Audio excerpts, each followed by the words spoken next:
105.3 The Fan. Good morning, Metroplex. It's a football Friday. It's tough to beat the energy of a divisional round weekend. The entire city is just hyped, is excited, and we're going to do our best to make that even louder with the energy and the excitement for the Cowboys and the 49ers. I'm Sean Sharif alongside RJ Choppy. We got Peyton, Ryan, and Bobby on the way. As I'd like to thank Laura Harris, NBC5, for having me on this morning. Right off the jump, had the early wake-up call, and we did some magical television. I said, Pat Doney, Newey Scruggs, you're out. You have been replaced by a true pro in Laura Harris. So when the newscasts dedicate 50% of their broadcast to the gates and the money and the travel and everything having to do with your local team, the fever has hit the Metroplex. I noticed something was afoot. I come in here, and you're not wearing a hat. Yeah. You had to go hat-free? Had to go hat-free. Had to go hat-free. I hear it enough from my family. Oh, yeah? You know, my mom goes, can't you just, my aunt, do you think you could shave? I know my in-laws are thinking, and my mother-in-law's in love with Jared Sandler. She's never said one thing about me looks-wise. I know my wife is thinking it. I know you don't care, but we care. You know, you represent us. Can you at least wear the nice hoodie?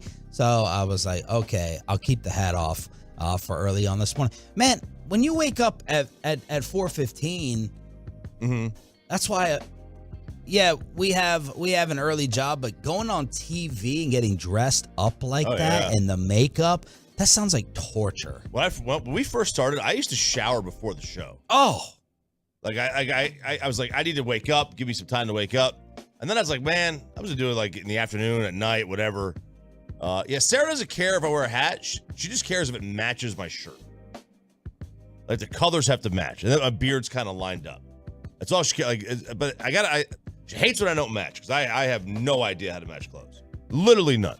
I will wear red and blue, which it goes together. That's a match to me. It's great color on the flag. Great color on the American flag.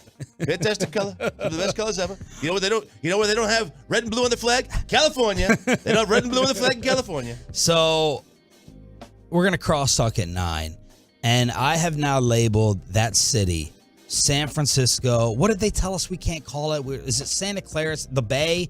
Is it supposed to be the Bay and not Frisco? No, it's the city, right? Remember that they have their stupid jerseys of the Bay, the city. Yeah. But the city, isn't the city New York? Isn't that always been the city? I have decided that they're Philadelphia West. I even think I may have more hatred for their media and their fans than I do Philadelphia or Boston. What drives me the craziest about spoiled sports cities, it's either Boston or San Francisco, the Bay, in terms of all the winning that their teams have done, because it allows them to be so obnoxious and so annoying. Yesterday, every single Twitter account that was chirping me, I go to it, it's like a gang of gnats that swarm you. And you can see why people get canceled, because these people in California take a little clip, or they harp on something small, and they just blow it up and blow it up. And I'm not a real political guy, cancel culture, all that stuff. But yesterday it hit me. This is how and why people get canceled. Oh, yeah. Because of these San Franciscoans or whatever they are. They just lose their minds over something really small. They can't. They have no humor. They have no sense of humor. Gosh. It really is bad. You're absolutely right. It's exactly how people wind up getting canceled. Yeah. It's so bad. It's so disgusting. It's just.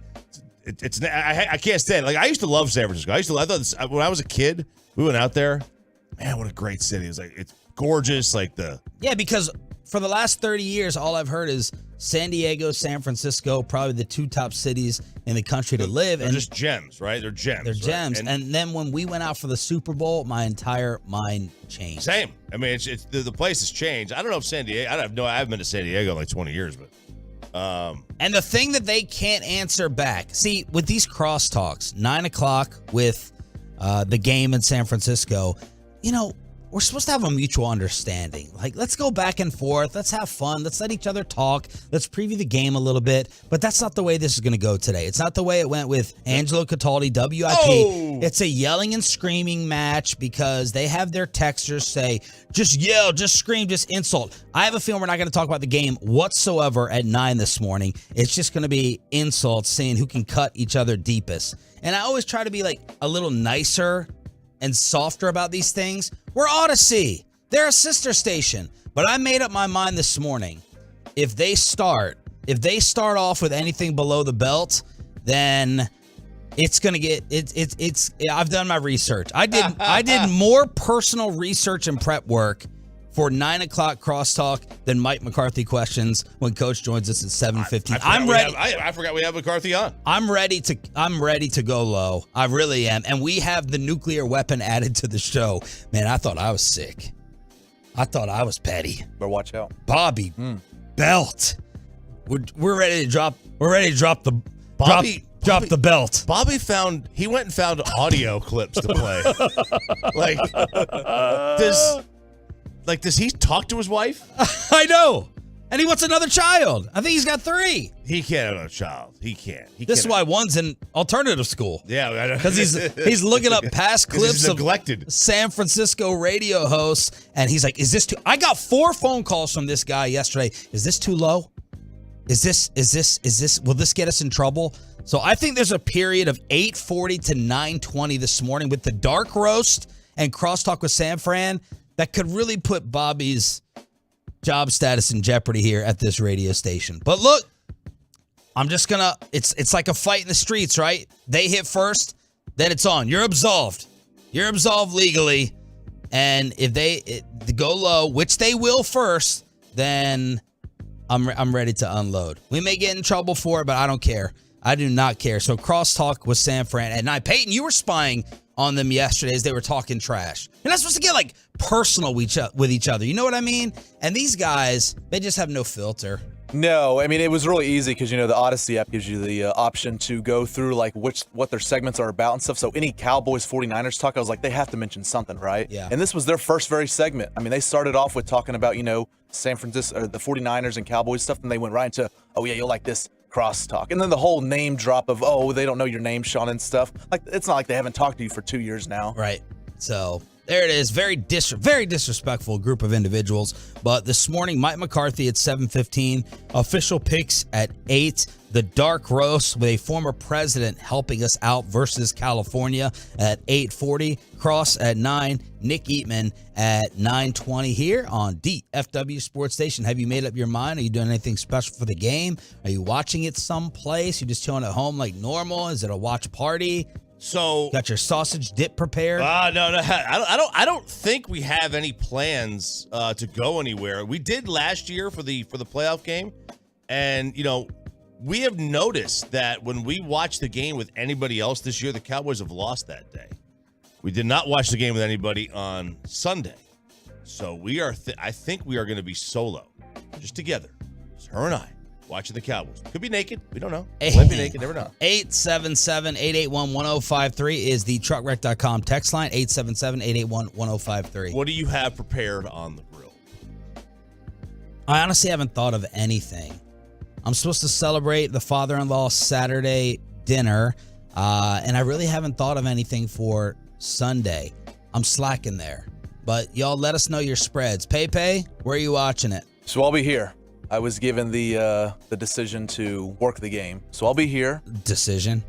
Alex you had a choice. Alex said he couldn't do it, so I was the only one left. Oh, okay. So I said, all right, I guess I'll do it. Yeah, I gotta think of something to go ahead and cook. Go with the pig. No, that was a one-time thing. Okay. That was a one-time thing unless I have a lot of people over. But I can't deal with the head and the ears and the snout and the nails and all that stuff. That was just it was a prank. My buddy sent me that as a prank. I didn't go out and get that pig. He's like, I got something coming to your house. Make freezer space. So I'm taking like 6 burgers out of the garage freezer, and I'm taking out a few steaks, and I'm taking out, a leftover bag of something frozen, and then a freaking whole pig arrives on the front doorstep.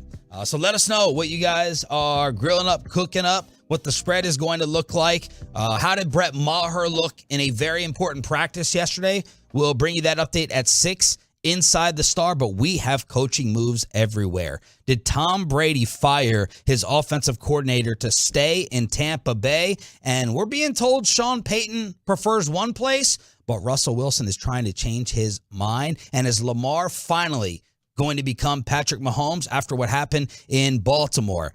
All the sports news, all the Cowboys preview, all the Tolos waking up with us. Friday edition of Sean and RJ, just getting started on the Fan. Coming up in the next G-Bag Nation, a Football Friday. Stephen Jones.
Gets the goal, and it is 4-0 Dallas. What a nice response to blowing a 3-goal lead the game before. That audio from Kings TV as the Dallas Stars go to Los Angeles, and Tyler Seguin started it off early with 2 goals in the first period. Wedgwood made 34 saves for his first shutout this season, and the Stars blanked the Kings 4-0. Yeah, you change goalies in the second half of a back-to-back, and When Otter did not have a good day the night before, Wedgwood comes in and has a really good night. So this was a really nice get back to winning kind of game against a good home team. The Kings are good at home, 14-9, 14-8 going into this game at home, but the Stars get the win. Sagan has 8 points in his 6 games, centering the top line since Rope Hintz was sidelined with the upper body injury. So a nice bounce back right there for your Dallas Stars after a really, really bad loss against San Jose. Let's go around the NFL. Lamar Jackson. Everyone is waiting to see how this drama unfolds. Is it salvageable? John Harbaugh was at a press conference, so it wasn't Melissa Stark in order for him to get feisty and hype with her. John Harbaugh was asked, is Lamar your guy? Or is this thing done? I've loved Lamar. Eric loves Lamar. And it's not going to change in the future. So I don't know anything about the details of the whole thing, but I know one thing. I'm like all the fans out there and everybody else. I'll have my fingers crossed and my toes crossed, and I'll be saying prayers. And I have every faith that it's going to get done. And we've got the best people in the world doing it. I mean, Eric DeCosta is nobody better. And Eric wants him here. I want him here. Steve wants him here. And Lamar wants to be here. So it's going to work out. He also said 100%. 200%. Yeah, 200%. 200% that Lamar Jackson is the Ravens quarterback next year. All right, 200% chance that it's Lamar. Okay, cool.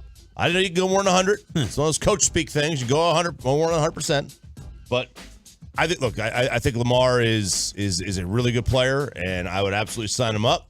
I get that some people don't like him, but dude, the guy he performs well. He puts up good numbers.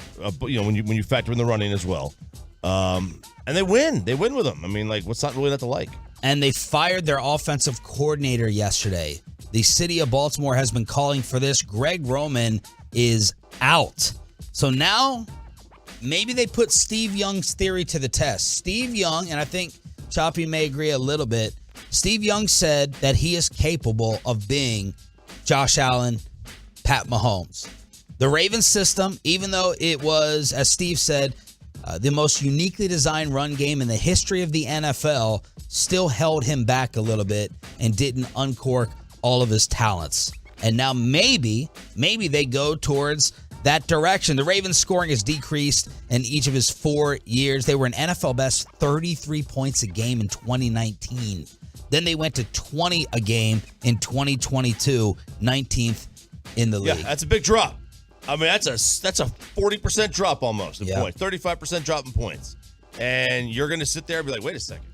Why is this guy still the OC here? They're not doing anything unique anymore. The league has figured out what they're doing. Well, now it's about time they find somebody else to come in there and figure out what they can do. This will be the 7th offensive coordinator in John Harbaugh's 16th Ravens season. Yeah. Wow. Look, here's the thing. I've always felt Lamar gets undue criticism. He has no receivers. No one ever mentions that. They give Aaron Rodgers that pass. Everybody says, Aaron Rodgers got no receivers. What's he going to do? Well, Lamar's got worse. He has worse receivers. We kill Kellen Moore. Nobody ever kills Greg Roman. Nobody ever kills Greg Roman. They place all the blame on Lamar. I think he's a little bit unfairly criticized, and I have no idea why. Byron Leftwich gone in Tampa. Colin Cowherd, who did break the Tom Brady story to the Buccaneers. So I listened to him when it comes to Tom info.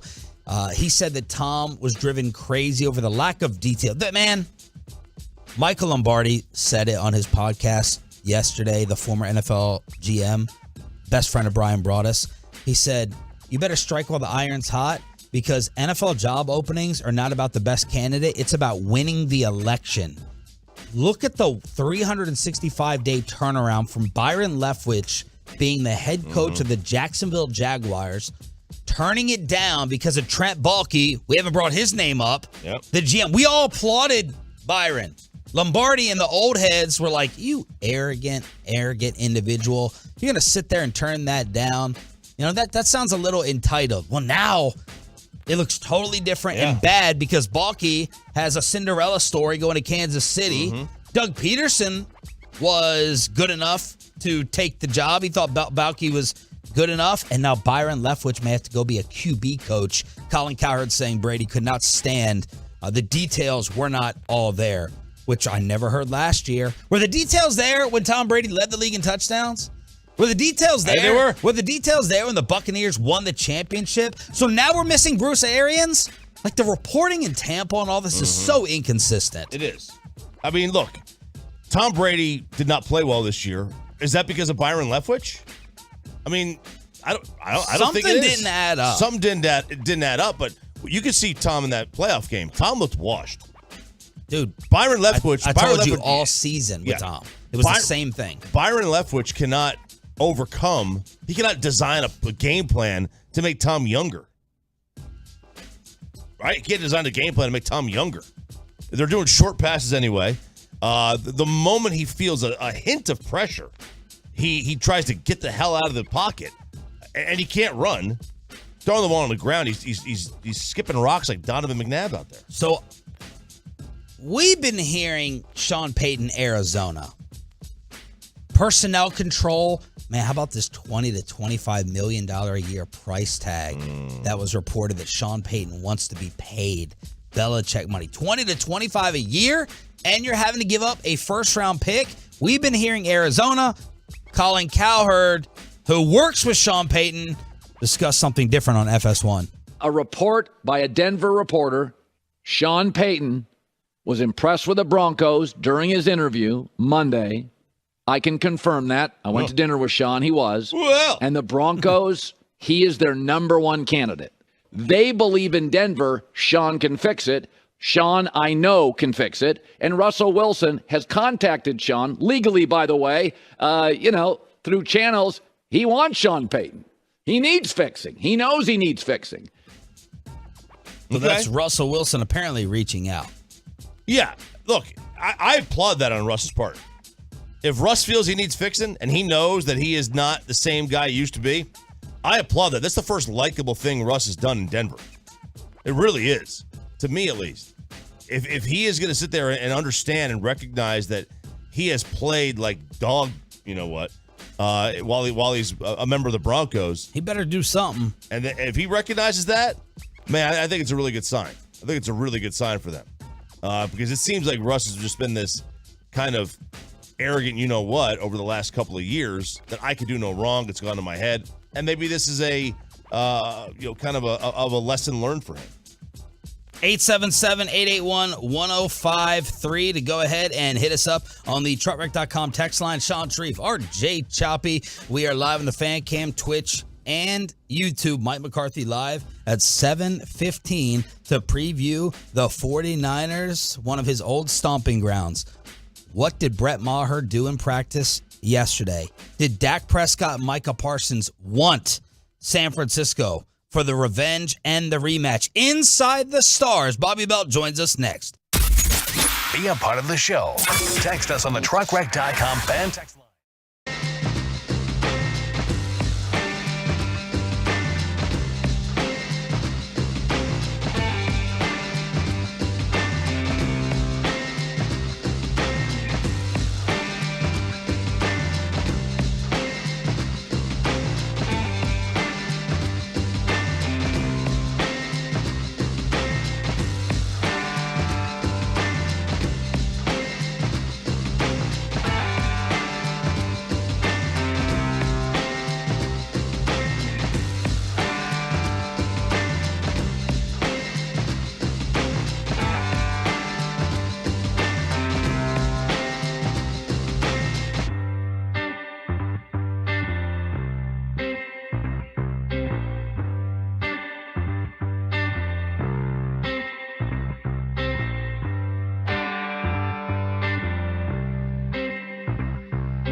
Maher, who Bobby reports went 6 for 6. Hey, all right.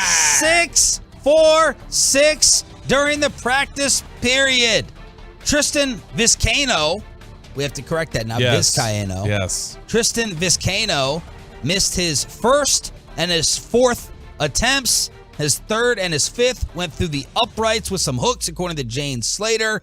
And we had 20-mile-per-hour winds yesterday in Frisco for Maher, being perfect. And he was perfect. Oh, yeah.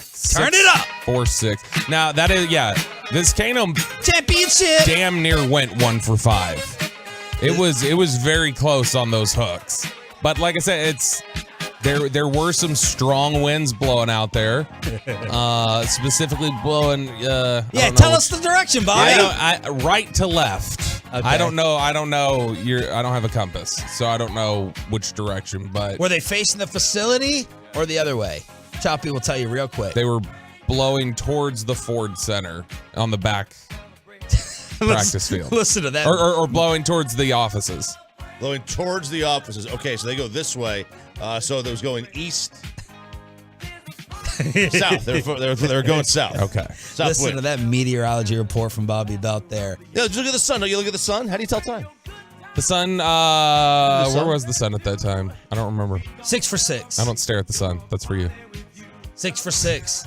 So will Vizcaino make it to the active roster? I don't know. My conspiracy theory is they brought in a guy so terrible to just go like, look, you're better than him, Brett.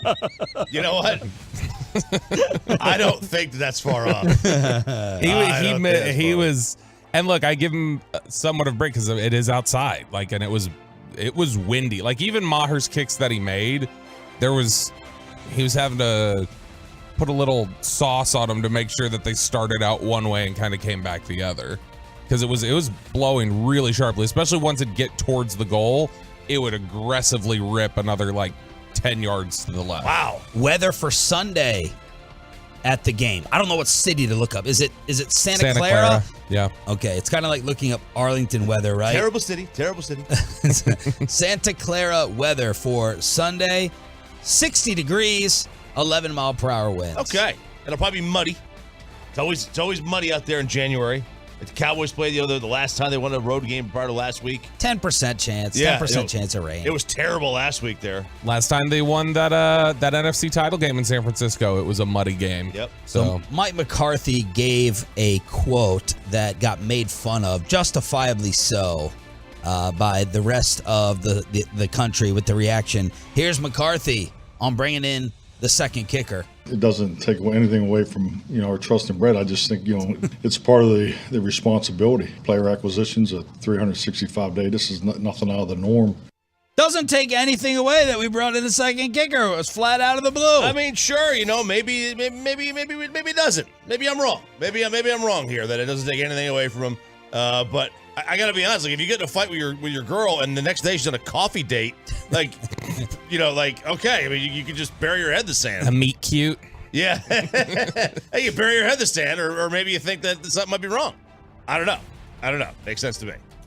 You love the CeeDee Lamb clip showing support for Maher on Monday night. Yeah, absolutely loved it. This is what leaders are made. Like, this guy could play for me any day. Obviously, he does play for me any day. He doesn't actually play for me.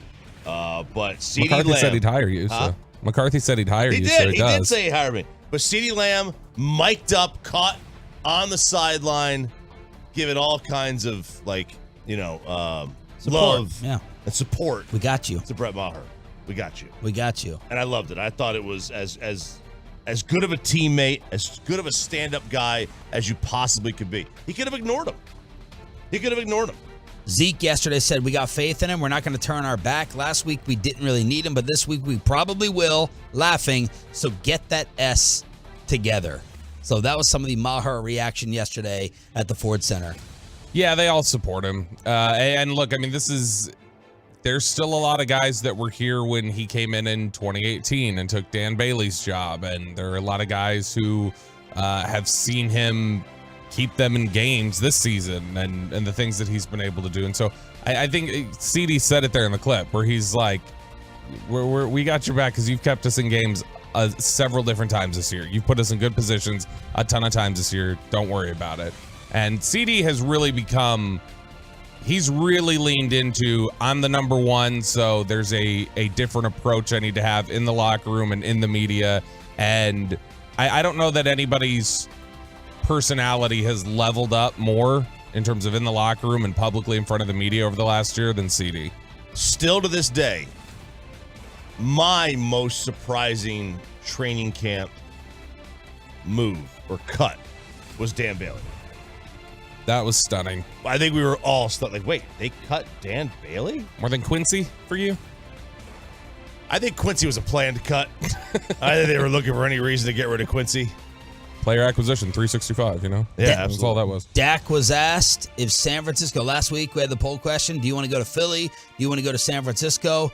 Dak was asked if the 49ers was the matchup he wanted after what happened last year. Most definitely I did. I think this whole team did. Obviously, using that loss last year as a motivation and just kind of the focal point, I guess, of the resiliency that we carried into the offseason, obviously carried into this year. Yeah, we get a chance to go back and at their place do something that we want to do. Micah echoed the same thing. This is who I wanted. If this is the three-headed dragon, we need to cut one of the heads off. Either way, you're going to meet them at some point. Are you going to be ready for your moment? I'd rather it now versus later. We hear what everyone's saying. No way the Cowboys are going to win. I think you should feed into it. You should love that stuff. When no one believes in you, that's the best feeling. I really like being the underdog. It's always a great story to tell. And look, I don't feel good about this game on paper whatsoever. My ways to sell the Cowboys winning this game, first off, all the pressure's off of them now, right? When you can go out and just cut it loose, it doesn't matter what sport you play, and you can just go out, no pressure, you're not thinking about anything else. That's the optimal approach for any coach, right? They just want you to go out and play. You know the system well enough, and you can just be free-flowing. The Tampa Bay win, in my opinion, relieves all the pressure off the Cowboys. They don't have to hear about the 30 years on the road. They don't have to hear about Mike McCarthy's job status. We don't have to hear about Dak. He played the game of his life. San Francisco is the favorite. San Francisco has all the pressure in the world, like the Cowboys had last year in Arlington. And that's a way I would sell the Cowboys winning this game. It could be scary if they just go in. Look, if the Cowboys play to their best, we know they can beat anybody. And there's a better chance of you playing at your best, feeling zero pressure versus having it all on them like they usually do. Yeah, I mean, the idea that the Cowboys are going to have pressure on them, I mean, look, there's no game that there's going to have more pressure on them outside of the Super Bowl than last week. Brady, Monday night, isolated game, struggling coming into the postseason. Yep. All those were gone. All those questions were answered. All those fears were overcome. There was no game that was going to be more pressure-packed than that one. Are they playing with house money? I mean, yeah, kind of in a sense they are playing a little house money. Not a ton. Not a ton, but a little bit. Next week they would be. If they get there to next week, I think they're playing with some house money. You know, there is an element of, you know, the same thing happened in 2009. That they hadn't had in 2009, they had not had a playoff win since the Super Bowl in 95. Or I guess it was January 96 at the time. And they finally beat Philly. I think they beat Philly like 24-zip or something. They killed Philadelphia. And then it's like everyone's riding high, and they go to Minnesota next week, and they just get boat raced. They were completely not prepared for that game. And there were some injuries. I think Colombo was hurt. They had some guys banged up. But, you know, so there is an element of that the last time they had no pressure on them, they really got trucked. But I think it's a little bit different. And then revenge. Relaxation and revenge. You know, how embarrassed are you? Will that factor in? Knowing that you got a wedgie given to you on national television in your place. You got pants. When was the last time you got a wedgie? I can't even remember. I gave my son one the other day. Has he pantsed you yet? He's 2. I think my kid, when he was 2, tried to pants me at Southlake. My kid can't even speak. He's not pantsing by me accident. Yet. Like, ever reach it up for you? Do they ever pull it down? Like if I have like gym shorts on, maybe. But I gave him the wedgie the other day, and it really worked. Oh, yeah? Yeah, I probably went too far. I probably went too far with it. But wedgies, I mean, they suck. And the Cowboys got one last year. So revenge, relaxation, hopefully playing in their favor. You hear it. Like everything we've talked about here, it's clear. As much as teams always like to say, we're focused on this, we move on from this. Like you hear it in the way Dak talks, Micah talks, Curse talks. They have thought about San Francisco for a year. That's the good thing is that I don't think you have to worry about it, like Chop referencing that Minnesota letdown the next week. I don't think there's a letdown against San Francisco. I think you can hear just how aware they are of the feeling of what occurred a year ago. And they're like, we need another shot at that. Now, do they win? Who like that? I don't think you can say just with certainty because they're locked in, they're going to win. But I can say this. They are not going to lose by coming out flat. I don't think they're coming out flat. I don't think they're going to look unprepared. They'll be locked in. If they lose, it's because they're just not the better football team. 4-point spread now. The line has moved to 4. All right. So it's come down a tick. I've always said when Vegas puts the line between 4 and 6. Oh, look at that. Hey, you're on How TV. are you doing two things at the same time? Oh, my God. That's amazing. Look at that TV star. My appearance was so good. I was crapping all over Newey Scruggs and Pat Doney. Oh, that's my boom. Here's my water bottle. I drink it every morning. I got to stay hydrated. That's what he's saying right Is now. that? Oh, wow. Was he mocking? Is he mocking me right there? Okay. He's mocking me right there. I haven't heard that one. Wow. Yes, you have. You've heard it when he's not been in. I don't know. Yeah, maybe I have. That was my boombox impersonation. Oh, is that it? You were playing Super Gremlin? No, that was Trent Williams and Debo coming with the boombox. You're playing Kodak Black, Super Gremlin. Yeah. Okay, Bobby. What was I talking about? What were we talking about? We were talking about revenge of the spread. Oh, I've always said when the spread's between 4 and 6, Vegas has no idea what it is. When they put the spread between 4 and 6, they really don't have a handle on the game, and they're letting the market dictate what the spread should be. We continue the Tolo social study as Bobby put out the poll question. Choppy, don't look. 4,000 votes at Bobby Belt TX. Who wins? What do you think? What's it looking like? Man, I think the fan base is getting more confident as the week goes on, as opposed to what we thought was going to be super confident on Monday, and then more and less as it. I think Monday was 78%. Okay. Well, I'll say 74%. 70-30. Okay. 70% the Cowboys win. Good. Gone down a little. A little bit has, but it's okay. It's okay. I guess that was to be expected, right? Here's Mike Florio and Chris Sims saying, because Tony Dungy and others saying the Cowboys are in trouble, whether it's the rest factor, the way San Fran has been playing. Here's Mike Florio and Chris Sims going opposite. I'll believe the 49ers are beatable when someone beats them. But of all the other teams that could have gone to Santa Clara this weekend, the Cowboys are scary. Most intriguing. Right. Because I think the 49ers would have killed the Vikings. The 49ers would have killed the Buccaneers. The 49ers would have killed the Giants. And the 49ers, as we saw, already have beaten the Seahawks. Yeah. The Cowboys are the one team that I think can give the 49ers everything they can handle. It is scary. They got playmakers. We know that. They got an offensive line that you feel like, okay, wait, the 49ers aren't going to just overmatch the Dallas Cowboy offensive line. We know it's going to be a tough task, but this Cowboy offensive line is still very good. They got some creativity on defense, and they got a guy in Dan Quinn who was the head coach while Kyle Shanahan was the offensive coordinator for the Falcons for 2 years. So he's had a firsthand look a little bit on like some of the rules and things Shanahan likes to do within his offense. He'll have a little feel for that. So there they are previewing it, Florio and Chris Sims. Mike McCarthy will be on live at 7:15 here on your home of America's team. Yeah, I do think that that's I think they're right in terms of there was anybody else who goes into Santa Clara this weekend was going to get crushed. Like, I think Dallas definitely is the scariest. And as much as we talk about the concern of playing San Francisco, the matchup, the boogeyman, whatever, how good San Francisco's playing, like, I think it is important to remember on the other side, there are people who probably think the same thing. Like, this is the worst possible matchup we could have gotten was Dallas. The softest bet ever made in the NFC East for the other game this weekend in the conference. And did the Philadelphia Eagles just get caught cheating before their first playoff game? That's next with Sean, RJ, and Bobby right here on The Fan. But let me get you some DFW security in.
Early shout-outs. Newy Scruggs saying, driving the kids around. Good to hear you guys on the radio. I thought he was going to be complimenting my TV appearance on his television station. Probably not, because I took some shots at him and the great Pat Doney. Michael Irvin's trainer is listening as part of the 6 a.m. club. Everybody's getting ready. Yeah, shout out Igor Carvalho. He's listening. Igor, yeah. I bumped into Igor actually. I feel like he changed that name to be a trainer. No. He was just blessed with it. I bumped into him in Tampa. Trainer name. He was in the hotel lobby in Tampa when I was coming back from lunch, and I hadn't seen him in a while, and he was talking about how he listens all the time, and so he was there stretching out a few Cowboys players ahead of the game. So nice. Interesting. All right, so the early shout-outs live on the Fan Cam, Twitch, and YouTube. We got cheating. We got a cheating scandal for the Eagles before their first playoff game. Yeah, so this was from week 14. Jake Elliott is the kicker, and he is pushing back on this. But there were some allegations, and this continued into the playoff game this past week and believably impacted the Dallas Cowboys. And we had briefly mentioned this. They had said that the Eagles broke a rule. Something that Jake Elliott says probably 30 teams do around the National Football League, where they put a spot on the field, on the surface, for the kicker to line everything up to where the ball would go.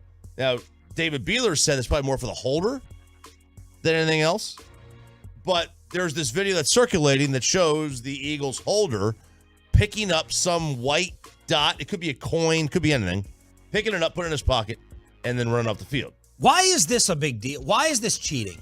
Someone answer that for me. Foreign object on the field. So depending on what it is, I guess, the rule reads, no article of any type may be placed on the field or used in any manner to assist a player in the execution of a field goal and or extra point try attempt. So that's in the rule book. Like, this isn't something put down for extra grip that you put the ball on top of, right? This is for sight lines. This is for like direction. This is not middle school where you put the ball on a plate to give it like a T. But they would say that's an assist. Like if it's giving you you're supposed to go out there and just kick the ball. If you need anything else for accuracy or you've got an unfair advantage or something. Now, I will say that there's something I read this week that said small like coins or like even small little markers sometimes can give more lift to the ball if the ball is placed directly on top of it. So they said that's one of the advantages outside of just a sight line is it can give it some more lift when you're kicking it. Yeah, and I get that. So like, but I gotta ask McCarthy about this at 7:50. If you just move a blade of grass, if you take a blade of grass that's white from the hash mark and you put it down, I don't know that's a foreign object. That's grass that you're already playing on. You're already playing on that. Yeah, I don't see the problem with it really, but I mean, if it's in the rule book, see, that's the thing we're talking about. Like, why is the NFL doing this all of a sudden? Apparently, it's in the rule book and they're having to enforce it again. Like, guys, remember to watch for this because this is Harrison Butker. I think had this happen a couple years ago in Kansas City where he was spotted doing it, and there have been a couple different times. My thing is this going to be one of these new enforcement things that all of it like the NBA with traveling? Like all of a sudden we're going to see this huge thing where the NFL is trying to call something out that's been going on for a while, and it's going to throw everybody off here in the playoffs. Right. That's what I would be worried about. How about the possibly maybe the softest bet in the history of the NFC East between Philadelphia and New York? Oh, man. Let's just put an end to mayoral bets, an end to it. The mayor of New York, Eric Adams. Now, he is a vegan, and he has... I don't get it, man. I don't get it. But he has always had... He's gone on TV and shown people how to make vegan this, vegan that. Cool, whatever. Well, he made a bet, and he reached out to the mayor of Philadelphia, and they want to place a bet. And the bet is, well, I'm going to reach out, and we are going to give him a vegan cheesecake. That's the bet. If the Giants lose, they got to give him a vegan cheesecake. Man, you would think that these two tough East Coast, cold in January cities will be putting up something real. I don't know what world we're in. I don't anymore. You're about to find out at 9 a.m. Yeah, I know. I have no idea. You're about to find out. It's that world. No idea Bobby's what world world. we're living in. Bobby's world. I seriously, like, I'm gonna just on my passport, just scratch off and just put Texas on there. Yeah. I was going to put Texas on there. Or just make them scratch off the United States of America. That's the only one that we're allowed to have. So vegan is just like without like the milk, right? It's like more respect No dairy. for the animal. Nothing from anything that had parents. Okay. Yeah, nothing. Anything that had parents. Yeah, No nothing, animals or nothing, anything like that. Yeah, well, nothing. Like, so yeah, you can't eat the milk of any animal. You can't, And before you plant, people come, well, plants photosynthesize, and they create babies by having parents. No, you know what I mean? I'm talking about dong, and stuff like that. Hey. That's what I'm talking about, like parents. Oh. Dong? Yeah. What? That was out of nowhere. What do you mean, dong? Like, where's the drum? Like, something that had oh, man. a All right, I was genitalia. I was most worried about Bobby getting fired during Cross, but Choppy's hatred, his pure Texas blood coming for this station and these fans in Cali, I can't wait. Like, I love L.A. Love L.A. I love L.A. Love going to California. Love going to Oxnard. To live and die in L.A. Oh, but the people. Yo, we don't go to L.A. We go to land there. We go to Oxnard. We land there. Yeah, we land The there. weather's great. It's a great place. It's just been ruined. So that's By who? that's the bet that they put on the table. Meanwhile, Bobby found an Eat the Dak. I thought I was going to have the inappropriate reference this segment. No. The owner of a Louisville pizza shop has created the Dak. And I could see Bobby gagging while looking at this video and seeing what the chef did. So he went and found all of Dak's childhood favorites. Remember us watching Dak eat the crawfish? Absolutely. He was a event? machine. He was a machine with his buddies. So this guy went and found all of Dak's favorite childhood foods and threw it on a Detroit-style pizza. Now that's the square one? Mm-hmm. That's the square one. It's good pizza. Blackened chicken, crawfish, andouille sausage, along with peppers, onions, and tomatoes. I could go there so far. Where they lose me is then you top it with a Cajun cream sauce and fresh parsley. So you're getting cream sauce on top of the pizza that has blackened chicken, crawfish, and andouille sausage, along with peppers, onions, and tomatoes. Is that how you say andouille? It's not, I don't believe, andalou. I wouldn't have known how to pronounce that. I would have said andouille. And it's not Fandul, okay? It's andouille sausage. DraftKings sausage. So that's in that's in Louisville. I would eat chicken and onions off of that pizza, and that's it. Okay, so you'll eat onions. You don't like the sausage? No. Boy, that's a lot too. You're gonna you're gonna be like, come in and eat the Dak with our cream sauce. Stop it. Oh, you're telling him to stop. Good God. I mean, I would have done everything except for, like, look, I'm very particular about pizza. Like, I have rules as to what you can and can't put on pizzas.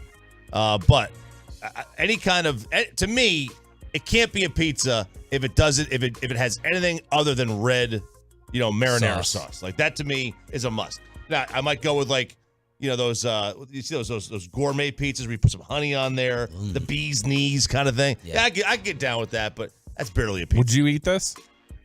Would you give it a shot? I'll try it. Ooh. There's nothing on there that would. No disrespect to the pizza place. I'm sure it's a wonderful spot. It's just the ingredients. Like, I can't crawfish, and Broadus has wanted me to like do the crawfish, but like, come over and eat. And I was like, no, I'm not. I won't touch it.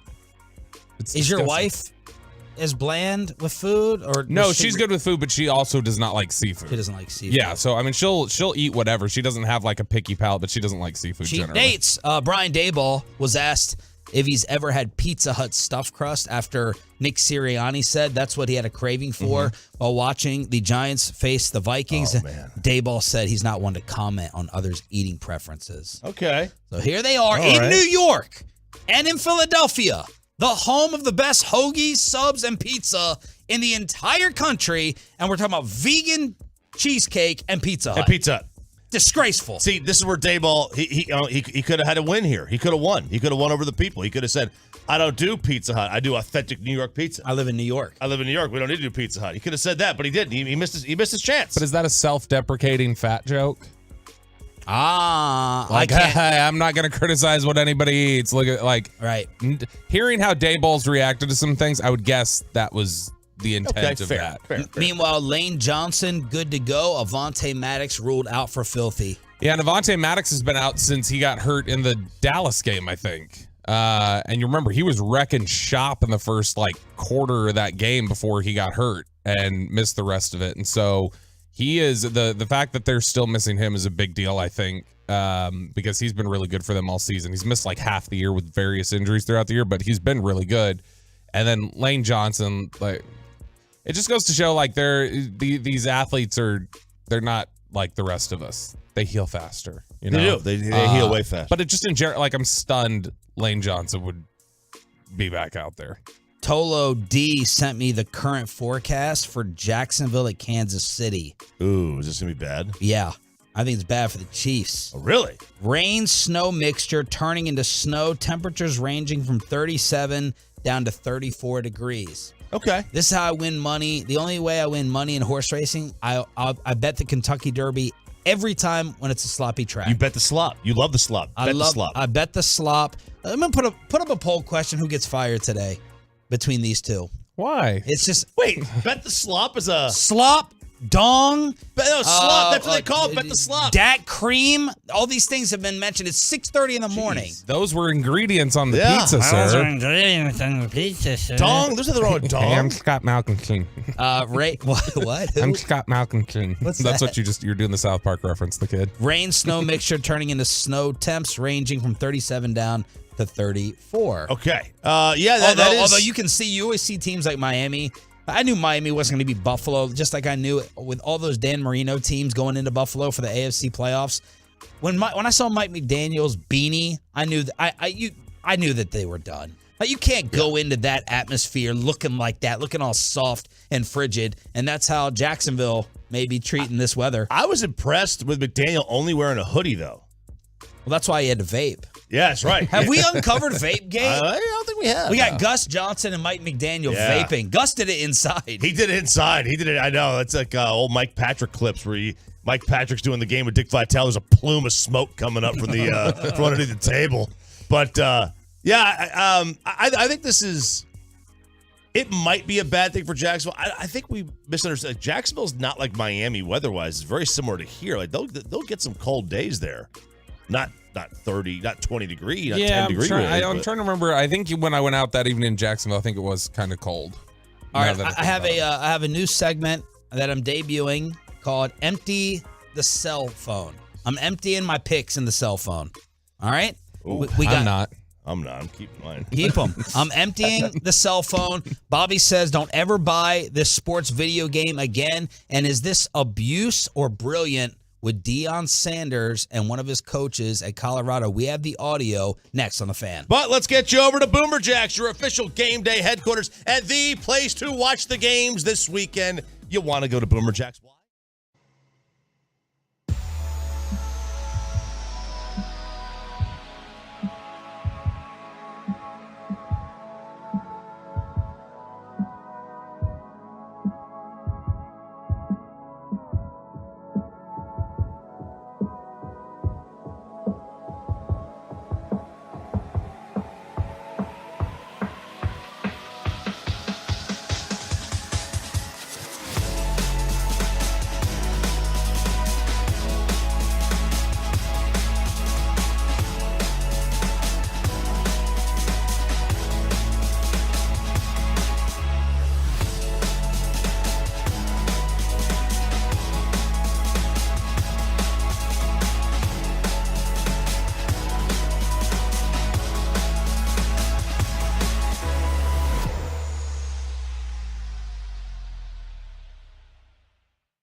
To the 6 a.m. club. It's a football Friday. We have headlines at 7, and then Mike McCarthy live at 7:15. Yes, the whale watch is on. Did the whale go across the fan cam? I didn't see it.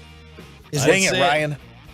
Is Ryan here? Yeah, he's back here. Slacking. All right. A little slack in there. There it is. There it is, the whale. On the fan cam. Okay, so you all see me sometimes do this. Some of the Tolos watching on Twitch and YouTube, they're like, why are you holding your phone up all the time? Why are you taking pictures? What are you sitting there taking photos of? When these different broadcasts or these games or the sports shows put up some graphics, I always like take a picture of it. And then I'm done with the show and I don't have any of the stuff on the show that I have in my phone. I'm like, I need to empty my phone. So that's what I'm going to do when it comes to the Cowboys and the 49ers with some pictures I've taken to preview the game. Of course, the first one that I took a picture of is this 9-24 record that Tony Dungy is using to totally count the Cowboys out. The 5 days of rest versus the 7 days of rest. 9-24 is the record. And Tony Dungy, while awake, tweeting that this will eliminate Dallas. Well, and Dungy's talked about like, oh, it's so rare that teams can win when they do the Monday road game followed by the Sunday road game, but it's also like it's so rare that it ever happens. Like we talked about it yesterday with Olsen. Olsen did it once in his career. Cowboys have done it one time in the history of Jerry's ownership. In 33 years, they've done this turnaround one time. They lost, by the way, on the follow-up game. They won the initial one on Monday and then lost.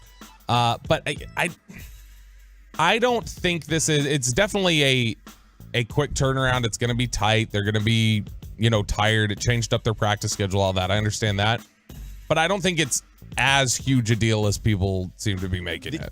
Individually, just for this game, I don't think it is. However, there's something else at play here. This is their 4th straight road game. Yeah. Since 1989, all right, if you have more rest than your opponent, as San Francisco does, and your opponent is coming into their 4th straight road game, which the Cowboys are, home teams are 4-0 in the playoffs. 3-1 straight up. Yeah, 3-1 against the spread. Everything on paper lines up against us with this stat. Everything on paper. You know what's interesting, too, is that if let's say they beat San Francisco and then Philly wins, that's a hell of a crisscross. You went Tampa, back to Dallas, over to San Francisco, back to Dallas, up to Philly. That's a lot. I took a picture of a turnover differential stat that they put up during the Seattle game. Positive or even. When San Francisco is positive with the turnover differential or even, they're 13-0 this year. When they're negative, they're 0-4. So that's just a little nugget to keep in mind. See? There you go. The turnover plays. Brock Purdy needs turnovers to win. Someone tweeted, I took a picture of a joke. Brock Purdy reminds me of a young Stetson Bennett. I thought that was funny. I get it. A young Stetson Bennett? Yeah. I thought that was good in there. And then there's a physicality stat that's out there that after you play San Francisco, like you just don't win. So that's more so for if the Cowboys make it, but just the amount that you get beat up in the game. They put that up during the Seahawks game as well. There was an interesting stat taking to baseball. Like, remember those like wars that Red Sox and Yankees would have? Just wars. So Pedro Don Zimmer? Yep. The old stat was the two teams after those series would both go on like a little bit of losing streaks. Like all the energy got sucked out of them. Yeah. And they would wind up losing like 4 of their next 5. Like clockwork. They emptied the tank. All for their big old rival. Even with that stat, I know I mentioned it yesterday in Cross a little bit or whatever, but man, if Dallas gets past this weekend, I have a hard time seeing them losing to whoever it would be. So we all have the same feeling. If they win this game, their next loss will be Kansas City. That they're going to the Super Bowl. Yeah, and they'll get trucked. I have no problem saying that. They're going to get worked by the Chiefs or the Bills. They'll get worked. Now, I don't know about Cincinnati. What about Buffalo? Chiefs or Bills. Yeah. Oh, I thought you said Cincinnati, just Cincinnati. But we need Dez Bryant's betting slips. It feels like Dez has cleaned up this year betting on the Cowboys. Like, I thought first he was just being a homer, and he probably still is being a homer, but he kept on saying, I'm smoking on that giant pack. I'm smoking on that DC pack. And he was winning. He was betting like $20K a game. This is what Dez said before the Buccaneers game. No bet, but I'm going to say this. If the Cowboys beat Tampa, they'll be playing in the Super Bowl. Stamp that, smoking on that Buck pack. So that's Dez agreeing with us, and he's had a great betting history throughout this season. He thinks since they beat Tampa, they'll be in Arizona. I think this is just like the Mavs in 11.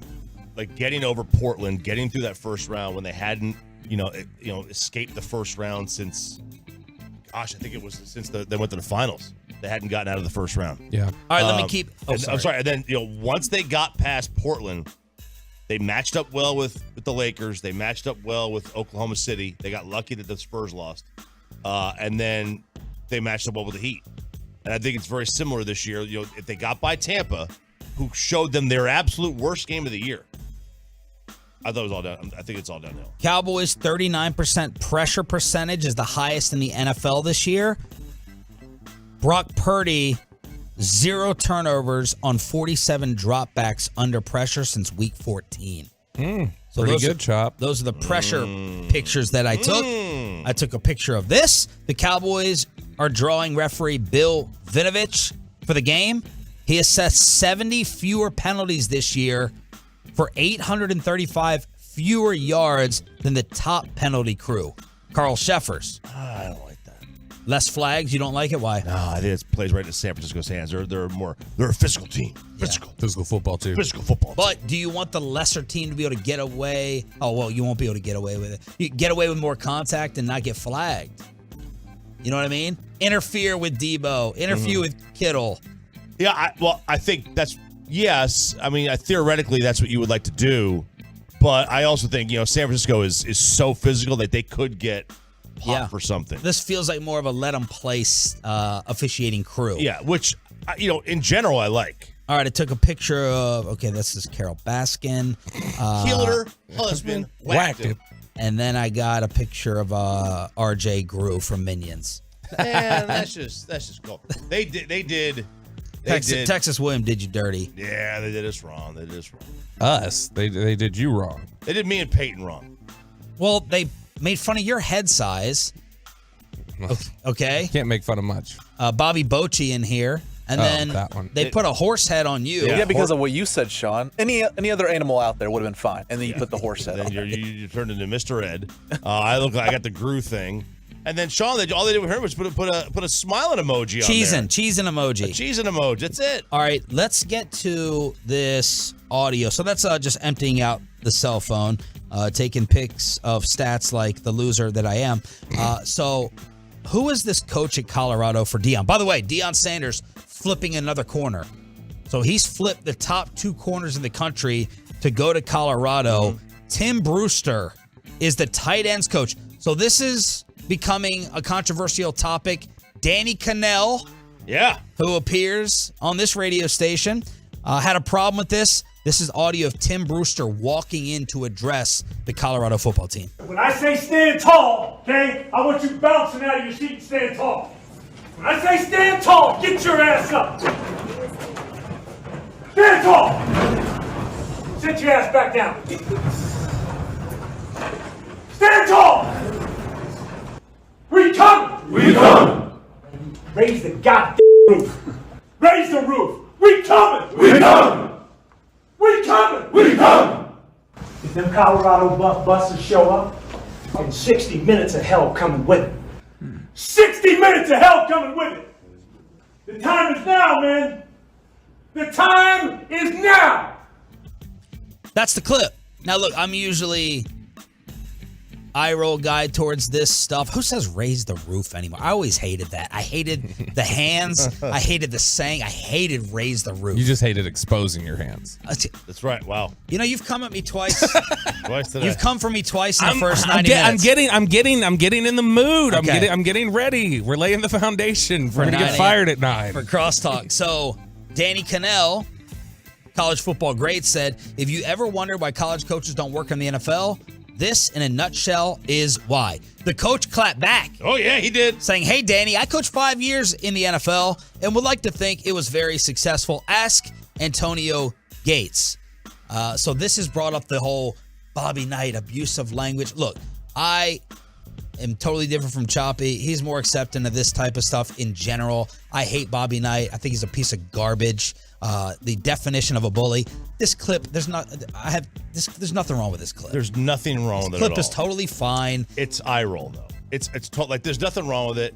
He's not being abusive. Yeah. He's being like this is. You could argue these kids were getting hyped during. Yeah. it. He's doing this. He's doing the classic coach thing. Repeat everything you say twice. Use a few buzzwords. Yeah. Loud, scream, yell. Throw a curse word in there or two. Make them know that you really mean business. But this is just an eye roll. I'd be in the transfer portal tomorrow. I'd be like, God, I can't be around this dude. Like But you love PJ Flex corniness. I like corniness. Row the boat. Yeah. Row the boat. Yeah, that's process. I'm a process guy. I like that. Trust the process. Yeah, trust the process. Like Bobby Knight's one thing. This is the guy who wants to be that.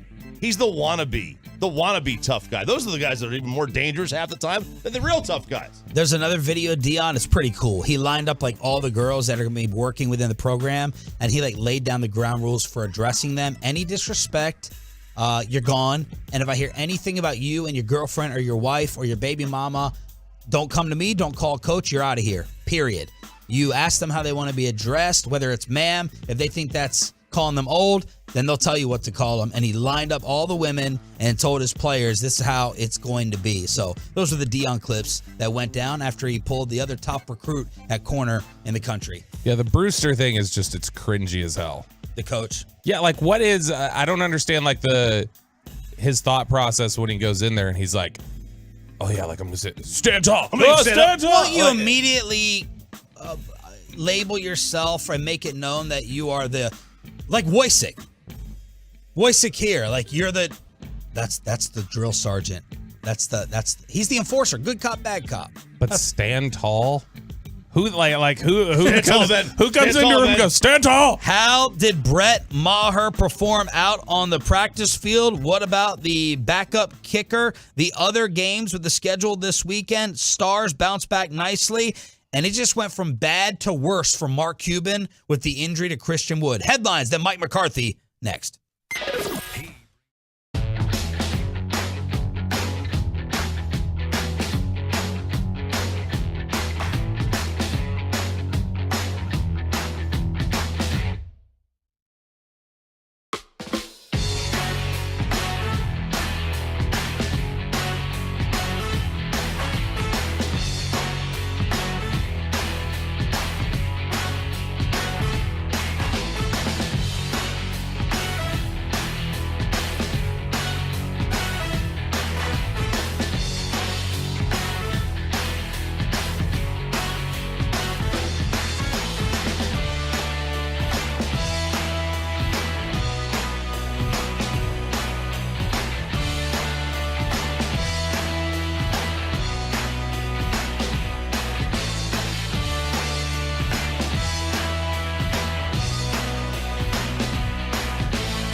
Fan Studios, secured by DFWSecurity.com.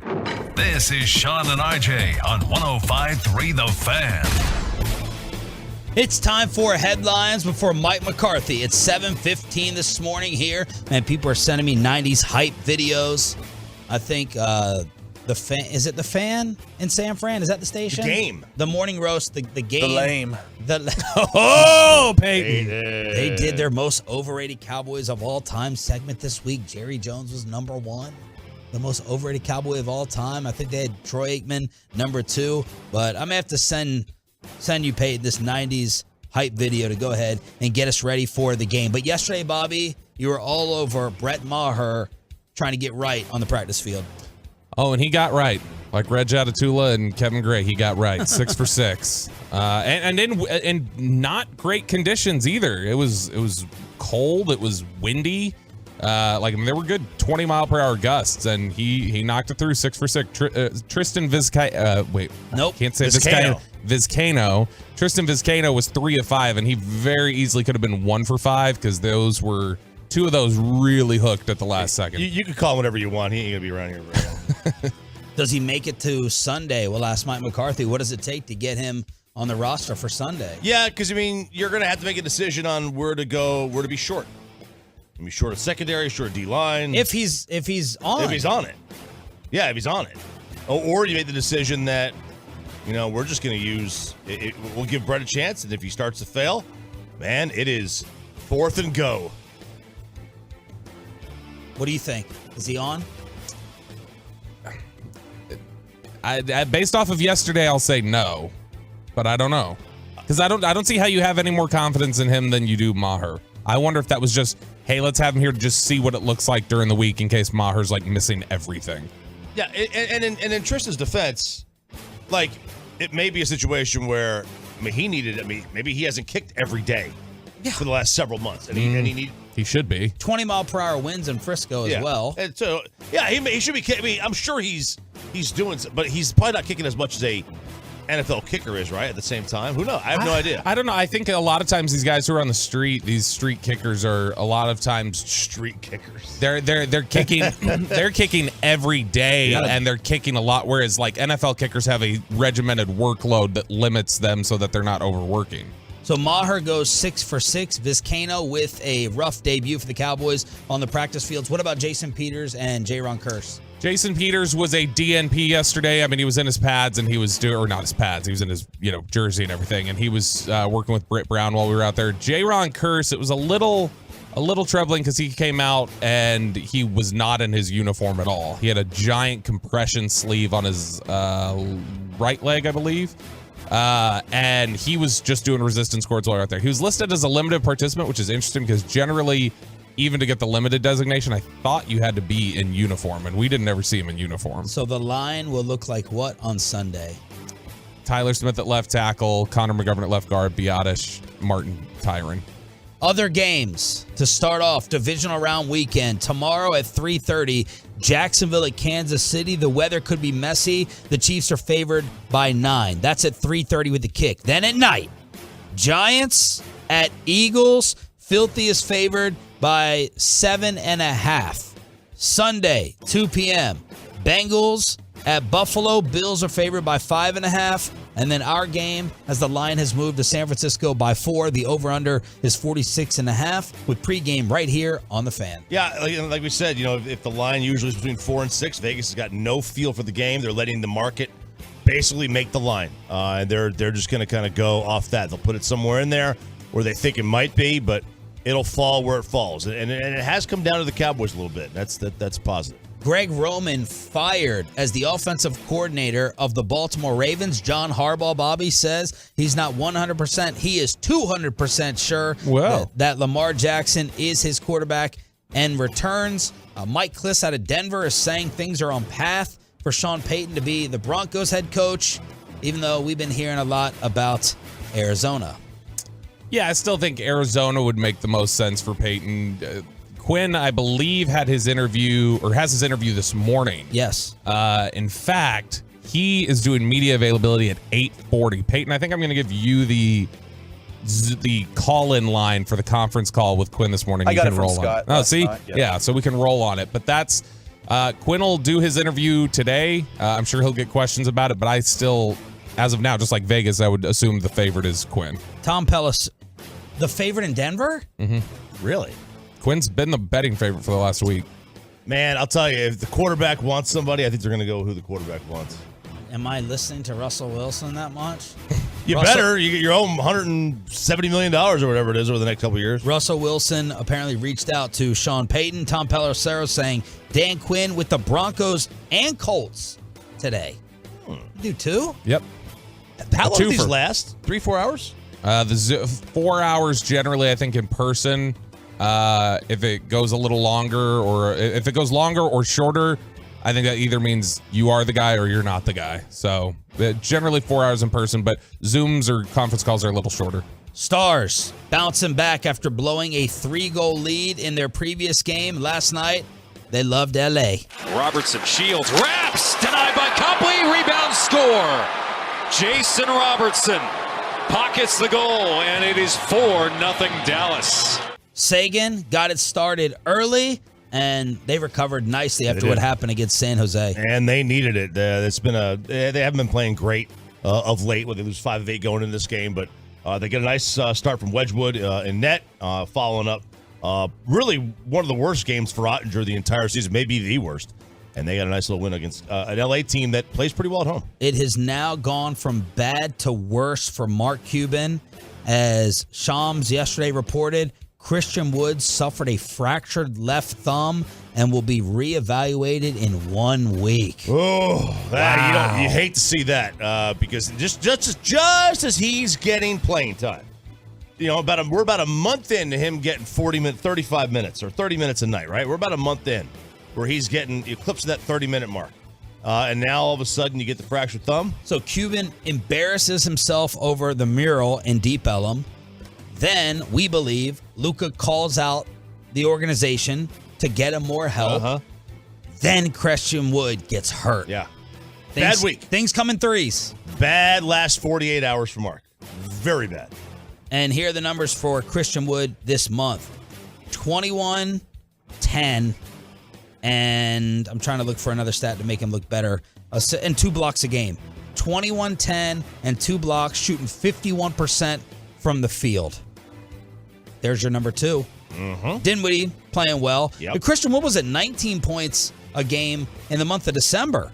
I was a little surprised. Yeah, he just wasn't getting the start. He wasn't playing the minutes down the stretch, but he was still having effective games. His minutes have gone up by 4 a game in this month compared to last month. 34 minutes a night. It's perfect. That's exactly what you're looking for. You're looking for more than 30 a night from him.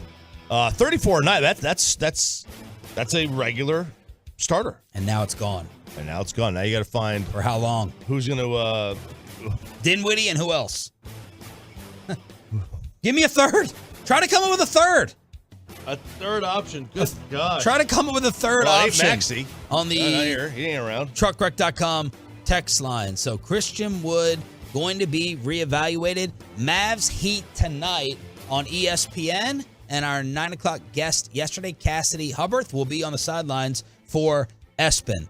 Let's bring in Mike McCarthy. We have so much to get to with the head coach of America's team. He said he was kind of stuck between a breakdance and a gritty. Mike McCarthy wearing his chain with us next on The Fan. But let's get you over to QC Kinetics. Let's keep you healthy, boys and girls at QC Kinetics.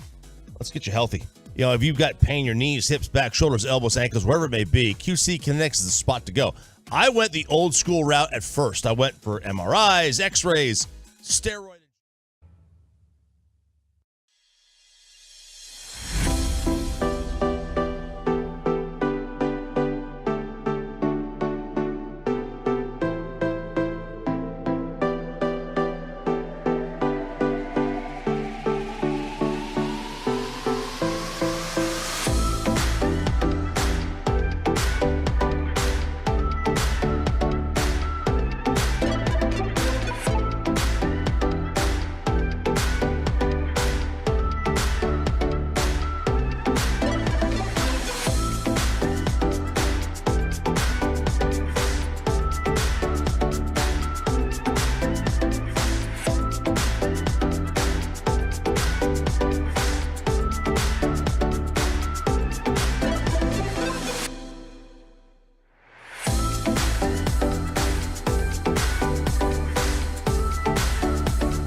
Blue Nail Roofing.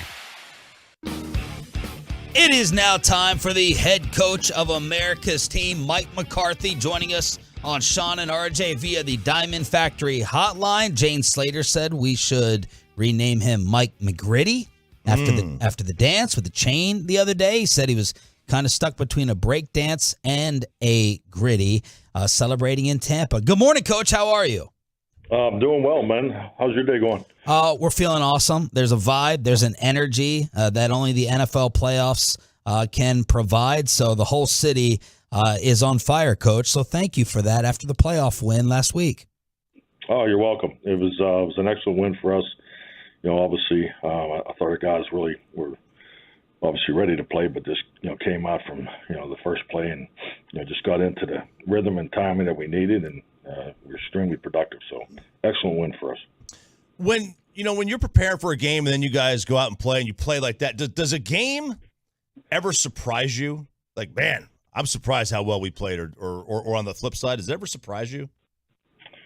No, I'd say no, just because that's what your expectation is, and I think the reality of staying in the game, of the expectation and the reaction of the opponent, is a big part of being successful. So it's rewarding, I would probably say, when you play, you know, the way you want to play. But, you know, obviously these games are tougher and tougher each week. Just when you at the beginning of the week, we do like a comparable breakdown at, you know, you present to the team, and, you know, it just shows the production levels of both sides, and obviously it's very, very, you know, it's very equal going into this contest, and that's part of being where we are in the playoffs. So last week, Coach. Oh, by the way, off that gritty thing, I forgot to ask you: do you dance at weddings, or you stay seated?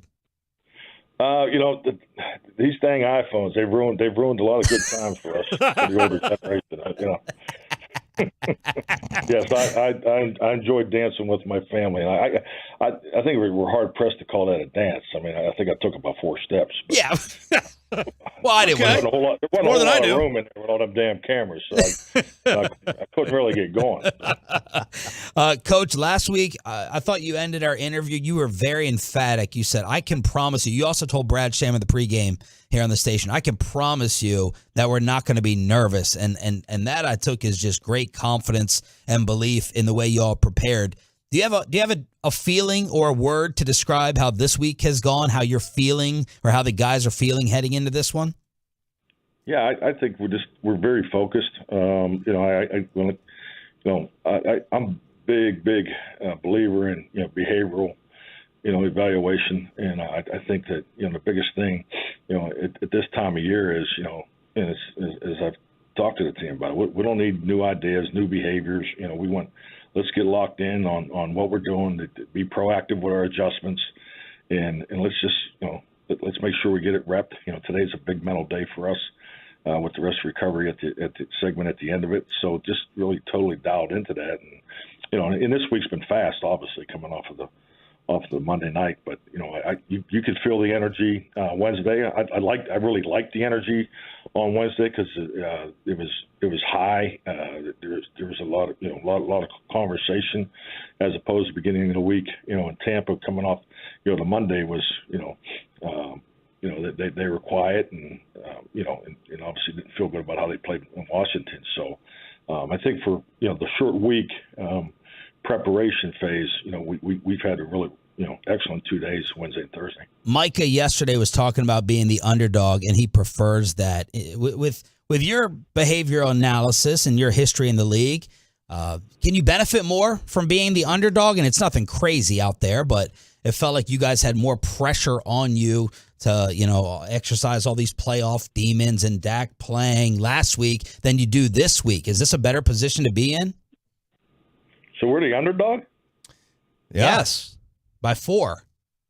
By 4. Wow. Okay. Now, look, the last time you did this, you all went out and dominated. So don't get us too excited right now. The last time you reacted like that. No, I divisional round. So, no, we're very confident, and I think there's an underdog in all of us. As you thrive and strive through this business. And listen to this answer. I know, this is good. This is good stuff. Filibuster answer. Listen to that. I'm loving every moment, and I'm like, all right, I'll just cut to the chase. Yeah. We'll move on. I think it's great. I'm right there with Micah. Let's just go with that one. Okay. Coach, what can you take from last year's playoff game? Can you take? I mean, some of the personnel is different. Obviously, the quarterback's different. But how much can you take from that game and use it for this year? The biggest thing I got out of it watching over the weekend was really the personnel matchups, and really, even going back to 2020. We played them at home in 2020. Also, there's still, a lot of the same players on their team. You're, just able to watch those guys, what they've done over the last 2 years. Because, let's be honest, the tape that you have yourself versus the opponent is really good tape. The game in particular, I mean, just watching it, I think it was Saturday. It's a very herky-jerky game with the penalties. So, as far as that, because the down and distances that were created, because of that, there wasn't a whole lot you can really use, for that. So, but yeah, I think just like anything, we're a different team than we were last year. Frankly, they're a different team than they were last year too. Frankly, I think both teams are better teams at this point. I think if you just look at the production and particularly the efficiency of the production, both teams are more productive. We're more balanced in the area of complementary football. They're on a hell of a roll here for the last 10, 11 weeks. So I think you're seeing a hell of a clash of two outstanding football teams come together Sunday. What have you seen from Brock Purdy? How's he different from Garoppolo? I tell you, he's a playmaker. I mean, the thing that jumps out to me on film is his instincts and his ability to throw on time and very aware. Defensively, he has an understanding of obviously the offensive concept and the stress points it creates for the defense. And the thing I like most about him is his confidence. I mean, you can see it in the way he scrambles, and he plays pretty free of mind for a young player. Do you still think that there are things that you can do to confuse him as a rookie quarterback, or are we past that now with all the games and winning that he's done? Well, I think that one of the things about their structure, particularly in normal B&D, they do a lot of shifts and motions almost every down. So, so when you get into the mannerisms and the disguise components of the pre-snap, that's a stress. When it's a bigger stress for you on defense when they do that, because obviously they're trying to gain a leverage point advantage from you as far as expanding the C gap, stressing your force, your run force, all those things are applied to why they're doing it. So I think it definitely helps.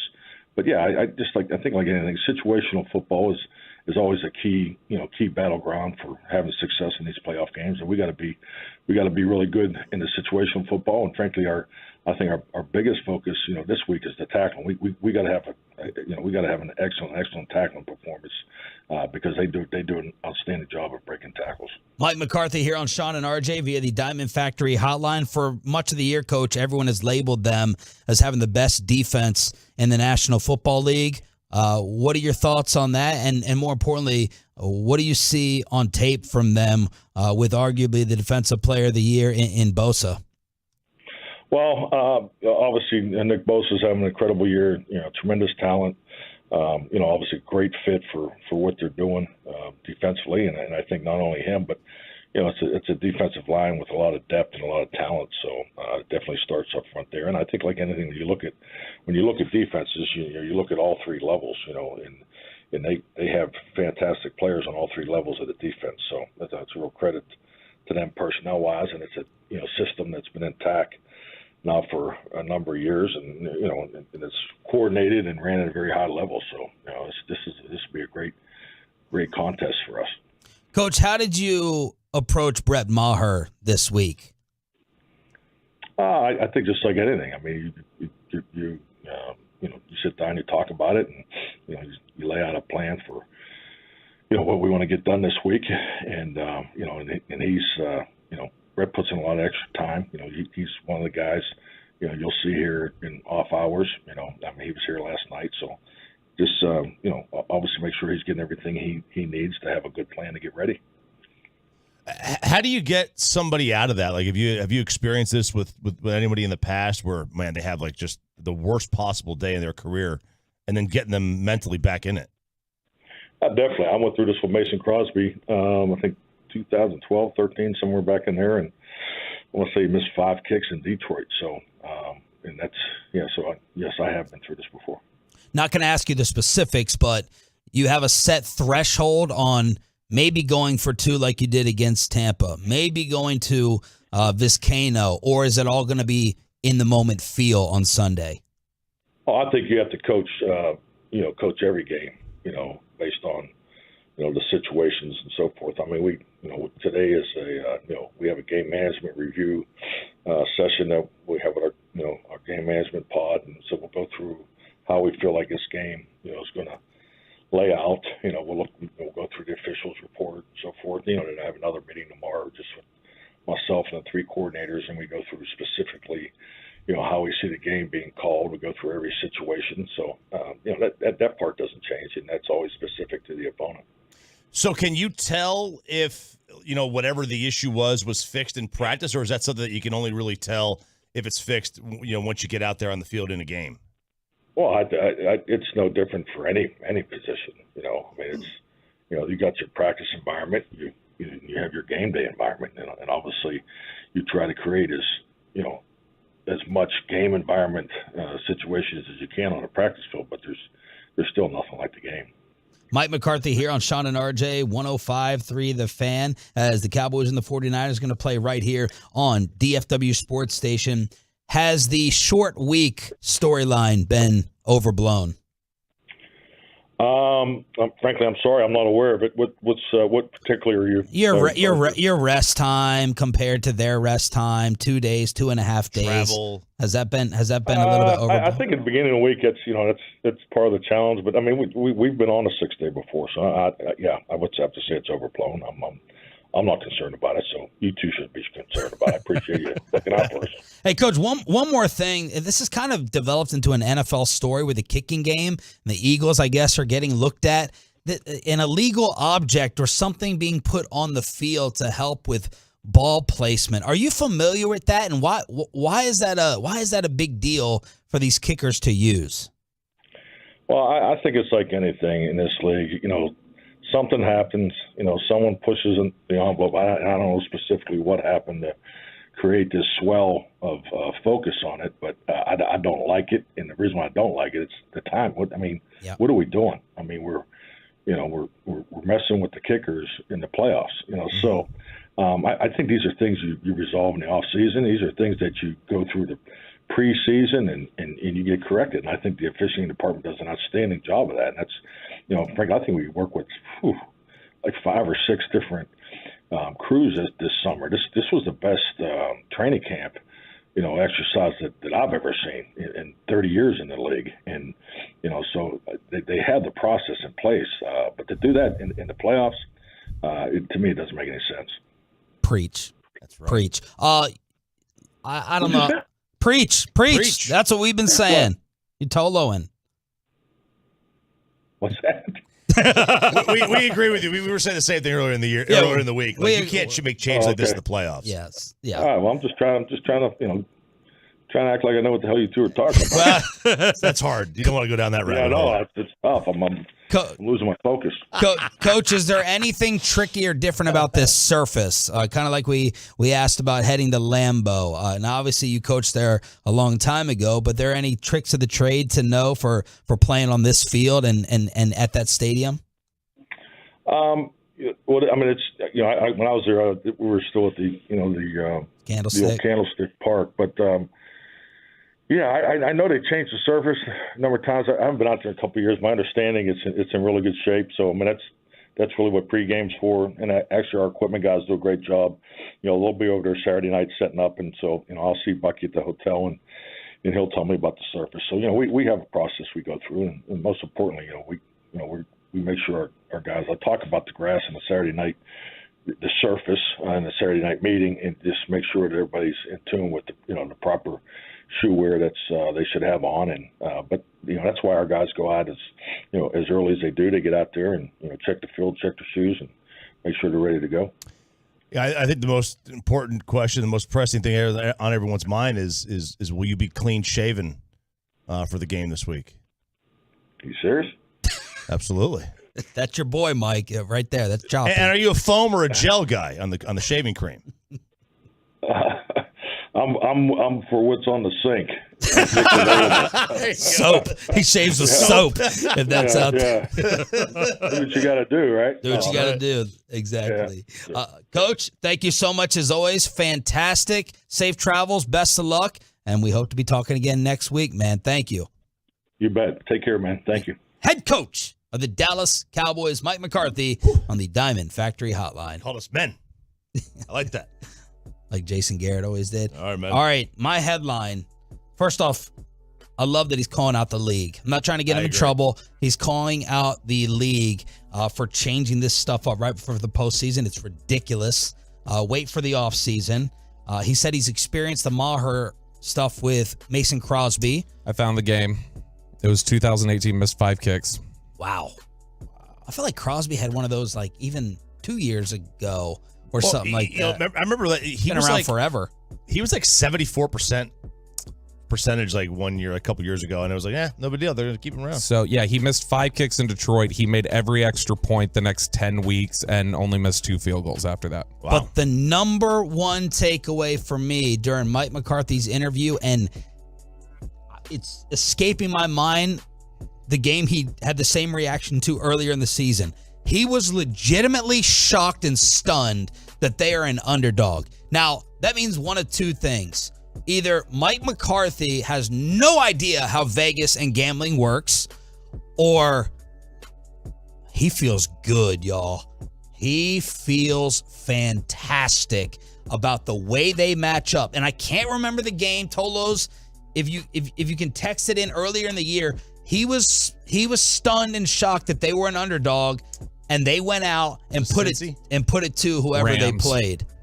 Rams. Yeah, he said, I'll say this, we're nobody's underdog, when he found out they were 5.5-point dogs. Wow, I love that reaction. Remember George Selvey told us in studio once, I'll drop that name, after the Seattle game in 2014, when they went up there, they put it to Seattle. And he was like, we knew we were going to win. We'd watch the tape. Like, you could tell when you watch the game film if your matchups coincide with, if your strengths coincide with their weaknesses at positions of importance. Like, Tampa was a great matchup for us. They didn't run the football, right? And Brady doesn't run. Like, it was they were sitting ducks. They really were. They're the weakest part of them. Pass defense wasn't good, but most importantly, they couldn't run it down our throats. Right, and that's the thing. Defenses, when they have to play for both the run and the pass, you got to guess right. I also loved he talked about tackling. That's the number one thing I have written down as the key to this game. And we'll make the official picks at 8:00. And this is what I told Laura Harris from NBC5 this morning on TV. Man, you can't get deboed.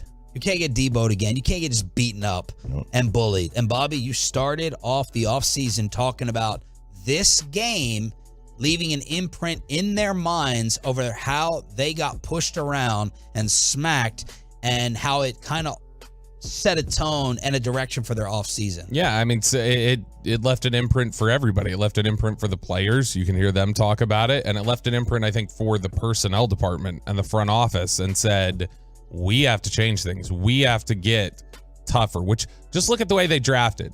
Tyler Smith, pretty tough, pretty nasty. Yep. Like, he was going viral all this weekend for the pancake block on Devin White.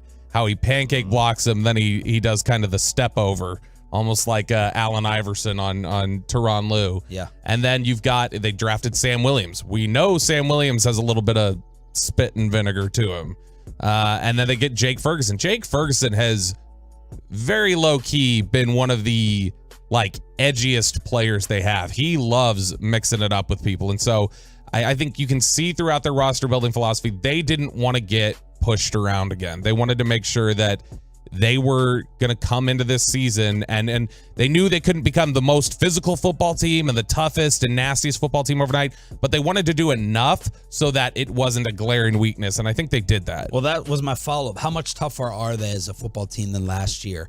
What is the likelihood that San Francisco with Debo and the running game with McCaffrey and Bosa and Fred Warner and Trent Williams, what is the likelihood and the difference in them pushing around the Cowboys like last year? It's very different to me, because I don't think I don't think the Cowboys are, they were finesse on both sides of the ball last year. Like on offense, they were this, let's free flowing, let's try and push the ball downfield. We can't run.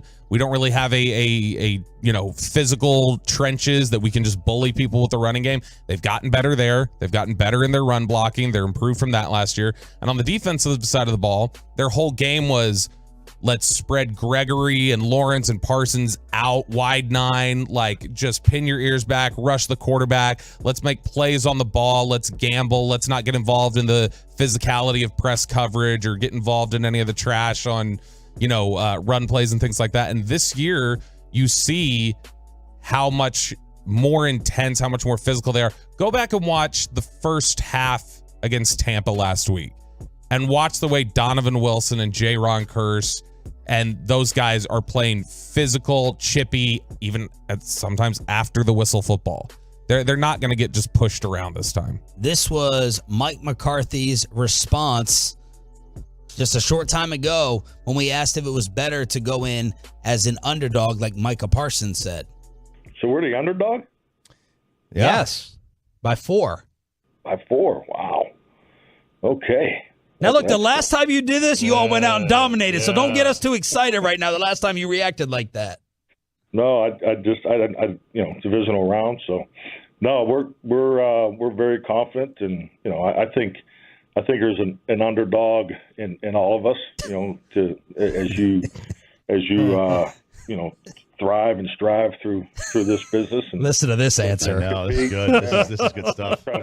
Filibuster is. Listen to that. I'm loving every moment, and I'm like, all right, I'll just cut to the chase.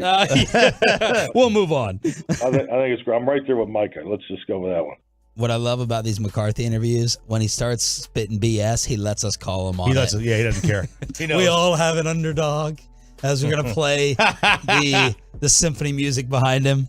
Yeah, and I feel the need to say something. Oh, no. I do, because, I think I've discussed it when we talk about Coach of the Year odds and stuff like that, but, just very directly, Mike McCarthy has done an absolutely hell of a job coaching them this year, and he deserves so much more credit than I gave him the first 2 years he was here, or even leading into the offseason. There's still things, obviously, about the approach and things like that sometimes can annoy me or whatever else. But in general, he has done a fantastic job. They all buy in. They all seem to love him. And he knows how to, I'll tell you what I think his biggest trait is. He knows how to insulate and protect his team. He knows how to protect them from. That's huge. Yeah, That's huge. He knows how to protect them, whether it's during the practice week, making sure that they're not worn down. He's great at that. Or whether it's just the way that the way he protects them from the outside noise. Now, I consistently say it's unrealistic to come to Dallas and have the line block out the noise. That will not happen. If you block out the noise, if your strategy for it is block out the noise, you're coming in here and it's negligence. Because it will not happen. And so what you need to do is you need to give them tools, equip them for how do you deal with the noise. Not how do you block it out, how do you deal with it? How do you put it in the proper context? And I think he's done a great job of that. And then when he can step in front of the bullets and say, I'll take this one, I'll make sure this guy's covered, he can't take it. He's done an excellent job at that. And I think that's a huge part of their success this year. Peyton has been chuckling back there every time I'm bragging about my TV appearance on NBC5 with the great Laura Harris, and I've been wondering why, and he said, just tell me to hit play. So go ahead, Peyton. I thought it was a tremendous appearance. In our last hour, I talked to Sean Sharif, co-host of the Sean and RJ show on 105.3 The Fan. She literally just How do you mess it up after you initially got it right? Play it again. In our last hour, I talked to Sean Sharif, co-host of the Sean and RJ show on 105.3 The Fan. She was listening yesterday when we were talking about new show names, so that was her push. Laura. Listen to that. She got it right. She got your name right, Sean. It's just, I bet, here's my thought. Sean. I literally just said the same effing thing as you. I did. Anyway. Open up your ear gate. Yeah. No, my theory, because you did give them a heads up, right? Hey. Well, the producer in my ear goes, okay, Shane. And I said, just so you know, it's Sean. Can you tell Laura? Can you tell them it's Sean?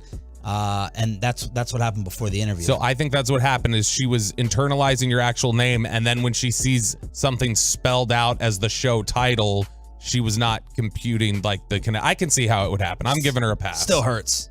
If every producer was just like me and did their job, the world would go round. Yeah. Great clues yesterday during Jeopardy. Yeah, way to screw me off the jump. Very good clues. All right, set up Richard Sherman and why this clip matters. So Kevin Clark from The Ringer, who I think does a really good job. He's got a podcast. He does a video presentation called Slow News Day. And last month, he interviewed Richard Sherman. That's a good name. Good luck getting RJ to focus as this gymnast that's gone viral everywhere is on TV. I've seen all of her photos already. We're fine. Olivia Dunn. She's viral everywhere. I'm just looking at how old is she? She's in college. She's at LSU. All right. I follow her on TikTok. She's got 10 million followers. She's amazing. Peyton's already Peyton looks down on his forearm to see what's carved in about all her stats. She's going live on TikTok in about 2 hours. So, Peyton slid into her DM. How many times have you slid? I've just commented on her posts. Her DMs aren't open, Okay. Who's your number one celebrity crush?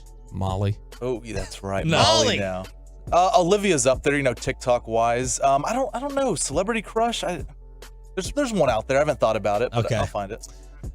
So Kevin Clark does Slow News Day over at The Ringer, and he had Richard Sherman on last month, and he had been asking Richard a question about, hey, what's something, and I think it's a great question to ask athletes. We asked it of Andrew Whitworth. What is something that you wish fans had a better understanding? What is something you wish you could communicate better, that they could know, hey, if I could just get them to understand this, they would understand the game so much better. And Richard Sherman took it as an opportunity to explain something that's relevant to this week now. Again, this was a month ago, but it's relevant today, which is Dan Quinn and Kyle Shanahan are going up against each other. So he had a great story about how Kyle Shanahan got the best of Dan Quinn one time. Shanahan broke our rules one time in a game. So anytime you had one receiver displaced, so a displaced receiver means he's not connected to the line of scrimmage. So he's out wide, or in the slot. And a tight end can be that way too. He can be standing up off the line. But when they're in 3-point stands connected to the line of scrimmage, they're connected. So that's not displaced. He had Dan Quinn there. So Dan Quinn, ran our scheme. And so I'm sure they ran it throughout training camp, and he figured out the holes in the scheme. And so he brought in two tight ends to the single receiver side. So there's a receiver each side and two tight ends to the left, and they're both connected to the line of scrimmage. He just ran a simple, one-step slant by the receiver. And when you have one receiver, it's man-to-man. It's pretty much man-to-man. Hey, I got that guy locked up, but it's cover 3. But if that guy stays in there and he runs a slant, I got the slant. And so he ran him on a one-step slant. He ran the tight ends on seams. Touchdown. Uncontested. And it broke the defense. It literally was against every rule that we had. So we had to change the rules of the defense in order to combat that situation, but nobody had ever done it. So sometimes you run into situations where you're like, man, these guys suck. These guys made a mistake. It's they beat the scheme. The scheme can be beat. It's very interesting to think about is that, look, we had Dan Quinn, as sharp as he is and everything else. We have all these rules that, hey, if this guy's doing this, you need to do this and blah, blah, blah. And Shanahan just recognized it when I am going to draw up a formation and use decoy routes that will just tie up everybody and leave you literally wide open for a touchdown. And they tweeted the play a little bit later so you could see it. And it's just, it does look like somebody completely busted. Somebody wasn't in the right place. And as Sherm explains there, no, it's not about busting sometimes. Sometimes it's about coordinators are really good at drawing things up to abuse the rules you have in place. And that's, I think, is the genius of Kyle Shanahan. It's things like that he can just know, all right, let's structure it this way and be able to attack it this way. But that's the kind of matchup you're getting this week in this game. Official pick at 8, the Dark Roast with the help of a former president at 8:40. A crosstalk that I am dreading at 9 o'clock here on the Fan. So I think this is going to be very, very tough. I don't know what's going to be tougher to match or top. The Cowboys' performance against Tampa or RJ's song from last week. Oh. I didn't even bring up for you to do a song this week because last week I thought was so unattainable. Well, I appreciate you saying that. I did feel, though, I'm a superstitious individual in general. Yeah. Now, I'm trying to break some of that. I have broken a lot of that. Okay. So Choppy used to travel, no lie, with a Fly 2 shirt and a Fly back shirt. He believed if he didn't wear these shirts, the plane was going down. What were the shirts? One was a white button-down shirt with blue pinstripes, and the other one was just a golf shirt, but it was I think it was teal, aqua, I guess the color. Now, what made... It's basically the color of your cup. What made these the flying shirts? What made you decide that these are the pieces of material that will determine my life? So, when I started, I'd flown as a kid a lot. Well. But, I'd never flown by myself. 1%er. I know, right? I never flown by myself. So, when I started flying back and forth to college, I was on those tiny planes that were just bouncing off. I hated turbulence. It scared the hell out of me. And one time I just happened to wear this one shirt and it was the smoothest flight ever. I was like, okay, that's the reason. Okay. These planes are going down if I don't do this. Yeah, that's why Mike McCarthy is going to be clean shaven again, guaranteed, because 100%. of last week. Yeah, you have to be. I'm a superstitious individual in general because of my elite career as an athlete, Sean. Yes. Of course, absolutely. So you wanted to make another song. So I wanted to make another song. I wanted to make sure that we kept the juju going. Yeah, the Juju, which we can say which song it is, right? We're not playing it yet, but we can. We're about to play it. Oh, we're playing Why it now? do you think I just set that whole thing up? Because I thought you were just teasing ahead. Tease. I don't know. I figured it was like the last 2 days how you've teased Madden and then we don't do it. So I just thought it was like I thought it was. I was trying to follow the trends. Did you read the email? 740 RJ song. I did read it. Point. I just for some reason thought we were coupling it at 840. I think I just forgot. Do you have anything to say to set it up? I don't think so. Good. I think it speaks for itself. Good, Peyton. Play RJ's song to get us ready for San Francisco. Purdy don't know Dak is getting hot. This is Jerry's shot. 2-1 without Jimmy. Purdy's little world. We got Micah, he's coming for you. And Shanahan will drive that bus right over you to get a QB that he thinks is better than you. Shanny boy, you were no good until you got CMC. You wear that flat bill like you think you're 18. And how we've always known you hated Jimmy G. Purdy can't throw, Dak is getting hot. Oh no. This is Jerry's shot. 2-1 without Jimmy. He drops back, Micah sacking him. Pressure got to him. Your vacation comes early. Oh, E-O. We about to send your ass home. E-O. Cause we gon' win that. Purdy can't throw, Dak is getting hot. This is Jerry's shot. 2-1 without Jimmy. Woo! Another one take. All right. Yeah, look. You can't have 24 karat every time. Who was in the background there? It was Bobby. The vocals? Yeah, the vocals. Yeah, that was me. All right, that's an RJ Choppy production. Twolos, Twitch, YouTube, and the truckwreck.com text line.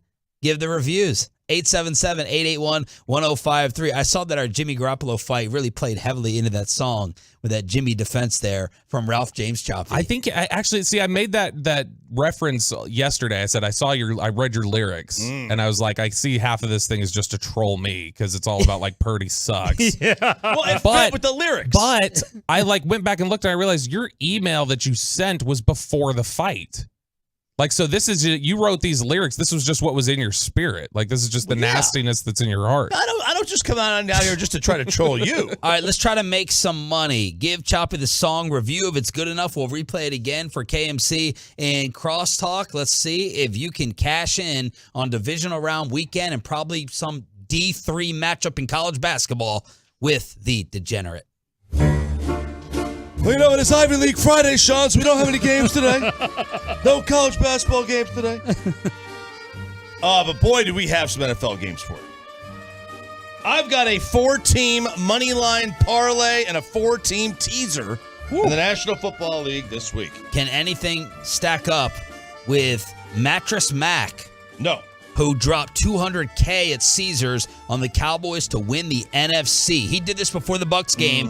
$200K, a $1.45 million payout from Mattress Mac in the armpit. Woo-hoo-hoo. Yeah. All right, let's go with the teaser first. This is not going to pay you as much as the Moneyline Parlay, but let's do it anyway. 4-way teaser.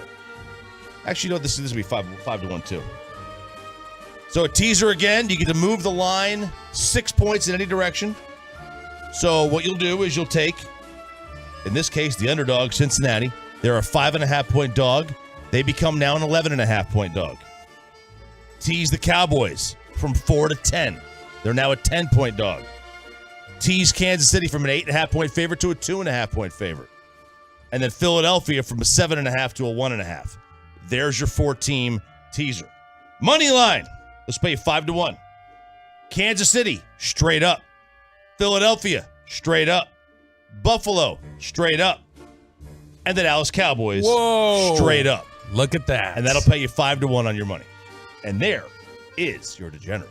Here are the odds in Vegas if you just think the Cowboys. So all three of us think if the Cowboys win this game, that they'll win the NFC Championship game.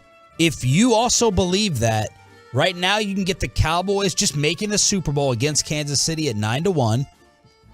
Cowboys versus Buffalo, 10-1. Cowboys versus Cincy, 18-1. Cowboys versus Jacksonville, 54-1. I'm taking the Cincinnati one. Yes. First of all, it's really good value. Second of all, Cincinnati owns Kansas City. Yes. And prior to the game against the Bills getting stopped, Cincinnati was about to just beat the brakes off them. They had marched up the field and scored a touchdown, and they were marching again. They were not going to be stopped. Cincinnati they have the one that they match up very well with both teams. 877-881-1053. What's the song review? It is an aggressive split. Aggressive split. An aggressive split between fake poll that numbers, is fake numbers, fake polls, that fake is polls. between that is the absolute best one Choppy has done, and that is it does look a lot like our politics. It is like this is the greatest thing ever, and it is also the worst one yet. I would say it's maybe trending a little bit more towards positive. I think the difference is if you know the song, you thought it was good. Who doesn't know that song? A lot of people don't know it. Why didn't you do? Why did you do? Why didn't you do California Dreamin'? Why didn't you The do? mamas and the papas. Come on. Mama Cass is real. Be relatable. Be relatable. Why did you do something from David Crosby? We heard about that yesterday. All right. If you're a little worried about this game, there's one person in the room who's going to make you feel the absolute best about the Cowboys going in here and crushing the 49ers. The official picks for Sunday with Sean, RJ, and Bobby is next. But first, it's always the Friday message from Mark, Scott, and Gene at Franklin & Frankel. They want to make sure you have a fun and safe weekend. But look, stuff happens, right? Especially with drinking and driving out there on the roads.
Fan Studios, secured by DFWSecurity.com.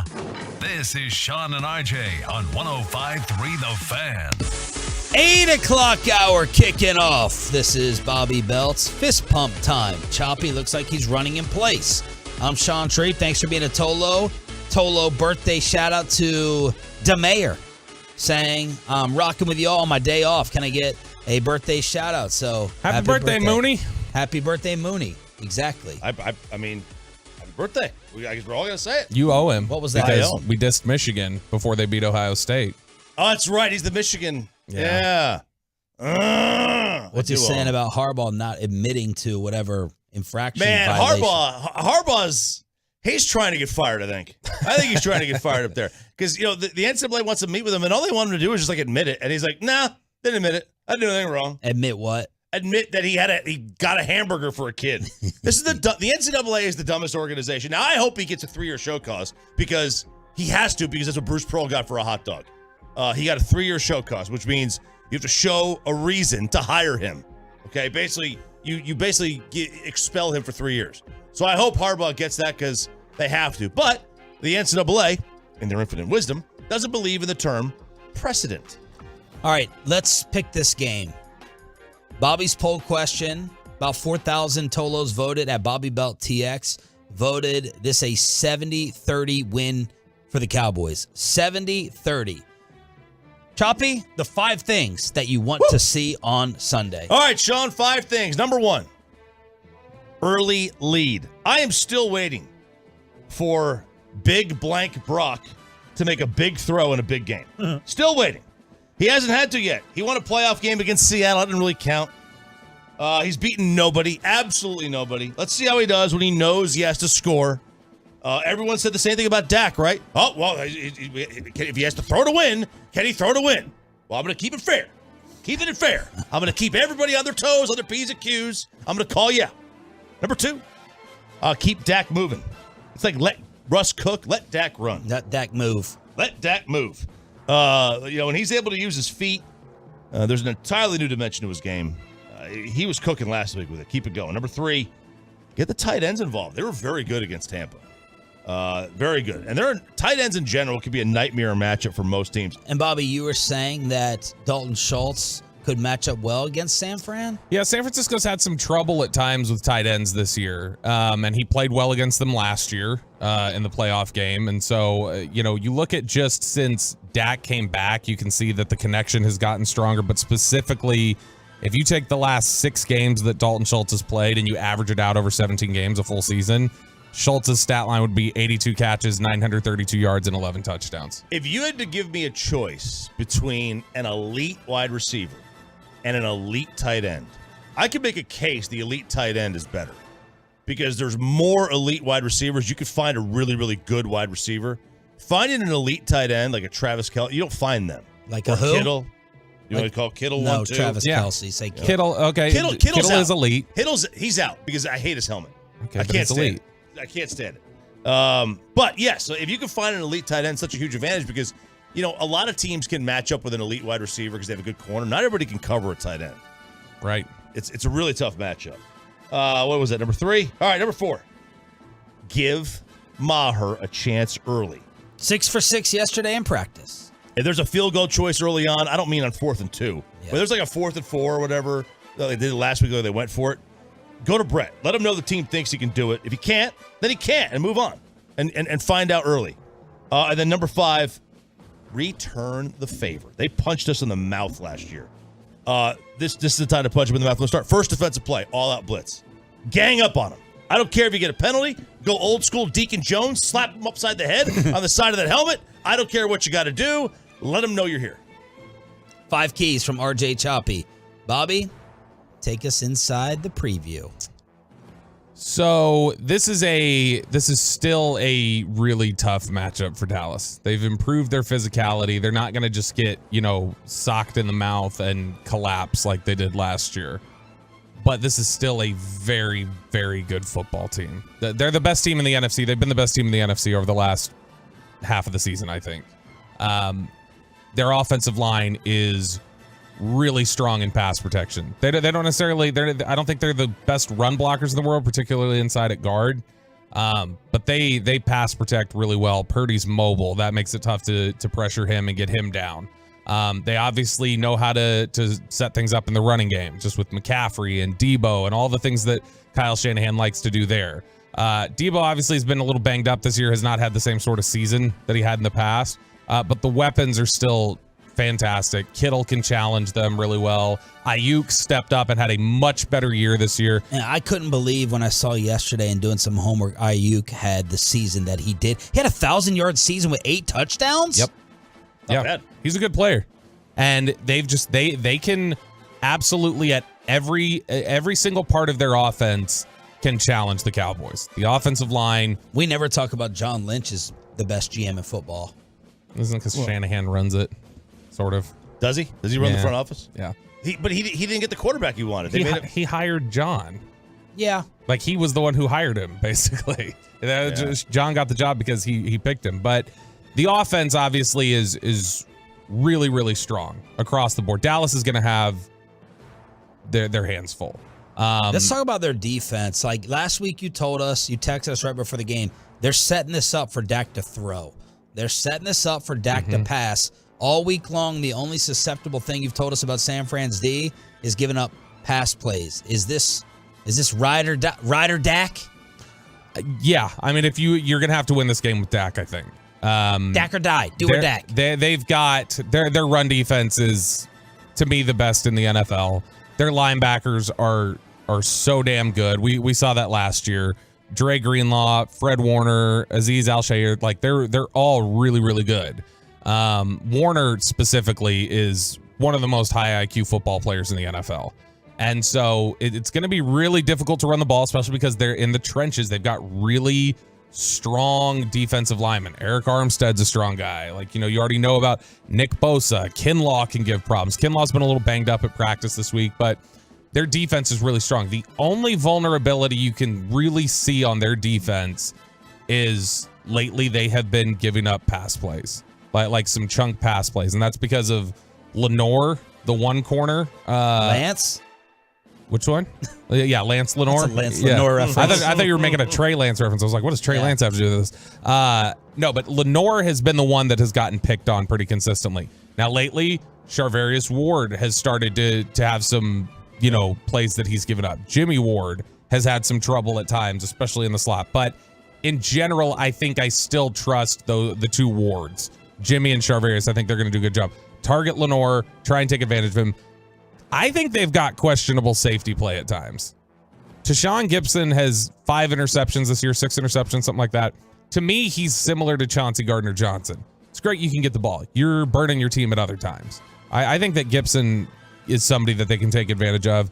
And Hufanga, the other tight end, he cannot, as Brian talked about yesterday, he can't run. He's somebody who doesn't have catch-up speed. And so, for me, I think that you take advantage of the safeties. If you can get, Dalton Schultz on a seam, you can, I know they've been tricky in the past. You can run some of these option routes, get a read on the safeties, see what they're doing, play into that. So who is our receiver to take advantage of that corner? Lenore, probably Gallup in all likelihood. And so, because I wouldn't imagine they're going to stick Lenore on Lamb.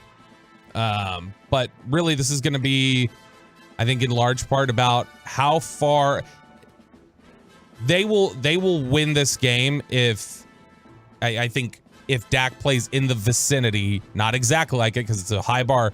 I think Dak's going to have to play in the realm of what he played last week for them to win, is what I think. And so if he can do that, if they can take advantage of some of those things, then they've got a real shot. But this will be a game I think you have to win through the air.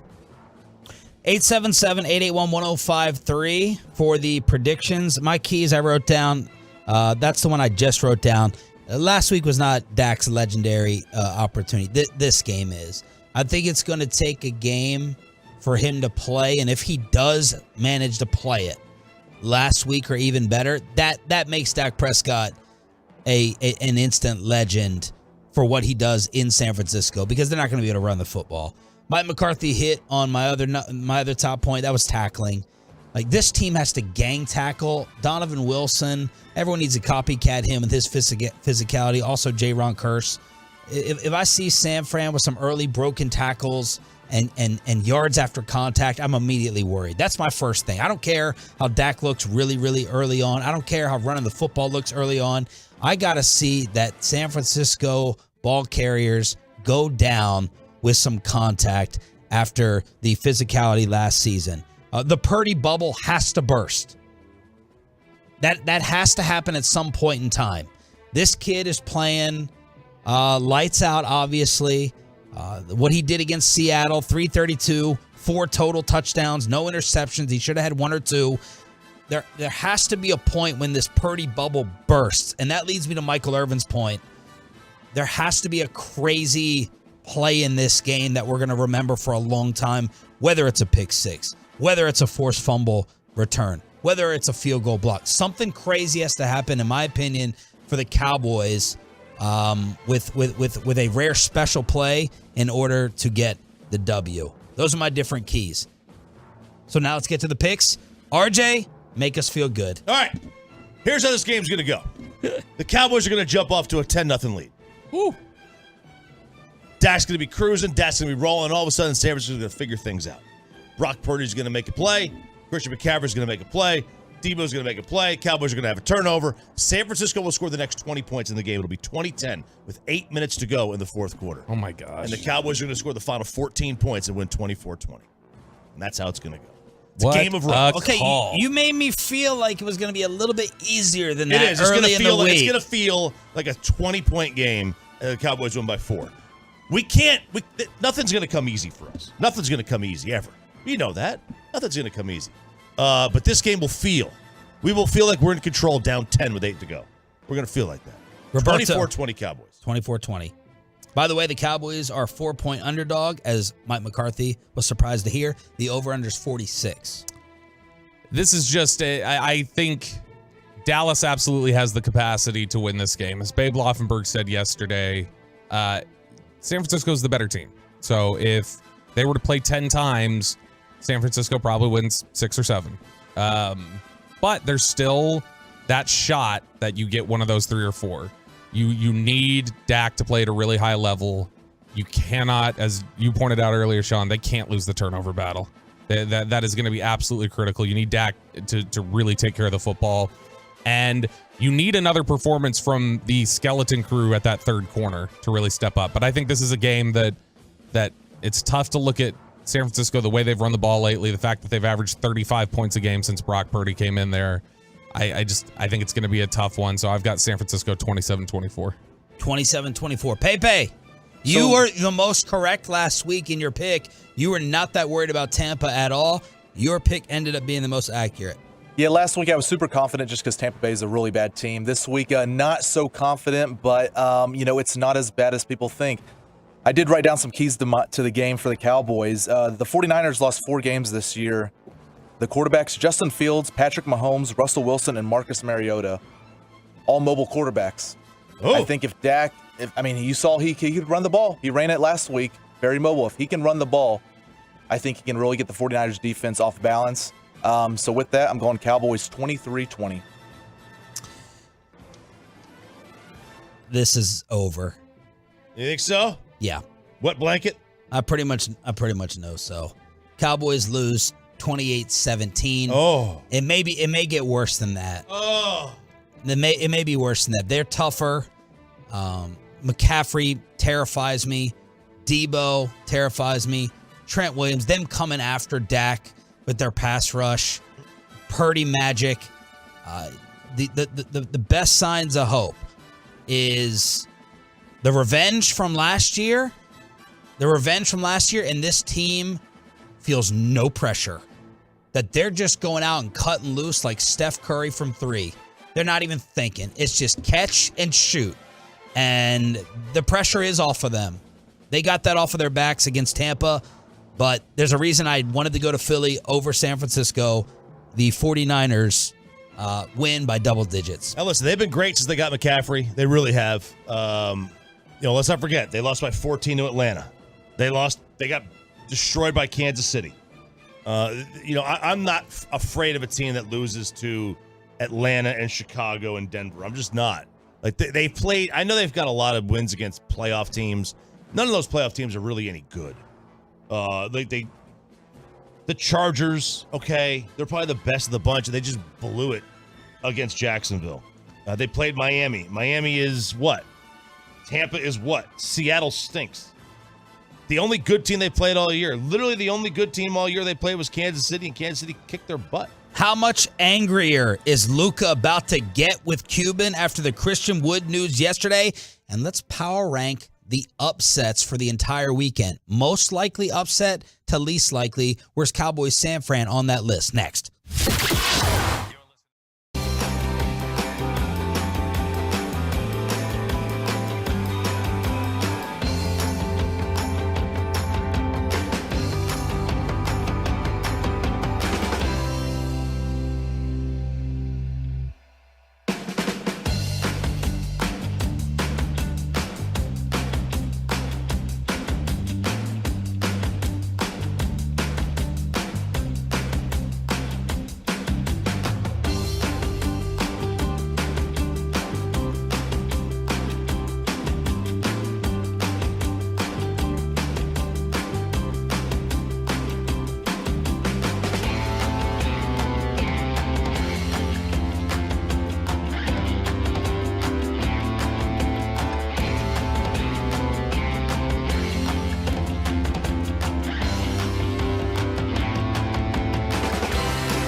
And it's back to Sean and RJ right here on 105.3 The Fan segment here, brought to you by Window Nation. All right, a former, God love my mother. What an innocent angel. I said the dark roast is coming up at 8:40. A former president is going to help us roast California. She goes, who is it, Bush? Is it, you got it? Did y'all get a Texas connection to Bush? I was like, no, Ma, love you. It is not President Bush. So stay tuned for that at 8:40, an epic dark roast. Man, they're attributing a lot of time to us in San Francisco for this crosstalk at 9 a.m. I mean, basically, we're responsible at this radio station for more than half of their show. Well, California's also responsible for half our population right now. So they have to talk about DFW because half their listeners live here. Yes. So we'll have crosstalk at 9, the dark roast at 8:40. I got to give a shout out. The Tolo of the day right now just sent us this. Jake Smith, watching you on the big screen at the house before heading in for a vasectomy. Oh, Jake. Not excited. Great show this morning. And here he is with the feet kicked up with Sean, RJ, and Bobby on the big screen. Any words of advice? Anyone with any experience? I don't have experience with this. No, I have absolutely no experience with this. Someone down the hall does. I don't want to really out him, but a big-time personality on the Grande. He was walking around the hall the other day. I mean, limping bad. And I was like, what's that, golf injury? You playing with the girls or something? And he goes, nah, man. Nah, I got a vasectomy. I got to say, Jake, you picked a bad week for that. Everybody knows there are 2 weekends a year where you get the vasectomy. Opening weekend, first round of the NCAA tournament, or the weekend of the Masters. Those are the weekends. Why? Because you can get off. Well, you can't get off. You can't. But no, what you do is you get on a Thursday morning. Yeah. You get a bag of peas, frozen peas. You put them on your, you know what? Yeah. And then you sit there and you watch the NCAA tournament on Thursday and How Friday. many days does this get you out of work? Because I could counter argue and say he's now free for the weekend. Saturday and Sunday, he is on his rear end watching the divisional round without disturbance. He may be, but he didn't get off work. Only but one day. You might want to be able to do it on Thursday. Get the 2 days off. Yeah. You got to take advantage of that. All right, so shout out to Jake Smith.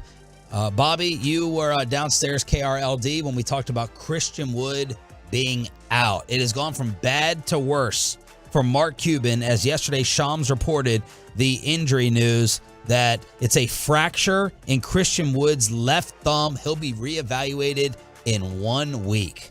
Ugh. Well, I mean, if we're going to follow the trajectory of Dallas sports this year, a thumb fracture means they should have a ton of success the rest of the way. As Dak Prescott, we were all feeling terrible at the start of the year with that. So now you can make the connection with Christian Wood. And RG3 is still saying that Dak was battling an injury before the Buccaneers game, thumb injury. Yeah, I don't know about that. Yeah. But I'm sure this probably makes Jason Kidd thrilled. He doesn't have to have an excuse to actually put him in the lineup anymore or whatever. But how about Kidd the other night when he was asked about the defense? They said, how do you fix it? He goes, well, if it's the guys that we have, and I was like, I raised an eyebrow. I was like, what does that mean? If it's the guys that we're still playing with, and I was like, all right, you talking about the injuries, or are you talking about maybe going ahead and changing up this roster as Luka apparently wants them to do? Here's the games for the week. You got a 3-game homestand tonight. It starts on ESPN against the Heat. Heat at home, Clippers at home, KP and the Wizards at home, at Phoenix, at Utah. Those are the next 5 games for the Mavs. Heat, Clips, Wizards at home, at Phoenix, at Utah. Next 5. I've seen easier 5-game schedules. That's for dang sure. This is going to be the whole improvement for Dallas in general started with Wood getting in there. Once they were, apparently in such dire straits with their injuries that, oh my gosh, we just have to play Christian Wood. The struggles they've had lately, particularly defensively, I mean, this is going to be a tough stretch for them. But he's not supposed to be a good defensive player. Maybe this helps them. Well, I mean, they lose to Los Angeles, they lose to the Lakers a week ago without his defense, without him blocking 4 shots in overtime. Here's the pop quiz question that you were out for during headlines. Luka, Dinwiddie, and Luka, Dinwiddie, and what? Yeah, exactly. That's What are the you, question. like, who's the next? Who's the next? Yeah. Can Kid come off the bench? You suit up? Who's the first name to pop in your head? Tim Hardaway, by the way, is in street clothes. Dodo. He's there for. I'm not saying it's good. That's just who pops into my head. Kemba Walker got cut already. I know. He's trying to play overseas now. Who is the Mavs' third into that equation after Dinwiddie? All right, let's pick the rest of these games, and I want you to put them in order of upset, okay? Most likely upset, least likely upset to happen. Tomorrow at 3:30, Jacksonville at KC. It could be in snow. 7:15, Giants at Philly. Our game at 5:30 Sunday, and at 2 o'clock, Cincinnati at Buffalo. You guys get to pick first, since you were, because of that freaking Brandon Staley cost me my wild card picks. What was our record last week? We were 7-0, I believe, total. Yeah, 7? Or no, what were we at? What was how many games were there? Why don't you just say undefeated? 6-0. 6-0. Y'all were undefeated. Yeah. So go ahead and start it off. Most likely, least likely, game you feel the best about, who should be worried, and who wins this weekend, the other games. You know, I did not look at the numbers of the percentage chances of each team to win. I did not look at this before I did this. This just goes to show you, my brain's on a different level, right? How are you going to pick when you don't rely on your beloved analytics? Well, it turns out that my brain matched with the analytics. Oh! Without even thinking about it. Oh! The team with the best chance of pulling the upset is the Dallas Cowboys. So the numbers say. Really? The numbers say that San Francisco has just a 55% chance of winning. This is from Cynthia Freeland on NFL.com. ESPN's analytics say the Cowboys have a 53% chance of winning. So the ESPN actually has them as being the team more likely to win. Next, Cincinnati over Buffalo. Next, yes, Giants over Eagles. And then finally, Jags over Chiefs is the least likely. These are tough for me to pick and put in order. I've only got one upset this weekend. So I've got Cincy beating Buffalo. And so that one is obviously the most likely to me. Outside of that, I'm picking the favorites in the other games, but the next most likely to me would be Dallas and San Francisco. Dallas has a legit shot to win this game. Yeah. Like I don't think this is something where it's like, oh my gosh, they're going to get run out of there. They're the only team, they're the only road team with the quarterback advantage. You could say, if you wanted to say that Burrow's better than Allen, but you know, I think most people would say they're even, or Allen maybe slightly better. They're pretty close.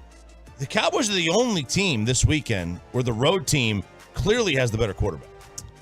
I know you love Brock Purdy, but yeah, I mean he's big blank Brock. The interesting thing is that when you look at with all the success Dallas had, like you don't remember them having losses in bunches during the year or anything else like that. But it's still interesting when you look at they were 2-4 on the road to close out the season. They lost 4 of their last 6 on the road. And it's because they played so many home games in bunches. But Dallas, I think, has the next best shot. Then I would probably go Giants over the Eagles and then Jaguars over the Chiefs. I don't feel great about those two, though, at all. This has me all twisted up. I think that the Giants can scare Philly, and I think Jacksonville can put an early scare into Kansas City. Those are, I guess, my hot takes. I don't know. There's this Daniel Jones confidence that is building. Brian Daboll, Hurts not 100%. All the pressure in the world on Philadelphia. The Eagles are either going to blow them out, or this is going to be a scary game for Philly late in the fourth quarter. That's my opinion on that. Jacksonville is Cinderella. Kansas City screws around with teams. They screw around with teams sometimes. yeah, they'll mess around on you. They'll mess around. They will. I don't have a ton of confidence in the Cowboys beating San Fran, as I just picked. And if I was Buffalo, I'd be terrified. I'd be absolutely terrified if I was the Buffalo Bills. They should be terrified. I mean, Cincinnati's a good team, they have shown, like when they play Kansas City, they beat Kansas City, and when they play, they were dominating that game before it got postponed, or I guess canceled. So your hot take for the weekend is Cincy over the Bills. You've had Buffalo number 1 in the power rankings. You've had the number one all year long. Little inconsistent. I don't think it's inconsistent. Like you can still have them number one and then have an upset.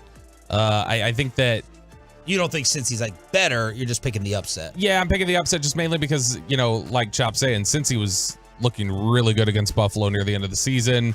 Cincy has played really well down the stretch. Buffalo's had a few hiccups. The turnovers, the amount of times that Buffalo's been turning over the ball lately is just a little concerning. And so, this one's pretty close to a coin flip for me, but I'm going to go Cincy. And I think your hot take is the Cowboys and the way they'll look beating San Francisco, unless you have another hot take. No, I don't think any of the other teams, any of the other road teams win. I think the Bills are going to win the game.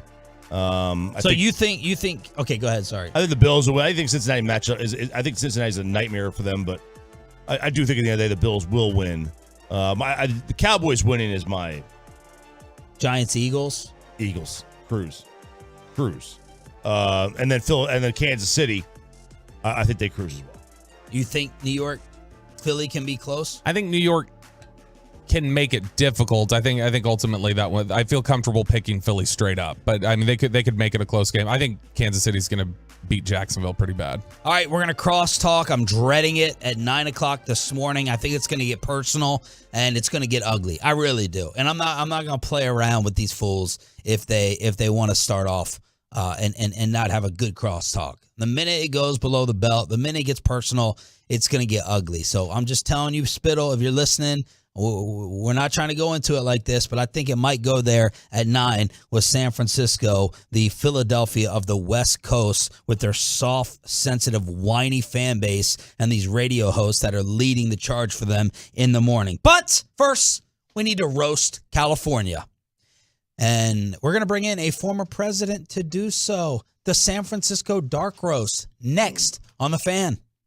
But this is the football place to be. It's the Eagles Nest. All your favorite games can be watched on their 73 in-house televisions and on that new 163-inch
week, beginning February 6th, right here on The Fan.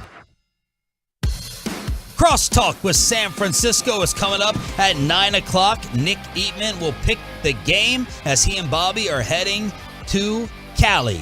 Here on your home of America's team, Sean Sharif, RJ Choppy, and Bobby Belt on 105.3 The Fan. I've been looking forward to this one all week long. Oh, I haven't. I haven't either. Why not? I don't know what I can safely write. The amount of the amount of jokes you struck on the phone last night.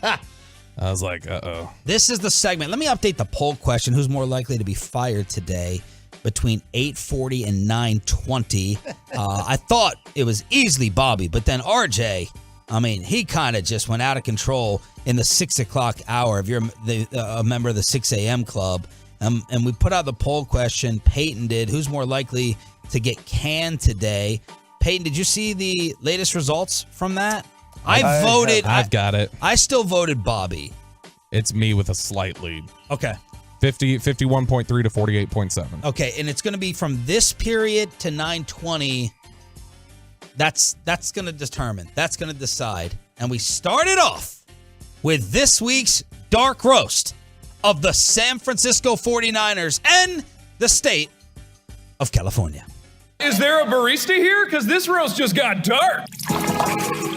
Oh, can't believe you guys talked me into this. Yeah, it was real hard. I know. That's what she said. Let me get into character. Get on the fan cam. The Cowboys travel to the deep state of California this week to take on the 49ers. I prefer the 45ers, just like me. 45. Number 45. The 45. I thought they were the Fraudy Niners. Now they're the 45ers. 45. That's just me. Be 47 very soon, folks. Just you wait and see. 47. You know, I actually love the people of California. Great people, beautiful people. They voted for me twice. Twice. They just did it in the state of Texas because they all moved there. They all moved to Texas. They said, we don't want any more of that $7 gasoline in California. We're moving to Texas, America. This game's going to be tough for the Cowboys, though. You can't trust the numbers that come in. Because we already know California, they accept fraudulent mail-ins, just like Michigan folks, just like Arizona. Democrat-run state, Democrats. Kyle Shanahan, he is the head coach of the 49ers, folks. Praised as a forward-thinking offensive innovator, which makes sense. Nothing screams forward-thinking offensive innovator than running the ball 504 times in the season. Analytics, folks, analytics.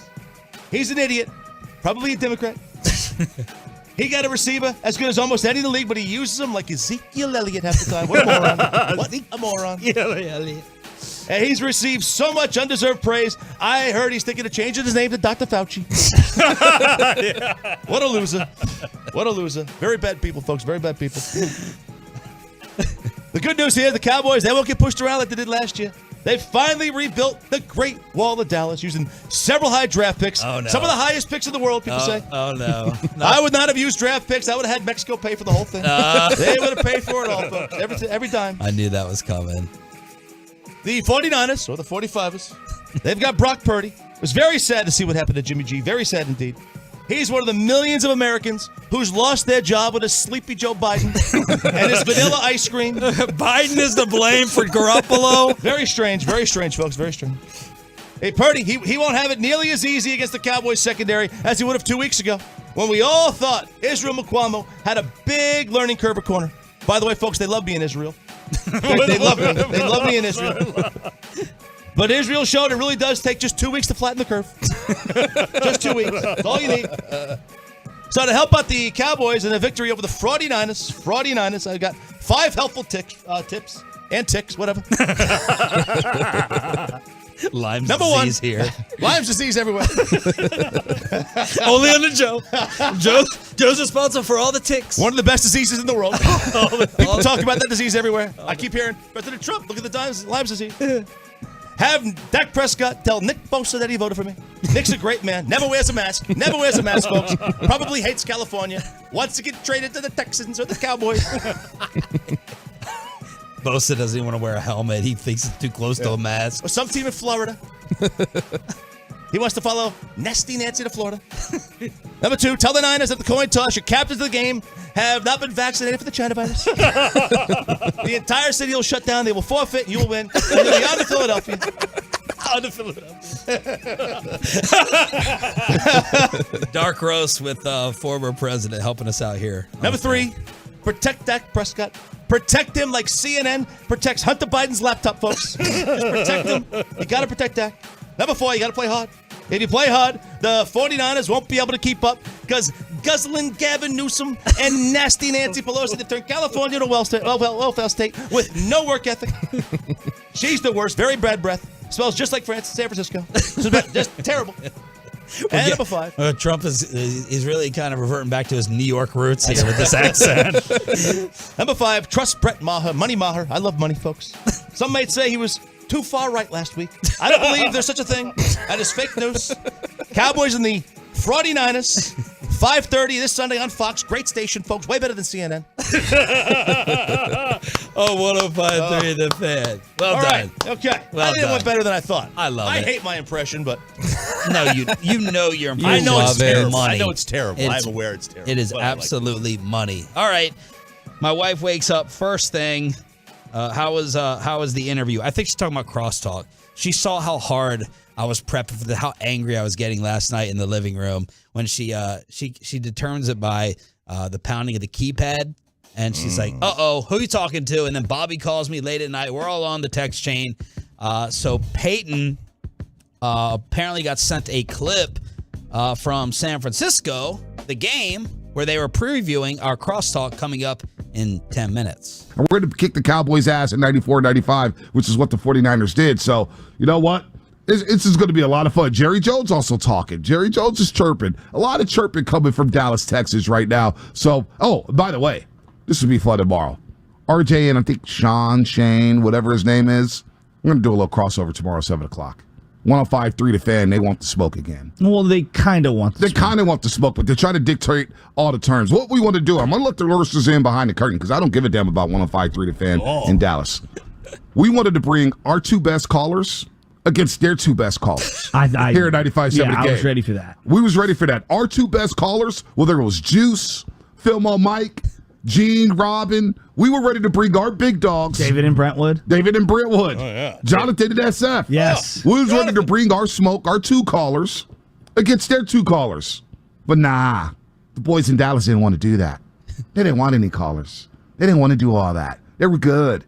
And not only that, we just found out yesterday, they've got another host. Oh. So it's going to be 3 against 2 tomorrow, which is what they need because they've been bodied twice. Well, so, you know what I say about 3-man shows. What's that? That means you have 2 crappy ones and you need a 3rd one in there to fill time. It's just the facts. I love the. You know what I say about 3-man shows? What? I don't know what you say. What do you say? You know what I say about shows that take nothing but phone calls all day. So we found out that. Well, first off, they're basically doing a podcast still.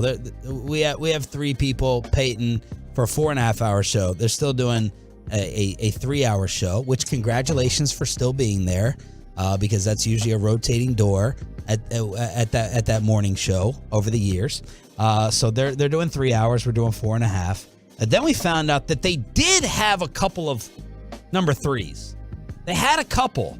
One is a very well-known name, Greg Papa. Oh yeah. He's the play-by-play guy. Yeah, and he was on over there. Yeah, he was on over there with Bonte Hill, Bonte, whatever. Bonte Hill. We don't have to disrespect the names. They can. I'm just repeating what he said to you. Yeah. Shaw Shade, whatever. Which, by the way, that is the most East Coast sounding accent I've ever heard in San Francisco. He sounds as stuffed up as Angelo usually. They should get a Allegra deal or a Zyrtec deal. Flonase deal. Flonase deal. That's the 24-hour stuff, right? Who has allergies in California? Like what's that guy's deal? Very bad place. Very bad place. Greg Papa was over there, and then I guess he split, and then they also had a 3-man show as of like 2 years ago. And now they don't. And Kate Scott was the other one. Yeah. And she decided to roll out as well. So maybe it's these guys running off their number 3s. But Bobby went. This is how I knew Bobby went was next level diabolical. Bobby went and found like audio, and they're probably spying and listening right now. Sure. But Bobby went and found audio of like Kate Scott on their show in the past to like play during this cross just to drop in at random times. The ghost of Kate Scott to drop in on them, who apparently they ran off in San Fran. Hi, everyone. My name is Kate Scott, and I am looking forward to having a whole lot of fun with all of you for a very long time. I think she went to work with Golick Jr. I think Really? she went to work with Mike, who's been on the show as of late, and then we'll drop in another Kate audio clip here and there. It is not on Bonte's pants. It's not on Bonte's pants. So the other guy, I'm actually going to start off trying to be nice. This is all going to be on Zoom, by the way. I'm going to start off being nice. So last year when we had to pay up for the Cowboy 49er game, and I said, all right, where do you want me to Venmo the money? We made the bet. Man of my word, where do you want me to send the money? And the host known as Butcher Boy. I can't believe I'm going into this wanting to like defend the one named Butcher Boy the most. But Butcher Boy said, Uvalde just happened in your state. Let's get it going and direct it all towards a fund to help out. And I was like, man, that's awesome. Fantastic job by you. I thought that would unite us and bring us back together. So DFW, San Francisco, California, we were all contributing to try to help out after the tragedy that happened in our state. I'm going to start off with that, giving them props for that and credit. They deserve it. And then hopefully we can talk about the game. Hopefully we can preview it, find out if they were wrong about Brock Purdy, get into the back and forth. I guess they had their most overrated Cowboys of all time list with Jerry and Aikman at the top. I'd like to talk about the game a little bit, but I have a feeling we won't talk one thing about the game at all. I have a feeling. Yeah, you're probably right. We probably won't talk much about it. It would be nice to. It'd be nice to, but let's I think find it's out. going to get drawn off sides. We'll find out. Let's find out. Zoom, Fan Cam, and Twitch Crosstalk with San Francisco after this. But first, there's no doubt.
our fan studios, secured by DFWsecurity.com, this is Sean and RJ on 105.3 The Fan.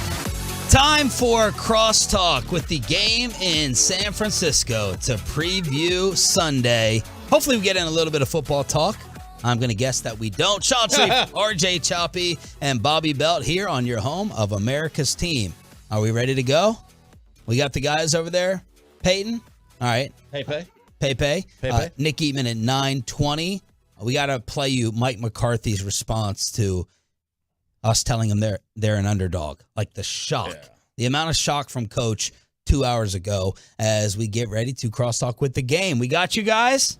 Oh, we got you guys. Before we all start, we want to make a little piece. You know, we see you guys getting a lot of heat on Twitter, a lot of Bay Area cats coming down your road, and I get it. It can rattle a lot of people. It rattles us sometimes. So we want to play a nice little melody for you guys, some nice little clips to start this off. Here you go, 105.3 The Fan. Talk about how the new arena and the atmosphere is so bad compared to the first one. Oh, yeah. What happened to the city? Yeah. What happened to the town? What happened to the town? What are you ripping off Boston movies now? The crowd starting to raise the roof here at Chase. After 2 years of uncertainty and injuries, the Golden State Warriors have put the splash back in the finals. Final score, Warriors 120, Dallas 110. The Warriors win the West, 4-1, and get ready for the Eastern Conference winner, which could be determined tomorrow night. You guys are stabbing. You're stabbing your own quarterback in the back. No, they're stabbing their own fans at the game. Yeah, at the games. And you guys are holding on to this. I mean, you sound like Homer, so you guys must do big, major Homer radio. Oh no. 50-50. Everyone believes we're gonna win, and then you're holding on to this because you know you drafted the wrong quarterback. The game's over. They keep inbounds. Dak has to get this out of bounds or he's taking a shot to the end zone. This is scary because I would take a shot to the end zone here when they're in the sideline defense because you actually can hold on to the ball. You need someone, San Francisco, to get to the quarterback here. Prescott takes off running the football. Whoa, I don't think this is going to work out. I don't think it's going to work either, Jim. Down. I don't think it's going to work. Oh, my gosh. Spike it. Oh, the game is over. Oh, he did. Oh, Tony, it didn't work. Jim, it didn't work. Is that it? That was a filibuster. That was a filibuster. Sean, it didn't work. Oh, Sean, S-H-A-N. I forgot there was no W or no A or no E in that one. Hey, fellas, how you doing? Happy New Year. Happy New Year. Tell your boy Bobby Belt, man, just relax a little bit. Looks a little uptight, man. Just breathe a little bit. We'd like to congratulate you guys for still being there. We know the rotating door normally. I didn't think you'd still be here from last year, so congratulations on that. And you know, when you get ratings like us and you dominate the market, I mean, it's kind of hard to replace, right? Yes, I guess I should stuff my nose up too, and we'll dominate. But Joe, I would do it with cocaine because it sounds like you're off that. Joe, I would like to say something nice to you.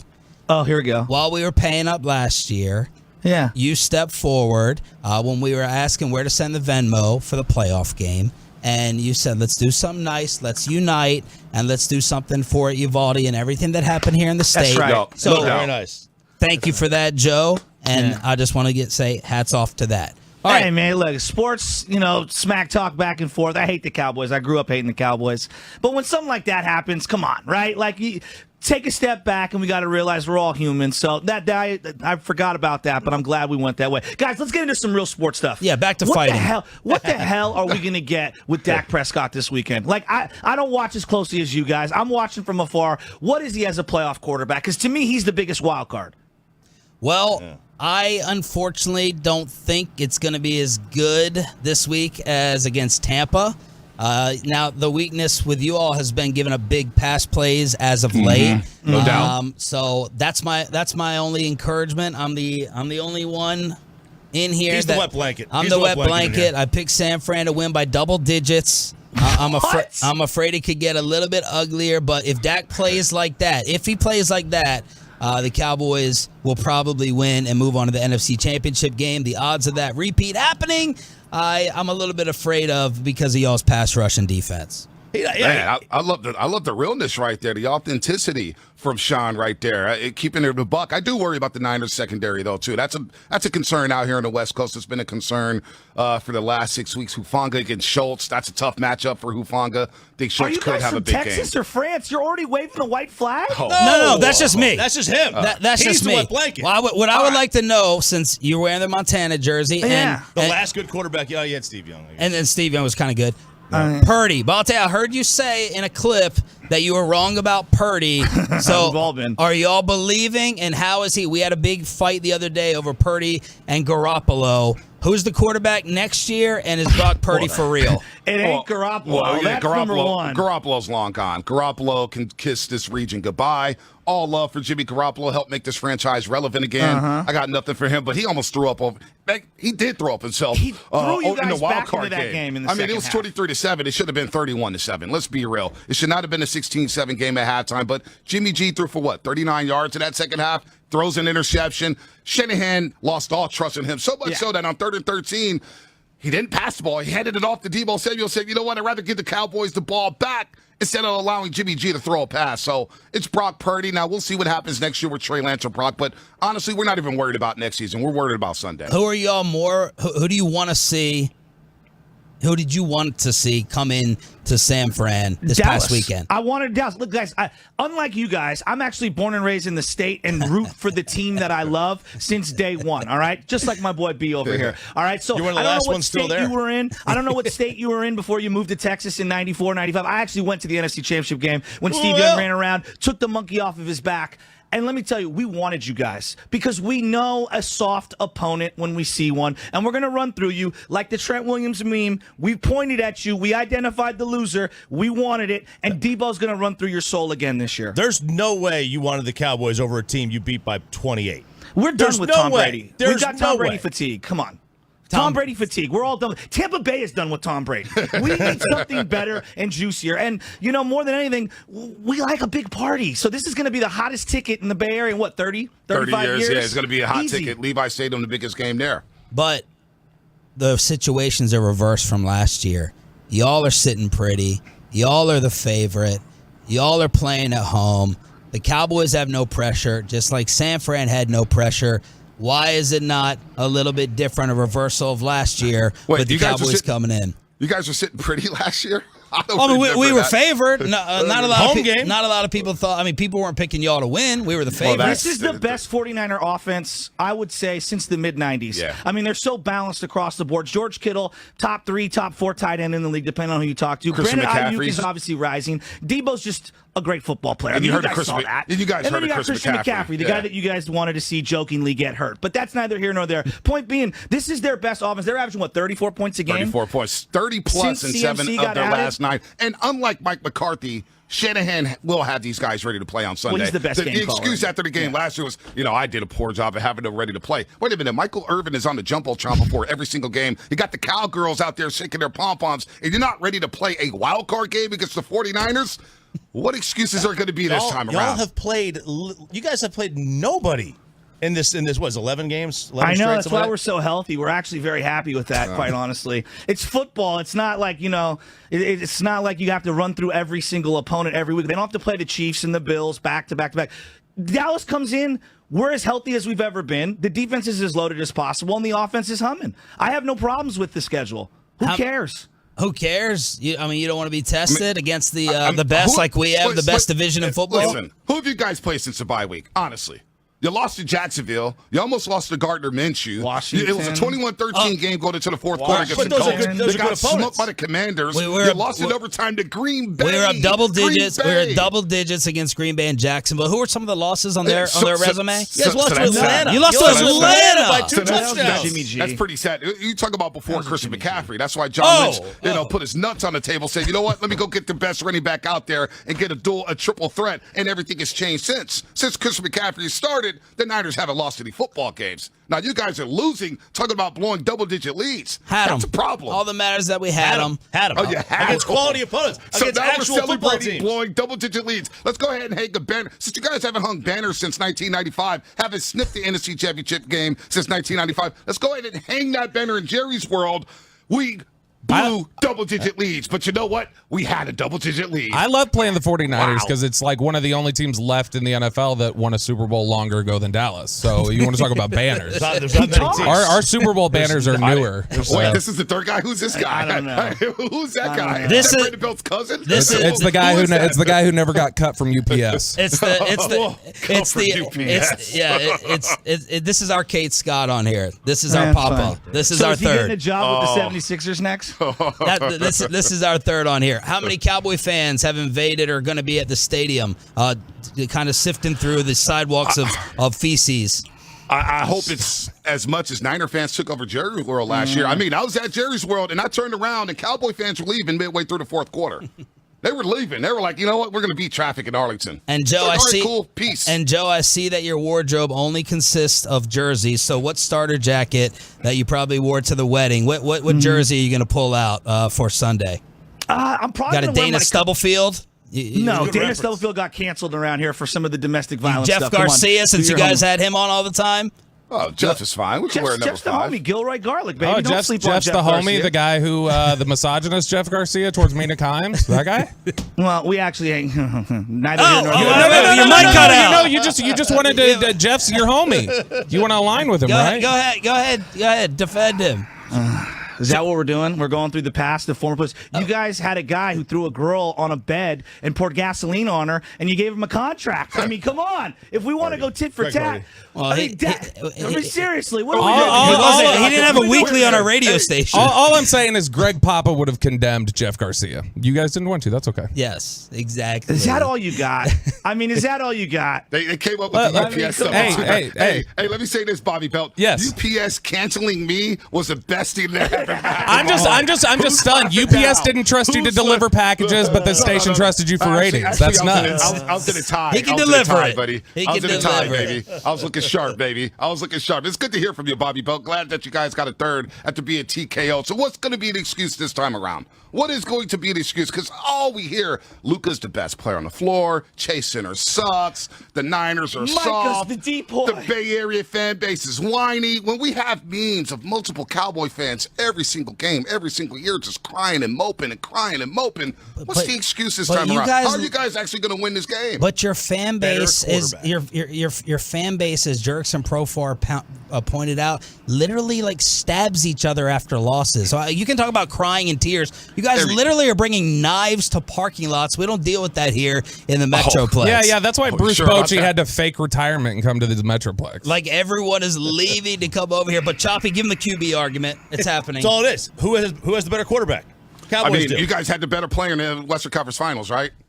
You guys won yes. one game. Oh, it's a Warriors. You guys won one game. Oh yeah. Let's talk basketball. That's right. Let's talk basketball Because y'all aren't the home of the Niners, so I understand. I forgot quarterback's the only position. You on guys the have, you guys have managed, and this is quite a feat. You have managed to overtake Philadelphia as the least deserving sports city with success. It is, which is why Kate Scott left. No, I'm talking about you guys. Like you guys talking. Your fan base deserves it the least. Over Boston, you're the Philadelphia of the West Coast. It's awful. It's disgusting. It drives me insane. It makes me lose sleep that you do have this success. I hate it. You do have it, and I just can't wait. I hope I'm dead wrong Sunday. Hey, Shasky. Doesn't it feel good to live rent-free in their head? I mean, literally. You're on Twitter. Everyone with 20 followers tweets us. The mob, the mob of gnats that comes out of the ground here with you guys. So you do have that. What year did each of you move to the state of Texas? I was born and raised here. Choppy's been here 25 years. 97. And I've been here 12 years. What do you think that people are going to stop listening because of that? I just find it interesting because the last time that you what years did you beat the Niners? Can you choose? The last time you beat the Niners, you were both in different states. It's funny. It's funny because we used to have hosts here before we got here and dominated the market who represented our region who weren't from here. It's fine. I mean, our numbers. You've been doing a podcast for 2 years, and you're coming out here out of the Boars headline with your Butcher Boy moniker, and you're talking all big and tough. And are you guys going to Arizona, by the way? Oh, yeah, we'll be at Glendale. Okay. I don't know if you'll be there, but we'll definitely We're going to be there no matter what. Radio Row fits your style. So you can interview some of our former players as we celebrate going to the Super Bowl. You're not going to be on Radio Row?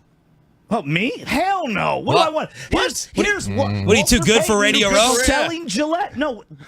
the worst week of radio is Radio Row. Why do Niner fans getting ready for a Super Bowl want to hear from Roger Staubach selling me on Gillette? Wow. Like, we don't give a damn about that. Wow. Come on. Selling hair plug for men. Hey, Roger Staubach, and we're selling how to restore So you guys, didn't get approval to go, is what you're saying. Yeah, you guys didn't get clearance to go.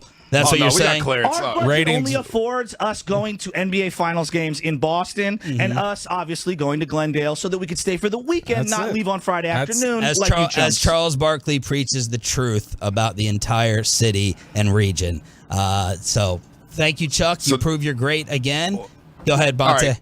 We got 105.3 The Fan, RJ and Sean, and we got the third wheel, Bobby Belt. He looks so serious, man. Bobby Belt looks like he's about to pop a blood vessel, man. He's not happy. Really He's not happy with you guys. I'm good. Xanax a little bit. Chill. It's radio. It's radio. No wonder the ratings are so low out there, man. You got Bobby Belt over there. The ratings and the ad revenue are so sweet in San Francisco that you can't afford the third host or Radio Row. I get it. No, we don't need a third host. Yeah. We don't need a third host. Hey, Joe, I'll come to you when I need to know how much a pound of turkey costs. Just finish. Just go. You can go, man.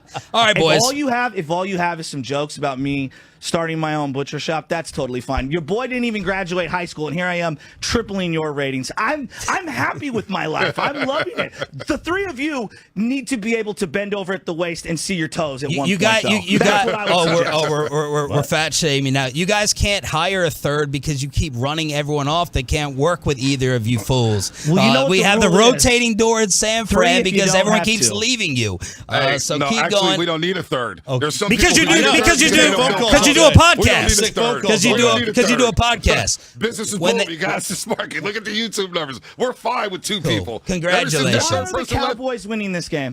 Why are they? He just told you they have the better quarterback. Argument for how the Cowboys win this game. Better quarterback. Better quarterback. Wow. End of discussion. And the Purdy bubble.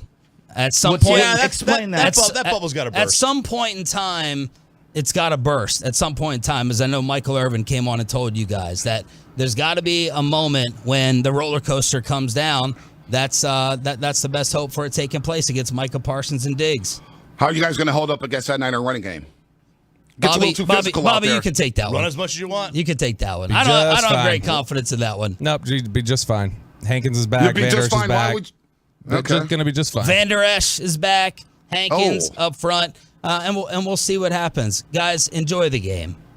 Oh, we will. We'll see you in Arizona. We'll see you in Arizona. It's been a lot of fun. It's been real. Listen, you're going to hold up against the Niners run game? You want to run all you want to? Like, that's absurd. You know what Kyle Shanahan is about? Like, what? I'm suggesting right now. Such an innovator running the ball. Right? So innovative. It's going to be Ranger Bochy talk Monday morning after they lose. All right, guys, enjoy it. That's a morning roast in California. God, I hate them. I hate them so much. California. Why aren't they going to be in Arizona? They don't like they don't like doing Radio Row. They don't like the Too good for Radio Row.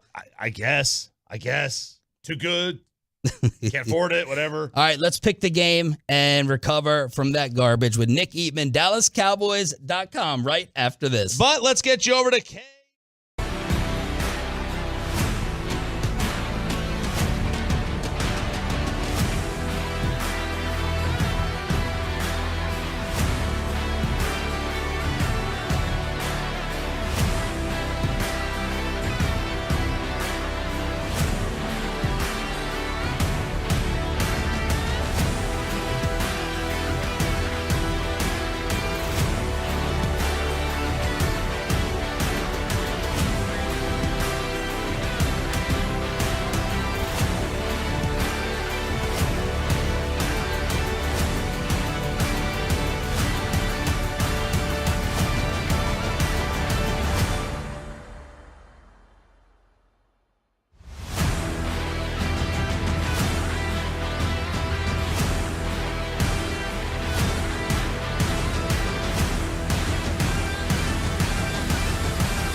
Hey, and it's back to Sean and RJ right here on 105.3 The Fan, segment brought to you by the personal injury lawyers Frankel and Frankel. There's a reason you need a special license to drive a big truck. So companies that hire drivers and put them in a big truck should be held accountable for what happens when one hurts you. Frankly, you need Frankel and Frankel. Visit truckwreck.com or call them 214-333-3333. Let's crosstalk with the KMC Masterpiece at 9:40. Right now, Nick Eatman, who is going to be on his way to California, joining us from DallasCowboys.com, brought to you by Ford, built for Texas, built for you. Good morning, Nick. How are you? I'm good. How are you guys doing? Doing pretty well. I want you to hear Mike McCarthy's reaction. I think the last time he reacted like this with us was against the Rams. This was McCarthy this morning at 7:20 when we informed him that the Cowboys were an underdog on Sunday. So we're the underdog? Yes. By 4. By 4. Wow. Okay. Now, look, the last time you did this, you all went out and dominated, so don't get us too excited right now the last time you reacted like that. No, I divisional round. So, no, we're very confident, and I think there's an underdog in all of us. As you thrive and strive through this business. And listen to this answer. No, this is good. This is good stuff. Filibuster answer. Listen to that. I'm loving every moment of it. I'm like, all right, I'll just cut to the chase. Yeah. We'll move on. I think it's great. I'm right there with Micah. Let's just go with that one. So, Nick, Mike McCarthy legitimately stunned that they're an underdog. The last time that happened, they went out and put it on the Rams.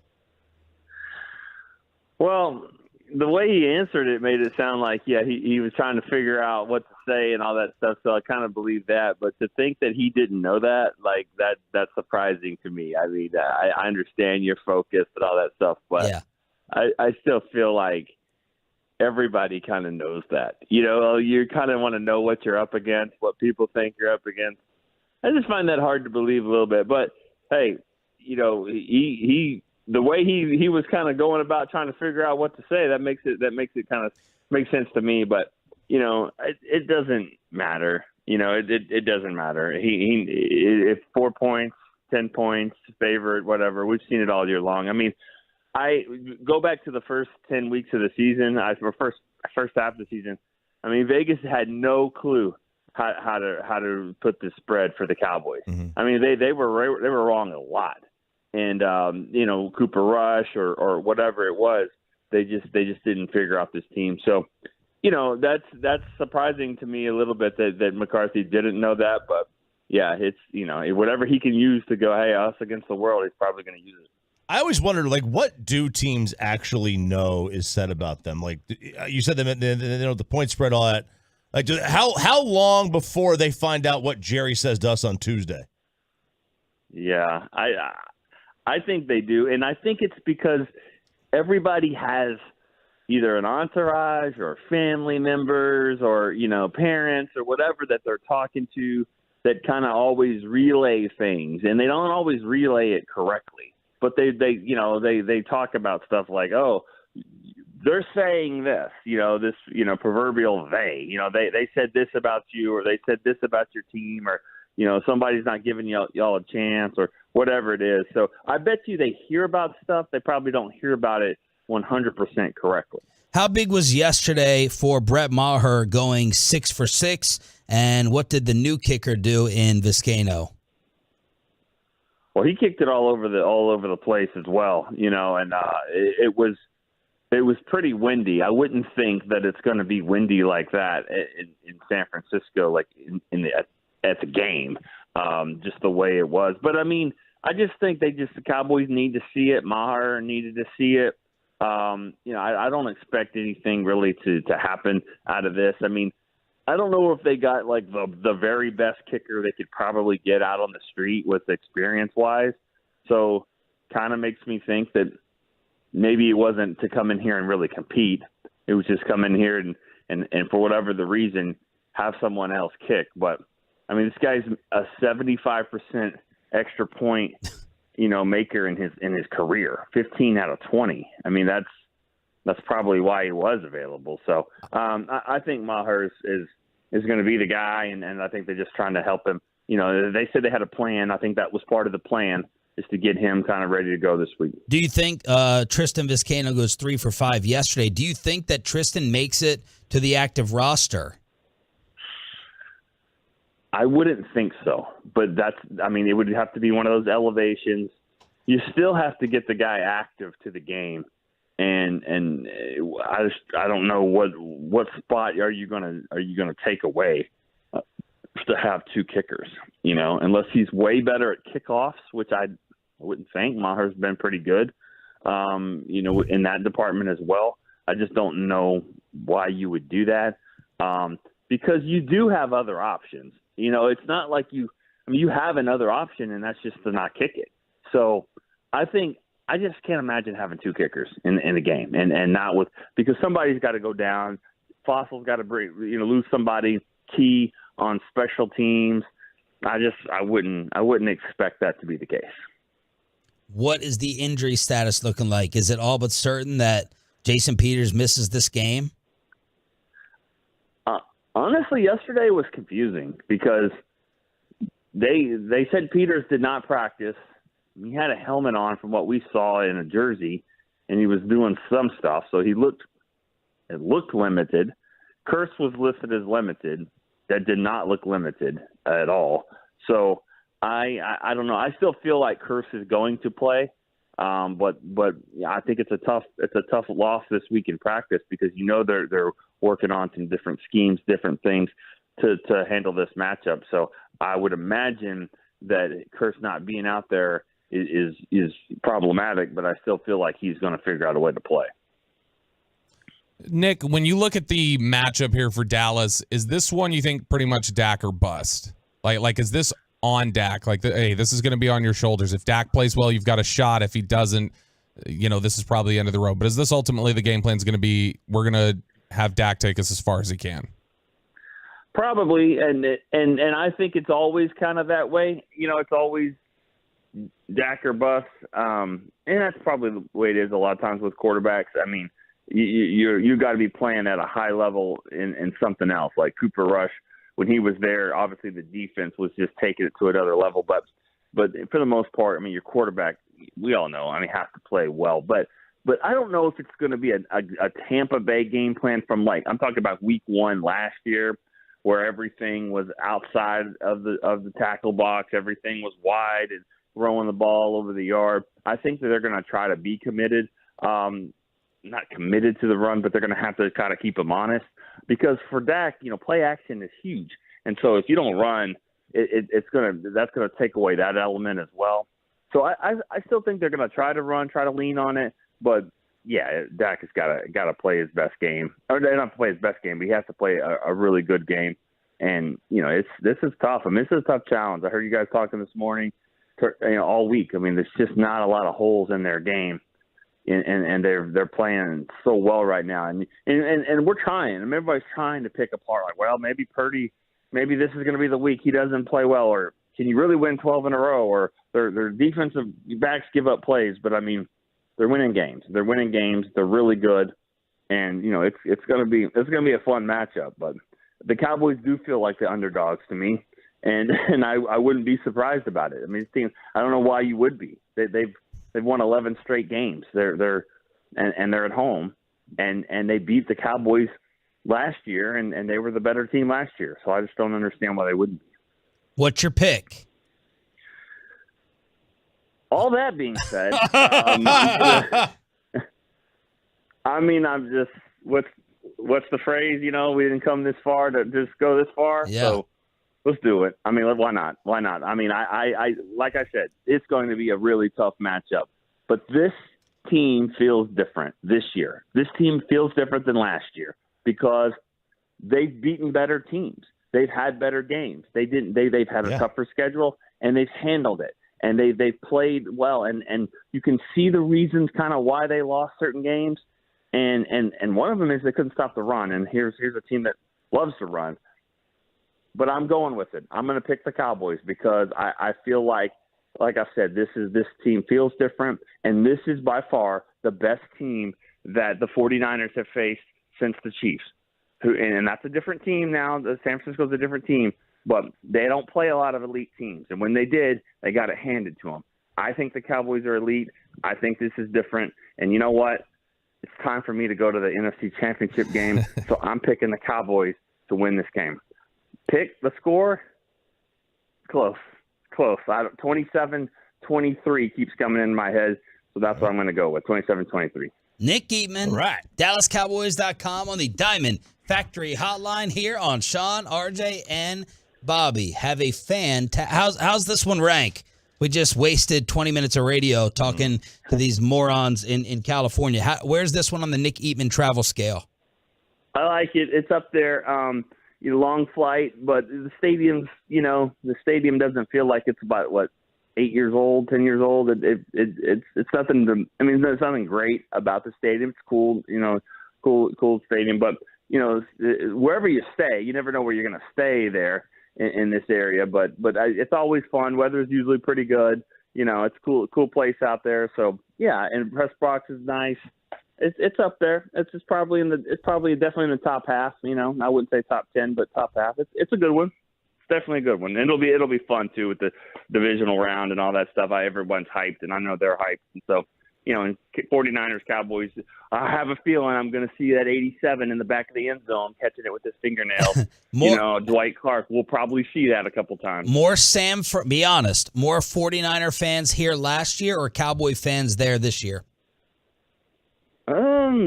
That's a good one. I would say probably Cowboy fans there. I would say Cowboy fans there because the Cowboy fans have been good all year. The 49ers kind of snuck in at the end, and that color just kind of pops.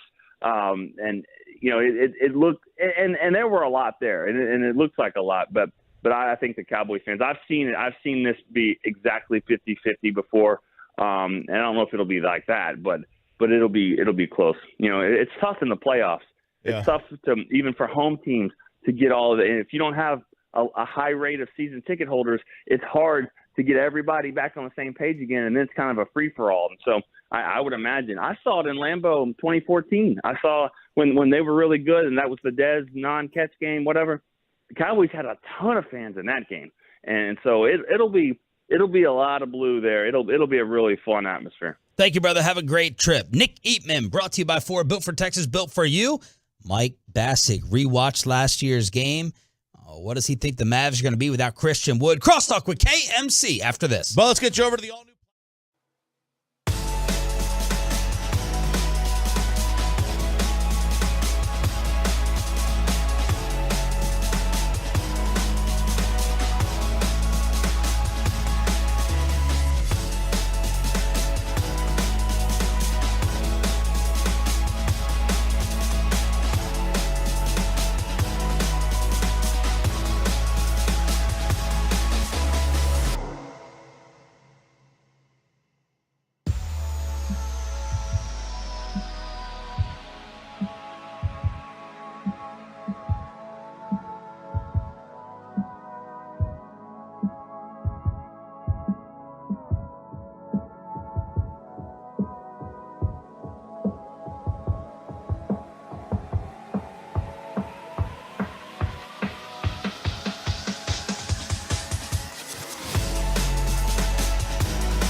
It's Mike Bassick time here on 105.3 The Fan.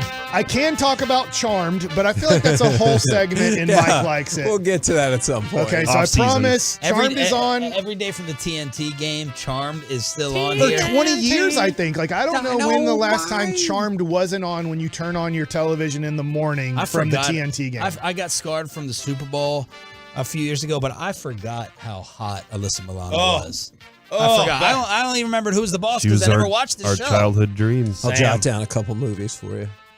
Oh, yeah. Poison Ivy. Have you seen Poison Ivy? No. Do yourself a favor. Right. Embrace the vampire. It's Cowboys, 49ers, Sunday. I saw on Twitter, y'all's pick. It's split, right? Two people picked the Cowboys to win. Two people picked the 49ers to win. Well, then Nick broke the tie and picked the Cowboys. Bobby and I picked San Francisco. Wow. Yeah. Nick told us why San Francisco would win and then went How Dallas. many times have you changed this week?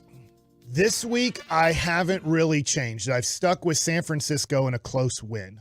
Okay. I'm not obviously rooting for that, but that's how I feel. So yesterday, when I got home and had free time, I said, well, let me rewatch this playoff game. Let me rewatch last year's Niners and Cowboys game. Love the effort. So, you know why the effort's there, though, right? Because he didn't watch it the first He's time? catching the fever. He's catching Cowboys fever. I'm very excited about this game. I do think the Cowboys can win this game. I do not think it's impossible for this Cowboys team to win this game. I think Dak has to play great. Dak has to play way better than he played last year.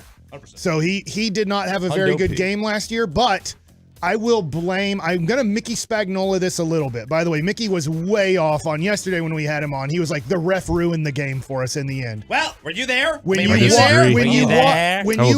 the forever. whole thing in the end, you're like, I don't think the ref's supposed to sprint through the hole with Dak, so he's just 3 yards behind him the whole play. Like, I've watched the whole game. I never saw the ref sprinting with the play as the play was going on. They have to watch the offensive line do what they do, and then once the play is dead, then they run as fast as they can to spot the ball. He did spot the ball twice. That probably took an extra half of a second. So we're going to blame the refs half of a second and not maybe the Cowboys not kind of knowing exactly. And also, remember they had to reshift the line. That took an extra. That was more than a half second, I think. But the ref, him spotting the ball, Mickey made it sound like he picked the ball up and then he kind of looked at the ball and goes, "No, it's not the right spot." He asked for a different ball. It took him probably 0.2 to maybe half of a second. Because Corey, you're Team Mickey on this, right? Absolutely. Yeah. I mean, were you in the stadium? Mike couldn't be more wrong about this. When you rewatch it, Mike you're like, I rewatched there's it no way you can 15 blame times. the refs. The other thing too I is watched it 16 times. nobody. If you're going to do that, then you almost have to practice where your guard and centers both know to let the ref through. They both all were set with their hands on the ground. The ref fought his ass off, like friggin' Joey Bosa or Aaron Donald, to get through the offensive line to even get to that ball. He should have just let Mike, it go. when you watched it back, the possession before when San Francisco had it, I'm trying to remember. Did it look pretty close that they had picked up that first down? It was Or was it definitive they hadn't? No, it was right on the mark. So because I remember that being a thing and where people were complaining. They It's were like you 3 gotta inches benefit. short. Yeah. And then luckily Trent Williams didn't come set. Trent Williams, in some weird play they were doing, I mean, it was going to be a quarterback sneak. They put him in motion, and Garoppolo, who had a horrible game, snapped the ball before Trent Williams was able to put his hand on the ground. If Trent Williams puts his hand on the ground and then they snap the ball, most likely they get the first down and the game is over. What were your other takeaways that you think can or can't apply for Sunday? Thank God Randy Gregory's not on the Dallas Cowboys. down. Yeah, Bobby. In your face, Bobby. Yeah, everybody He was felt pretty good about that. horrible in that game and committed 3 horrible penalties. Early in the game, he's in the neutral zone twice because he doesn't know where the ball is. He had a penalty that And then he rode the donkey late in the game where he's like, hey, man, this that a guard's euphemism? pulling. Let me just get on that donkey. Man, Let me ride that donkey. I've never seen a D-line hold. I've never seen so many D-line holding calls in one game. There's like 4 of them. Osa had a D-line holding call, which kind of hurt the Cowboys in the game. But also, 2 people that really hurt the Cowboys last year were Lyle Collins and Connor Williams. They did not have good games, and they had multiple penalties. That being said, Joey Bosa also, I forgot, Nick Bosa. Nick Bosa had a sack to start the game. It was 3rd and about 12 or 13, and he sacked Dak to start the game off. And they gave him a half a sack on it, but he was pretty much the guy who got there first. And then he got hurt in the second quarter because I was like, man, did he even play in this game? And rewatching it, he had an impact in the first half, and then he got hurt. But the Cowboys struggled to give Dak time. So, that being said, 3 guys that committed a whole bunch of penalties are not on the team anymore. So, hopefully that helps. Second, Dak did not have a lot of time to throw the ball. He had a bad game for the most part, and I will Mickey this a little bit and say, well, the offensive line didn't really give him the best opportunities to have a good game. Jimmy G was horrible. There's no way that Brock Purdy can play that bad. Like, he was horrible in that game, and the game should have been over, but Garoppolo gave you a chance to come back on how bad he played the last 10 minutes of football. Yes. So that being said, the offensive and defensive line for the Cowboys were dominated most of the game. So these are all the things that happened last year. And it was, when you're rewatching the game at about 5 minutes to go, you're like, I think the Cowboys are going to win this game. Hell yeah. I know Reggie doesn't believe in momentum, but all the momentum had shifted towards the Cowboys, and the Niners were just trying to hold on. And then I forgot that the Cowboys did get the ball back with 3 minutes to go, because I'm like, how in the world did this thing get to we don't have enough time left in this game if we're getting the ball back with this much time? Big play to Schultz down the right sideline. You have the ball at about midfield, and then the thing stalls out. They bring 7 or 8 guys. They're getting to Dak. It's 4th and 10. Dak does the right thing. He's like, I just have to throw it up because it's 4th down. And Cedric Wilson almost makes an unbelievable catch on kind of a toss-up ball. It wasn't Cedric Wilson's fault. It wasn't Dak's fault. It was they blitzed, and you just had to get rid of the ball. And if he catches that ball, then the Cowboys, I think, have a great chance to winning. Here's another good thing about this game. Tony Pollard was not used at all. You wouldn't even know Tony Pollard was even in that game. They ran Zeke was pretty much Tony Dorsett or who like is like Emmitt Smith. I've been watching a lot of Cowboys 90s football. It's like, dude, Tony Pollard, they didn't even care to put him in the game for the most part. He had one play late in the game where you're trying to get the ball to the sideline and out of bounds, and they put him in. Which I know came up with like the older Tampa Bay games versus last week is the explosion of Tony Pollard. So hopefully we'll see that again. And Zeke didn't have a bad game, but once again, like if there was going to be contact in front of him, he would just go to a knee and dive forward. And you're just like, God, luckily he's gotten away from that this year. But once again, it was just like before he gets to the contact. Yeah, he's like, I know that I can't make these guys miss or I can't run through them, so I'm just going to go to a knee and dive forward and take the 2 to 3 yards that I think are still there. So those are kind great of homework, Mikey. Those are kind of my deals with the game. So the Cowboys can win this game. I'm still picking a close San Francisco victory, a good game, Peter. But I can see this. I will say this. I wish Jimmy Garoppolo was healthy. God, he's horrible. Then would you pick us to win? I think I would. I think after watching that game, I'd go, he just gets, I hate saying this. I hate luck because I'm with my dad on this. You make your own luck. The harder you work, the luckier you get. Luck is losers. Losers who never won believe in luck. Oh, you realize luck plays a part in every sporting event. You make your own luck. The harder you work, the luckier you get. You drop that interception because you didn't work hard enough on catching that interception. You make a bad pitch, you didn't work hard enough on making that pitch in your bullpen. That's why things happen. When you start just saying luck is things, I say, well, that's because you never made it anywhere. Bam! And that's why it's his crosstalk. Why it's his crosstalk. That's why he's wrong. But whatever. All right, let's end this. I just wasn't lucky enough. Bobby, you and I are going to get a drink. We're going to get a Bloody Mary somewhere. RJ getting more worked up about the luck crosstalk than the actual San Francisco taking shots crosstalk. I want to go with them and have a drink. No. All right, we're back Monday morning. We got Jerry Jones on. I'll ask him about luck. Drinks. No, you got to ask him a Tyler Biotish question because he said Biotish's name correctly on the pregame show. So we got to see if it's shifted. Bidez or Biotish, whether he's corrected himself. We're back Monday. Go Cowboys! KMC next on The Fan.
Fan Studio, secured by DFWsecurity.com. It's the KNC Masterpiece on 105.3 The Fan. KNC Masterpiece back here on 105.3 The Fan. It is a shout-out Friday, 877-881-1053. If you have any one achievement, whatever, that you want to shout out, definitely let us know at 877-881-1053. We got Jerry Jones coming up at 10:30. But the question we start with... I want to shout out G-Bag, Kevin. Okay. For they're going to have Steven on later today. Dude, I'm excited about that. I'm telling you, can I add on to your G-Bag shout out? Oh, yeah. I love G-Bag. In Krusty's Corner yesterday, every day, 240. It was, I know we talked about the Gang of Seven, but we got a breakdown from a specific coach in the league that had played against the 49ers. Holy effing crap. It felt like you were sitting in the game planning meeting in an NFL office. It was awesome. Yeah, Broadus can really bring and deliver that kind of content for sure. And like understanding more, Kevin, and this is what Merton Hanks was talking about yesterday. I know you have a question you want to get to, but when we had Merton Hanks on yesterday, and thanks again to Merton for hopping on. Yes. He was talking about it's less about this and more about a lineup issue. Sure. And that's what Broadus has been talking about all week. They do things again, Shanahan says, I have 40 seconds to call a play, to start a play. I'm going to use all 40 seconds up until that moment to try to get you to show me what you're going to do. And that's why they align McCaffrey here, move Samuel all over the place, just to try and figure out what you're going to do. Cowboys have to stay very true to what they're doing defensively. Last week, Kevin, you saw Tom Brady on the film this weekend or this week. He was like, I don't know what they're doing. Yeah. All of a sudden, I have a safety that looks like he's about to blitz, and then he drops 30 yards into coverage. They're disguising things too well. That's why it's going to be a fun chess match all game. So our question, and then we'll start hitting in some of these shout outs, is Mike, you brought this up, and I don't know how in depth you wanted to go on this, but I was fascinated by this. And this goes to the people who get mad at me when I talk about like Tom Brady versus the Eagles or anything like that. Is do many, maybe any, Cowboys fans hate the 49ers more than the Eagles? Because I was thinking about this. In the hierarchy of achieving big things, I think the 49ers and Steelers should be higher than the Eagles. Like, I get it. The Eagles are in your division. Their fans are frequently trash and everything like that. But I went back and looked. You hold a 3-1 playoff advantage over the Eagles. The only time you ever lost to them in the playoffs was that 1980 NFC Championship game.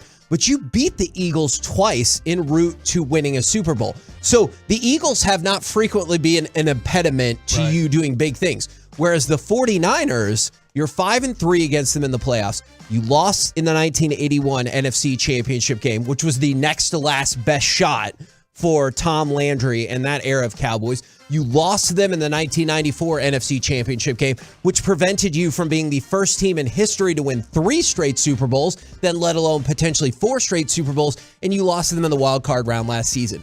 San Francisco has stopped you from doing great things more often than Philly has. I think if you are our age, if you're in your 40s, I do think, and maybe even early 50s, that San Francisco holds possibly the same amount of hate as Philadelphia. Buddy Ryan took the Philadelphia thing to another level. Sure. You know, I mean, I hate saying it, but hate, I hope bad things on him, and still can't believe we hired one of his sons to be on the Cowboys staff. But the 49ers were way more of a hatred for me as a high school kid and a college guy. Because that's a team you had to beat. Because just like Philly I bet for your dad, it's the Steelers, right? Like that was the team you had to beat. Yeah. It was like, but by the time Donovan McNabb came along, I was like, well, we suck at football anyways. We got Quincy Carter and whoever else we were running out there. So it was just like, all right, I mean, they're better than us. It stinks. They're celebrating. They're successful. But they weren't competing at all with Super Bowl championships. As at the time, you're 5-5 with San Francisco, right? Is it still that? Yes. Yeah, it's 5 for them, 5 for the Cowboys. And so the Eagles is like, man, I hate them. I hate Buddy Ryan. But it was like, and I still don't like them. I want the Eagles to lose. So maybe my hate is more Eagles because I'd rather the Eagles not win the Super Bowl than San Francisco. Well, but you brought up another thing. I remember at the time, the San Francisco 49ers were the first to get to 5 because they won that 94 game. And then you joined them the next year, and obviously neither one has won a Super Bowl since then. And I know that the Patriots and Steelers have surpassed you, but that was another reason is you were going to be the first, or you had the chance to be the first team to get to 5. I think you're right. I think maybe this generation, for a lot of folks, it's the 49ers. Maybe younger people, it's the Eagles. Maybe next generation before us, it's the Steelers. Prepare to hate this weekend. Here's why. Okay. When San Francisco gets down 17 and starts doing dirty things on the field and starts getting chippy because that's all they have left, that's when you're going to be like, I can't believe they just did that to my guy. I can't believe they're twisting Tony Pollard's ankle at the end of that play. I can't believe they're trying to bite him at the bottom of the dog pile. Those are going to be moments where you're going to, like, Mike, you're talking about what Randy Gregory was doing. I hate seeing that thing from him whenever you're not having that great of a game. I mean, defense actually did close up later after the first quarter first half. They kind of locked it down a lot better, but I don't like those things, and that's where you're going to start hating the Niners more, especially knowing that what the outcome was last year in last year's game. This is the Cowboys' opportunity. I will say with the defense, as long as you got them last year in passing situations, Jimmy Garoppolo would crap his pants. Yeah, that's Jimmy. That's where, the hope that's what will happen with Brock Purdy, right? Because if they got easy run plays, which they had a lot last year, and now they have a much better running back, you're in big trouble. I think one of the things that for the 214, I hate Steve Young. Fight me. And I know Kevin a lot will not fight you. you. I will not. I'm with you on that. Is Corey? I thought you brought up something really interesting. I don't know enough about, or I didn't talk to enough people about the 70, 71, and 72 postseasons because that's when you played San Francisco 3 straight years, right? Yep. Like, you just brought up, if you got up 17-0, or even if you fell down 17-0, they're like gloating in front of you. Why would you even think that way? Kevin? Okay, fine. You're winning 17-0 and dirty tactics ensue. This is now the second straight year. Depending on what happens with Brock Purdy and Trey Lance, I know a lot could change for San Francisco, but wouldn't you say right now you think they're probably positioned to be good again next year? Yes. Hopefully the Cowboys are positioned to be good again next year. If they play again next year, depending on how this one goes, that's how that hatred really bubbles. Like with the Eagles, you play them twice every single year. In the early to mid 90s, there was no team you despised more than the 49ers. And I'm sure the 49ers hated no team more than the Cowboys because that is where the rubber met the road. Like whoever won that game was the Super Bowl champion. You realize when they played in 3 straight NFC championship games, all 3 of those winners won the Super Bowl by a combined 75 points in those 3 games. So it wasn't even close. And I'd also prepare to see this team more often. Yes. If you're going to be good for the next few years, like you're going to have a moment where you're looking across the field going, okay, I know this team. We know what we need to do. This is why the Cowboys have to get over this hump quickly. I mean, the Tom Brady hump, they finally got over. Yep. And I don't know if I've seen a Cowboys team look as confident as they did in years. That was the most. As there have been other moments where I've been like, okay, they look really good, but there's some still shaky stuff that I'm a little concerned about. This team looked like it walked into that game saying, I don't what again. I wouldn't go back to the Larry Bird. Who's finishing second today? Because it's going to be you. It's not me. It is fascinating. The fan text is kind of played out, not exactly, but sort of how I thought it might from the 469. 25 years old here. Yeah, I hate the Eagles more, and that definitely makes sense to me. For the 940. 35, the 49ers haven't really crossed my mind since the mid-90s. And then from the 2-4, here it is. In the NFC, we hate San Francisco the most. In the division, we hate Philly the most. From the 510, I hate the 49ers more than the Eagles. They've been in the way. And I think you're seeing that is maybe if you're around 40 or maybe a little bit older, it's the Niners. If your parents are,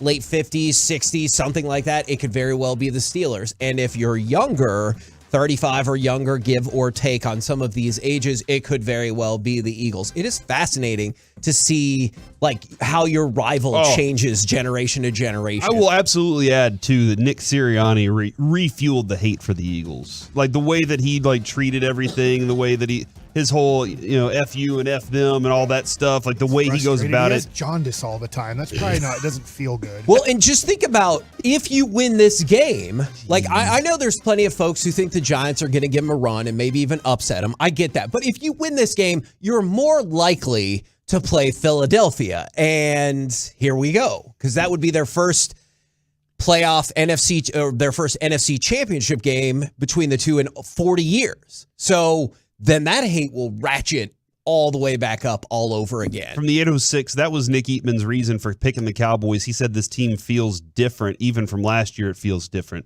What did they do this offseason, Kevin, that made that different? They said goodbye to 3 players. Yep. And while Amari Cooper is still a really talented player, they said hello to a new CeeDee Lamb. Yep. And Lyle Collins, you see that? All those things. This is a different squad. We're the KNC Masterpiece right here on 105.3 The Fan. If there is only one upset in the divisional round this weekend, which one will it be? 877-881-1053. Plus, I got prop bets for you. We'll do it all next on The Fan. Blasting out 100,000.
This segment of the K&C Masterpiece is also brought to you by Frankel & Frankel. There's a reason you need a special license to drive a big truck. So companies that hire drivers and put them in one should be held accountable for what happens when they hurt you. Frankly, you need Frankel & Frankel. The consultation is always free. Visit truckwreck.com. Burrow looking, throws it right. It is Irwin. He's got it.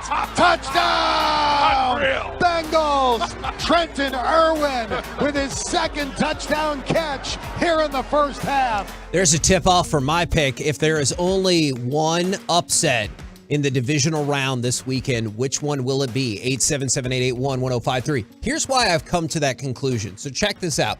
Over the past 10 years, home teams, I know just because you're the home team doesn't mean you're the favorite, but usually in the divisional round, it does.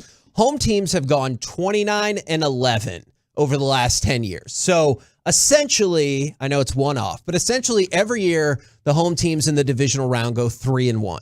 That's what the last 10 years have told us. So if you're getting one upset this weekend, are you picking Cowboys? Yes. My first selection, I hope it's the Cowboys. I think I would pick the Bengals over the Bills as the most likely upset. They're already selling tickets to the Bills-Chiefs game, though. So, like, there's those, I think they're going to sit on each side of the stadium. Neutral side ones? Yeah. So, Kevin, I think that the NFL has already decided that game. Unfortunately, I don't think the Bills can do anything about it. Wow. So, I do think this is one of those moments where it's going to be the Cowboys. And I think the thing you're pointing out, too, Kevin, is most of those situations, special teams. Yes. Not special teams play, but a special team does something on the road that gets them to that. So I think this is one of those. I'm looking at the Cowboys. I think they are a special team right now. I know a lot of people be like, "Oh, you get one win over Tom Brady, and you just think you're the greatest." Oh man, I'm watching a different team than a completely different team for me mentally than it was last year. Can I just say one thing about that real quick for everyone who says that? They were also 12-5. Mm-hmm. Like, it's not like they went 9-8. They were good throughout the year. I think pretty much every week, Mike, when we're doing the power rankings, they were, well, to a certain point, once things got going, I feel like they were top 6 to 8, like pretty much every week in the back half of the season. Yeah, and I do think this. The first game tomorrow, even though I will watch, I think it's going to be a blowout. Is that Jacksonville? I think Jacksonville might lose that one by 20.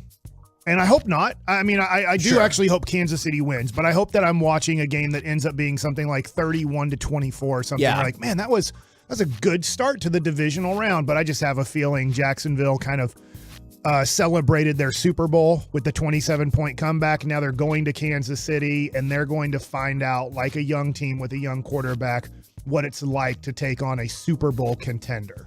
And so I don't want to, like, I think most people would say that game's off the board for an upset. Yeah. For most people. And I'm with that. I am with you on the Bengals. And what I don't understand is maybe losing the other offensive tackle. That's a big loss. Yeah. They can't win. It's over. Because I think they have 3 offensive line injuries to some degree. Like Lyle Collins. And I forget the guy's name who got hurt last week. But if you watch the Bengals Jonah versus Williams the Bills, and Alex Kappa are out too. There you go. Thank you. So if you watch that game before the DeMar Hamlin situation, the Bills had no chance to win that game. They were going to lose and lose handily. And then you watch the Bills play Miami, and they almost lost to a third-string quarterback and gave up 31 points to a third-string quarterback. And so I just think to myself, this is more of a pick'em game. I don't understand why this isn't let's just say Buffalo by 2 because they're at home. So that would make more sense to me. I don't get why Buffalo is favored by 5.5 points as we sit here today. So I do think the Bengals are going to win. I'm going to pick, like if I was in Vegas, not that I'm a bettor, but I'd be like, I'm going to put $100 on the Bengals just to win. I'll get extra money because I think the Bengals are going to win that game. That being said, I do think the Cowboys have the second best chance. I do too. To pull the upset. And interestingly enough, on the fan text, the number one answer so far is the Giants. Makes sense. I understand the Giants' momentum and everything and how Daniel Jones played last week. I just still, in my mind, Daniel Jones is going to have to prove me more wrong. Okay. In that, I agree. I just don't trust that he's going to go to Philadelphia and win a game yet. So I get that they've played them competitively. I get Jalen Hurts is not healthy. But at the same time, I just don't believe yet that Daniel Jones is ready to go on the road and win a playoff game against a team that went 14-3, where I believe Joe Burrow and Dak Prescott can pull this off. Now, we both say Bengals, you say Cowboys. Yes. We all are both picking against the Cowboys this week, I believe. So spoiler alert, that is going to be my pick. I got a couple of betting things for you, too. Which game do you think will be the highest scoring game and which will be the lowest scoring game? Buffalo and Cincinnati highest. I agree. It's going to be 33 degrees. I don't know the wind situation there, but if you watched Buffalo last week, if there was 65 points put up with Miami and Buffalo, I think there's going to be close to 60 points in that game. And if I told you that was second on the betting odds, you would say Cowboys and Niners are first. No, I would guess the Chiefs are just going to throw up so many points that it gets out of hand. I could see the Chiefs scoring 40 in this game, and then it kind of allows the Jaguars late in the game to get to 20-something. Well, and this should help you out a little bit more. What is the lowest scoring game? I think it's Giants-Eagles. Cowboys, because Niners. I think they're going to run the ball so much. Giants-Eagles is a close second behind Cowboys 49ers. This is the thing. Last year's game, I thought the Cowboys had I thought they were conservative. I thought they were a little timid. And I think that even this year, I think Brock Purdy, I think Shanahan wants to get him moving quickly. I think that there's going to be a lot of points scored in this game. But I mean, I could be wrong. There's two really good defenses. That's another quality that does hold that down. I'll tell you one thing. The Cowboys cannot have so many penalties to put them in for real behind they say behind the chains. Like watching that game again, first, you couldn't block very well. Second, then you would commit penalties to even make it worse. Sometimes it was dumb, and I can't remember. I think it was Cedric Wilson. And he's not on the team anymore. And Cedric Wilson honestly had a pretty good game. The sun got in his eyes one time, which Jerry doesn't care about, but kind of really cost them a drive in that game, is he commits a dumb block in the back that didn't help. And so you got to avoid, hey, if you're a wide receiver and Tony Pollard's going and I know it's very tough because you want to help. But if you're not going to really help, then don't touch the guy in the back, because if you push him a little bit on the side or back, what did you really help? And then you cause a 20-yard play to be a negative play. We're the KNC Masterpiece right here on 105.3 The Fan. Coming up next, let's talk with Dallas Cowboys owner and GM Jerry Jones right here on 105.3 The Fan. Coming up in the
This segment of the KNC Masterpiece is brought to you by Classic Chevrolet. At Classic Chevrolet and Grapevine, we know loyalty can't be bought, it's earned. Like with our classic loyalty pricing below market value, top dollar trade value, and lowest interest rates. One of the largest selections in America. This is Texas. This is Classic Chevrolet. Relax and enjoy the difference. Find new roads.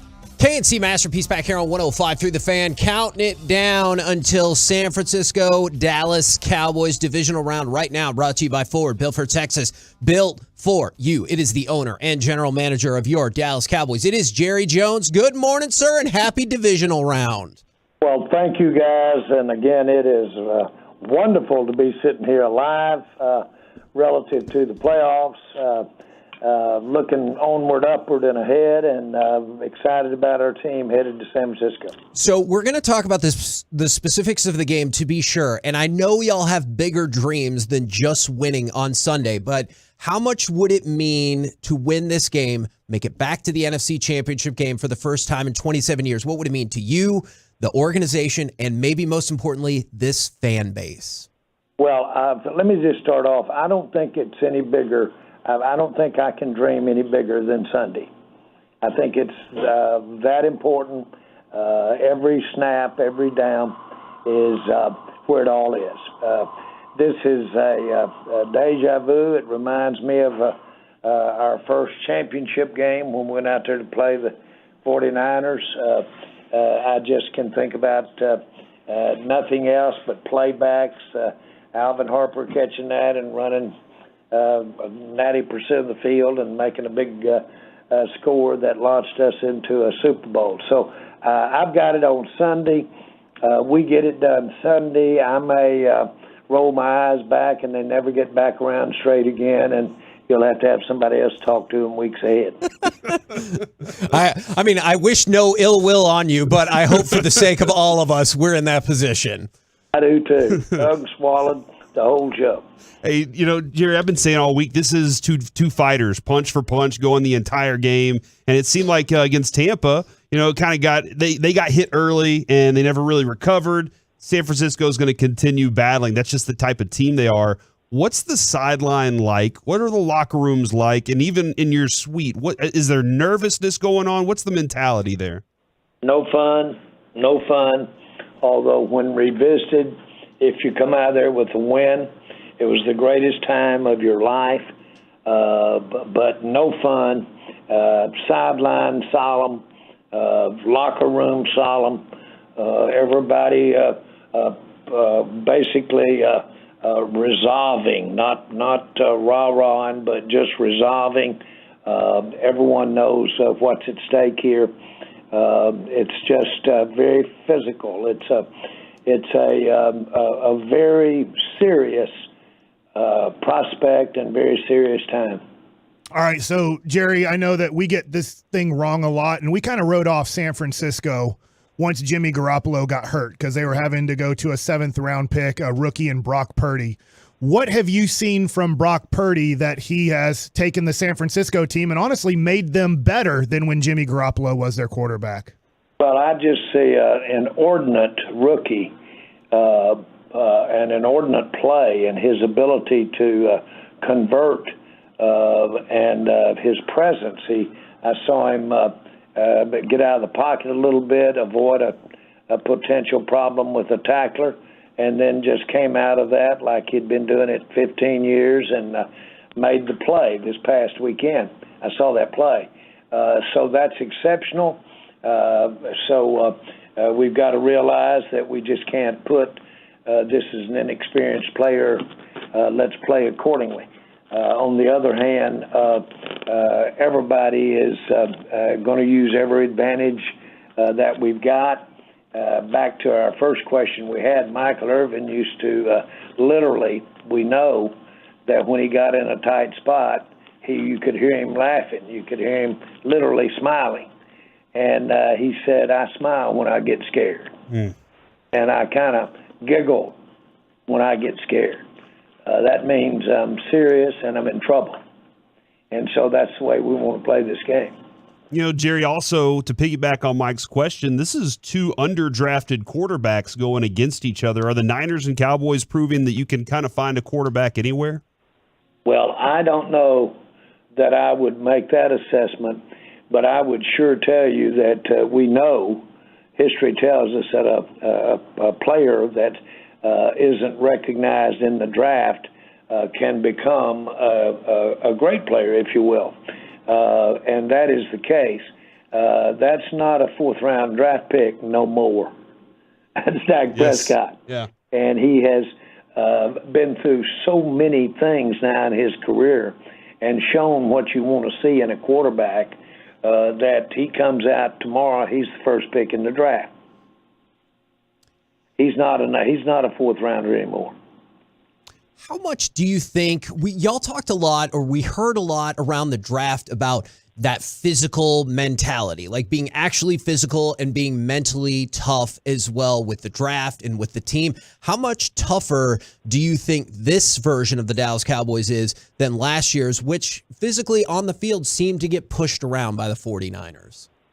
Well, I think that the 49er game last year made us revisit the bulk that we had in the middle of our defensive front.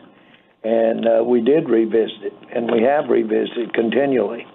And so that game impacted what we are today in the most important way, and that's to be able to do something about the run. We're going to have to do that. I like what we've got in mind. But you hear the term physical. It really is, you just expect every play to have everyone realizing that if you've got him stopped another 6 inches because of his momentum and his will as opposed to yours, and you could have kept that 6 inches from being there, that's what's in your mind. I think that's what I think of as physical. Every play is like it's the Super Bowl play that you're going to see on ESPN. Well, when it comes to that, Jerry, watching some San Francisco film last night and then obviously watching all the Cowboy games this year, you feel like this game could come down to the two best defensive players in the NFL, Micah Parsons versus Bosa? I think it's already coming down to those nuances. I'd like to think it is. And that's a good point to make about those two players. But it's although they're not going to be competing directly against each other, they're pitted against each other mentally. But you can do that in several places across the board. Our running game, their running game, our big play guys, their big play guys, our quarterback, their quarterback, all the way through. So I think that's what you have happen when you have a big game like this. It's great to be in this territory. I don't think Micah Parsons needs any motivation, but just in case you're looking to fire him up, just make sure you tell him that Nick Bosa is going to win Defensive Player of the Year and he's going to finish second, and so we can unleash hell on them on Sunday. I'll tell you what, when I look at a combination of attributes of a player, I think of Micah, and he has no problem psyching himself up to a rage. And he lives that way, I think, and plays those kinds of mental, not games, but just mental incentives. And I think he does do that even when he's not answering some question from the media. Yeah, it's good to have a guy like that. You don't have to do anything for him. He just does it all himself. That's always good. The Kellen Moore, and for that matter, Dan Quinn. They have a great imagination, too. Yes, yeah. They have lines going on between each other and behind those eyes, or he may have big tanks going on. You never know, but it'll come out for you. And he's got some games going on in there. Yeah, it's nice. Your offensive and defensive coordinators last week, I mean, Kellen Moore just seemed to he never ran out of plays against Tampa. And then on the other side, Dan Quinn had Tom Brady in a mixer. Like he at one point he was like, I don't know what's going on out there. How much of a chess match amongst coaches is this going to be as well, with how good their coaching is on the other side as well? I hope that by watching a mid-season game of ours, that San Francisco can't see anything that they're going to see Sunday. Huh. And I hope that is the case. Now, I'm just sure we're both going to see an exaggerated effort or an exaggerated passion. But when it comes to opening up the portfolio of plays that we have that our players are capable of making or fit their skills the best, I hope they see mostly things they haven't seen before. So, Jerry, I know you talked about with Sean and RJ on Tuesday, Dak Prescott and how well he ran the ball. He took advantage of situations where he ran the ball. I was wondering from your perspective, do you ever talk to Dak during the regular season, hey, protect yourself, we need you throughout the season, and then going into the playoffs, hey, go get it, whatever it takes, go do it. Now it's time to risk it for the biscuit. I don't dwell on it, but before the game against Tampa, I visited with him and told him to, and for what I'm about, be very aggressive. For what I'm about, be very aggressive. And so, not that triggered him into anything. He looked over and he said, I'm going to be very aggressive. I like the issue I think I'd heard was, has he been too aggressive? Is that what those interceptions are about? Trying to make it when it might not be there. Well, the little talk I had with him right before the game at least expressed my sentiment on be very aggressive. We were talking about Micah and the defense earlier. I know he doesn't get anywhere near as much play, and Micah is amazing, but how impactful has Leighton Vander Esch been, or how impactful was he in the Tampa game, and what does he mean to this defense overall? Well, Vander Esch has never faltered in terms of his unique skill set. He's got such range because of his length and those big long arms and that ability to cover that ground out there are a real advantage, and they're problematic for an opposing quarterback. When he looks out there, he sees those arms and that span, and it influences how he makes a throw. Well, we've always known that was there. Did we use it well enough? Did we maximize the use of what Vander Esch does? Well, because of the neck injury that he had 3 years ago, then that might have been a little late in coming. But, boy, it's there now. And you saw us get the benefit of his range, his ability to basically cover his immediate zone, but then get wide and go out and make plays on the edge, and then to use that length. He is a huge advantage to have on that field. When it comes to traveling like this, I mean, going from the East Coast to West Coast, does that concern you much about having to do that, and especially in such a short period of time? None at all. None at all. If these guys weren't traveling, they'd be up someplace. And so, and when you live the life they live of playing football, then having another hour flying as opposed to another hour doing something else is no issue at all. That sounds good, but everything that's on everybody's mind now is that 60 minutes out on that field. How you get there is minutia. I am curious with that in mind. Do you know of many players, or do you yourself have trouble sleeping before these big games? Because I know we've had fans all week are like, I can't wait for this game to get here. Do. How do players respond to that? How do you respond like Saturday night going into this game? Well, I sleep about where my excitement level is, and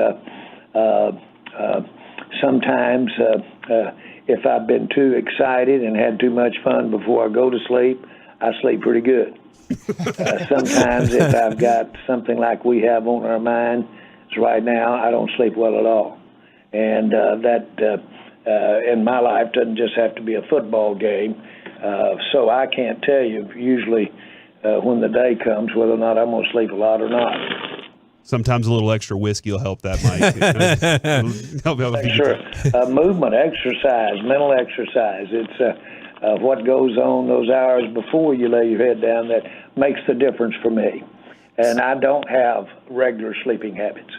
So, Jerry, when it comes to San Francisco, I know you guys go to Philadelphia every year, New York and Washington every year, and we hear about how they can kind of razz you guys maybe at the hotel or on the bus ride over to the park. What is San Francisco fans like? Are they similar to NFC East fans, or are they different? No, I think they're very, very engaged, very excited. We've, because of our experience in the playoffs with them, we had that period of time when we were really at the top of our games, both the 49ers and the Cowboys. But I enjoyed before life, Cowboys life in San Francisco. I had a lot of business out there. Our daughter Charlotte went to Stanford, some of the greatest years. Her first year when I had an office out there, and I'd go out about 6 times a year to San Francisco. When she went to school as a freshman, I made 36 trips out there. Wow. I put an office in Palo Alto, a little office, and Jean went to class with her. We were worried about our little daughter out there in that rough Northern California life, so to speak. But the point is, we've had some great years out there, and that was followed up. When Charlotte was a freshman, they had the first Super Bowl, and they moved it over to the Stanford campus. And so as a freshman, I had about 3 tickets to get into all the events right there on the campus, all of O.J. Simpson, everybody with all the networks. And she had, of course, made a lot of friends as a freshman, so I had about 20 people to get in those events with 4 tickets. That's when I won the Player of the Year for crashing gates.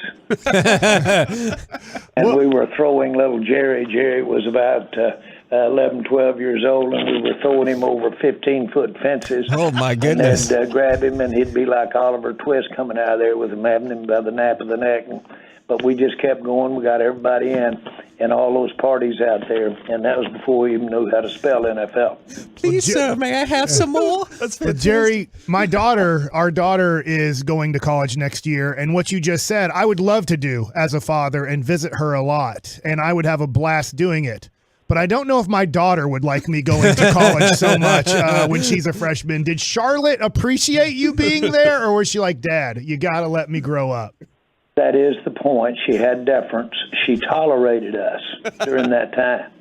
But she would go on spring break, and I wanted to just be there. And so that was me out there early in the morning fixing those towels at wherever she had gone on spring break with 4 or 5 other girls. That was me out there fixing their places to sit by the pool and keeping those so that others wouldn't take them up before they got up. Absolutely amazing story right there, Jerry. There's a lot for us. We've been discussing a lot of nostalgia this week as we go up against San Francisco, and I know for you there's a lot going on there. I was kind of curious. Aside from Michael Irvin, all right, Michael Irvin's a very easy pick for this. If you were going to take one of those Cowboys from the Super Bowl team, that first Super Bowl team, and have them tell a story to this team about being an underdog, going into Candlestick, who do you want to tell the story from that perspective? I'd like for, other than Michael, I'd like for Troy. I think Troy has a good view, a different view than a Mark Tuinei might have had, but one that I would love for our fans to hear. And but there's no doubt that what we were before we played in that, let's say, that NFC Championship game out there, before we got to Los Angeles, there's no question that we grew when Alvin Harper made that long run and got us off the goal line. And we became emboldened, and we realized, because we realized that it could happen to us. Well, when you talk about the team growing, I know that was off a specific play. I saw some interesting things where, like, CeeDee Lamb came over to Brett Maher during the win over Tampa, and he said, "We're behind you, bro. You're good. You've bailed us out plenty of times." And it seemed like a lot of players did the same thing. Do you feel as though this team has grown together through the year, through some of that adversity? I think Mike McCarthy, I go to him first. I think he and the team have done an outstanding job of becoming a brotherhood, just becoming together, yes, as a team. And I think that you're seeing it, as we know, setbacks as well as wins. Both those frauds can mislead you about what you are.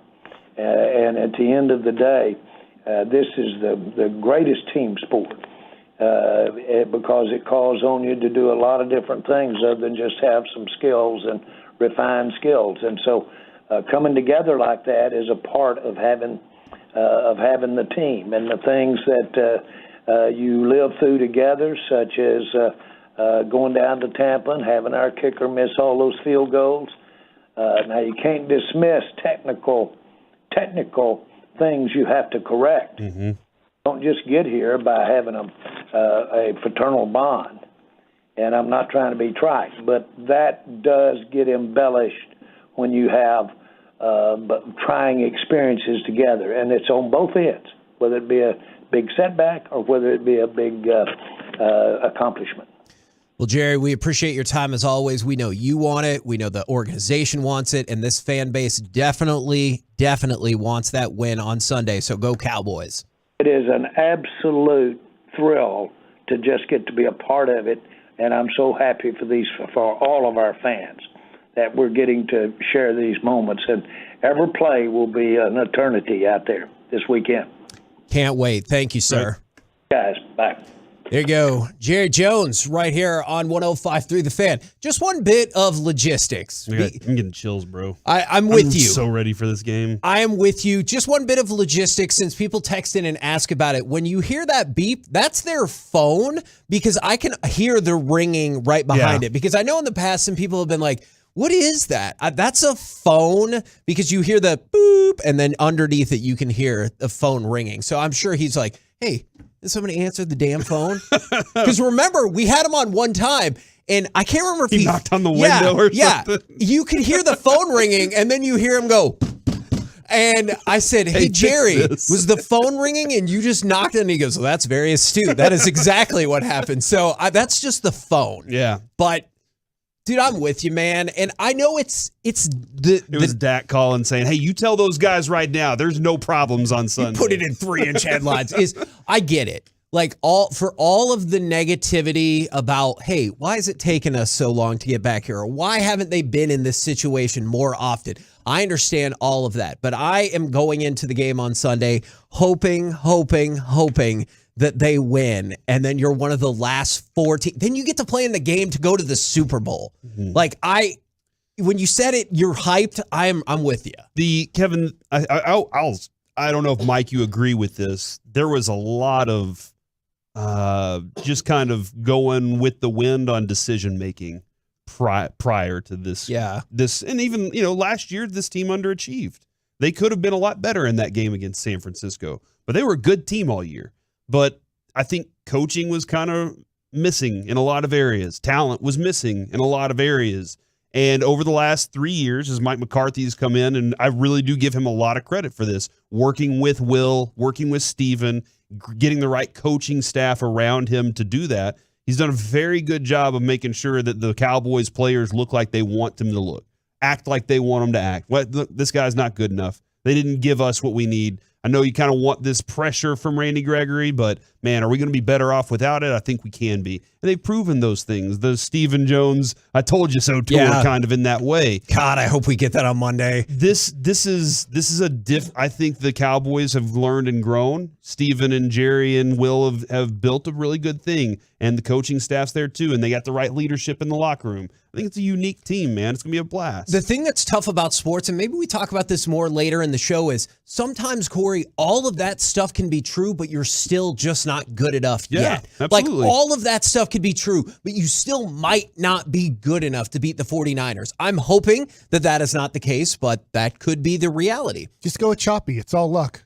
Okay, we're the KNC Masterpiece right here on 105.3 The Fan. Coming up next, let's talk with our Dallas Cowboys insider, Mickey Spagnola. Maybe fire up the start of some Cowboys bingo and finish up our possible Super Bowl matchups from yesterday. All of it next right here on The Fan.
Studio, secured by DFWsecurity.com.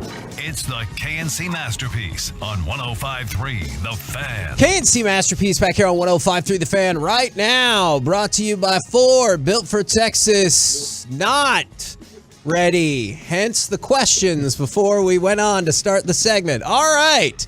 Well, let's see if we can talk with Mickey Spagnola imminently. But in the meantime, got plenty of other stuff for you. As I wanted to run back through some of the divisional odds, who do you think is most likely to have the most rushing yards in the divisional round?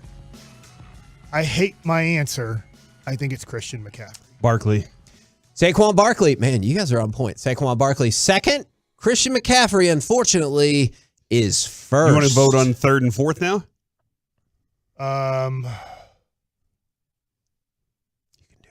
Go ahead. Yeah, I'm just trying to think. Right? I do like. I will say this, Pollard. but he probably will catch more. That McKinnon kid for Kansas City, I think, is going to have a nice game, but I don't know if it'll be rushing. It'll just be overall yards. I think Pollard's Etienne? third. I was going to go Etienne fourth, mostly because if it is like you say, they're going to get away from giving him the ball to run. They'll be like, "Hey, let's pitch it off to him." But I think Etienne definitely could be in the top 4. What about Big Joe Mixon?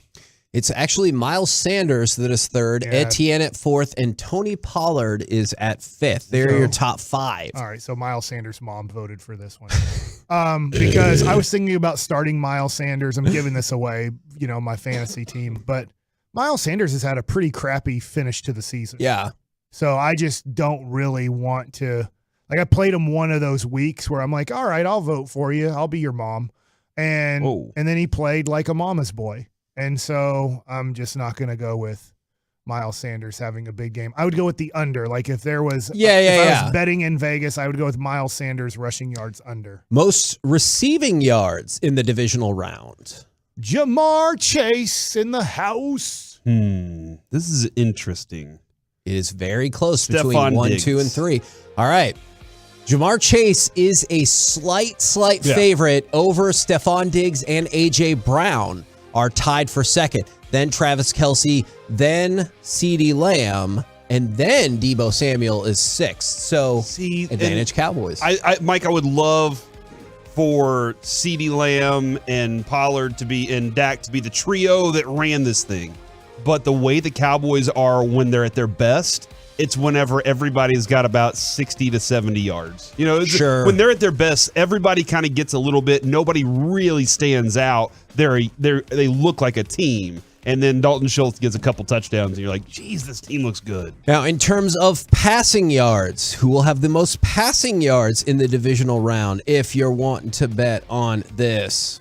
I'm going to lean towards, I'm going to be wrong on this because I think it's going to be Pat Mahomes, but I'm going to lean towards Joe Burrow has the most passing yards. Like if I was a betting man, I would bet the over on Burrow's passing yards. See, I'm going to complete, this guy might be at the bottom. I'm going to Trevor Lawrence because I think they're going to be having to pass for the last 3 quarters of the game. Ooh, okay, so they'll be at a deficit. Yeah. Trevor Lawrence, fifth on the list. Joe Burrow. I do like what he's saying because of that makes he sense might to pass me. for 100 yards in the fourth quarter. Doesn't mean he's going to have a great day, but they're down by 20, and you get those rack up the stats. Joe Burrow is tied with Josh Allen for second, so it goes Patrick Mahomes first.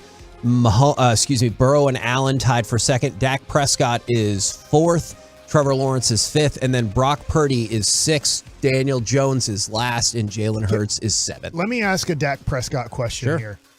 Do you feel if I say Dak Prescott throws for 350 yards right now, do you say Cowboys win or Cowboys lose? Cowboys win. I actually think that too, and I don't normally feel that way, but I feel that means you found Schultz or you found Lamb and took advantage of what was there in the defense. Yeah, their defense, that's their, Mike, you even said they're scared of that.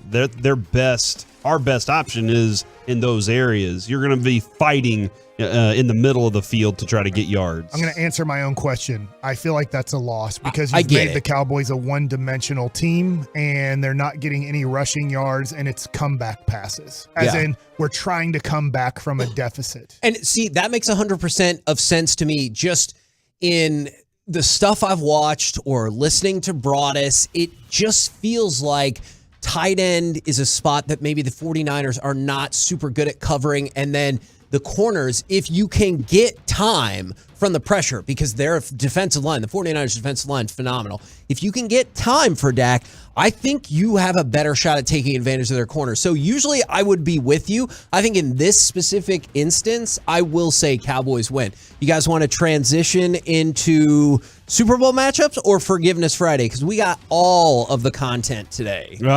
Hey, can I throw this out there real quick before I give you an answer to your question? Okay. I just saw that ESPN has the Cowboys at 52% of winning this game, Kevin. And they have down from 53% this morning. Oh my gosh. But they've had them as the favorite all week because I told you analytics has the Cowboys, the ESPN specific analytics have the Cowboys as the best team in football. But the money's going on the Niners. So then, and Mike said that it's always the public that's Fade wrong here. the public this year, baby. My son asked me that this morning as we were watching Sports Center or whatever, and it said underneath Cowboys 53% chance to win the game. And my son goes, I thought we were the underdog. I said we are, but there's stupid analytic people that start doing computer things, and then they're like, hey, ESPN Analytics thinks the Cowboys are going to win. Mike's kids are going to be so bitter towards analytics. It's going to be amazing. Like, I can't wait to see if, like, one of your sons is, like, spot on with you, and one of them is more like, hey, guys, let's talk it out. Let's figure this out. All right, what was your question again, All right, Kevin? do you want to go Forgiveness Friday, or do you want to go back to the top Super Bowl matchups? Because we didn't get a chance to do the top 5 yesterday. Really pumped about football right now. Okay. Man. And usually, I want bits and fun, but let's go for some football. All right. So if you recall the list we went through is last place, Jags 49ers, then Jags Giants, then Jags Cowboys, then Jags Eagles. So really anti-Jags sentiment. Facts. And then at 12, it went Bengals versus Eagles, Bengals Giants, Chiefs Giants, Bengals Cowboys. So not feeling super pumped about the Bengals. We move into the top 8, Bengals 49ers, Bills Giants, and Bills Eagles. That moves us into the top 5. Number 5 on the list, Bills versus 49ers. I think this would be a heck of a matchup. Yes. I'm picking the 49ers. The Niners, Kevin, if they can get past the Cowboys, they're the best NFC team by far. Yeah. I know Philadelphia has put on a really good show this season. I have questions and concerns about Jalen Hurts after the injury. Oh, for sure. That Me might be too. something he definitely it takes an off season to get over. Because I know that Sirianni was like, no, it feels better than ever. We took about the injury report. Great. I hear you, but let's see how it plays in practice. Yeah, and I guess the stoutness of the Niners defense is the thing for me. So yeah, watching those two teams go back and forth would be you have two very talented football teams on the field. So we've moved into the top 4. Here are your choices. Here are the remaining options.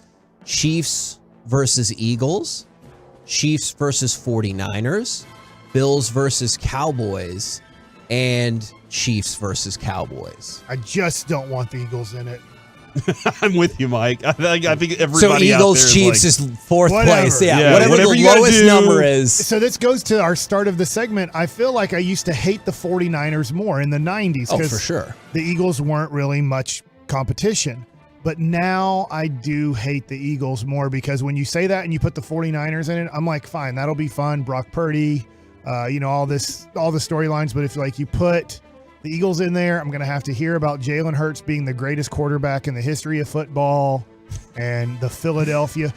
It's going to be intolerable for Mike. Being at Minnesota or in Minnesota for that Super Bowl, that those fart knockers were there, I think you would have changed your mind on who Because they were you so were rooting obnoxious. for. Yeah. I mean, they're just a pile of dump, and they're all around you, and you're just like, can we get these people out of here? And they're like, no, we're in a public mall, which was a major mistake, but we did it there. Thank God nobody died. Baby.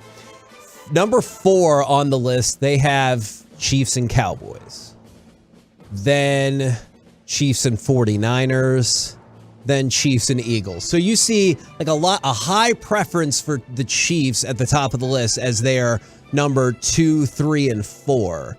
Obviously, I would most prefer to see Chiefs and Cowboys. A lot of really good personality out of the Chiefs. That makes a lot of sense, especially since they've been in the spotlight so much the last 4 years now. Does Chiefs and Eagles get it going for the Andy Reid Bowl? Yeah, but I don't care. I don't give a crap about that at all. Okay. Just because... no, I just need the Chiefs to win that game. Yes, and Mike, I do want to know. I know how you just said you feel towards the Eagles. How much of that also goes with like you kind of want to be right about the Jalen Hurts thing from earlier in the season too? Like I proves do, that moment. but Oh, he's not that good. I will say Jalen Hurts, if healthy, is a good quarterback now. I was wrong. I thought he was below average. Everybody, I think, can say, look, he was maybe average at best coming into this year and way outperformed what everybody saw what he was. He is a good quarterback. At the same time, yeah, I don't want Jalen Hurts to win a Super Bowl in his 3rd year in the NFL. That will suck in so many ways here. Yeah, I think Mike has a really good point there. Well, of course, the number one on the list is Cowboys and Bills. Like, it is, that's almost Shakespearean, for God's sakes, is the year where it felt like so many people in these last few weeks crystallized around the Bills. The Bills get to come back and try to win their first Super Bowl against the evil superpower that crushed them 2 straight years to finish off the 3rd and 4th straight Super Bowls for the Bills. And meanwhile, the Cowboys are trying to win their first Super Bowl in 27 years. All right, let me ask you this question. Are the Cowboys the bad guy? Yes. You know they're already the bad guy. You put them up.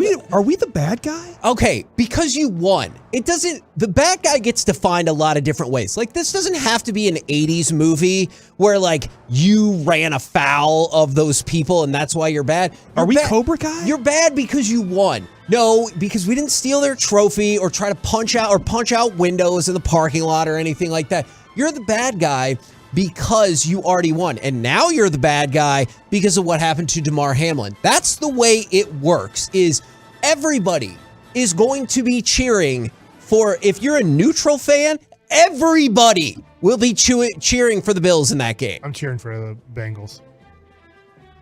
In the Bills-Cowboys game, he's cheering for the Bengals. Gotcha. If the Super Bowl was Bills-Cowboys. I'm cheering for the Bengals this week against the Bills. So Okay. I'm not riding that train of Damar Hamlin, so let's go Bills. I won't be upset, but I don't know. I like the Bengals. You know, I'm there with TJ Hushmanzadeh, part of our, group here. Yeah, so I'm going with the Hushmanzadeh. Yeah. No, that was something I was going to bring up there too. A lot of people texting it, and the Diggs matchup. It's would be a lot of fun. I would love to see Diggs on Chase again too, though. Look, if the Cowboys are in the Super Bowl, it'll be the highest rated Super Bowl of all time in terms of most viewers. And people are like, well, there's more people in the country. Well, yeah, that's not always the way the Super Bowl ratings go, though. But if it's Cowboys Bills, holy crap, brother versus brother, trying to overcome all of your past in Buffalo. The game is kind of in the West Coast. It's almost in Mountain Time or Pacific Time. So is it Pacific Time? They don't acknowledge it, right? Is that they don't change times there? It's confusing. Which is weird because I remember when we went out to spring training, it was like Sean and RJ, and I might have this reversed. Sean and RJ were an hour behind, and then we were there and we were 2 hours behind because the rest of the world changed or the rest of the country changed, and they're like,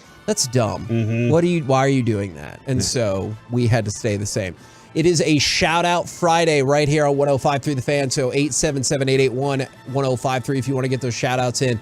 And this does kind of relate to the Bills. Did you see that the Packers donated $100,000 for defibrillators to schools in honor of Damar Hamlin?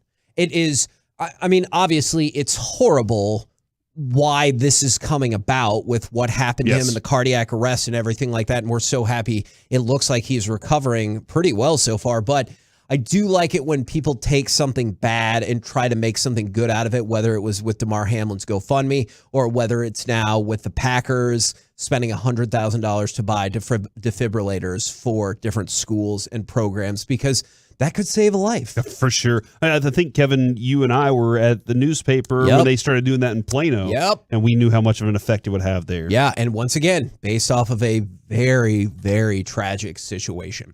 We're the KNC Masterpiece right here on 105.3 The Fan. Coming up next, which 49ers player do you fear most? Give me one answer. 877-881-1053. That's an acceptable answer. We'll do it next right here on The Fan. All day.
Fancy Masterpiece back here on 105.3 The Fan right now. This time for real.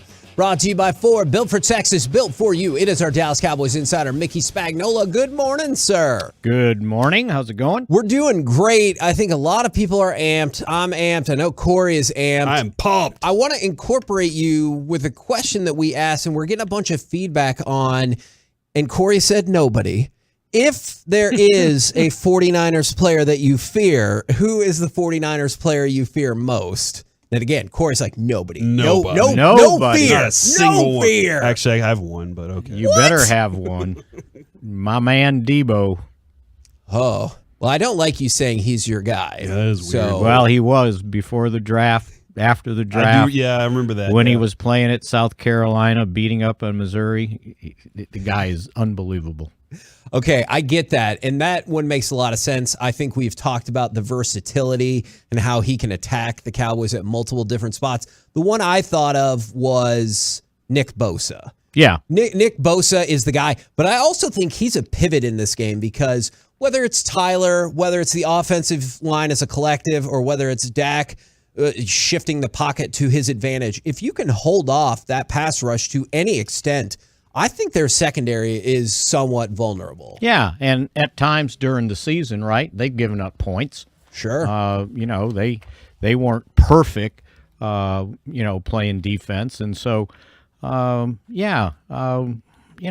when you get to this spot, everybody's got somebody, right, that you got to worry about. That's why they're here. But, they gave up 34 points to the Raiders.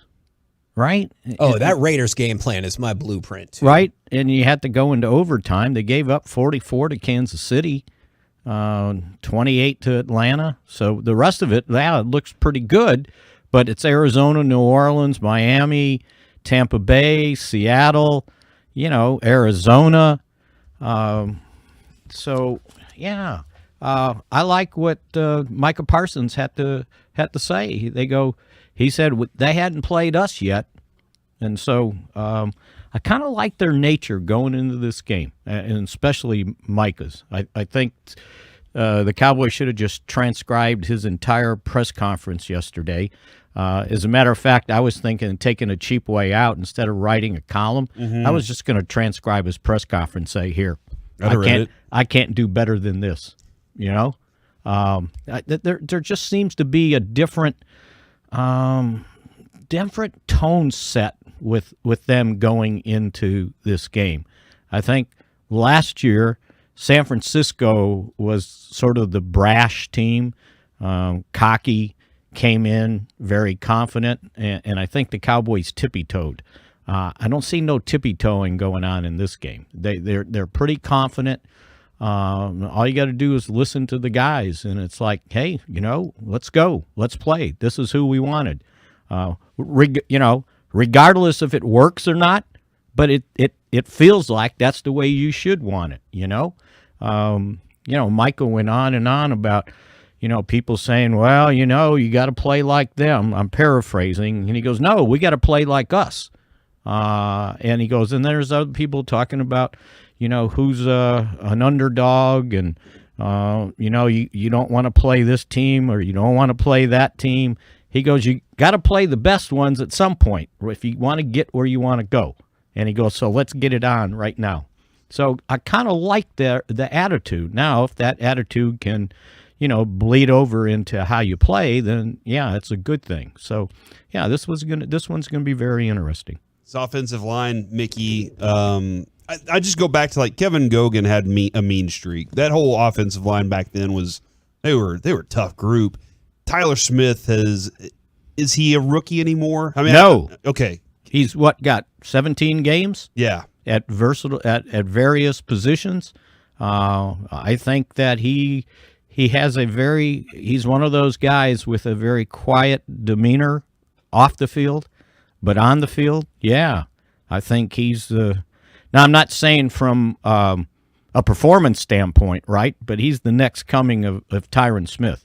The way Tyron would play on the field, the way Eric Williams would play on the field. I think he's got that in him, and we forget. And Kellen Moore had a laugh about it, talking about how young he was. He goes, he's 21 years old. He goes, he was born in 2001. Think about that, right? And he's done what, he's done so far. So, yeah, I think there's a little bit of that in him. And Zach Martin, if they just follow his lead, he's no chameleon out there.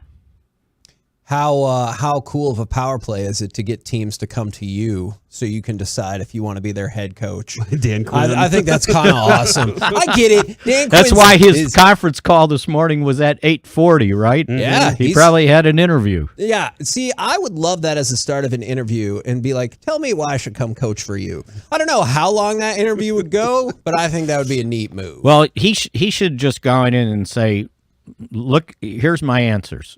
Check out the Tampa Bay game, and then his best answer will be what happens on Sunday, right? Yeah. You don't need to sit there and talk to him more and more and more. You just got to find out, if he's coming as my head coach, are you also my defensive coordinator? Well, speaking of I would demand that. Yes. Well, speaking of what's going to happen on Sunday, I can't wait for this game to get here. Mickey, how we feeling? What is the prediction for Sunday? Well, it's very scientific. I think, as always. Well, always, right? I came up with the score 35-31 Cowboys. I think we're going to see Super Bowl. I think we're going to see a lot of points. I think that you better score in this game. Because as good as maybe the Cowboys defense will play, their offense is pretty good. And it's very versatile. And I think the key word around this building the last several days has been tackling, right? They got to tackle. This team breaks tackles. They get runs, yards after catch. And so, I just keep hearing from the head coach, the defensive coordinator, the players, tackling. And I think that'll be one of the key things in this game. But, again, you better score some points. And the quarterback, who is the oldest in the playoffs left, has to play like a salty veteran in this game, going up against the youngest quarterback in the playoffs. So, I'm expecting a pretty high-scoring game. All right. I would Holy love... crap, he is the oldest quarterback in the playoffs. No, he is. Oh, my gosh. Crazy. That's wild. I guess I can't say how Dak put it. Yeah. He said he used the word, things change, right? Yeah. Quickly. Yeah. Yeah. I you understand what I'm saying? Yeah, I appreciate your discretion for sure. I didn't want to test Joey's finger on the button, right? I appreciate that very, very much, man. I hope that is the outcome. We can't wait. For better or worse, we will talk with you on Monday. Yeah, this will be a fun one to cover. Absolutely. There you go. Mickey Spagnola from DallasCowboys.com. Now, more and more people have kind of given their thoughts about the player that they fear the most. This one hurts from the 832. 49er that I fear, Robbie Gould. He can kick extra points. I got a question for you guys real quick. Do you think Brett Maher will miss an extra point on Sunday? Yes. No. 3-1 is the odds right now. If he does, you can get 3-1 on your money. Corey, the overwhelming favorite is no. But if you think that Brett Maher will miss an extra point, 3-1 on your money is the line out there. I do have this question for you on that front, and I don't really have a lot of field goal kicker concerns, all right?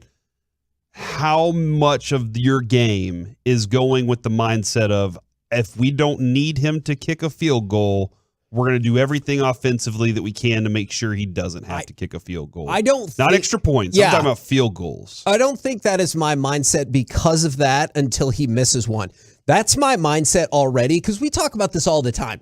The next 3 games, like if you win here, whether you play Philly or New York, and whether you play, whoever out of the AFC, these 3 games, field goals will lose you these games. Like Mickey said, 35-31. That's, well, you would hope, no field goals for the Cowboys. And what I mean by that is, like, if you have to take the points, take the points. Like, if you get there and it's 7-6 or 10-7, but this feels like a game where San Francisco might score a touchdown and you field goal as the counter, and you will lose the game with those kind of counters, obviously. Your coach is, I mean, he's one of those guys that whenever the ball gets on the other side of the 50, a lot of times he's like, let's just keep going. I mean, we're already here. We might as well take advantage of the 4 downs that we have. But, you know, sometimes you get stuck in those situations where maybe you were at the 25 and then you took a sack, and that puts you in a position where all we can do is take the field goal here. But I think if I'm Kellen Moore, who, again, I want to give all the credit in the Tampa game for the game that he called because he deserves that. I'm looking at a lot of instances where I'm saying I want to get the yards to keep us from having to go to that because I want touchdowns. I want to get y'all's breakdown on this text because I disagree with, I think, multiple parts of this text message. From the 901, you would trade all of your weapons for the Niners with the exception of Dak if given the chance. McCaffrey is way better than your running backs. Disagree. Debo is better than CD. Disagree. Ayuk is better than Gallup. Kittle is better than Schultz, and they have a better defense. I actually think you could debate the defense as well, that they are neck and neck. But I disagree with the idea that McCaffrey is way better than Tony Pollard. Better? Okay, sure. But, like, Tony Pollard is better than, I guess, some people who might not watch this team. No. And CeeDee Lamb? No. I'll take CeeDee Lamb over Debo. I am a little I think if I'm going to say my concern, tackling Debo is a huge deal. Sure. Somebody if Diggs is on him, and Debo's somebody's awesome, got to tackle. For the record, he is awesome. I'm a little concerned about Kittle, and he hasn't had, like, the last 3 games have been poor. I think he's had a couple touchdowns, or 3 touchdowns, but the numbers haven't been huge. Sure. But he can get lost in that middle of the field area, and that's kind of where, like, that. If I'm afraid of a player being used, it is going to be where Kittle is, and because you have so many different weapons. I'm not going to say that they don't have weapons. Ayuk is really good. For sure. I mean, go line them all up, and you're really like, okay, and that's what Merton Hanks was discussing with us yesterday. I heard Broadus discuss it. You know, all these pieces, Shanahan does such a really good job of moving them all around. Kittle can get lost, and then the big gain after is what I do fear, is all the guys on the field, they know where the blocking's supposed to be downfield. Kittle's one of the main factors in the blocking downfield, and that's something that opens up those big plays. So if there's one person, it's definitely Kittle for me. Totally get that. And they said you would trade all your weapons. And somebody said, well, as a whole, but not as a whole. He said position by position, you would trade every single weapon. And I fundamentally disagree with that. And guess what? So do people who watch football. They disagree about that. And so, like, I hear what that person's saying, and I do think overall the 49ers have better weapons. But person by person, the way they logged it up like that, I think that is very inaccurate. I think it's a close call, by the way. Okay. I'd lean 49ers. That would be my choice, but I think it's a close call. We're the KNC Masterpiece right here on 105.3 The Fan. Coming up next, it's time for playoff porridge. Everything you need to know heading into the divisional round, including these encouraging Giants facts. We'll do it next right here on The Fan.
Giants have it 2nd and goal at the 7.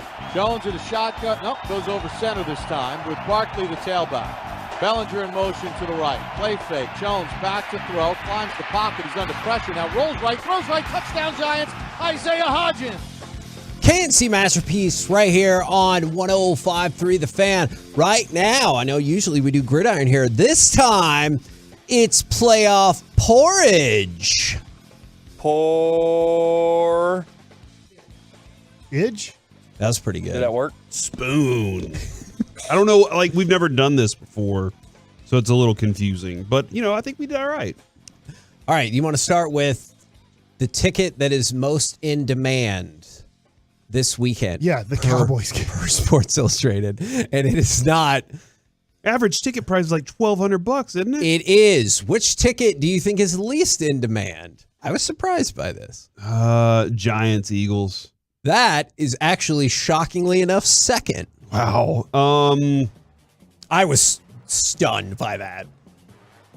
Is it the Bengals Bills? Bengals Bills average ticket price $480. Jags Kansas City Chiefs average ticket price $524. Then we take a big jump. Can I tell you real quick? I do playing in Buffalo for 3 years, or 2 years, 2000 and 2001, and I know it's a long time ago. There's just not a lot of money up there. So yes, that's a lot of. It sounds weird, but that's just a lot. There's not major businesses there. There's not the Toyota company has just moved to Buffalo. No, they moved to Frisco. So I think some of that has to do with like, wait a second, what a game, and DeMar Hamlin and all. I just think that there's just not a lot of people with a lot of money up there.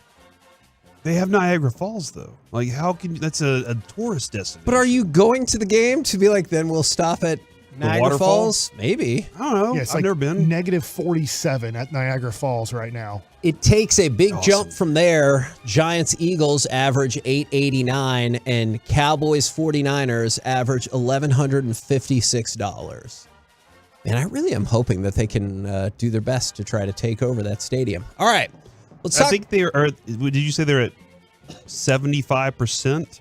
Is what I saw. That San Francisco's bought about 75% of the tickets, as opposed to the Cowboys. And Cowboys fans have bought about 25%. I would take that. And I've seen some San Francisco people saying, "Man, that feels low for us. Yeah. It feels like we should have more." So, hey, when you see $1,200 minimum, or maybe as an average, not as a minimum, then maybe you'll consider it. All right, let's talk about the Bills and the Bengals. This game should be awesome. The Bengals enter the divisional round on a 9-game winning streak. The Bills enter the divisional round on an 8-game winning streak. Sunday will mark the 6th playoff game ever in which both teams have a winning streak of 8 or more games. it's pretty impressive, man. That is super impressive. However, some people will say it's a done deal. Buffalo's going to win. Buffalo, since 1988, they're 13-1 at home in the postseason. And Sean McDermott, 4-0 at home in the postseason. Who's their one loss in the postseason at home? Ooh, I'll go back and double check on that. All right.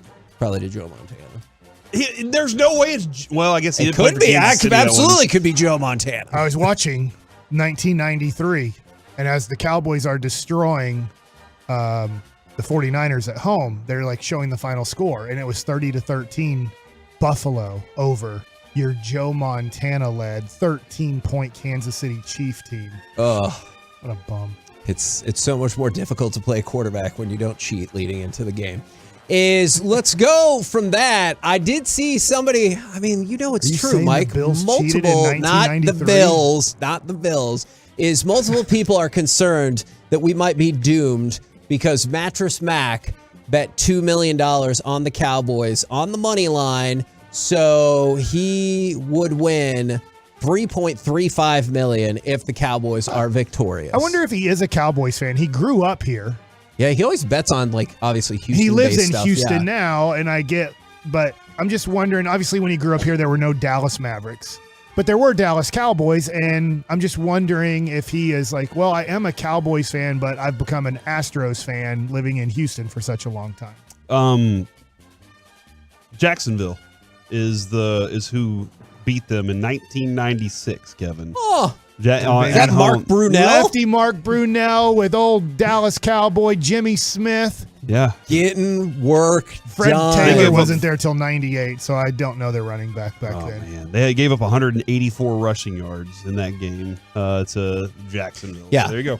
I'm glad that you had that answer because it would have gone a minute before I thought Jacksonville. I had to go do some research, but I found it. The answer. All right, let's go from that to talking about Christian McCaffrey.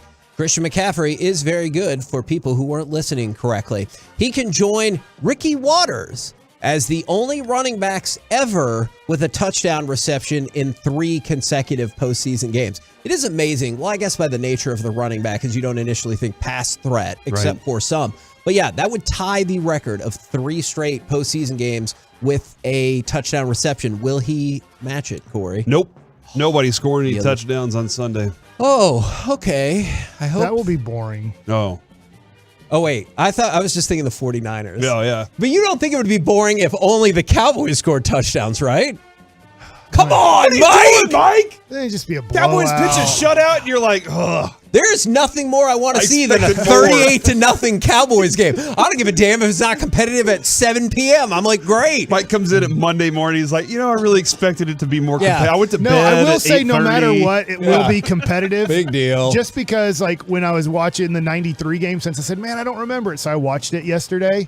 And when Bernie Kosar came into the game, by the way, there was no such thing as roughing the passer back then. They're like, all right, Troy's out. Let's see if we can kill this guy. Yeah.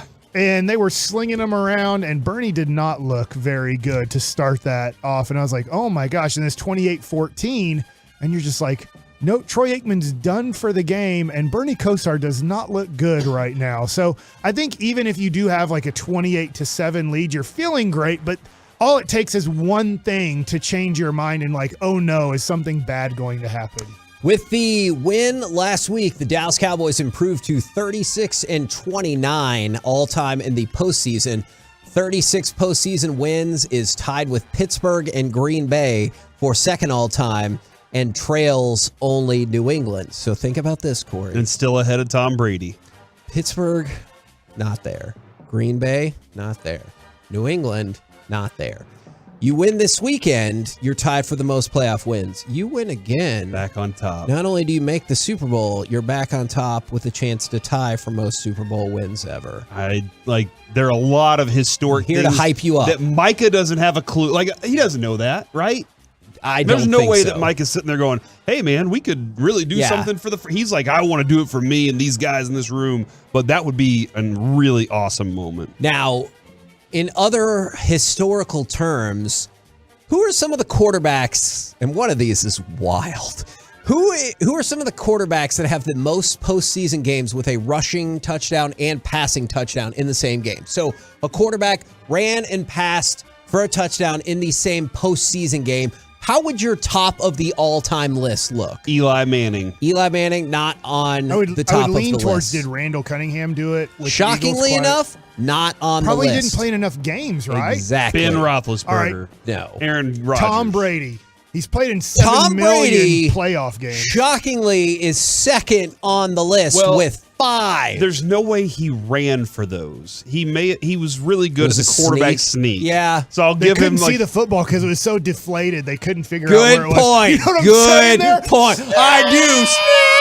Snap. Okay, I'm with you. If it's on Tom Brady, that's my new rule. I'll snap with you if it's on Tom Brady. Yes. What just happened with you know two? what just happened. All right, Peyton Manning. Peyton Manning, not on the list. John Elway. You guys, John Elway tied for third. I really think you should get number 1. So it's Tom Brady, second with Fran 5. Tarkenton. No, it's a more, but not Roger Staubach. more contemporary. Steve McNair? Joe Montana.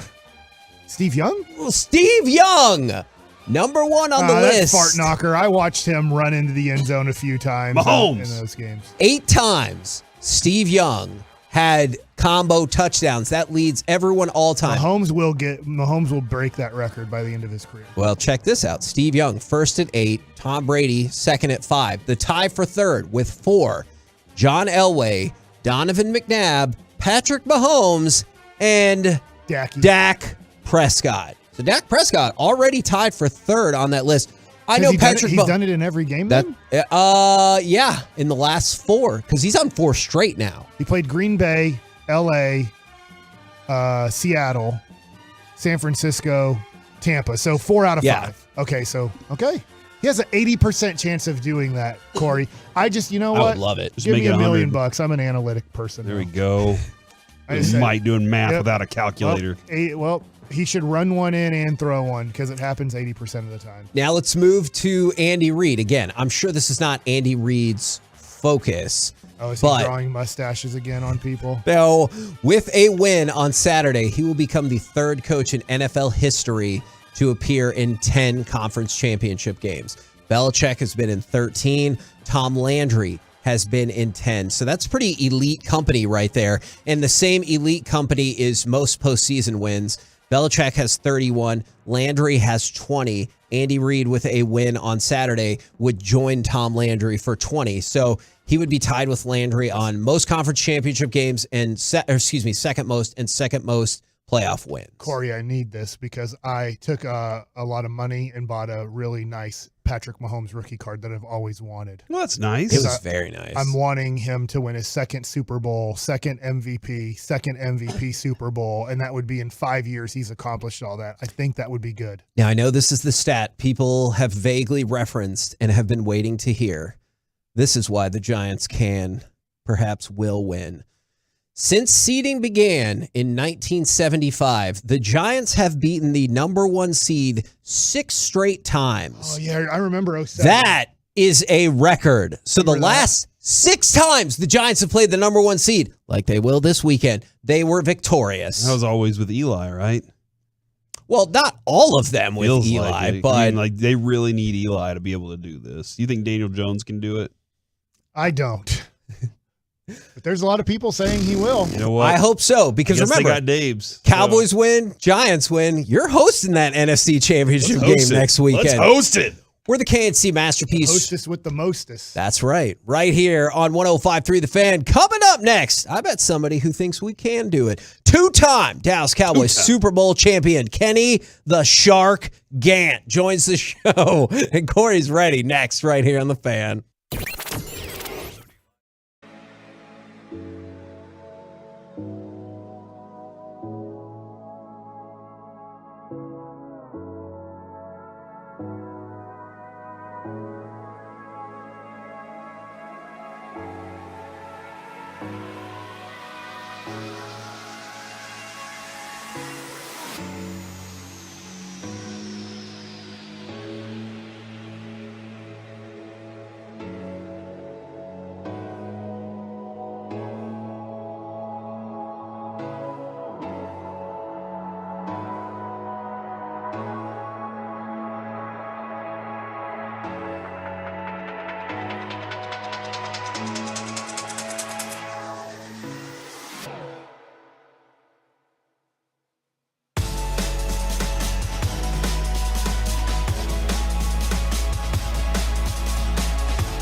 Fan Studios, secured by DFWsecurity.com. It's the KNC Masterpiece on 105.3 The Fan. KNC Masterpiece right here on 105.3 The Fan. The people are already ready from the 469. I'm excited for this interview. Kenny was one of my favorite players when I was younger. And from the 817, say what? Yes. Gantt, I'm on the Dallas Car Show website and listening, but his jersey is on the homepage. Yes. So right now, we bring to you Kenny the Shark Gantt. Good afternoon, sir. Good afternoon. How's everybody doing in Dallas, Texas? I think we're good, but we're also angsty. Like, I can't even imagine what a player feels like as someone who's just going to watch the game. It's still 2 days away, and I'm super amped up, man. Hey, it's a reason to be. I'm excited about the Dallas Cowboys getting the pass. The GOAT, but look, the culture has to be set to go to San Francisco, and I believe Mike McCarthy has did a good job looking at them playing in Tampa. So we don't have to be worried about going to play the San Francisco 49ers. I'm thinking this team is ready. The 49ers should be thinking about playing against us. That's what I'm talking about. That's my God. We're going to win by 50. I'm ready. Kenny, this is like you like emulated swagger for me as a kid growing up watching that Cowboys team, and I've always been kind of curious about the story of the shark fin and everything and how you did that, and I heard how Jimmy kind of allowed it and everything, but it didn't take Jimmy Johnson firing that team up or getting that team to have swagger, right? Jimmy knew what to say and how to say it and when to say it. So he could be laughing at one moment where he can tell us. And we had a team, I'm telling you, we did a lot of partying. You know, everybody heard the stories. Yep. They made T-shirts, whatever. Anyway, but Jimmy knew how to just let us know, look here, guys, I know what team I got. I know my players. If you can give me 7 days this week, don't go out. Don't go drinking. Don't go doing anything. And that's why he got on the TV and said, we will win the ball game. Because he knew from the practice that we was ready to go play. When he said that, was your reaction like, holy crap, or were you all like, damn right? Damn right. We was ready. If we could have ran through a wall, because that's the culture he set for us. And he knew the game is won in practice. It's the 60 minutes. When you prepare to go to San Francisco, that comes down from the way you dress to get on the plane, the way you get off the plane to go to the hotel. Man, we were just walking in confidence. So the Shark, Kenny Gantt, I just watched all 3 of those games again this week. And in the second game at Dallas, Jerry Rice, out of all people, tried to fight you guys before the game. And I know it was like, hey, mark this in 3-inch headlines. We're going to win the game. I'm wondering, what was Jerry so upset about before that game? Because he could feel the energy. Because we came out poking at him. You're not going to get introduced in our end zone. And you know, y'all getting – that's what happened. They was getting ready to get introduced, and we just wasn't going to have it. And he was getting pissed off that we was – we don't even want y'all to get introduced in Texas Stadium. That's how disrespectful we wanted to be to them.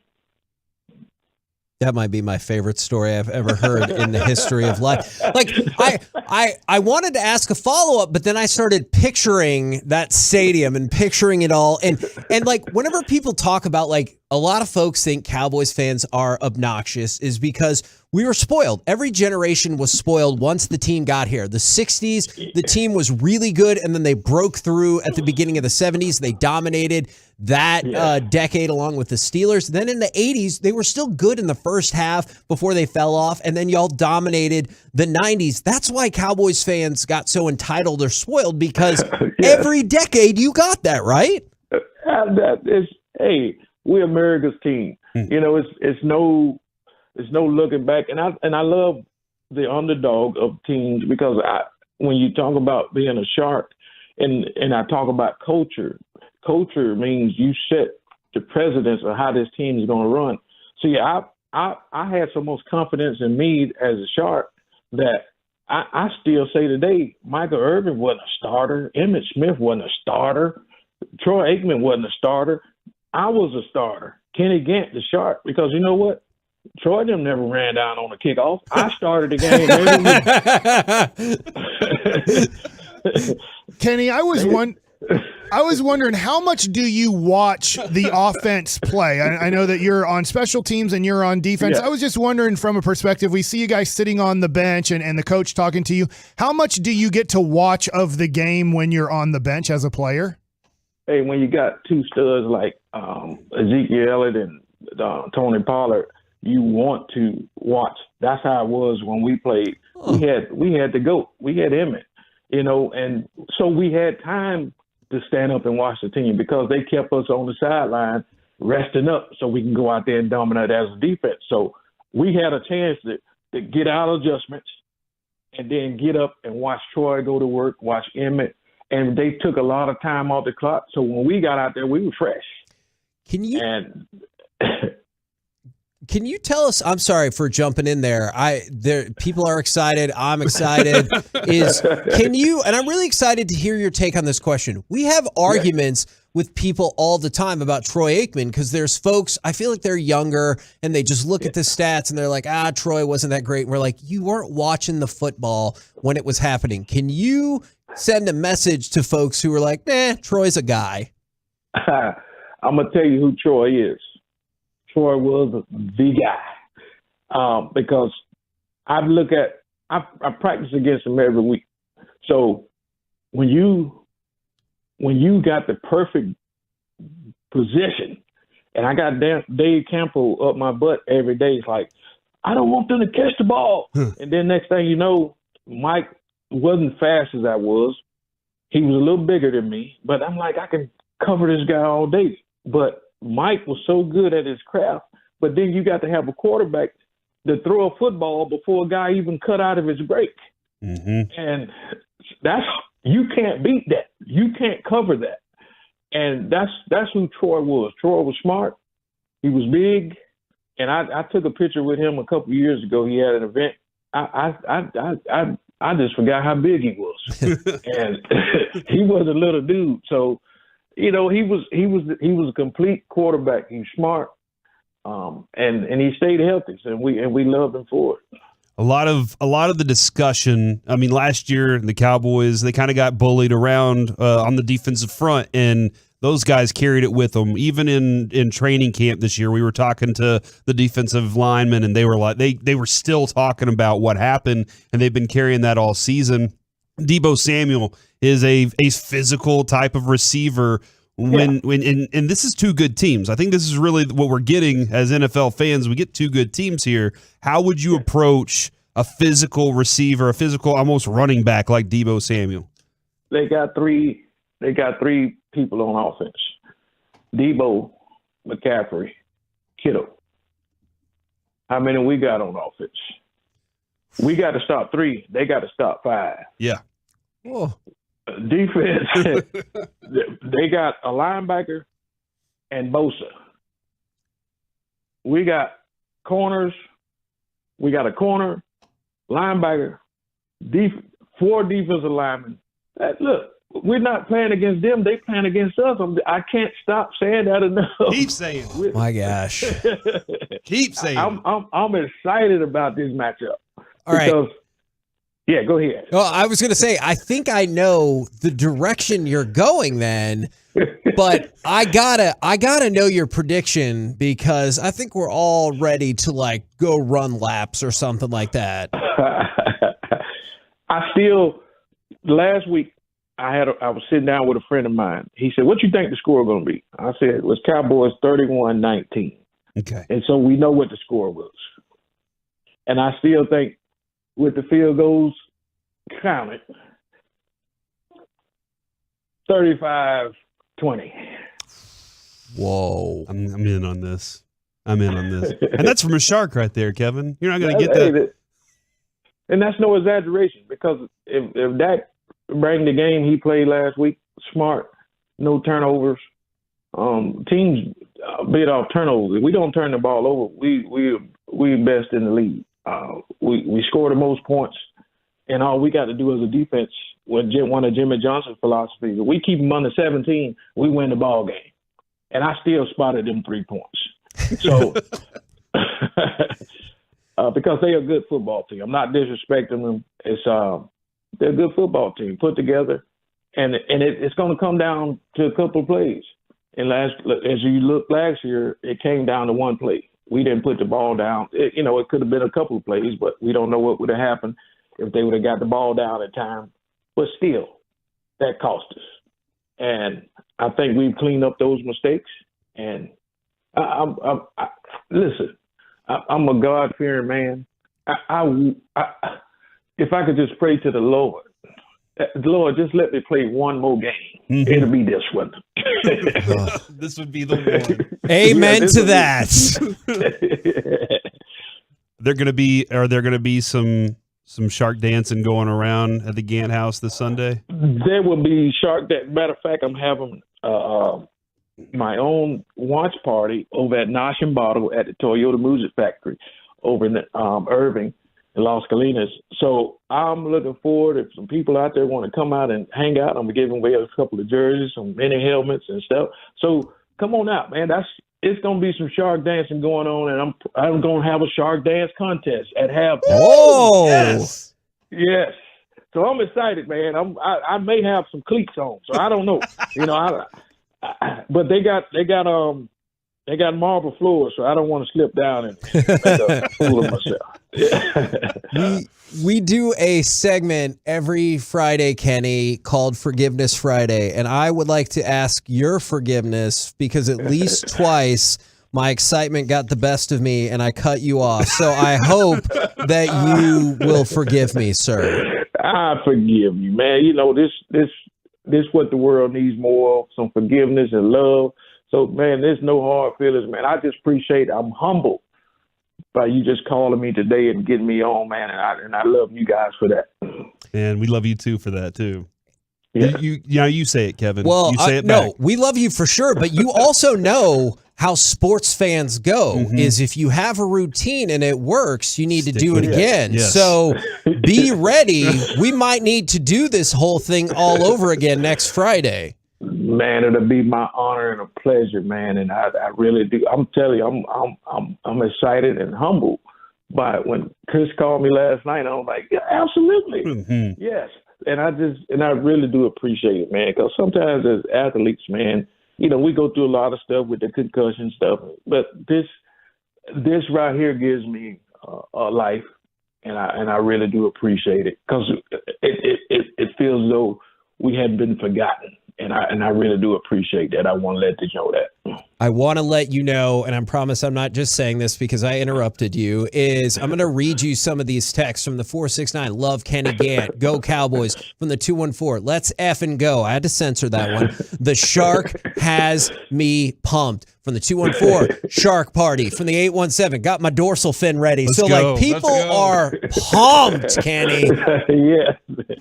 Man, I'm so excited, man. I wish I could be on that plane Saturday morning, just so I can keep the energy flowing because they don't have anything. Go up there with their ears tied. And you know what I love about football? One of the best things I heard in the last 10, 11 days when Georgia played the national championship. Now, no disrespect to the Horned Frogs because I was rooting for TCU, but Kirby Smart said something. That's why I talk about the culture. He said something before the game. A reporter asked him, how do you sum up this moment? And he said one word. He said, aggression. And the lady looked like, yep, aggression. And I'm like, wow, I'm ready to play now. and did you see how the game went? Yep. The guy had his team. He built a culture of aggression, and that team got off the bus. I think they pulled TCU off the bus, and they just did what they prepared for, and that's what the Cowboys need to do. Aggression. There it is. Excellent stuff. We appreciate it so much, good sir, and hopefully we'll talk with you again next week. Have a great weekend, man. Hopefully, man, you guys have a blessed weekend, man, and I'm gonna put it this way because I'm a cloth. it was interesting that me and Michael Irvin was on injury reserve at the same time when I was a rookie. So he taught me a lot about the city and how to do some things. But anyway, but one thing he taught me how to be a professional and don't waste no time doing nothing. And I think Michael Irvin for that. Great teammates I had, man. They prepared us for. We just knew we was gonna win any game. We lost some games, but we still. It was some takes in the game that we won without even winning. We won. This is what we got to do next week. So you just fix what you fix and keep it moving, keep pounding, man. And I'm excited, man. I'm telling you, I wish the Lord could just give me one more game, Lord. Outstanding. I know there's a lot of people listening right now that are right there with you. We will catch up with you next time. Thank you again, good sir. Well, I'm so confident in that. I'll talk to you guys next Yes, sir. Yes, sir. There he goes. Boom! Kenny Gantt right there. Holy moly. Just more shark, dude. That's all we got is more shark from him. I love it. That's awesome. From the 214, we will never forget the shark. From the 219, Kenny Gantt is the best. From the 817, Kenny the freaking shark Gantt. go. And they censored themselves. And from the 956, I do the shark every opening kickoff of every game I played in high school. I love him. And hopefully y'all have forgiven me the same way that Kenny Gantt forgave me. I had to he did get it very down the quickly. That was pattern nice of a him. little bit better, and so I still understand now. We're the KNC Masterpiece right here on 105.3 The Fan. That was phenomenal. Coming up next, Cowboys win because, Cowboys lose because. 877-881-1053. Let us know. We'll do it next as we jump into the lunch rush with Mike Likes It right here on 105.3 The Fan.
This segment of the KNC Masterpiece is brought to you by Franklin Frankel. There's a reason you need a special license to drive a big truck. So companies that hire drivers and put them in a big truck should be held accountable for what happens when one hurts you. Frankly, you need Franklin Frankel. The consultation is always free. Visit truckwreck.com. 2nd and 10. Elliott's back in the game. Prescott in the gun. Back to throw. Well protected, going to the end zone. Schultz at the goal line, and he's in for the touchdown. That's my guy. If the Cowboys win, or for some people, when Brad Sham? The Cowboys win. Well, Brad Sham always, but Okay. Dalton Schultz right there. By the way, quick programming note, as the feedback here has led me to believe people enjoyed that. Had another conversation with Kenny Gantt. He assured me I was forgiven for interrupting him. Are you sure? You felt the element of, but don't let it happen again, which Gotcha. is fair. Is he said, if the Cowboys win and the Giants win and the game's here, he'll be in studio next week. That'd be awesome. That would be awesome. That'd be great. I love people in studio, man. We got Mike Likes It coming up in just a little bit. But first, Cowboys win because Cowboys lose because. I'll let Mike do this. Well, they can't lose, right? There you go, Mike. That's what I'm talking about. Clear eyes, full hearts. Okay, for the purposes of this segment, if you have to pick a reason they lose. Maybe this is too high of a number. Maybe he doesn't have to do this. Cowboys lose because Christian McCaffrey has 150 yards from scrimmage. That number is not too high. Can I piggyback along with this? People got really bent out of shape. At no point did I say Tony Pollard is better than Christian McCaffrey. It's just people are like, oh, he's just obviously way, way better. And I was like, well, hold on just a minute. Have you been watching Tony Pollard? He's pretty damn good. But Christian McCaffrey is excellent. Here's my stat for you. In last week's victory over Seattle, Christian McCaffrey had 136 yards from scrimmage and a touchdown reception. That's the second straight postseason game he's had at least 100 scrimmage yards and a touchdown. If he does it again on Sunday, he'll be the fourth player ever with at least 100 scrimmage yards and a touchdown in his first 3 playoff games, joining Arian Foster, Larry Fitzgerald, and Terrell Davis. So there are one Hall of Famer, a future Hall of Famer on that list, and then also Arian Foster. But he was a quality player for a time. He's in some rarefied air. My answer is also simply Christian McCaffrey. There's no chance, Kevin, that he won't get the opportunities to do that too. Like Shanahan's drawing up every play he can, going, hey, I want to get him the ball as frequently as possible. Him and Debo. I have these 2 options that I can go to. I want to get them the ball as often as possible. Cowboys win. I'm going to go Cowboys win first. Okay. If they get plus 80 yards rushing. Okay. San Francisco is 12-0 when they have not given up plus 80 yards rushing. They win when the opponent can't run the ball. And I think Tony Pollard is a different player than he was last year. The Cowboys realize that. And I think Ezekiel Elliott is going to squeak out some of those tough yards for us as well. I think I got it. I just want to make sure. So the Cowboys have 80 yards or more rushing, not they outrush. No, they need to rush. I just want to make sure. You said plus 80. I'm like, wait a second. They need to have 80. We could be in trouble. I think we win this game if we outrush them by 80 yards. Right. They need to rush. Gotcha. They need to have 80-plus rushing yards in the game, because if they don't, San Francisco's undefeated whenever teams don't do that. So that's an approach you got to take, is you have to do that against this team. That is a great number. You have to. What's your Cowboys lose because? I'm going to let Mike go with the other side of this. You want me to do Cowboys win because? Do your Cowboys win. You're gonna love my Cowboys win because, and I'll get a little bit more into this, and Mike likes it. Cowboys win because there's multiple things here, but I think it all goes into one. They win the turnover battle and they win the penalty battle. The Cowboys need to have, this is tough because of pass interference can be such a big penalty, but the Cowboys need to have, I will give them 30 yards of penalties. But they have to have like less than pretty much 30 yards. So less than 31 yards of penalties. I get you're going to have an offsides or you're going to have a pass interference. It's going to happen. I understand that you can't probably play the perfect penalty game. But the Cowboys can't do what they did last year. And so the Cowboys, when you watch that game again, if they just don't commit many penalties, they probably win that game. So to me, I'm going to combine it into these horrible negative plays and interceptions, fumbles, and penalties. If the Cowboys limit those and create more of those for San Francisco, they get more false starts on San Francisco. They get more holding calls on San Francisco.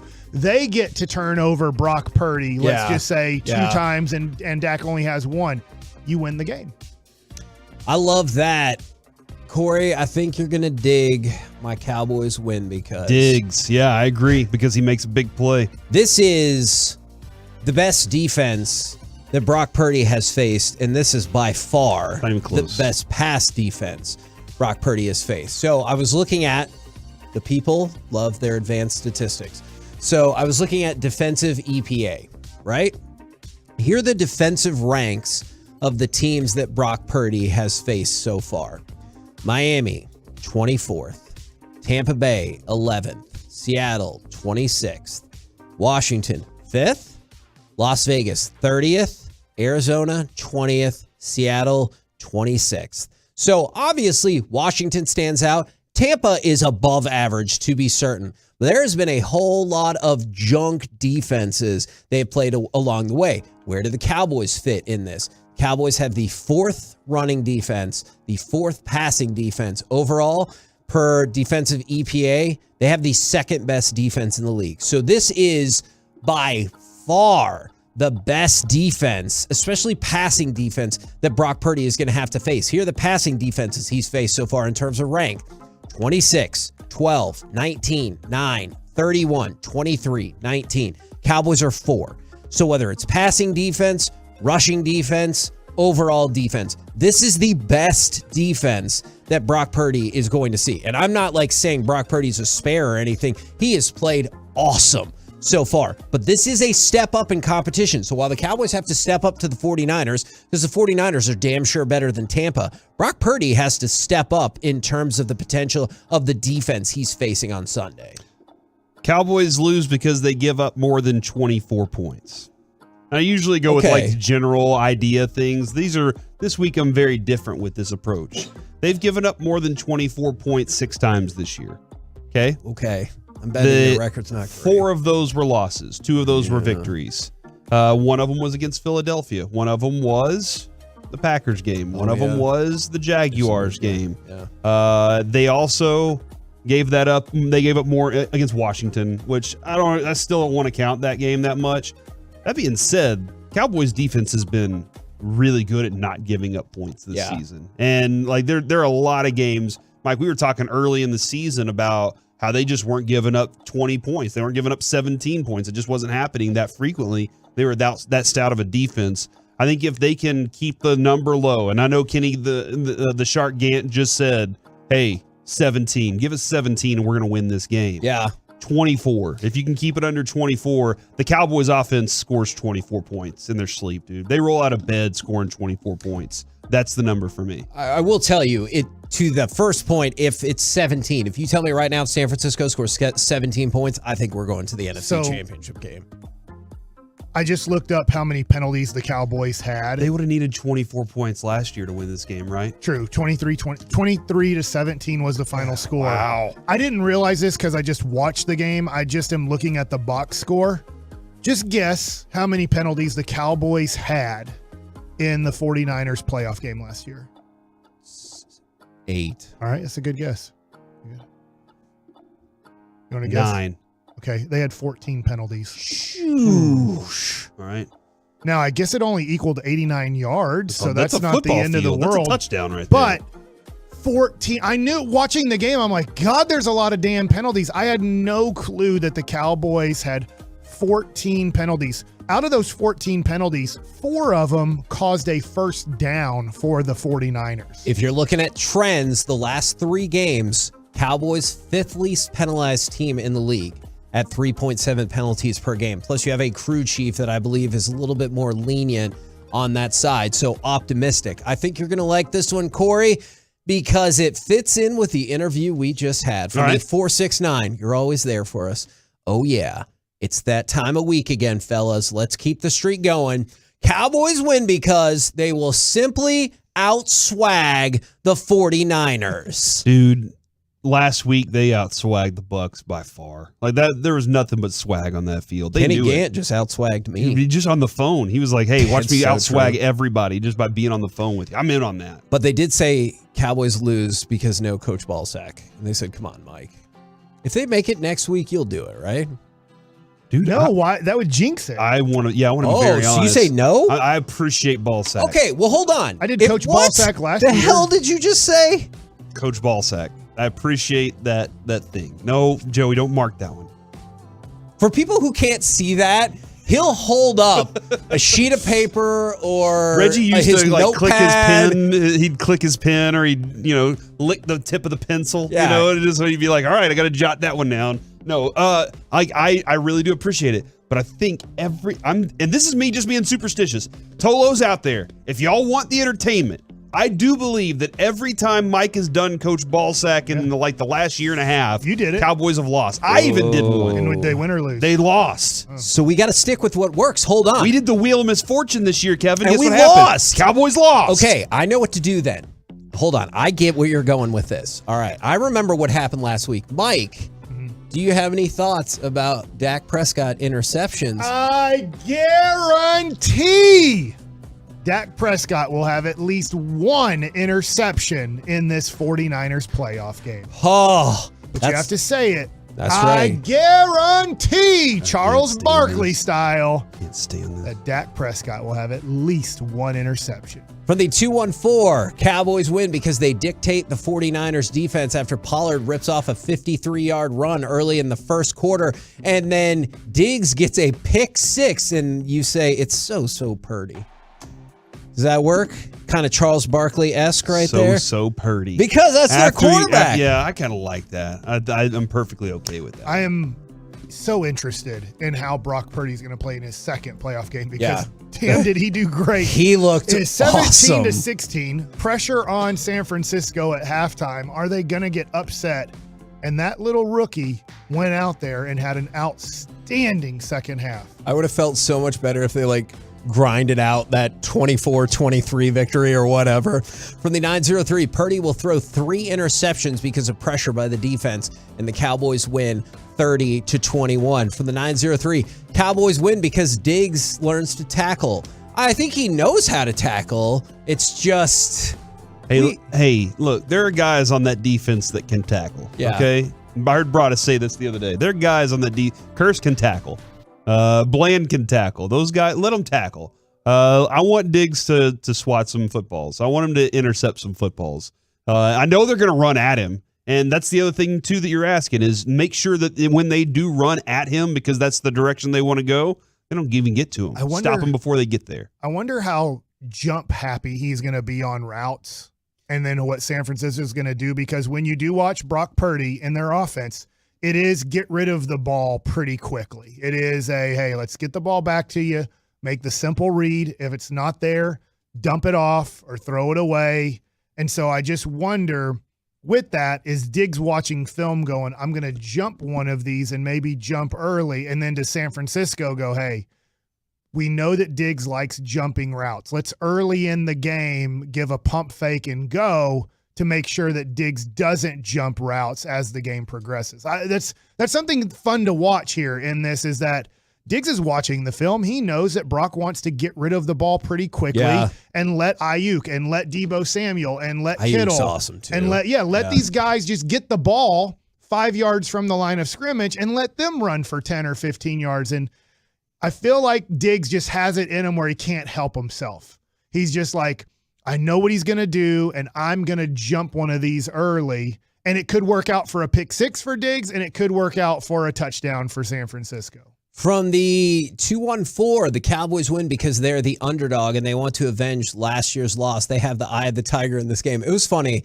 I heard Dak Prescott, he was like, oh yeah, this is the matchup we wanted. We wanted to play them again after last year. And I get that that's the logical answer, but in my mind, I would have been like, hell no, I want to play Seattle. Like, I wish Seattle would have won. I guess you would have played the Giants. I wish Seattle would have won and they'd be going off to Philly. The Giants would have won and they would be coming here and you get to play them. Like, I get that is the more logical answer and the right answer, but if you're like really telling the truth, I'd be like, no way.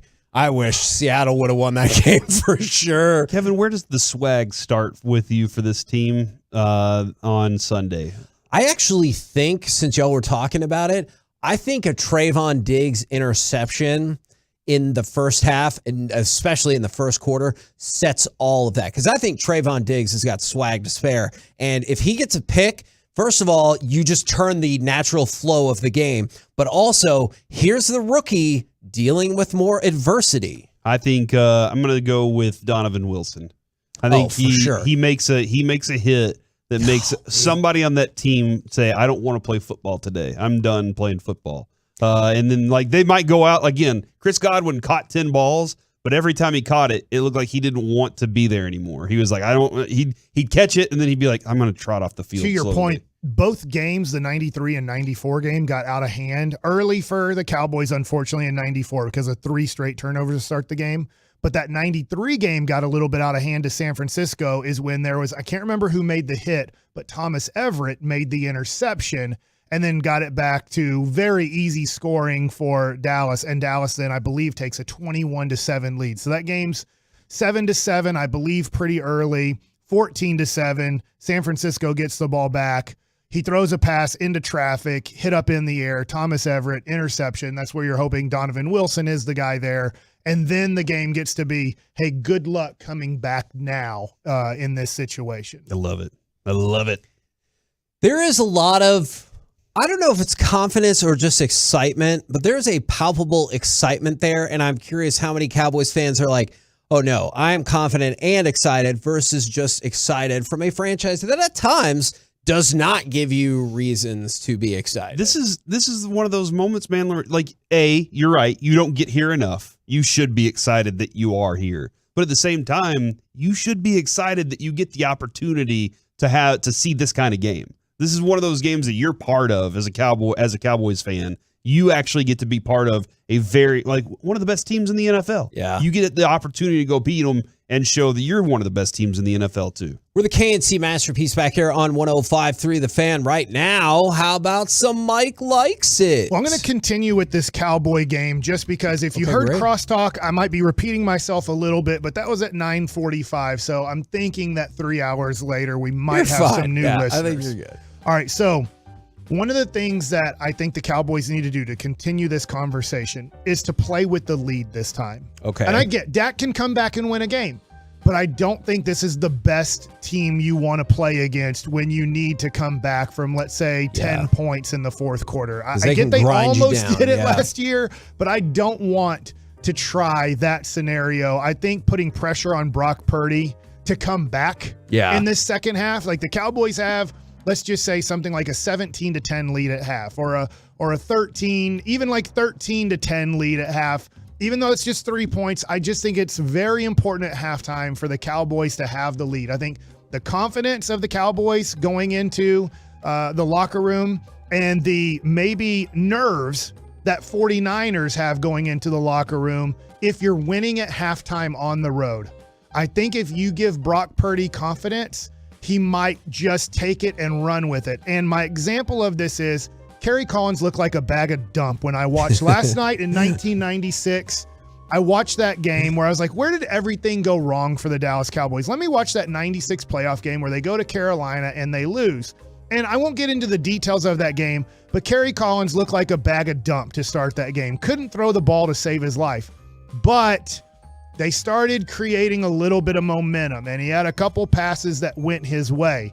And as that game progressed, Kerry Collins got better. Yeah. And that was a very high pick, by the way. Kerry Collins was a top 10 pick. I can't remember his exact pick, but he was a high pick from Penn State. And so I just think for Brock Purdy, if he goes into the locker room again, he's proven that he can against Seattle. But I think for the Cowboys to go into that locker room, he was the fifth overall pick. I think for the Cowboys to go into that locker room at halftime with a little bit of a lead would mean a whole bunch in this game. Now let's go backwards to last year's game as I rewatched that last night. So I'm going to give you, I do have stats pulled up. And while you're doing this, are you finally ready to admit that you have Cowboys fever? I'm excited about this game, but I also I don't think it won't affect me the way that it'll affect you guys. And that's good. I just haven't invested the emotions into this season, which is fine. Like, I'm still into the game. Yeah. I'm excited about all 4 games, honestly. I agree. But I'm more excited, obviously, about the Cowboys 49ers game. And I've watched a lot of vintage Cowboy games this week. Divisional round is traditionally what I think of as the best round of football because although Super Wildcard has changed it up a little bit, but usually you got 4 games just like Wildcard Weekend, and it was better games. All right, so I said watching the game, man, they did not do a good job of giving Dak protection and time. Okay. And that's why Dak did not have a good game. He was not good last year against the 49ers. But how about this stat? And I didn't know it, but just watching it, I was like, man, they felt like they got more pressure on Dak than we got on Jimmy Garoppolo. Sacks last year, Cowboys had 0. Okay. The 49ers had 5. So if you look at that, they won the sack battle 5-0. So it gives you an idea of the pressure you were getting on Jimmy G and the protection that they give him. Not that Jimmy G holds the ball long. He sucked, by the way. Watching that game, man, could they carry Jimmy Garoppolo. Right. That was a bad quarterback last year. And Dak didn't have a good game, but he was getting constant pressure. Now, the other thing, too, in this game, Corey, you just talked about the 80 yards. The Cowboys last year rushed for 77 yards in the game. The yards for the 49ers, and this is with Eli Mitchell. Elijah Mitchell, 169 yards rushing. So they almost outran the Dallas Cowboys by 100 yards last year. And when you're watching it, you're getting dominated on both sides. And that's the way I remember the game in my head. They're getting pressure on Dak. You're struggling to run the ball. And you're not really getting much pressure on Garoppolo, and they're able to run the ball. Now, another part of this game, and I'm going to repeat what I said at 9:45. Thank God Randy Gregory's not on this team. That moron was a dumbass in that game for the whole game. I was like, I know that we wanted him back and he had a good season. If you just watch the 49ers game, you're like, how is 94 in the NFL? He doesn't know where the ball is before the ball snapped, and then he's riding the donkey when they're finally late in the game. He's like, let me just jump on and take a piggyback ride here. Like, hey, dumbass, we're trying to come back here. That's a really stupid thing you're doing. But that was Randy Gregory in that playoff game. 2 other guys that destroyed you last year in the playoff game. Connor Williams and La'el Collins. They were not good, and they I don't know how many penalties because it just says 14 for 89, but I would give them 4 penalties combined. I think they themselves committed 4 penalties out of the 14, and Randy Gregory committed 3 of them. Yeah. So I believe those guys committed 7 penalties in the game. They're all off of this team, so they can't hurt you. And blocking, they obviously struggled to block with the sacks, with the lack of running the ball. And everybody had a deal in that, but Williams and La'el Collins did not have that good of a game. Here's the other thing, guys. Brock Purdy can't play worse than Jimmy Garoppolo did. It's almost impossible to play worse than Jimmy Garoppolo played in that game. That is the part of your breakdown that worries me just a little bit because on the one hand, like, you can't let the other team get 5 more sacks than you. You can't let, in this case, McCaffrey go for 150 yards rushing. I could see how you could prevent that. You're saying, well, the quarterback's not going to play any worse. That is not encouraging, but I hear you. The amazing thing is the only reason you had a chance to win that game late is because of Jimmy Garoppolo. Jimmy was like, hey, I'm so bad at this sport. I would like to try to have the Cowboys win this game. And I can see after that playoff run, not that I rewatched the divisional game against Green Bay that they went on to play, but after that game, I can see where San Francisco's like, I don't care. We made it this far. He's horrible as a starting quarterback. That being said, he did win a whole bunch of games again this year until he got hurt. So he's pretty much of like, just please don't lose it. And he almost did for San Francisco in that game. That being said, I can see where Brian Broaddus talks about Dalton Schultz possibly having a big game. The other thing, too, is I can see where CeeDee Lamb can have a nice game. CeeDee Lamb actually had a couple of nice plays in that game. Unfortunately, they were wiped away because of holdings or because of blocks in the back from Cedric Wilson. And CeeDee Lamb's in his big boy bag right now, too. He's not some, hey, little bro receiver anymore. He's a big boy.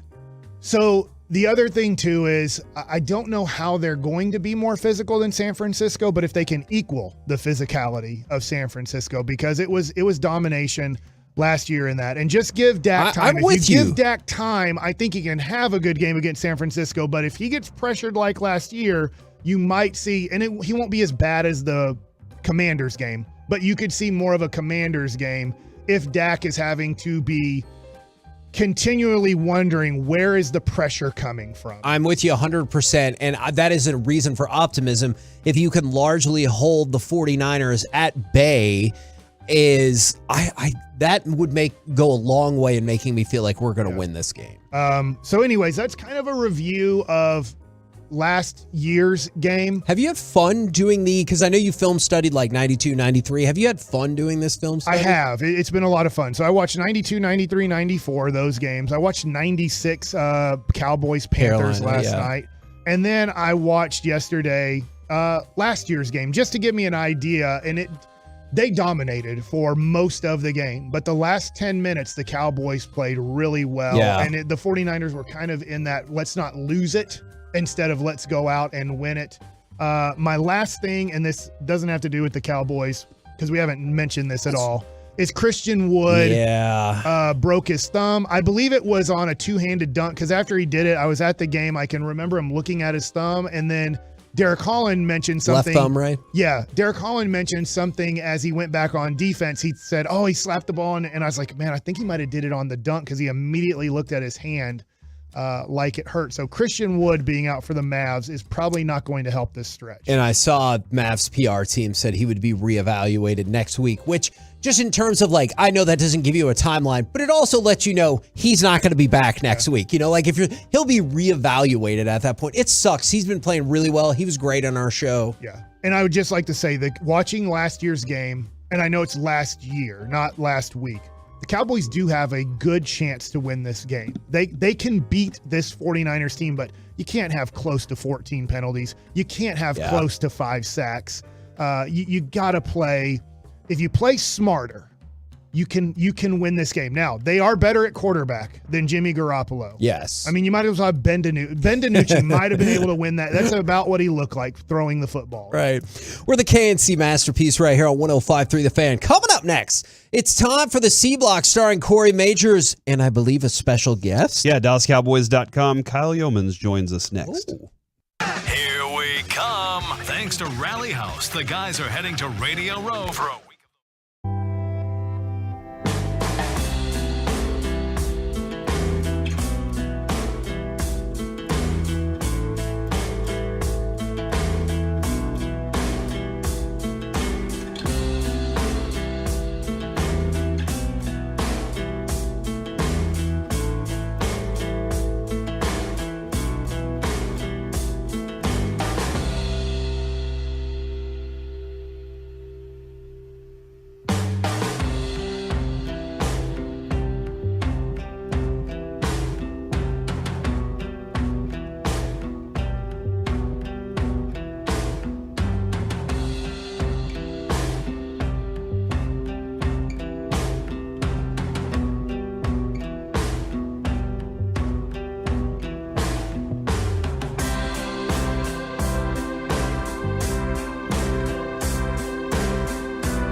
Fan Studios, secured by DFWSecurity.com.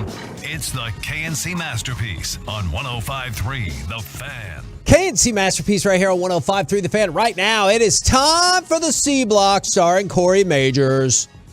Kevin, I'm glad we were able to get Kenny Gantt to hype us up for the game on Sunday. I actually have a lot of nervous energy. Wife's trying to figure out, she's like, hey, should we have this kind of party? And I'm like, I want to be alone by myself watching. I'm so terrified. Next year, Mike, I will go out and watch football games with other people. You want to go where the people are? I think I'm going to close it down and want just a couple more games, and hopefully that'll all work out for me. Because if I'm sad, I don't want to be sad around people. If you go out where the people are, you can see what the people see. I should probably be around the people. All right, let's, take it to DallasCowboys.com and talk to Kyle Yeomans right now. Kyle, how's it going today, man? It's good. Why are you nervous to go watch the game with other people? I mean, come on. You could come out to the watch party. You could come hang out with us. I mean, the door's always open, Corey. You can get after it. My guess, Corey, before you answer, Kevin's known me for a long time, so that you like to swear and or kick inanimate objects. I'm very quiet and reserved during the game, actually. I'm very I sit there and wait, and then I go stew for a while. So I don't know, man. I'm just actually, I got you. I'm as excited for this game, Kyle, as I've been in a very long time. And we've been kind of going through this all day today. I think this team is very different than the team that played against San Francisco last year. Do you agree or disagree? No, I completely agree. And it's just a different feeling around the way that they're anticipating this game, much like you just said. It's not even really a nervous energy.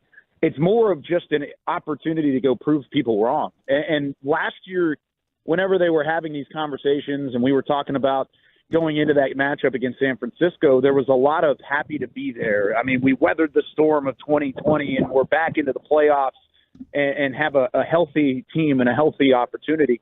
Whereas this year, the feeling is much further in the direction of get out of our way.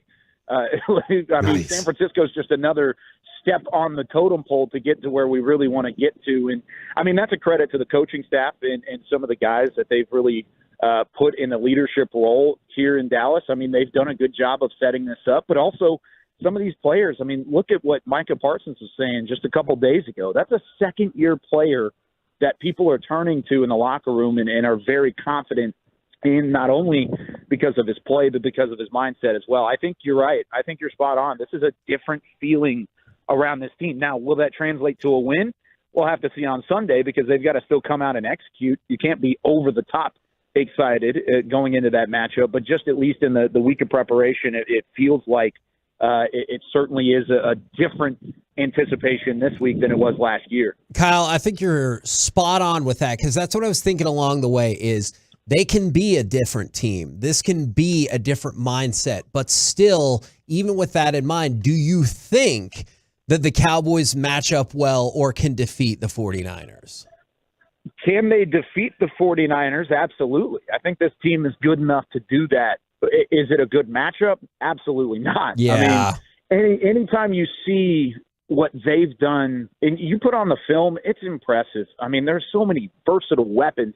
And it's not even just the fact that they've got five guys. It's the fact that they've got five guys that are all interchangeable with each other and that can all do different things. McCaffrey, he's a pass catcher. He's a runner. Same thing with Deebo Samuel. Then you've got Kyle Juszczyk, who can do a little bit of everything. You've got George Kittle, who's the most versatile blocker and one of the top pass catchers at tight end. They've got versatile pieces that are so interchangeable with each other.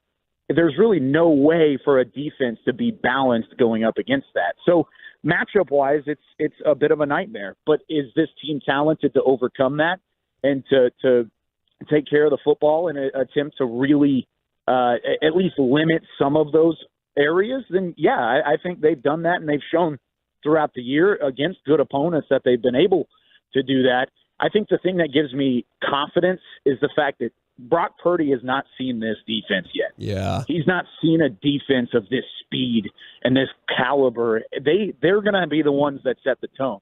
I think Dallas is going to score points on San Francisco. It's whether or not they can slow down San Francisco. That's going to be the really ultimate difference on whether or not Dallas comes out on top. Well, Kyle, and I want to keep going with that kind of that theme there just a little bit. I mean, you were there at camp with us, and Mike and I noticed it. Kevin wasn't there because he was allegedly having a child. You've seen the baby. Yeah, but we'll see. Allegedly. The jury's still out. Yeah, he exists. One of the themes that Mike and I picked up on was those guys were still bitter about the way they got handled up front by the San Francisco offensive line, which is still a very good offensive line.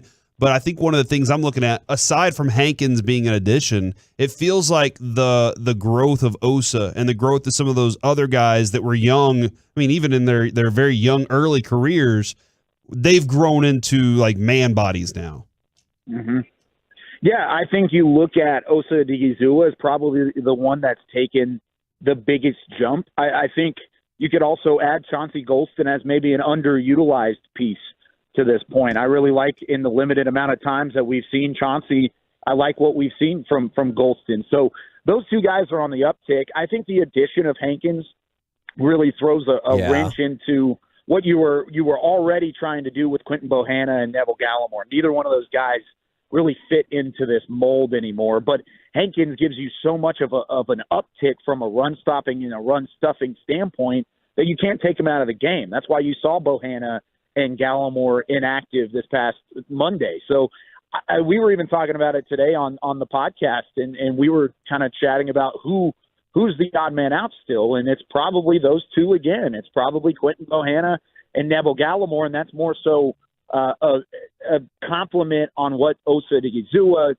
Jonathan Hankins, and Chauncey Golston have done on the interior of that line, and not necessarily a knock on those two guys as much as it should be.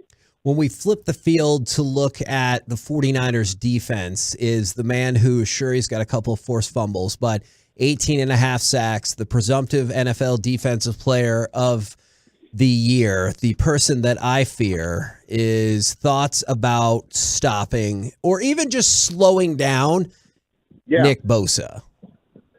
That's kind of exactly where I was going to go with it. You can't stop the guy, but you can plan around him. And honestly, I think the best way to do that is to go right at him. Look at the way that teams have played Micah Parsons.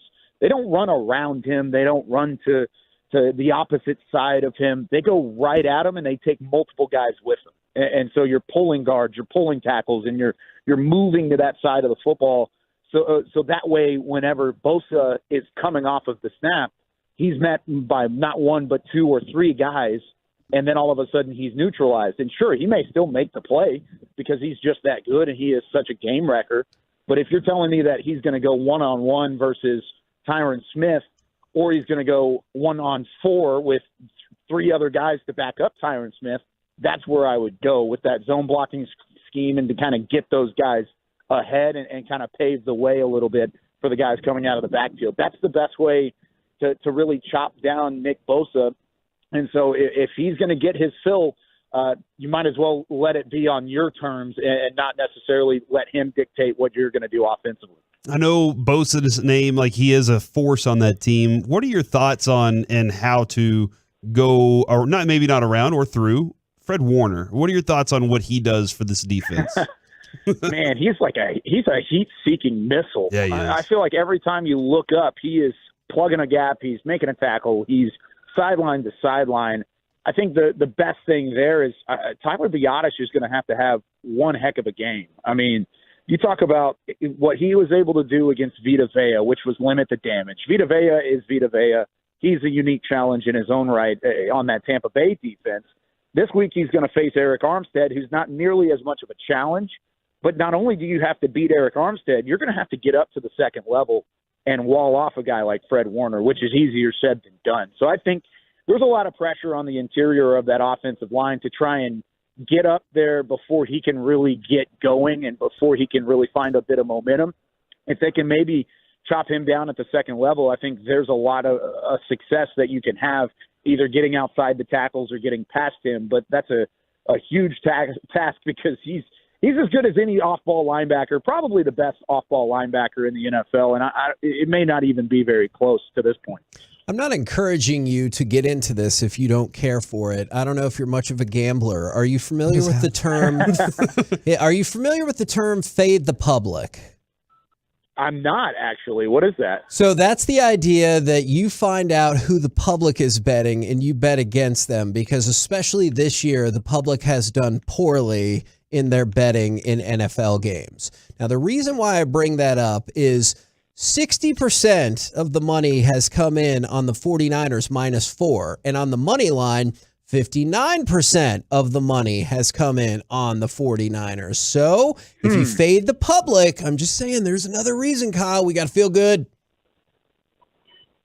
I'm interested in where, you're finding these numbers, because that's intriguing. Hey, don't worry. Maybe I'm a degenerate just like RJ. Who knows?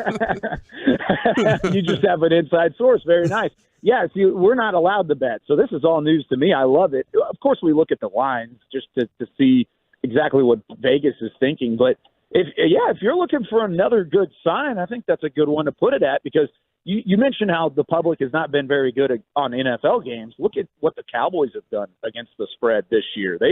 What's the number? It's like 13-4, something like that. I don't even know what it is now, but I remember early in the season looking at it, and their spread numbers were pretty impressive. Sounds like you know more about betting than perhaps you initially let on. I keep tabs. It doesn't mean I'm betting, but I keep tabs on it. I think they're 11-7 against the spread this year for the Cowboys. That's not as good as I thought it was. So there you go. I don't know as much as I thought. Fade the public. Fade Kyle. Yeah. In terms of betting, in terms of just betting purposes, that's it. In terms of knowledge, you've got it all.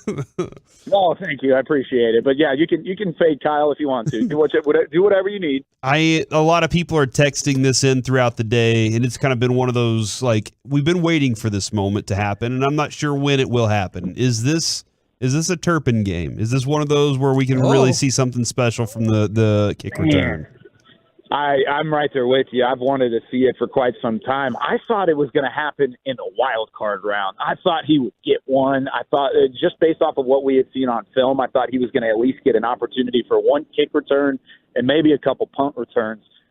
I'm gonna shift that to this week. I think he does. I think he gets a big return here. I don't know if he takes it all the way back to the house, though that would be incredible. But I think he sets you up in a good spot to be successful. So, yes, I'm going to say it's Turpin time coming up on Sunday. How there about we that? go. There we go. Mike's been pushing that for a while. And then the other thing, Jerry talked with us this morning, and we were kind of talking about the masterclass that Kellen Moore had against Tampa and how it just seemed like they always had a play. They were like, you know what? We could just hand it off, but let's keep pushing this thing down the field and let's make something big happen. And I'm kind of, when it comes to what he's done with this offense and how he's grown it, Dak Prescott looks very confident in it right now. Jerry said, though, this morning, I think that if you look at what we had midseason, I hope that San Francisco doesn't see anything that they saw on film early in the season. Does Kellen Moore have that in him? I think he does. And if you would have asked me this question, this goes back to the initial question of, is this team different? If you would have asked me that same thing last year, I think I would have said no. I didn't believe that his arsenal was deep enough from a play calling standpoint to really upend a team in the playoffs. I think there's things that have happened, at least in practice, or there's some calls that have been on the back part of that play sheet that they haven't gone to yet, and I think it's going to play a factor at some point. Maybe not this week, but at some point in the near future. If they can win this game, it may even be the week after that. But they're going to put everything they can on the table to get the job done, and I think Kellen Moore's a big part of that. I was so impressed with what he did last week from a play calling standpoint to set themselves up, and when they did that, it's something that I think he can grow upon heading into this week as well. Man, I feel like a lot of positive vibes, dude. Feel like short of giving us a prediction, I'm feeling a win. Can you give us a prediction? Yeah, I'll give you one. I gave one this morning. I said it last week. I thought Tampa Bay just wasn't as good as Dallas on paper. I think San Francisco is just as good, if not better, than Dallas on paper. However, I think Dallas is better prepared from a mental standpoint, from a mindset standpoint, and I think they pull out a really tight one. I'm going to say 23 with a fourth quarter touchdown drive from the Cowboys to win it. That's going to be my bold and very specific prediction because I'm going to try and get it right 2 weeks in a row. Love it. We love you. Thank you so much for jumping on. You are always, I know we were joking about the gambling, a spring of information. Thanks, guys. Appreciate you having me. I'll talk to you soon. There you go. I always like talking to him. He's good, man. He's good. He sees it from a play-by-play perspective. I mean, he's really good at that, too. Yeah. He's one of those guys to keep an eye on. He's a future star in this game. And he authorized Fade the Public, Fade the Kyle. Mm-hmm. We're the KNC Masterpiece right here on 105.3 The Fan. Coming up next, we're going to try to pull this off. We've done 2 segments in one before, but have we ever pulled off 3 segments in one? Mini Gridiron Gravy, Betting with Bassick, Masterpiece of the Week. It's the fastest segment in all of radio. It got even faster. And good news for you, it's next on The Fan.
Brady and the Bucks. Brady with a play fake, and he throws it in the end zone, and it is intercepted in the back of the end zone. Picked off by J-Ron Curse. Now they head west to take on the 49ers. Our pregame tailgate begins Sunday at noon with the Specs kickoff at 5:30 on your home of the Cowboys. 105.3 The Fan. This segment of the KNC Masterpiece is brought to you by Frankel & Frankel. There's a reason you need a special license to drive a big truck. So companies that hire drivers and put them in a big truck should be held accountable for what happens when one hurts you. Frankly, you need Frankel & Frankel. The consultation is always free. Visit truckwreck.com. Goal to go from the 3, and Prescott's going to throw it in the left side of the end zone, and it's Gallup behind the defender. Touchdown! Touchdown, Cowboys! KNC Masterpiece back here on 105 through the Fan. We're going to try to cram not one, not two, but 3 segments into this segment while also giving a shout out from the 682. Can I get a birthday shout out? It's the 6th anniversary of me turning 30. So some would say 36, but I choose to say happy 30th birthday, Emily. You can be better than me. Now, it's time to go around not all, but a lot of the NFL with some mini gridiron gravy. Dip. Nuggets? We start. You can dip nuggets, too. Ed Donatel, the Vikings defensive coordinator. Coordinators were getting sacked left and right yesterday. Fired. The Dolphins also fired their defensive coordinator, Josh Boyer.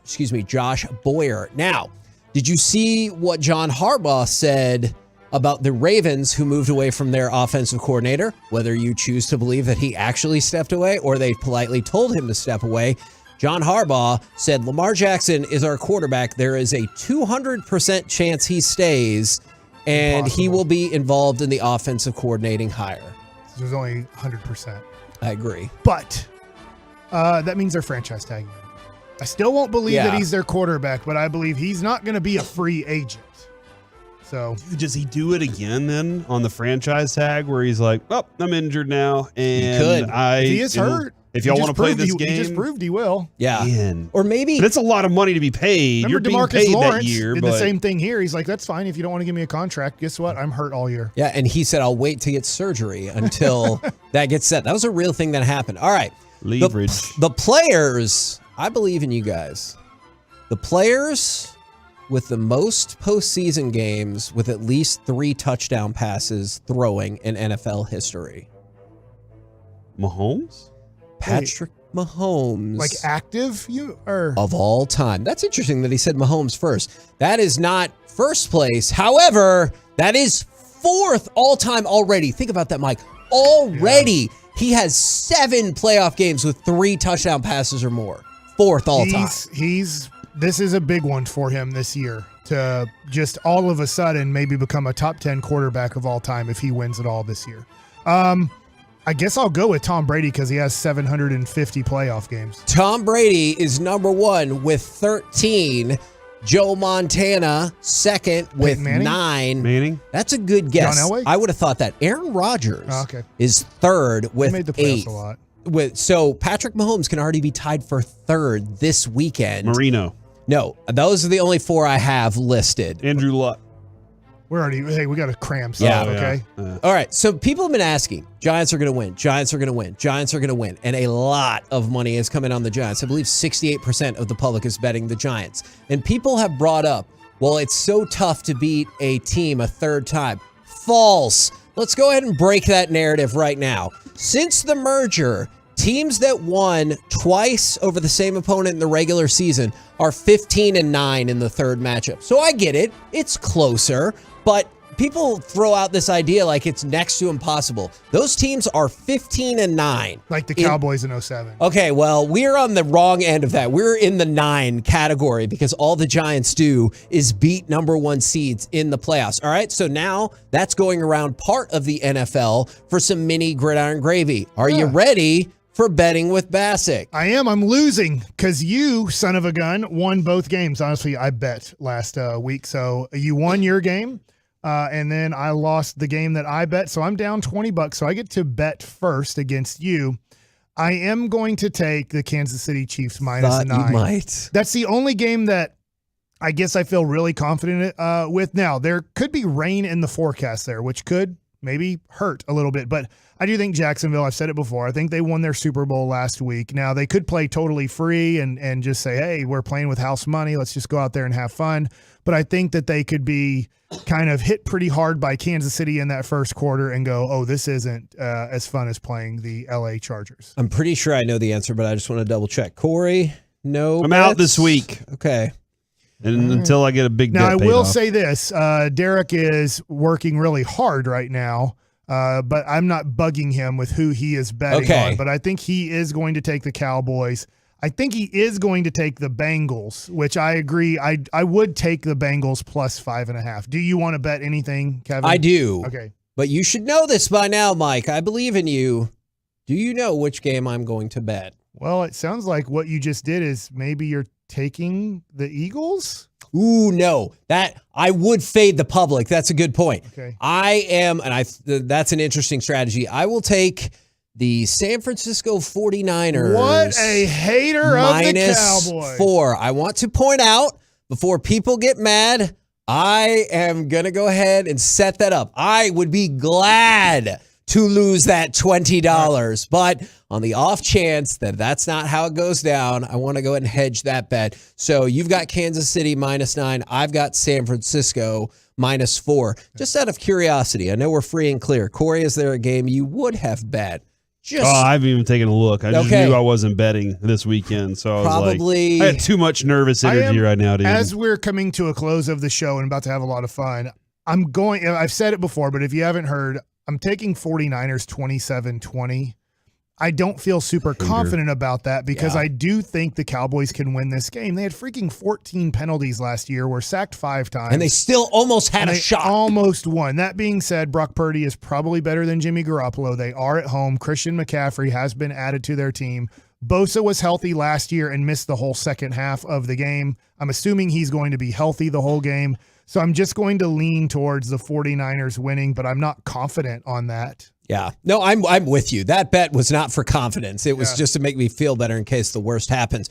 We're the KNC Masterpiece right here on 105.3 The Fan. Segment 1, check. Segment 2, check. Time for segment 3. It's time for Masterpiece of the Week. She said, list this. Howdy, fellas. Slim Scotty working hard. And he is. Yeah, I'm trying. I'm doing all right. How about Hello, yourselves? Joseph. It's a beautiful Friday, right? Man, it is.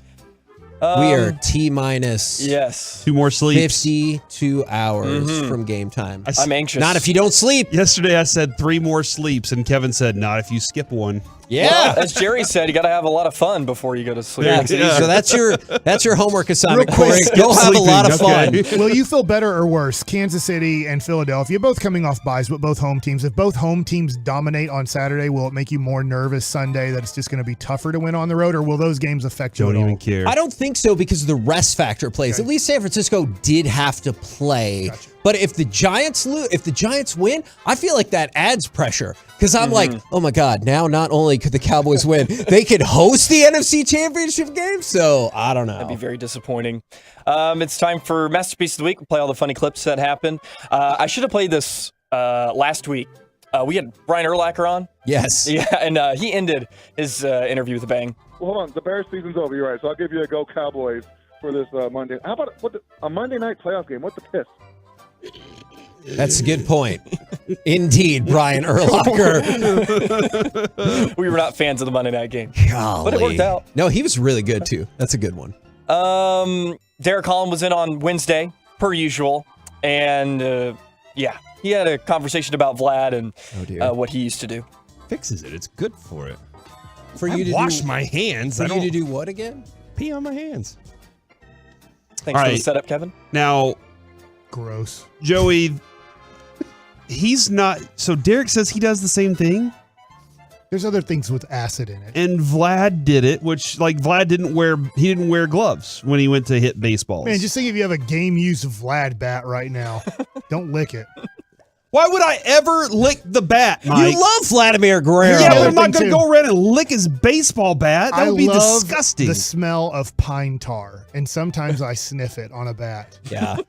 I don't want to sniff Vlad's bat now that there's urine on it. Bernie, you sitting there with the smell of pine tar going, can't wait to eat it. No! Two things you've never heard. I love the smell of pine tar in the morning, And you know what they say? What's the fastest route to the Hall of Fame? Pee on your bat.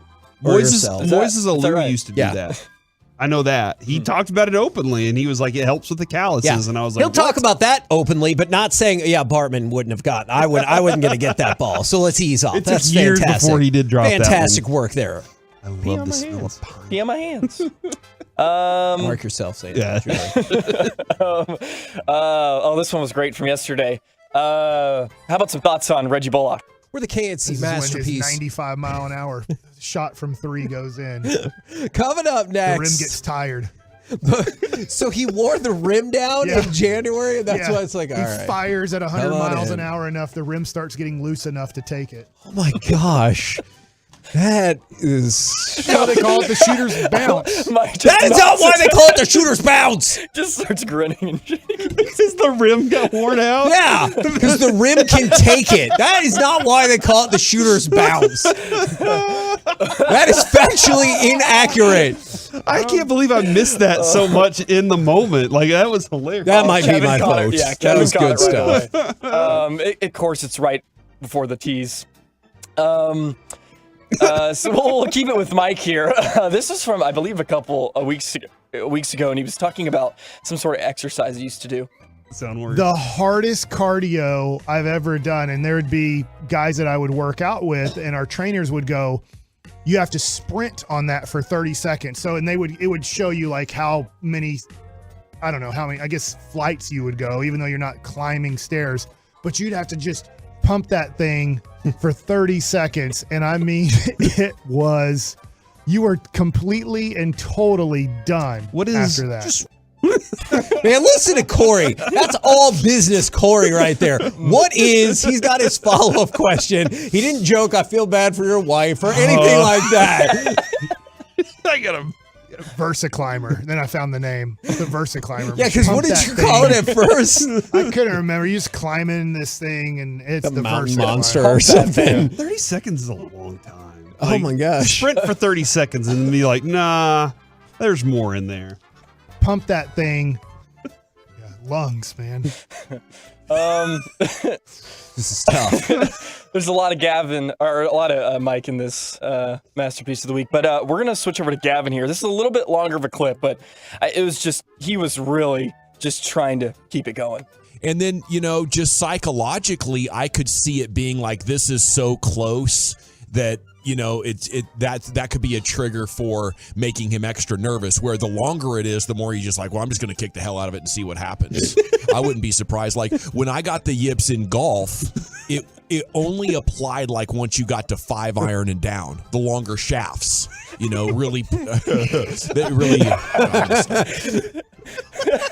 Just a little chuckle. It's the moment when he realizes it too, and he's like, "Oh, there it is." And you can hear it with Mike at some point. There are some points where you're like, I will look at the rest of the people on the show, and I'm like, I have no idea why you guys are laughing. Mm-hmm. And then there are other times I'm like, well, crap. Yep. You immediately know. Yeah. You're the one person that I think on every time you'll say it and go, well, crap. This segment broke me. Yeah. Oh, wow. Whew. All right. So let's move on. This one's from Kevin. Tonight. Let me see if I can find this again. What? Well, you just said it was so big. Yeah, you forgot. Well, I want to make sure I get it right. Yeah, we got it, boys. See? That was it. That was the moment where he immediately regretted his decisions. Play that one more time. Listening back, it sounds like I'm being entrapped. It really does. It really felt like, you got to tell me if you're a cop. What? No, you just said it was so big. Yeah, you forgot. Well, I want to make sure I get it right. Yeah, we got it, boys. Damn it. Yeah, it did sound immediate like a setup. regret. Yeah. That's the beauty of Masterpiece of the Week. I know we don't have the ability to do it, but I want to do a write-in nominee. Okay. Oh. And we can't play it all. But the entire Mike Likes It last Friday about the leopard. Yeah. Oh my gosh. Obviously deserves a I lot never of... hear that again. Good. I thought about just playing that for Masterpiece last week, just the segment in general. This one comes from Bobby Bell. I believe it happened in Crosstalk in the morning with Sean and RJ and Bobby. So this is the one that Bobby sent me. And I would shoot in like 9 holes.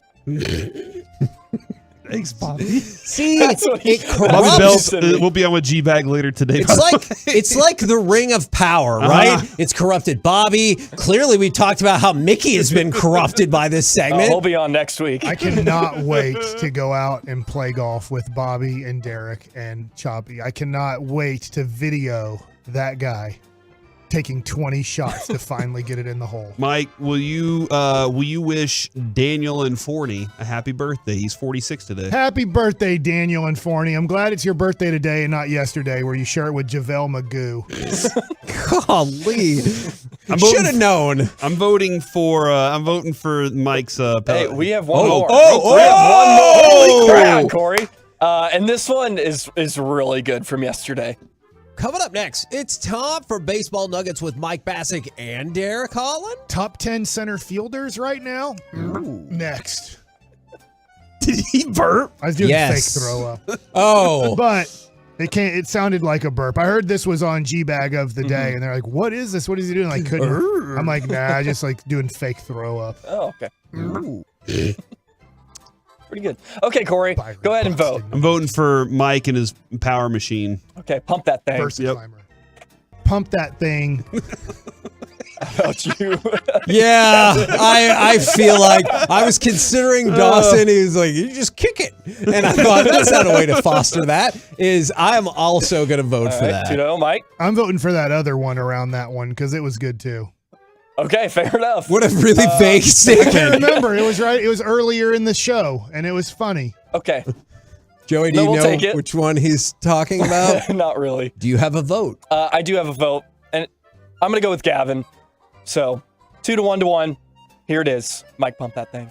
The hardest cardio I've ever done, and there would be guys that I would work out with, and our trainers would go, you have to sprint on that for 30 seconds. So, and it would show you like how many, I don't know how many, I guess flights you would go, even though you're not climbing stairs, but you'd have to just pump that thing for 30 seconds. And I mean, you were completely and totally done after that. Just wasted. I'm going to tell you something. I knew what I was at that point. I was like, I think they're making fun of me, and that's why I didn't use the word hard. And so I was like, I'm not going to say hard. And then I changed the sentence to completely done, which didn't help out either. It did not. We're the KNC Masterpiece. Congratulations, Mike, right here on 105.3 The Fan. Coming up next, let's chit-chat with those fellas from the G-Bag Nation right here on 105.3 The Fan. Man, I bet you're excited about the weekend.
This segment of the KNC Masterpiece is brought to you by Classic Chevrolet. At Classic Chevrolet and Grapevine, we know loyalty can't be bought. It's earned, like with our classic loyalty pricing below market value, top dollar trade value, and lowest interest rates. One of the largest selections in America. This is Texas. This is Classic Chevrolet. Relax and enjoy the difference. Find new roads. KNC Masterpiece back here on 105.3 The Fan. Don't forget Sunday, as if you would, Will Chambers and Kevin Gray will get it going at noon o'clock with the Cowboys tailgate show. Then at 2:30, the official pregame gets going with 3 quarters, essentially pre and post, 3 quarters of the G-Bag Nation. You got the game right here on The Fan. Post-game reactions right here on The Fan. And CA will be doing his player profile with Zeke. It's going to be a hell of a day, hell of a weekend. Today has been a hell of a day. I got a couple more shout-outs for you.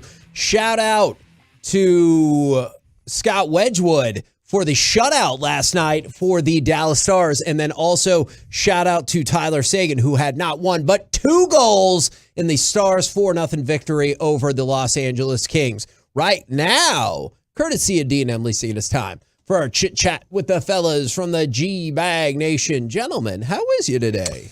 Hagee, we are rolling.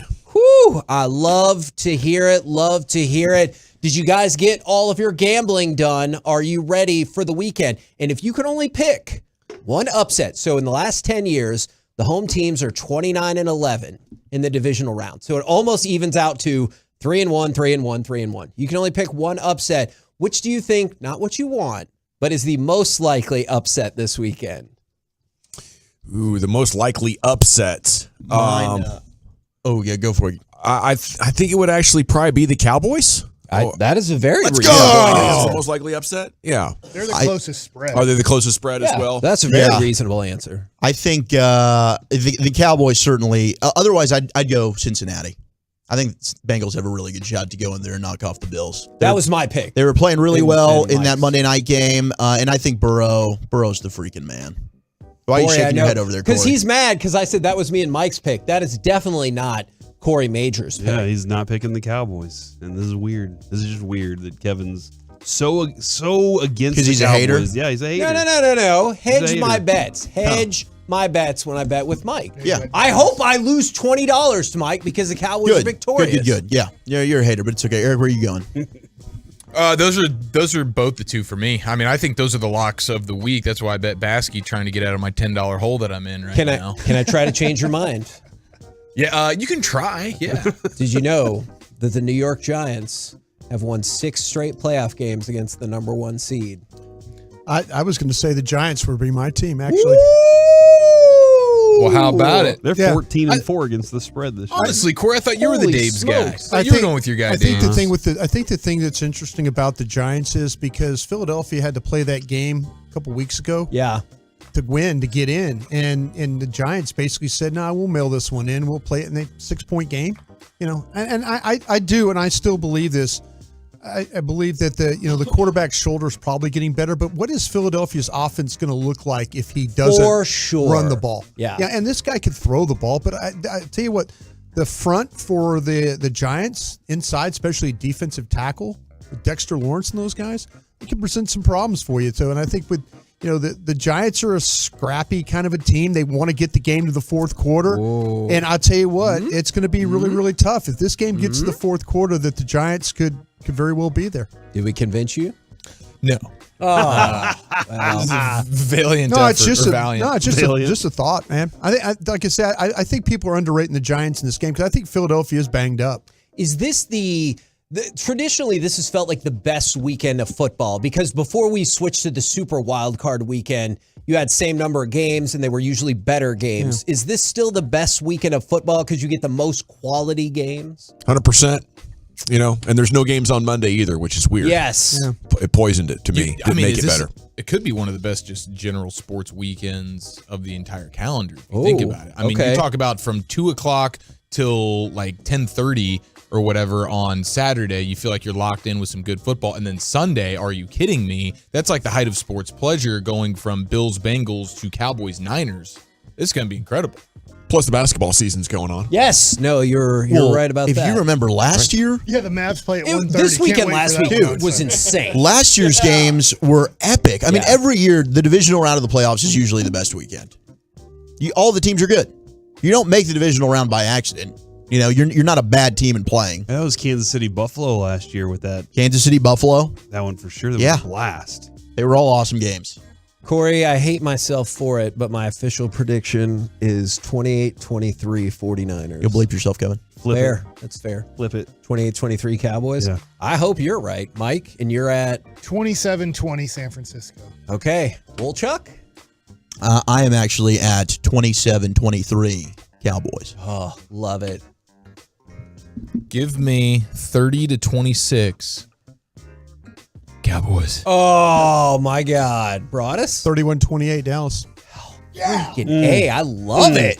You going to continue that positivity? Let's not play the game. Pure gold as always. Thanks for asking. My prediction coming up next. Okay. I love it. Roll home with the G-Bag Nation. Now that's how you do a freaking tease. We've been the KNC Masterpiece. Remember, everything Cowboys and football related you need will be right here on The Fan. Roll home with G-Bag next. We'll be back on Monday, 10 a.m. to 2 p.m. Hopefully getting ready for that NFC Championship game right here on 105.3 The Fan. Say shark dance, Kevin. Oh, y'all got whales? We got sharks. Say Wedgewall, Kevin. Wedgwood. Commercial-free fellowship.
our fan studios, secured by DFWsecurity.com, you're rolling with the G-Bag Nation on 105.3 The Fan. Welcome to the Nation. It's hour number one of the G-Bag Nation here on 105.3 The Fan. And here we go. It's a divisional round, Football Friday in the Nation. Welcome in. General at your service. There's Brian Broaddus. He's furiously scribbling in notes. He's been working his smartphone all day, getting the latest intel on the 49ers for Cowboys fans here back in North Texas. Lucius Alexander's in the Pimp Cup. Wolchuk and Chiafalo. You do have Carter Freeman coordinating your video. You can watch us at 105thefan.com, Twitch, and YouTube. Okay, who's going to win and why? That is always the question when we open up the final show before the game, and we have found lots of reasons to be optimistic. And gentlemen, it appears those reasons for optimism have impacted you, as during that crosstalk, if my ears did not deceive me, both Wolchuk and Chiafalo joining Broaddus by picking the Cowboys. Hello. Now it's a proper Football Friday. Sure is, man. I'm feeling really, really good about this. Wolchuk, are you? I mean, you look concerned. Wolchuk's always concerned. Well, it's the playoffs. There's always nerves. There's Yeah. always nerves. I mean, San Francisco's a hell of a football team. This is a good football team, right? There's a lot of reasons to be concerned, absolutely. But I believe in the Dallas Cowboys right now. I believe in this defense, the way that they're playing. I think they're going to be able to carry that momentum over from Tampa Bay. I think that what they've got right now with the pass rush with Micah Parsons, I think everything that he said about kind of feeling rejuvenated, it's a new season. He was kind of fatigued, and paraphrasing him a little bit towards the end of that year, and then he kind of got a breath of fresh air. You saw that. Micah played 74 snaps against Tampa Bay, most he played all year. He looked great.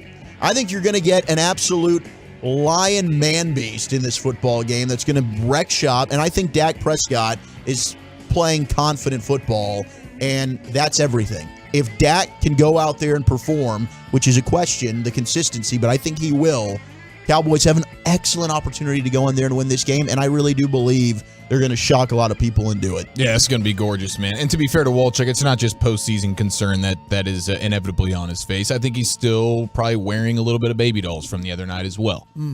Still kind of recovering. And I do got to that. say, I'm so sorry to the Tolo that I didn't make it around to play pool with him. He was like, hey, come on by, play pool with me. But I had a couple other Tolos. I had to go shake some hands, kiss some babies, take a couple of drinks. One guy got me a $125 shot of tequila. Holy cow. That's a game changer. Was it delicious? Oh my gosh, was it delicious? Mind-blowing. Usually, I'm going to need a chaser or something for tequila. That Wait, stuff gets a little shivery in my body. You didn't even make a face, did you? No face. This went down smooth as hell. That stuff will spoil you, won't it? Just a little bit. I remember going to a whiskey event like 5 years ago. No, this must have been 8 years ago because I was still drinking. It was at Panther Island Pavilion in Fort Worth, and we went around in these tents, and it was a fan event, and we sampled all these kind of whiskeys that were in like the $200 bottle range, and at the end was like some regular nice whiskey that you would get at a liquor store, and I was like, wow. That's not good whiskey anymore. Yeah. I got to stay away from this top shelf stuff. He was a NASCAR guy, by the way, Brian. Like him and his buddy, they were just like pounding these. He's like, dude, you got to try one of these. And I'm thinking, okay. I mean, if you're buying, I'm baller. not going to turn it down for a Can I fellow get you a Tolo. Why $125 not? shot? Let's do Dude, this. that is generous. I haven't been the same since Jerry's party in Oxnard, Wolchuk. I don't know about you, but when you start sipping a little Johnny Walker Blue, you get start the top sipping shelf. 1942. I haven't been the same. Okay, you all had good reasons for why you're picking the Cowboys, but I think I found the best reason to pick the Cowboys earlier today. I was looking at the ESPN story on here and the keys to the victory and reasons that one team could win and all that. And do you guys believe in the computer simulations a little bit? You like looking at those things? I like looking at them. Do I believe in them? If they're positive. Now, I think they do a good job of compiling all the analytical data you could have and saying, well, maybe this team has a slight edge. You know, I don't use them for picking winners, but I do use them to sort of fact check, like, hey, what is really going on? The ESPN's FPI has Dallas favored to win this game 53.2% of the time. They get the dub by an average of 0.9 points per game. So they say this thing is actually close. On top of that, as Brian has pointed out, the Niners have a safety you can pick on. If you make them blitz, you can score on their secondary. The Cowboys have improved their penalty problem significantly. Dak is running like pre-leg injury Dak again. Smoother, more explosive, more power. The Cowboys are running outside more, which is something I was begging them to do last year, and I was sure they would unleash. I think they only ran outside 4 times in last year's game, and they were 4 of the most successful runs they'd had all game. They are using Pollard more now. They've figured out how to use CeeDee Lamb. Maybe they found a solution in the secondary to stop all the big plays. They were the worst team giving up big plays over the final 5 weeks of the season. That was a huge reason I was sure Tom Brady would figure out a way to score 25, 30 points on him and beat him. But that didn't happen. So there are reasons to pick the Cowboys a lot more than I thought there would be Monday, and I don't think it's a homer pick. Like the text is coming in like, oh, this is such a horrible pick. That's why, Corey and Zach, it should be 105.3 the homer. It's just like, no, this not a homer pick to pick Cowboys. 4 of us picked the Bucs last week. Yeah. I mean, we study this thing and actually care. We're not just throwing stuff out to see if it sticks. There's reason for optimism here. The 49ers secondary is susceptible. The Cowboys just played their best game with the newly constructed offensive line of the season. Right. I think Tyron Smith is getting better. He's figuring stuff out on that right side. Sure. I like the way that things are starting to look. And we've seen some of the trends. If you believe in trends, Cowboys lose a game, they win 4. They lose a game, they win 2. They lose a game, they win 4. They lose a game, they win 2. They lose a game, they win 4. It's time to be the 4, and that would be all the way in the Super Bowl. I do think I'm going to still pick the Niners to win this game. You believe, Paul? I'm going to take it 24-23 with a missed PAT being the difference. Dang. What happened to all that FPI talk? Gosh, that shows that computer thinks it's a coin flip. No, and Cowboys have a shot here. I have it as a 1-point game with them covering, and it could really go either way. Yeah, I feel like San Francisco's the better team there at home. Cowboys on short rest. Play this thing at AT&T with even rest. I'd probably pick the Cowboys. I totally get all that. Absolutely, yep. I'm being definitely glass half full, Cowboy positive here with my Cowboy prediction 30-26. I think Purdy's going to end up falling into a rookie trap in the playoffs against a really good defense that's going to bring more pressure than what he's accustomed to. I think Dan Quinn he showed it last week when we all doubted him, and a terribly unexplosive Buccaneer offense had us all in fear because of the last month of the season of what the Cowboys were doing. And then boom, McCwamu shows up, we change some things, and next thing you know, there's no concerns whatsoever. So I trust Dan Quinn to really dial it up on this youngster quarterback, and he's going to fall into some traps. And they're still good enough to score a bunch of points, but I'm expecting some Cowboy turnovers here. And it's not just FPI that thinks it's close. It's also Vegas, man. They're giving you the 3, your home field advantage. And then what? They're giving you 1 point. If this is a neutral site game, we're calling it Niners by 1. Practically a coin flip. I mean, this is a dang close game. And the only thing that even gives me hesitance is the idea that the Cowboys are on 5.5 days and they're on 7.5. Yeah, that's good stuff. The 817, I was worried Brady would pick apart our secondary, but they played outstanding. Yeah, this solution that they came up with, and Steven joined us last Friday. He'll join us coming up at 3 o'clock. I was surprised. I could notice in his voice how confident he was. I was like, wow, how could you be so confident you found something in the secondary? But he was letting you in on something. DQ had gotten it figured out. Okay, 5-6, we finally have a war daddy like Jerry said years ago. He's going to wreck the game plan. 903, tell us how you really feel about the text coming in, Gavin. That's from Swabby. I can tell you, Swabby, I like what you're doing on the text. I don't know how long you've been texting, but I noticed you just recently started putting your name in there, and you got some pretty good texts come in. Keep rocking that hair, Brada, says the 219. Yeah, it's flowing. Is that in honor of the late, great Crosby? I'll tell you what, man, that was, it really was. I just wanted this spring be on a fishing boat and have the wind blow through it and see how that feels. Yeah. Never had that in the springtime. So we'll see. We'll adjust from there. But man, it's just getting kind of crazy though. It looks good, looking man. good. Well, it looks good. Appreciate it looks sharp. That. Thank you. It looks like something you'd want to run your fingers through a little bit. Yeah, and you throw a hat on that bad boy. It's kind of wispy. And now I'm thinking you got a full head of hair. Yeah, it's okay. Yeah. I mean, that's the thing. You can conceal that cul-de-sac very simply, and then you got the flow, and it's like, wow, this guy's bringing some heat. I appreciate that. This guy's rocking in the free world. Yeah. What he's doing. Free world. At 877-881-1053. How you feeling? A Miller Lite 18-wheeler passed right in front of me. I think it's a sign. Damn right, that's a sign. It's time to start cracking them. What you drinking? What you think? It's coming up at 5:20. 469, I don't understand. If a guy misses 5 kicks in a row, why does he only kick 6 during practice? Seriously. Well, they did. They only have so much time. Did they set that up in front of reporters maybe to create a little bit of a competition, a little bit of pressure, see how he reacted? Yeah, I asked Bobby that question yesterday, and he says they normally do get to see guys kick field goals. Oh, is that right? Yeah, so that was just part of the 30 minutes that they have to watch for practice. Yeah, I assume, because it's a good question, but I assume it's like we have 6 legit, our whole team's out here and we're running through it.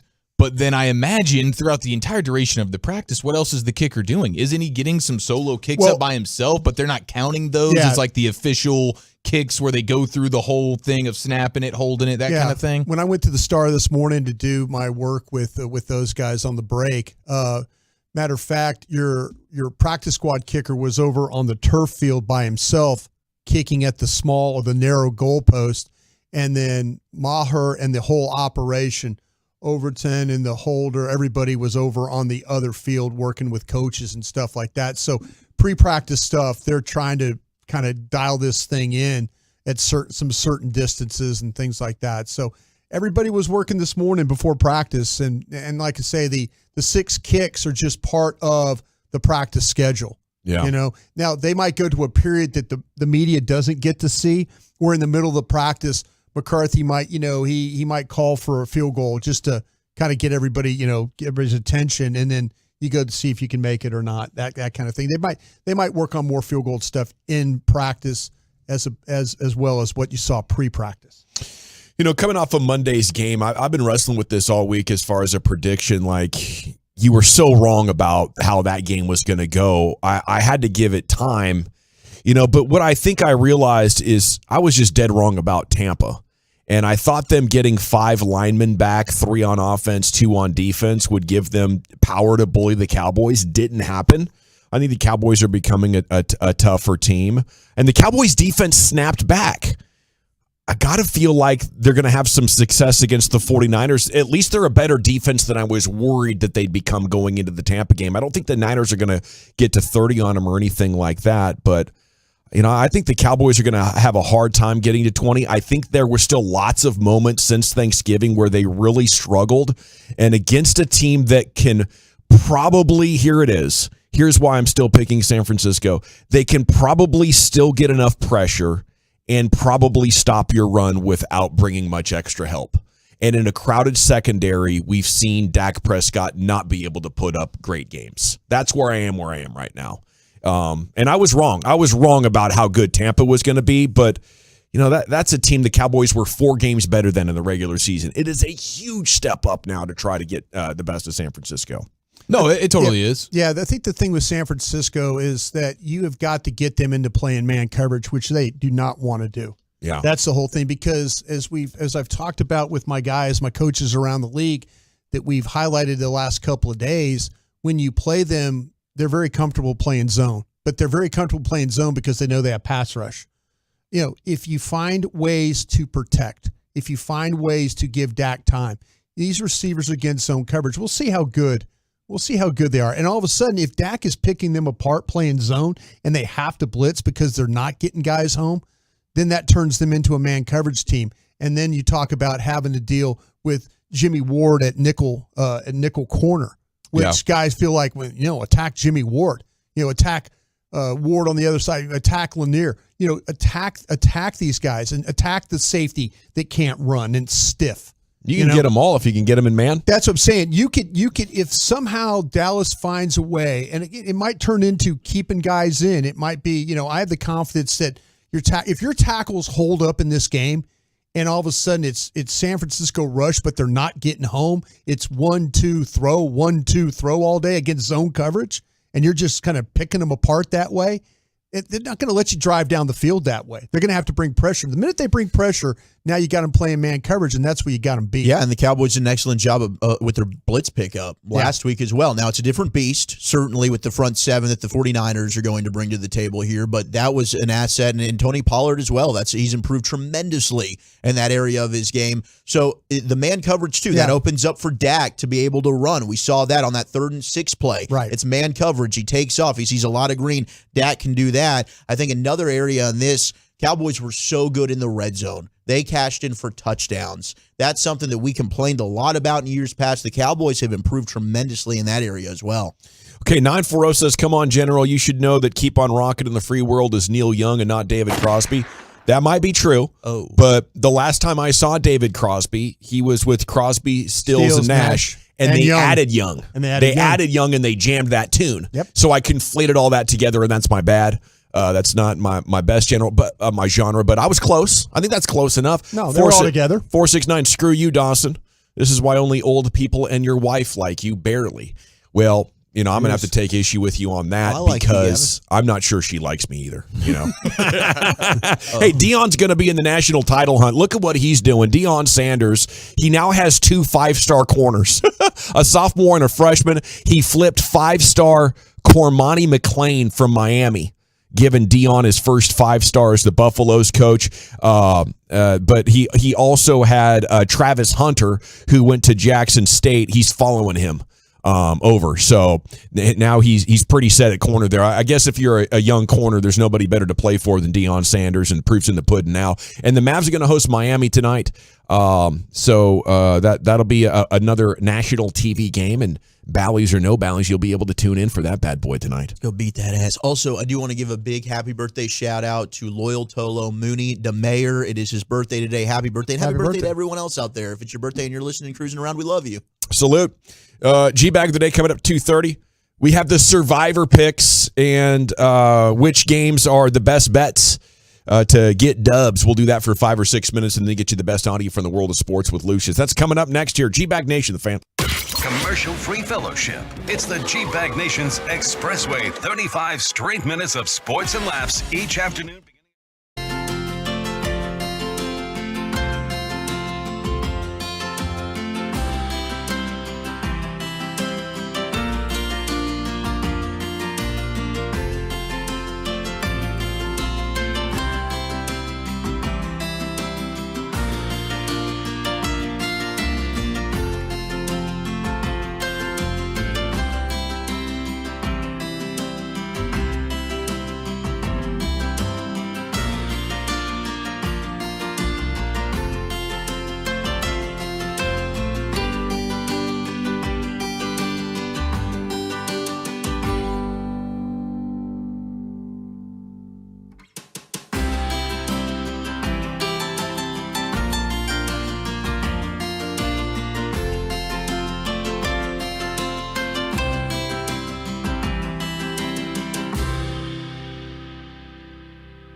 going to be okay and be able to run? That's the only thing I could think of with this number, because my first instincts is this is lock city for the Giants. Yeah, the thing about it is, though, I'm waiting to see if we still do get Hurts run. You know, I mean, like I say, he's not on injury reports and stuff like that. You're willing to take that chance. You still saying he's hurt? I said it all along. People in Philadelphia came after me for that too. So, yeah, I mean, they were trying to pretend like he wasn't hurt week 17. Yeah, it's really hard to trust him. Look at him practice. Yeah. He had to come back and play in a meaningful game for them. And what the coach say afterwards? He gutted it out, man. He's sore. He even admitted it. It's heroic. You know, I mean, he shouldn't have had to play. You know, they should have had that thing wrapped up a long time ago. And I'll tell you what, the Giants made it a 6-point game not playing any of their guys. They did. And the Eagles had to go win that game. Now maybe the quarterback's okay now, but he wasn't okay back then when they played. I give the Giants a fighting chance in this one. I really, really do. Cool factoid, first playoff matchup ever featuring two quarterbacks who ran for 700 yards during the regular season. Isn't that fascinating? Oh. That's terrific. And the Giants have the most playoff underdog wins in NFL history and the best underdog winning percentage in the playoffs in NFL history. If you're Philadelphia, don't let that game get to the fourth quarter, because you're playing against an unconventional head coach over there that's liable to go for the win, you know, instead of kick the extra point if to go get a victory. So you have that game. You have Bengals at Bills. Buffalo, a 5.5-point favorite. Is it Jonah Williams and Alex Kappa? They're week to week, not going to be able to play. Lyle Collins already out. So Joe Burrow behind the patchwork offensive line is a storyline again, but I think he's been struggling with that all year. Obviously, it's going to be a degree more difficult, but the Bengals have been great at getting picks in the playoffs going back to last year, and Buffalo has been turning it over in bunches, so I won't be one bit surprised, and I do think that 5.5-point line is juicy, boys. How about you? Yeah, the line's a no-brainer for me, and as you mentioned, I know the Bengals' offensive line is a bit problematic right now with some injuries, but that's the story of Joe Burrow since he's been a Bengal. He just figures out a way to, despite being like sacked 9 times in a game or whatever, still find a way to get the victory. And I don't trust what I'm seeing from Josh Allen and the Bills' offense enough to like fully be crotch first about him. I was last week against the Dolphins, and it was a nail biter versus Skylar Thompson. So yeah, I think this is going to be a pretty epic game, and I got the Bengals to cover for sure. Yeah, the Bengals force a lot of turnovers. They forced 11 turnovers in 5 playoff games dating back to the start of last year when they opened up against the Raiders in the wild card round. And Josh Allen is having turnover issues right now. So if that continues, I think the Bengals will win this game. Yeah, but if the Buffalo doesn't turn over the ball, they're the better team. Absolutely. Sure. Especially that's going to be the key. Especially with the offensive line the way it is at Cincinnati. We saw what happened early in the year with Cincinnati, bad offensive line. What was that, like 20-something sacks to start the year? They didn't have that thing right. Man, Buffalo wishes they had Von Miller for this one, don't they? Yep. So there's a couple of good games right there. I'm going to go with the first game of the weekend, which is tomorrow at 3:30 on NBC. The Chiefs are an 8.5-point favorite. And it's fascinating because Trevor Lawrence might say, hey, you know what? I'm taking my step right here. This game is going to be a reckoning that I'm joining the other greats. And old Doug Peterson is 6-0 against the spread and 5-1 outright as a playoff underdog. Brian's old buddy Doug, who he used to drive around with Favre and Jim McMahon up there in Green Bay back in the day, it had something going in Philly. They didn't appreciate him. He didn't prove it. But now Doug Peterson is proving, you don't want to underestimate him. Even if you think maybe he's not all that bright or wasn't all that responsible for what happened with Philadelphia. They want to give the credit to Reich. They want to give the credit to Mike Kafka. Here he is doing it again and taking a team that was horrible last year to these heights. It's pretty damn impressive. Obviously, you can't take Jacksonville, but this game is just rife with so much interesting drama and storylines. Man, I cannot wait to watch this game. These two lethal, young, superstar, GOAT level kind of quarterbacks. And we are watching the best quarterback to ever play in Pat Mahomes. I hope that everybody appreciates it in the same way. But, I mean, this dude, his play doesn't dip at all in the postseason either. Like when you dig into the Mahomes quality play, it's historical dominance in the regular season, and then it just continues into the postseason. The dude is just an absolute freak show. So I'm excited for the game. I think the Chiefs is the lock that you would go with ultimately, but I kind of want to save the Chiefs, and I'm going to go with the Eagles. I'm going to bank on Jalen Hurts being healthy enough to run around. I don't trust the Giants defense, and I just can't fathom the words Daniel Jones NFC Championship I just can't. I'm going to rock with the Chiefs as well because I don't think I'm going to feel comfortable no matter what the matchup is next week in the AFC to pick either team. So I'm going to burn the Chiefs. I think that this game is one where I think Jacksonville is going to make it tight, so that's why I went with Jacksonville to cover the spread. Doug Peterson's also been fantastic in the playoffs. He's 6-0 against the spread.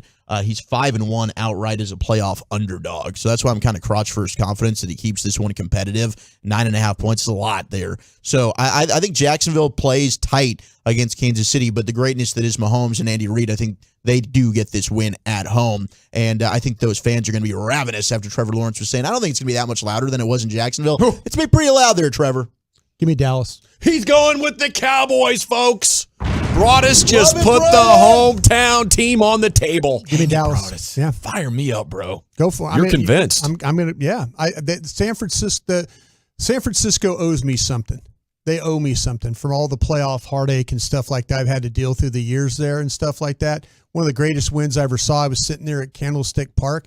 I think the Cowboys get it done again this time around. Gosh, you are turning me on right now. Look at you. It is time now for the G-Bag of the Day, curated by Lucius. You see what just happened? Picking the Cowboys in a survivor bet. We're going to get a Broadus payoff next week, aren't we? No. Hell no, we're not. Hey, it'd be crazy if the Cowboys win by a field goal. You know what I mean? Yeah, that's what I would say. 31-28. Kicker's redemption story is what I see. Yes. Building up a little bit. Maybe. Who knows, man? My whole life, if the Cowboys beat the 49ers, we're going to the bowl. Yeah. My whole life has been like that. Yeah. Our winner is Creflo, all about that dollar. Pastor Creflo, excuse me. Questions to ask when dating, and that I suggest you do ask these questions, but not in the random fashion that he is presenting them.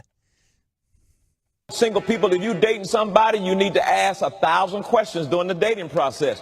What's your name? Is that your real name? Do you have your daddy's name? When can I meet your daddy? Is your dad and mama together? How do you act when you get mad? Do you throw things? Do you cuss around? Do you beat up on people? I need to know, do you have a job? Where do you work at? How much money do you make? How long you been working there? Do you have a bank account? How is your credit? Can I see your credit score? Do you have a house? Or you live in an apartment? Do you pay for your gas in your car? I need to understand what you're doing, what you like to eat. Do you plan on being fine like that all your life, or you plan on getting big? How many children do you want to have? Will you get upset if we don't have no kids? And you need to ask that woman how you look without your makeup. Don't put none on tomorrow. I need to see. The hair you got on your head, is that yours, or did you purchase it? And if you purchase it, is it paid for, or are you in debt? I need to know. When you blink your eyes, are those your eyelashes, or did you buy those from somewhere? I need to know. You smell good today, but what about tomorrow morning? I need to know. Do you believe in taking showers at night or in the morning? Do you believe in taking 3 days off and then take shower? How is your relationship with soap and water? I need to know. I need to know. Very popular guy there. I would probably maybe unravel those questions over, what, a 3-month period? You think you can get all those out? 3 months? Yeah. 3 dates. 3 dates? Yeah, hell yeah, man. Look, we're sitting in front of each other with 2 hours, 2.5 hours, 3 hours. We can get these questions out. Yeah. I just won't hit you back to back to back to back. I'll sprinkle them in there. See what you got going on. Definitely. Just maybe note all that, put it on your smartphone. Just every now and then. 100%. Lucius, one. Listen for red flags. That's what I'm listening for. Lucius, if you had to pick the most important question out of all those, which one are you going to pick? You know, they're all equally important, brothers, because they all can be deal breakers if they're answered Soap the and water wrong way. relationship. Yeah, soap and water. Yeah, man, I'd say Lucius is like a clean guy. I cleaned. I got my nails did today, by the way. you? Yeah, I went and got me a manicure. Lucius Next time I'm gonna go back Marie. and get black paint on these joints. Look at Daddy me, Lucius. Daddy Lucius. Hi, Lucius Marie. We got a mom right here that came to visit her daughter, and while she was walking through the door, she dropped her Tim Hortons coffee. And she started cussing. Look at this coffee, girl, everywhere you look. It's probably in your purse. This mother, look at it, every goddamn thing that I brought in here is wet than a bitch. Oh, what the made me think I live a good life? Oh, but you can't have no coffee. You can be a good bitch and pray to Jesus, but a bitch can't have a cup of coffee. You can have degrees. And you can be a good motherfucker, but you can't have coffee. And I started to get an extra large. Do you know how much coffee that would have been? You can swim in an extra large. Had my lips all fit for some Tim Hortons. All this shit is on your floor. Mother. Come back from a doctor's appointment, had a good appointment, gonna live another 15, 20 minutes, but a can't have no coffee though. That's what a big guy. You can have some life, bitch, but you can't have no coffee. Because what you're gonna do is take it and spread it all over your daughter's motherfucking house, but won't none get in your lip. Oh man, how great is that? That's Tim Hortons, bro. Tim Hortons. She was upset about that. Never had any Tim Hortons coffee. I kind of want some now. Lord. It's a Canadian company, I think. Is it? Yeah. All right. Yeah. Let's potty. Sounds like a Dr. Seuss character to me. Yeah, that's what I was Tim thinking. Horton, yeah. Let's see what else have we got. Oh, this guy was in like a little copy store. I titled it a pop copy from the Dave Chappelle situation, but I'm sure it's not a pop copy. I just don't know the name of the copy stores out here. Kinko's? Kinko's? Okay, Kinko's. Let's say it's a Kinko's. FedEx let's office? Do that. Yeah. FedEx office. Okay, let's say that. This man is in the FedEx office. Look like he had to get something faxed out real quick in the middle of a tornado. There's a darn tornado outside. And he left his mom in the car too, bro. Oh yeah, that was a tornado. Yeah. Oh, it just blew right by us. Oh wait, whoa, that's it, that's it. Come on. That's it. Whoa! Oh my gosh, we're in it. Oh my god. Yeah, we're in it. We're freaking in the tornado right now. Dude. I'm so surprised your car is still standing right there. Is your mom in there? Yes. Oh my god. Your mom literally is in the tornado. She's okay though. It's okay, Press the green button, and I think you locked the door on the bottom too. Be careful, sir. That's good customer service. Yeah. Oh, wow. Good looking out. She's okay though. Yeah. She's okay. I guess that was the merchant business. I mean, that's what I was thinking, bro. It had to be something with some money. Yeah. Yeah, if we don't get that back in 24 hours, we're going to cut that account off, sir. yeah. Can I fax it to you? Is it Pastor Creflo? You got a lot of questions. Is it mom visits daughter? Dropped her coffee. Guy at a copy store. Any other nominees, Lucius? Oh, I have a few more. Let's see. This auntie has a joke. How about this joke? Hey, Morgan, I got one for you.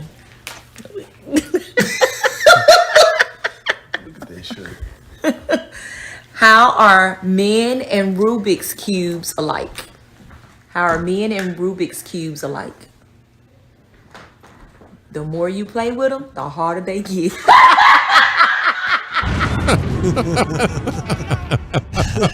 don't think we're getting any pushback right there. Huh? Old Rubik's Cube. Amen. Listen to the song. About the Cowboys. This is a Cowboy song? Yeah. Cool. Just a little riff. Not really a song. Still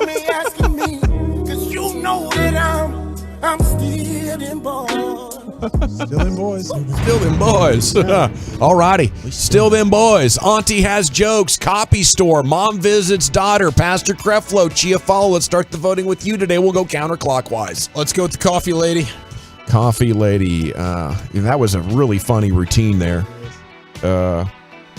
I'll go with the guy at the copy store. That's just funny all the way around. I got to hear that 3 or 4 more times. A lot of stuff going on, Brian. Yeah, I'm going to go with the coffee shop, please. Coffee store thing. Okay, 2-1, Woolchuck. I'm going Tim Hortons. 3-1, Lucius. Creflo, all about that dollar. By a score of 3-1. And your new G-Bag of the Day champion. It's a frustrated mom visiting her daughter, disappointed in herself, spilled the coffee all over your daughter's floor. You're there to help, not hurt as a parent. And she sure made it funny, though. Okay, when we come back, it's time for Krusty's Corner. Where are we going with that, sir? Yes, I'm going to ask you guys a question. You can only have one of these. We'll talk about that next. Coming up Monday morning on Sean and RJ, what happened in San Francisco? We'll talk about it.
This is your radio home for the Dallas Cowboys and Texas Rangers. DFW Sports Station is 105.3 The Fan.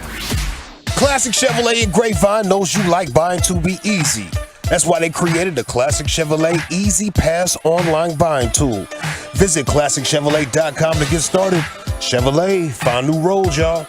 Well, thank you, Lucius. It is the G-Bag Nation here on the Fan. Time now for Krusty's Corner. Here he is. Broadus. Thank you very much, General. Appreciate that. A couple things I heard over at the Star today. Actually, two things. Curse is going to play this week. Yes. Let's go. I heard that. Yes. And another thing is these practice squad elevation things that they get. It's just a technical thing. They can run at them. You're allowed 3 of them. It resets when you get in the playoffs. Nice. So if they need to bring guys up, you're thinking, oh man, they're out of the elevations of this guy or that guy. So it's just something to keep in mind. If the Cowboys are looking for an extra offensive tackle, offensive lineman, something like that, or extra defensive lineman, whatever, that the elevations reset. So won't be a kicker though. Vizcaino's not going to play. You know what? I don't know. I can't get anybody to tell me that, but the fact that and I'm going to ask you guys a question about this in the sports mix. So let's talk about that when we get there. But I don't think they're going to elevate the kicker. I don't, but we'll see. We'll see on that one. All right. Hey, Chief, I'll start with you on this one. And if you're Dan Quinn, how do you set the tone on defense? How do you set the tone defensively? Well, I think you want to consistently, and this is early in the game, and this is, to me, for 4 quarters, I think you want to just do your best to confuse Brock Purdy, the youngster quarterback. And the Cowboys have done a great job all season long at disguising coverages and moving things post-snap, and I think you have to lean into that heavily, and you got to blitz this guy. When this guy gets blitzed and he's pressured from the blitz, he is a different quarterback. And so I think that you'll have well-timed Dan Quinn blitzes that could really change this game. How about you there, Zachary? I think it's all about how you use Micah Parsons in this game because he's your biggest disruptor. And I think we saw last week early Micah Parsons was able to rattle Tom Brady, but also on that third down, the use of their best 4 pass rushing set, where it's Lawrence, Armstrong, Fowler, and Micah. And if he is able to get home with 4, I think Dan Quinn now knows I can go into my full bag of tricks and we're going to have a field day. Because then he's realizing, all right, I've got the ability to rush with 4. We're going to give him problems, and now I can just play around with whatever I want. If I want to send extra guys, great. But I can also now have the ability to drop back and cover and move guys wherever I want to. But I think however he deploys Micah and wherever he decides to send him is going to really allow him to figure out, okay, this is now where I can really play and mess around and move guys here. So I think Micah Parsons is more so going to dictate what Dan Quinn can do in this game. Yeah, I think it's a mistake to think you can pressure him into mistakes just because he's a rookie, because the way the offense is designed to get the ball out quickly and the way his players are at getting open very quickly, I just don't think that if you're sending extra guys, you're going to have this heyday of pressures and turnovers. I'm going with the fog of war technique. I'm dropping a bunch of dudes. I'm saying Micah Parsons and Tank attack. But I'm going to drop 8 sometimes. Sometimes I'm going to be like, yep, we rushed 2 guys. 2 defensive tackles stood up and backed up and waved their arms. And if you want to come after us with the run, that's fine. But I'm not going to let Brock Purdy pick us apart by playing man back there, because they've proven that if you get pressure on him, his guys are going to be open. And I know it's tempting to think Micah Parsons could get in there, but we saw the Cowboys pass rush neutralized by significantly less offensive lines throughout the second half of the season. I'm going with the tone setter right off the jump. I'm putting Micah Parsons over Trent Williams, and I'm going to try and win that first battle right off the bat. I'm going to try and see if I'm going to say, okay, you know what? Let's see. It's, and usually I would say move Mike around. Don't let him, and I think that could be a plan. But if it happened the other day in that game against the Buccaneers, they tried to run the ball. It was -2. Parsons from the backside. Yeah. To me, if you say your best offensive lineman is Trent Williams, my best defensive player is Micah Parsons, you find a way to win that right off the jump, that could be a tone setter for you in this football game. Oh, yeah. That's kind of what that's how I would look at this. Now, I'm not saying every down put Micah Parsons over because I don't think that's good business. But I think you do something to show that you're here to play today. You're here to play, whether it's slot blitz, whether it's something that sets the tone that you're going to be in for a long day today. Because I'm not going to let you see, like you said, Gavin, just pick me apart back here. Micah Parsons, one-on-one, Trent Williams, find a way to win that matchup right off the jump. Set the tone going forward for your defense. That'd be sweet. And especially because, like, the difference of last year, Micah was playing a lot of off-ball linebacker in this game. Yeah. Not this time around. Gavin, you can only have one of these. Cowboys can block well or they can tackle well. I'm going to say they're going to block well because then I'm going to get to 30 points. All right? And I'm very confident we're going to be in that game. If we tackle well, I'm not sure you're going to be able to score enough to beat them. So I want the certainty of being able to move the football for 4 quarters. Chief? Yeah, I want to be able to block well in this game. If I'm blocking well and because the best thing I have going outside of, I guess, Micah Parsons, you would say, is the fact that I got the quarterback advantage. And if we're blocking well, then I expect Dak to be at his best. And to me, Dak at his best is what gives you the best chance to win the football game. So hard because if you don't tackle well, you lose. But it is blocking because that means Dak plays well. We saw that last week. They protected him up front. Dak played his best game, and if Dak plays well, the Cowboys win this game. Give me block well as well. I feel like there's plays to be had in the secondary. I mean, if you find a way to keep that front solid, however you have to do it, backs, tight ends, whatever you have to do, one-on-one stuff. Block well in this game, you can make some plays. Cowboys receivers can get open. Tight end can get open against these guys in the back end. You give Dak time to play in this game, they're going to have some problems with the 49ers. We just went unanimous. Yeah. How about that? Unanimous. Is that the first time in Sports Mix history? Been a while. Gavin. Yeah. Did I start with you last time on this? Yeah, you did. Okay. Let's go with Zach on this one then. How about this? I'll go with Zach real quick. In his Bob Lully shirt. Yeah. Bill Vinovich is the lead official this week. Go Bill. BV. Doesn't call many penalties. Perfect. Does that favor the 49ers or the Cowboys? I think it's going to favor the Cowboys because that killed them last year. And the Cowboys were really penalized, and that took away chunk plays in the matchup last year. They hit CeeDee Lamb on a couple of big plays, going back and watching it, got called back for holding or blocking the back. I mean, how many times was it Connor Williams? Oh, my gosh, here we go. Randy Gregory got penalized. I think ultimately the less penalties, the better. We've seen that last week against Tampa Bay. I think it'll favor the Cowboys in this one. Fingers crossed that will be the case.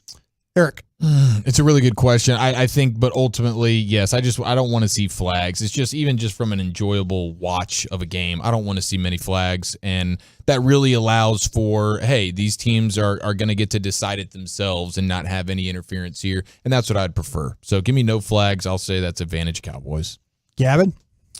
I will say because the Cowboys have fixed their penalty problem that it's probably neutral, but if anything, it's going to go against them.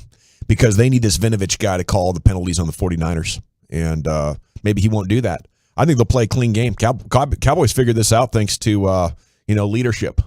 Salute to the coaching staff getting it done. Yeah, I kind of feel like this favors the Cowboys, to be honest with you, because if they're not going to call holding penalties and it turns into what we were talking about with pass, I mean, Micah's going to get held. Okay, if Micah gets held in this game and we can clearly see it, then you're going to see Nick Bosa get held in this game too. So to me, I think the advantage is the Cowboys, because if you're talking about pass protection, let me hold their guys.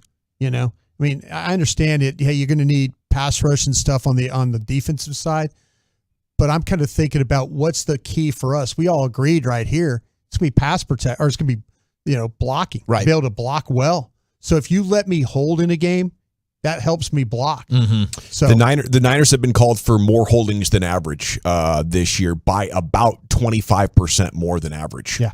So they're a holding kind of team. Hopefully, that gets recognized. Yeah, we'll see. All right, Gavin, for you, the final one here. Did the news from practice on Thursday about Brett Maher not missing a kick make you feel better? No, because I think it's the same as being on a driving range compared to an actual golf tee. You know, and so I won't. I cannot be. I cannot be calmed by the concern until I see him do it a couple of times in a game. Yeah, I'm still more concerned than not, but I definitely feel better about it. If we heard that he was sucked in practice all week, then you have no hope for the game. He at least gives me a little sliver of hope that this dude can get it figured out for Sunday. I'm confident in Brett. I think Brett's going to be okay. Yeah, I kind of if you look at my score, I did it with the Cowboys this morning. I said 31-28 Dallas, and I had Maher making the game-winning field goal. So I'm confident that they can get this thing done. We'll see. Thank you, guys. Appreciate it, man. Thank you, Brian. It is the G-Back Nation here on 105.3 The Fan. When we return, look at this. It is time to talk with Stephen Jones, get his thoughts on this big game coming up next on The Fan. You can wait 24 hours. Or you can find out Cowboys and NFL insider info.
and studios, secured by DFWsecurity.com.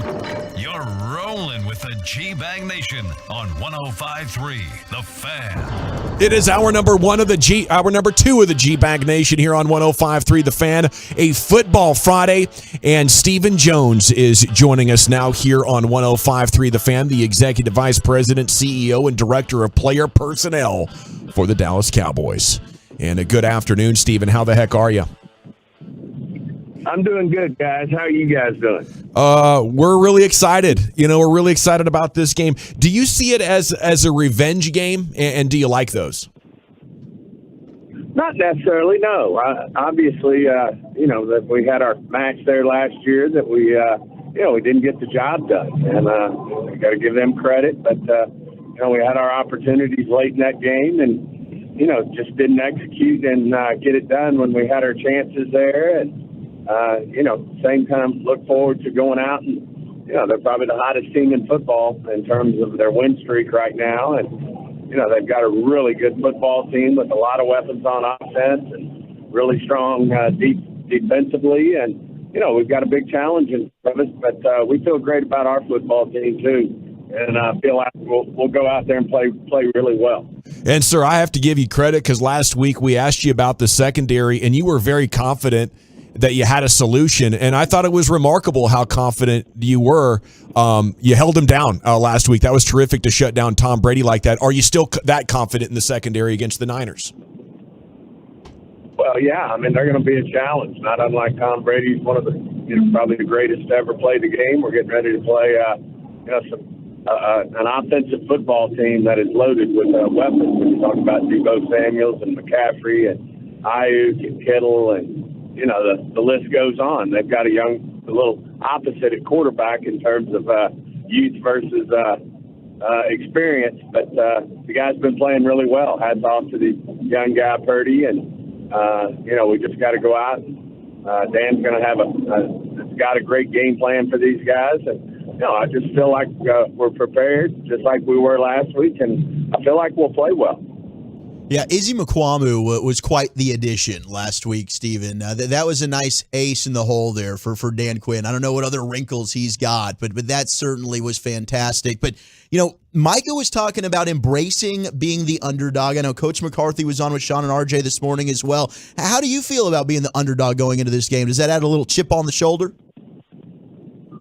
Yeah, I mean, I think anytime, you get questioned, we feel like we've got a really good football team. And obviously there's, we are an underdog in this one. And, I always feel like, when you go out there, you're obviously going out there to win, but especially when, people don't think you can win the game, it's all, I think, incentivizes you to even bear down all the more and make plays and do what it takes to win a football game. How much of a focal point has it been over the last year, Stephen, to add physicality and toughness into this Cowboy football team? Oh, I think it's, when you talk about football, that's what you think about. Physicality, toughness, that's what our game's all about. And certainly, I think, on both sides of the ball, all three phases really, but in particular, Dan's brought that physicality and toughness to the defense. I think our offense certainly plays with that kind of demeanor. We were convicted to run the ball.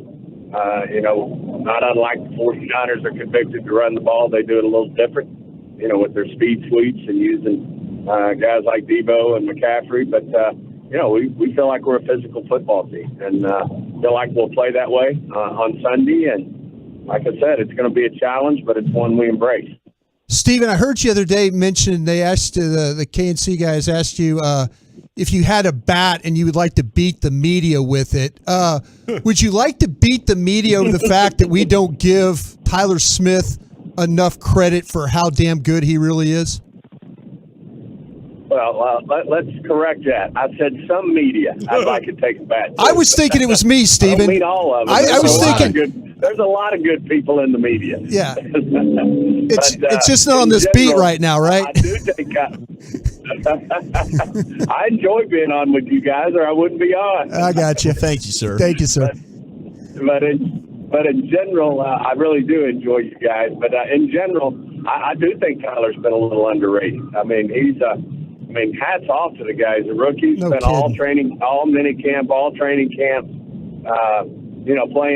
Playing guard, playing left guard, and then Tyron goes down and he immediately goes back to what he did in college and plays left tackle, and then he swings back and forth when we need him. I mean, what more can you ask for out of a rookie? His versatility's been, so valuable to us. Being able to move him around and starting with Tyron, letting him play his natural spot to start the training camp off there, and then, of course, moving out to left tackle and letting us get our best five with Connor on there. And then, of course, when we felt like it was better to have Peters at tackle, he moved right back in there to right guard. When Peters got hurt, he's back out of left tackle. So, I mean, his confidence is there. He obviously is only going to keep getting better as a young football player and take his air straight up. And we really think we've got us a hell of a, I'll call him an offensive lineman now, but I do think ultimately he's our left tackle for the future, and Tyler Smith. Stephen Jones with us here on 105.3 The Fan. It's been fun getting to reminisce on the history of this Cowboys-49ers rivalry, and just kind of as a football fan taking a step back, you kind of get chills and goosebumps preparing for this one. For you as someone who's lived it through the 90s and those battles, what are some of your memories and just how special getting to lock horns with the 49ers again in the playoffs that this is going to be?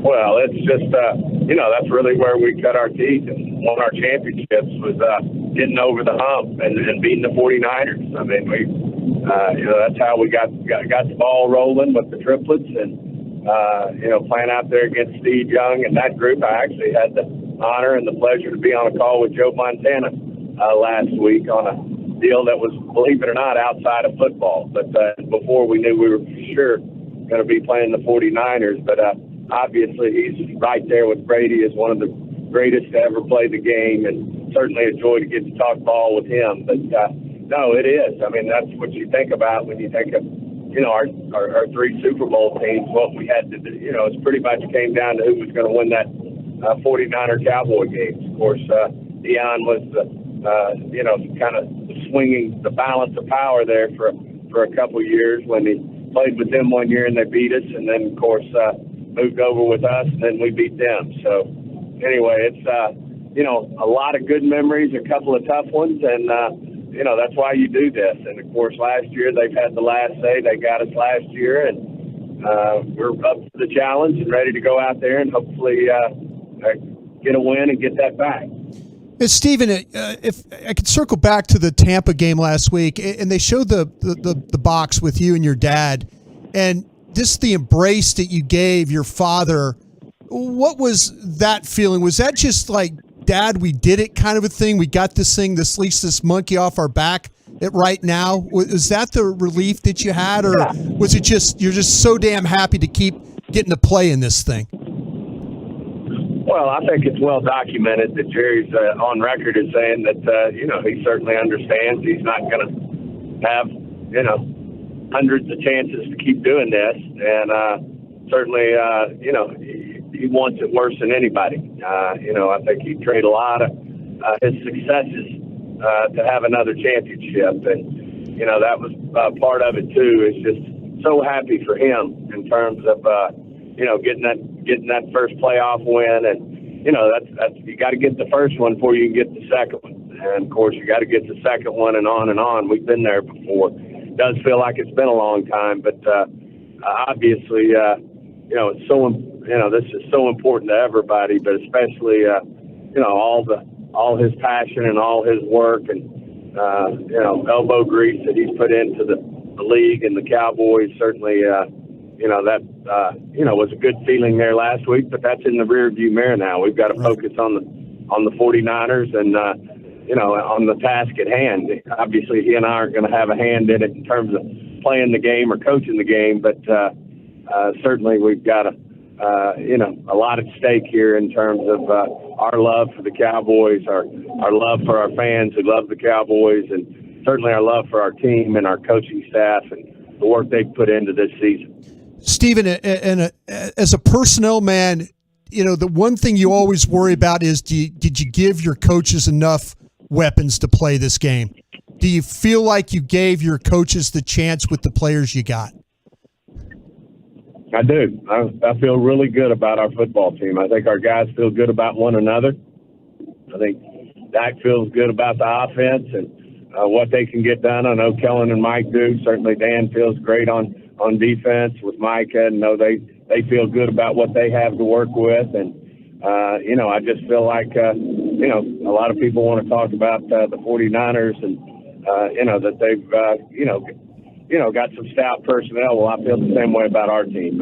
Hats off to them. They've done a great job of putting a great team together as well. But I certainly feel like we've got the team that can go and compete and win if we execute and do what we do best.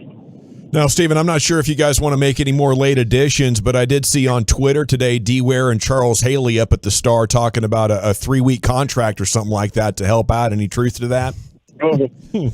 Well, especially if I could put them in the time machine and let them go back to what they were. Right. When they were in their prime.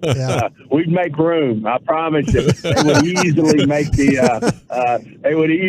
the roster, and there'd be a couple young guys having to watch from home if we could put them in the time machine and bring them back. That'd be something. Is there a possibility Mike will decide to use the new kicker in any capacity?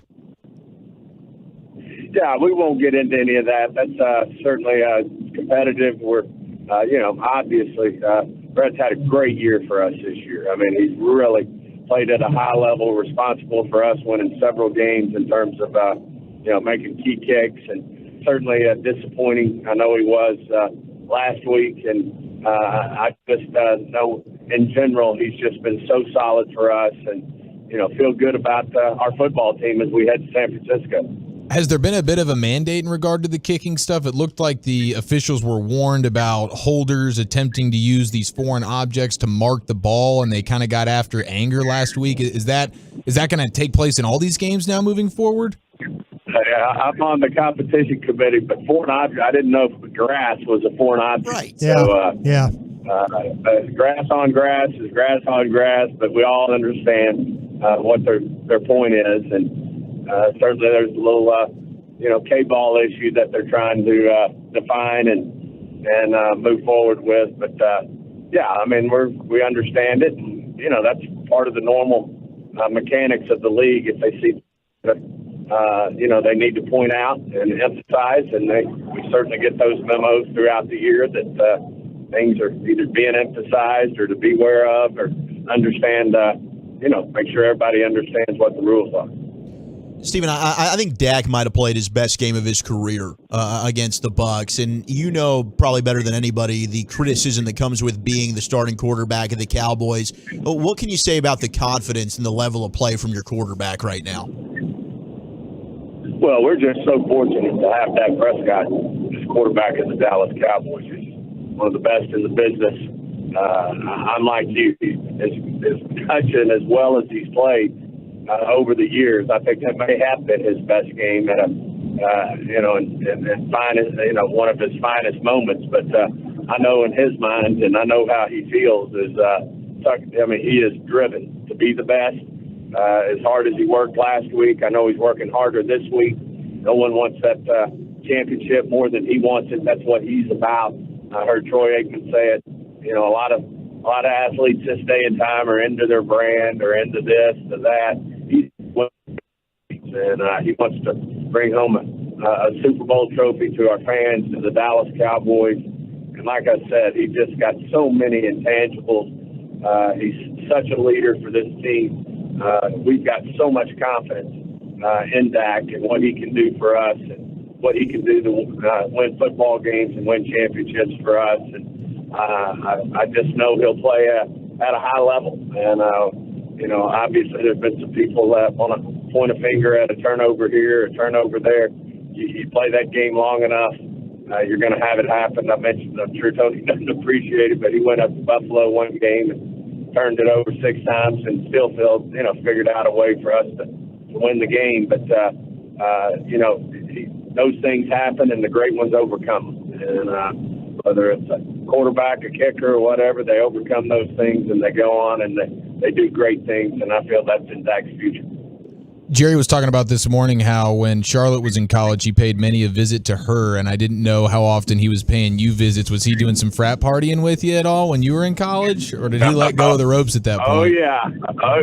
I actually came home one night, and he didn't know where to find me, and I opened up my door to crawl in bed, and he was sleeping in my room, in my dorm room. And, but no, he loves to be around.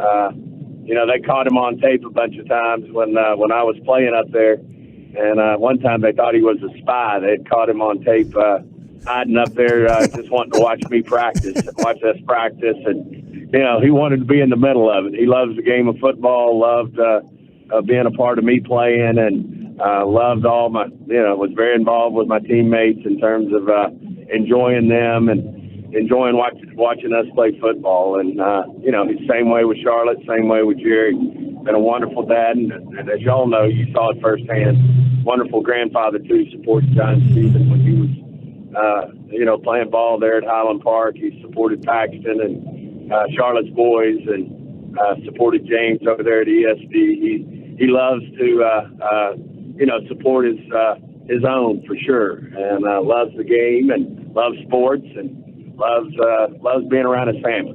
Well, when you got your name on those damn buildings, Steven, he didn't have to sneak around over there. You know what I'm saying? I think they'll let him think about anywhere he wants. He can go anywhere he wants in Little Rock. Let me tell you, Fayetteville, wherever he wants to go, man. He's got it done. Fayetteville, yeah. Yeah. Exactly. Well, Steven, you've been great to us all year. Let's do this again a few more Fridays and give him hell over there. We'll be pulling for you. Yeah. Yes, sir. I say hell to the yes on that. Let's keep it going. Let's go. Bam. Have a great Friday. Enjoy your afternoon. All Stephen Jones with you on 105.3 The Fan. Hell to the yeah, he said. Let's go get them Niners. All right. When we come back here, it's the G-Bag Nation on 105.3 The Fan. Barry Church is coming up at 3:40. Biggest L, biggest dub with Chia Follow is next right here in the nation.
The upcoming segment of The Fan is brought to you by Macy's, y'all.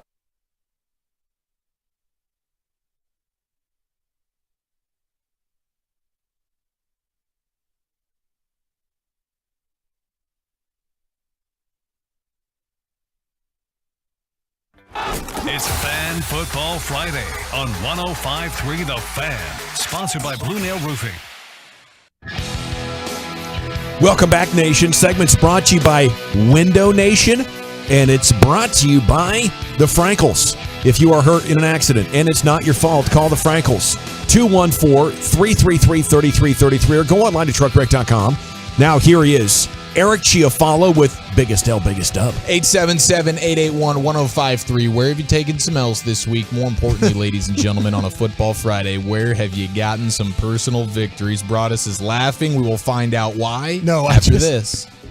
Oh, yeah. Now listen here. It's time to toss things over to that silly twit, Eric Chiafalo, to give us this week's L takers and dub makers. On and off the field, no one is safe from this imbecile's tongue. It's Biggest L, Biggest Dub. We'll check a little gassy. Is that why you're laughing over there, Broadus? No, I did not. I did see Daniel Jeremiah's first mock draft. Oh, my goodness. He's got that Tyreek Stevenson guy from Miami going in the first round of the Vikings. I watched him last night. Ooh, not a good player. That's scary. I don't know. Or is he a good player? I was only able to watch one game from a year ago. So maybe this year's film is better. I'm going to reserve judgment. Yeah, but he had some judgment there. He had a lot to work on, so maybe he's improved. Yeah. We'll have draft talk here in a couple of months. We'll be get good there. to go. Yeah, but that could be a big L, though, potentially for the Vikings. Vikings, yeah. That's right. We got Super Bowls to win in the meantime. Yep. Is that right, boys? Big dub coming up for the Cowboys. 682 Biggest L. Got to work through the Mavs game on Sunday, but Biggest Dub, I'll be off before the boys game. And I think if it's like I got to pick up a shift on Sunday, I'm picking up that early bird.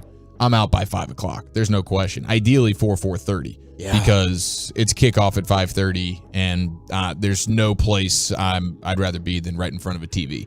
So shout out to you, 682. I think that's the move there. If you have to miss a game, miss the regular season Mavericks game at 1:30, and make sure you are all available for Cowboys and Niners, because this is going to be a big one. Amen. Got a personal story. I may need to get a little vulnerable here with you guys. I love when you get vulnerable. Okay, Save space for I'll say, well, Chuck, save space. The biggest dub of the week is obviously the Cowboys winning a playoff game. Amen. And no L could come close to minimizing or diminishing that. Most normal L's anyway. Well, I was out of town last week, and it was a minor L that we didn't spot a Bigfoot, although we met a lot of great people out there in Jefferson City that had personal tales of their encounters with Bigfoot. We did not get to encounter any of that. And, it was unfortunate because my buddy Art Munoz out there in Garland, hell of a guy. It was kind of a birthday trip for him, and we were hoping for the best. And whenever you're on somebody's birthday trip, you want to do what they want, right? Mm-hmm. So he had this idea. We were going to get into canoes and cruise around Caddo Lake State Park, which is a majestic state park if you want to go check it out, do some canoe and do a little hike and stuff like that. Well, about 8 o'clock in the morning, we load into the canoes, and about 10 feet into the canoe, I'm like, nah, not doing this. Turn it around. Because it was wobbling, and I was in the middle just sitting there, and the two guys were rowing. One was in the front and one was in the back, and I'm just sitting there watching the canoe. Apparently it stabilized as they got better at it, or they got used to it or something like that. But I'm like, or got you off. There's no way in HE double hockey sticks I'm going in this lake today. Okay, it's 48 degrees out. The water is 55 degrees or something like that. Get you a little cold plunge, bro. Get you a little cold plunge. I bailed. I let down my buddy, and I think I failed the man card check right there. For sure. That's what happened. Yes, big dub from the 972 from Randy. Started my first week of soda, and I'm feeling accomplished. Shout out to you, my friend. Boom. Get that first week down. That's one of the hardest weeks because you're really going to feel a lot of the hunger and the cravings. Let me ask you this, Dawson. Was it a turnaround when not the wobbliness, but like the fact that you knew you were probably going to get blisters on your hand from having to row? No, I had no problem rowing. It was just that I did not want to go in. And when I go out of town in the summer to Bend, we go on a family kayak and rafting trip. Yeah. And we're always like, why are these idiots in canoes? They're so unstable. And it's about a 5-mile trip, and inevitably we see somebody tip over in a canoe. Yeah. And my two buddies were like, yeah, we have no experience in canoes. So I know that you got to be careful or you're tipping over. They ended up not tipping over, but I think it's because they wanted to prove me wrong. I think I saved somebody from going in that day. Did they have beverages and stuff on the? No, there were no beverages. So there was no cooler or anything you had to deal with, right? No, I think they intentionally left the cooler at home because they knew they'd be out of control by noon if we'd taken beer with us. That's funny that you bailed on that, though, man. I did. It was the canoe. Like, yeah, I'm ready to go get fully armed and go hunt Sasquatch. Yeah. But God help us if we have to get I did that. And of course, I'm ready to go defend my city against a clouded leopard if this thing gets out of the zoo again. But if there's a canoe involved, count me out. I'm not getting hypothermia. I did that on a 4-wheeler one time in Mexico. Like I was riding on the back of it, and it was so just unstable and bouncy and all over the place. You mailed it in. Yeah, I walked back. Literally walked back. Yeah, I walked back. Just me and this old dog. Maybe I think it was the oldest dog in the history of dogs. He was just kind of walking with me, man. He and I were just kind of super old dog, horse with no name out there, just kind of hanging out. But yeah, I got on the back of that 4-wheeler and I'm like, no, I'm not doing this. I am not riding on the back of this damn thing. That's probably falling off. Glad you can. The thing flips over on you sometimes, and yeah, bad situations. I think these are equally mature decisions that both of you guys made. Yeah. Safety first. Safety first, absolutely. Let's go to Wheel of Fortune, where this poor gentleman is taking a big time L. He's got all the letters are there for him on the board. All you got to do is read it correctly. Yeah. Can you do it? This is hard. Pull the broad. It's here. $1 million placard he just pulled. Yeah, he's got a lot of money on the line here. Can you read properly? And here's how it went. Yeah, they're 2 C's. Wow. Okay. Nice solve. Oh, well, that'd be a good idea, yeah. Mythological hero Achilles. You can't accept that. Okay. Okay. Shelby. I'll solve. Yeah. Mythological hero Achilles. Yeah, that's it. Oh, boy. Well. Okay. That's what losing $1 million feels like. Gosh darn it. Achilles for Achilles. Dude, okay. The word ache, whenever I was in elementary school, that one tore me up, man. ACHE was like, bro, I was doing AKE every time. It's tough. I think this falls on his fellow competitors. Like if he misses for $1 million and you're going to solve that for 25 hundo, you clamp your mic, you reach over into his ear and you say, it's Achilles. And then you go, Pat, I don't know the answer. And neither does the guy at the end of the row. Do ya? Right? And you stare at him. And then this dude gets $1 million and then he's going to feel like, hey, finder's fee a little bit, right? Yeah. 100%. Yeah. You got to take care of your fellow competitors right there. If there's ever $1 million, you can't solve that. You kidding me? No. Yeah, you almost think like with these guys, is the best business decision to get together with these guys that you're competing with and just saying, hey, if things go a little bit haywire on us at some point, we might need to band together here and just be ready for that. Be ready for that audible when we go start hotting around this thing. Omaha in this bad boy, Walchuk. Omaha. Let's all just be on our toes If here. one of us hits the jackpot, nobody else solve. It'll come back. Yeah. You can take another shot at it. Let's all be friends on this one. Okay, 877-881-1053. Where have you taken smells this week? More importantly, where have you gotten some personal victory? We got 817. Biggest L had to start a new college semester this week, but biggest dub though going to the watch party for the game on Sunday. How about that? AT&T? That's going to be very, very nice. I got a big dub from Lucius bringing the McDonald's coffee and cookies, the chocolate chip cookies. Yes, nice. Plural. I got 2 of those bad boys. Yeah, they really are. Holy smokes, dude! Yeah. I got a dub too, man. I had a friend that needed to use my truck to move some stuff to storage. I was gonna let him use it for free. Hey, do what you got to do, man. Dude gave me a 42-inch flat screen TV and $200. Wow! I'm like, That's bro, it. Man, you didn't have to do this at all. I thought you said you just got a tank of gas, like the guy gave you, filled up your truck for you. But man, you cleaned up. Yeah. That's phenomenal. Dub City. Hell of a win right there. People helping people. It's a beautiful thing. Yeah. I think I might be taking an L right now because Hagee just texted me and said that wheel was from 8 years ago. Oh, yeah. It's like 2014. I played it for G back in the day a long time ago. But, you can always play old stuff as long as you say, hey, man, it's old. Let's make fun of it. See, that's the It thing. did go I didn't viral know this it was week again. I didn't know it was old. I thought it was Thanks brand for listening, new. Hagee. Fresh off the presses. Love So you, Hagee. thank Love you you, Hagee. keeping me in check, Hagee, right there. The KNC masterpiece. Okay, biggest biggest dub in the 214. Got a second job with the Rangers for the field crew position. That's gotta be fun. That is sweet. Probably see a lot of Walchuk out there Never this have year. to pull the tarp there, right? That's right. That's kind of an easy gig.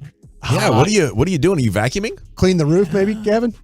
Clean the roof? Maybe some roof duties. Not sure. 469. I tipped a canoe on a river trip once. We were carrying all the beer. There you go. Everyone else was in rafts. There you go. That's some drunk planning right there. That's bad planning. Everyone else was in rafts. Oh, I got in huge trouble in 5th grade at Camp Grady Spruce when we intentionally tipped the canoe, and Miss Orr was pissed. No. Her name was Miss Orr, and you're in a canoe. I swear her name was Miss Orr. You're making this up. I swear her name was Miss Orr. This is such a makeup thing. Why you do this? We got I you to camp swear class. it was. Really, Miss Orr in a canoe. Okay, stop. She was not in the canoe. She was just watching. Oh, she was observing, and we tipped it. Yeah. She sent us right into the cabin, and we had to sit there for like 3 hours while all the other kids got to enjoy the waters. Yeah. it really sucked. Did you being get in the paddled? She was also well done. She was Brad. also the same teacher that claimed if I swallowed my gum that it was going to stick in my body for like 7 years. That's true. Wow. Now Broadus is perpetuating these That's lies. true. I don't think that's true. I think, true. I think it's tough to digest. Is it really staying that long though? I think so.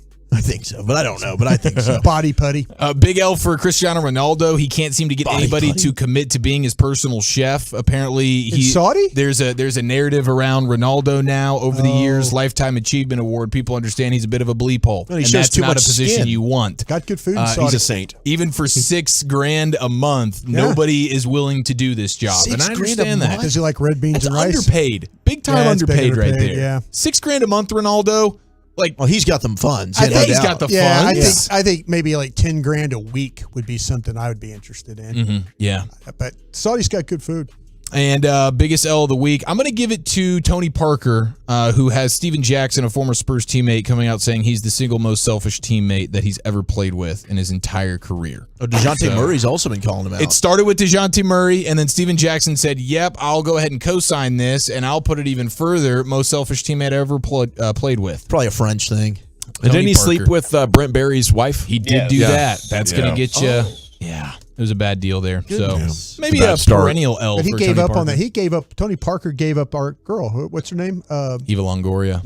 Yeah. What are you Nothing doing? was good enough for him. Bro, Nothing could hell, satisfy. seriously, man. And pit in Bleep of his the soul. Week nominee. How about that? Tony Parker, just retroactive. Alrighty, thank you, Chiafala. Usually we do that at 3:40, but we're making way for Barry Church, the former Cowboy safety, joins us coming up next here in the G-Bag Nation.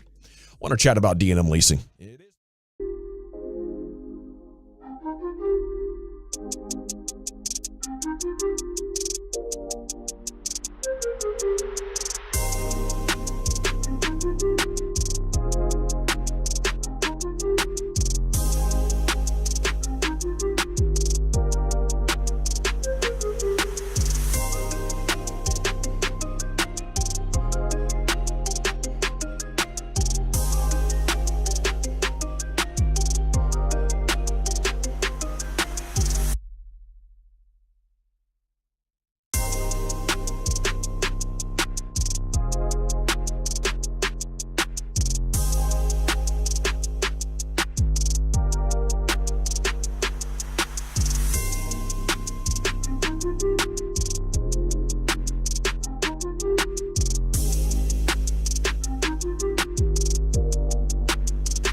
Even though shortages and demand are driving up prices, Classic Chevrolet will never charge over MSRP. Not now, not ever.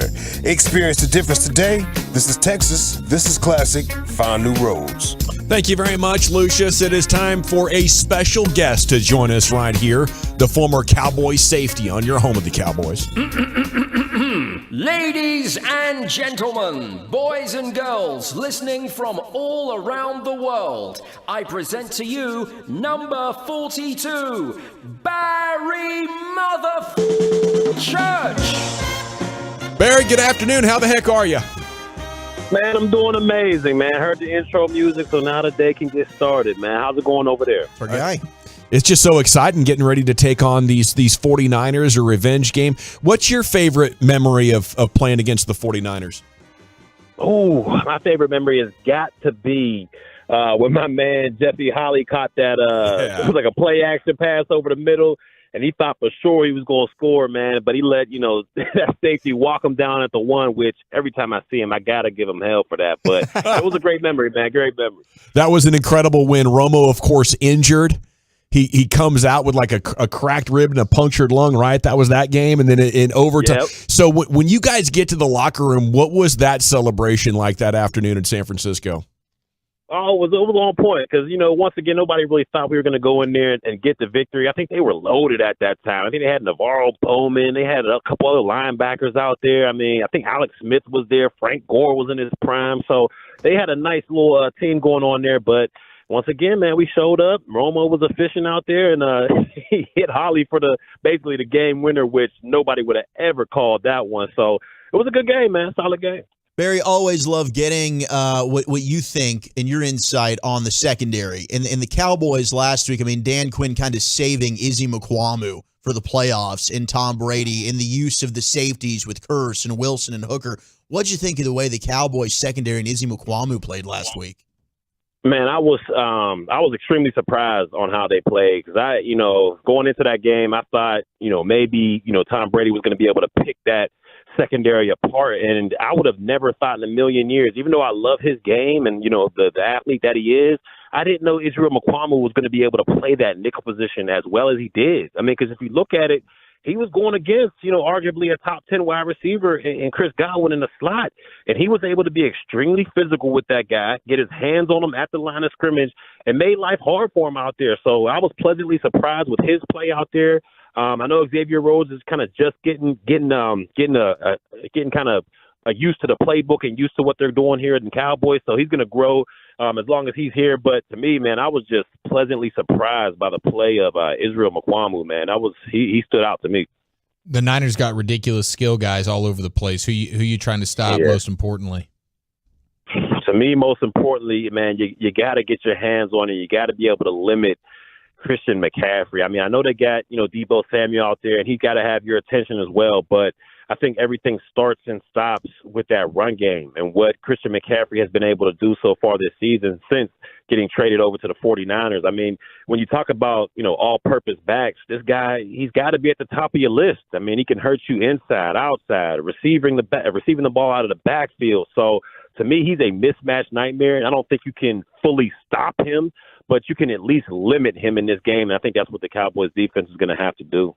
Barry, how much man coverage are you playing against a team that runs so many shallow crosses and things like that? Is it can you get away with doing that, or is it because they're going to run you through all that trash and stuff like that? How would you play a team that kind of throws everything intermediate and underneath? Yeah, to me, I wouldn't specialize in man in this game. And exactly what you just said, all those crisscross routes and having to, fight through traffic with outside leverage, and your rat player or your low hole player is going to have to decide, which crosser to take. I mean, that's a lot. That's a lot. And, they got away with it last week in Tampa Bay because, they were able to heat up Tom Brady and that, lackluster offensive line they have. But they're going against an offensive line that, has probably the best left tackle in the game in Trent Williams, and they're solid all the way around. So I don't know if they're going to be able to put that much heat or as much heat as they did on Tom Brady on Brock Purdy. And if you give this guy time and you're in man-to-man coverage, eventually one of those crossers are going to break open. So to me, the game plan, you mix it up. You sprinkle it a little bit, man-to-man here and there, but the majority of the time you're disguising your zone coverage, in my opinion. Because, look, Brock Purdy, he's played great. I mean, the guy's 6-0 for a reason, but he's still a rookie, and he hasn't seen, every defense that, the NFL has to offer. So I would disguise a lot of man coverage, make him feel like it's man, and then drop out into a zone, get him thinking a little bit, and that'll give your defensive line, Mike Parsons and them guys, an extra tick, an extra second post-snap to get to him. So I would do a lot of disguising and sprinkle man-to-man here and there, but I would live in the zone world, at least early on. It's former Cowboys safety Barry Mother Effin Church with us here in the G-Bag Nation on 105.3 The Fan. Now, tackling is going to be so important in this game because the 49ers are all about that yak. A guy like Trayvon Diggs, who it seems like teams have really wanted to run at, and he doesn't always want to get involved when it comes to tackling. In a game like this, I mean, as a secondary player, well, what do you do? I mean, if you're Trayvon Diggs, does he show more of a willingness? Because we know he can do it. There's been games against Cincinnati where he does that. I mean, do you kind of take the foot off the business decisions? And as a captain, I mean, what are you saying in that secondary room? You got to understand, this is do or die. This is the playoffs, and this is either you win and you advance or you lose and you go home. So I understand, business decisions, and you got to keep your body healthy, but, you got the whole off season, to make sure your body is right for next season. Now, this is a game where you got to give it your all hands on deck. So I understand he may not love to tackle as much as maybe I did or some of those players on that defense, but you got to stick your nose in there for your fellow teammates out there. I mean, they're putting their bodies on the line. They're putting, whatever they got out there on the field. So they got to expect Trayvon Diggs to do the same, and I'm sure he will. He understands the moment. He understands that this is a playoff game, and if you lose, you go home. So I'm sure he's going to put his best foot forward, and if they decide to come out there and force him to tackle, I'm sure he'll be ready for the job. Barry, can the Cowboys protect Dak well enough for him to play great like he did last week? Not so sure about as good as last week, because that pass rush for the Tampa Bay Buccaneers is nowhere near what the 49ers have. But if they're able to keep him relatively clean, like if he's able to go out there, get the ball out quick, make decisions quick, I think they'll have an opportunity. Because, we all understand, I feel like Dak is, one of the better quarterbacks in the National Football League, dare I say elite. And when he's on his game, there's few guys that are better than him. So if they can keep him relatively clean and we can use that play action, and more importantly, if he could use his legs, because that was huge last week, was his ability to run out of the pocket, extend plays. That's something that we haven't seen all year. So if he's able to use his leg and they can protect him, use that play action, I think it'll provide huge dividends, and hopefully they can go out there and get the job done. So how's Barry Church soaking in this particular game? Are we watch partying this bad boy, man caving it? What's the deal? Well, I'll be over there, at the Tostitos Plaza. We got the pregame live show over there. Yeah. So I'll be working. Pre and post game, but I'll be keeping an eye on them. And as soon as they get that W, I may crack a few here and there. You never know. Amen, baby. Cheers. I'll be drinking Miller Lite with you, post game victory style. No doubt. Thanks, Barry. Love it. Thanks for all your help throughout this season. Hopefully we can do it a few more times, sir. Yes, sir. Appreciate you. Thanks for having me. There he goes, former Cowboys safety, number 42, Barry Church here in the G-Back Nation. It's time to talk to somebody from Niner Nation. Akash Anavarafan will join us from Niners Nation, and we'll ask him all the important questions about San Francisco and how confident he is in the 49ers getting the victory. That's next year on The Fan. He brings the energy to your...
in studio, secured by DFWsecurity.com.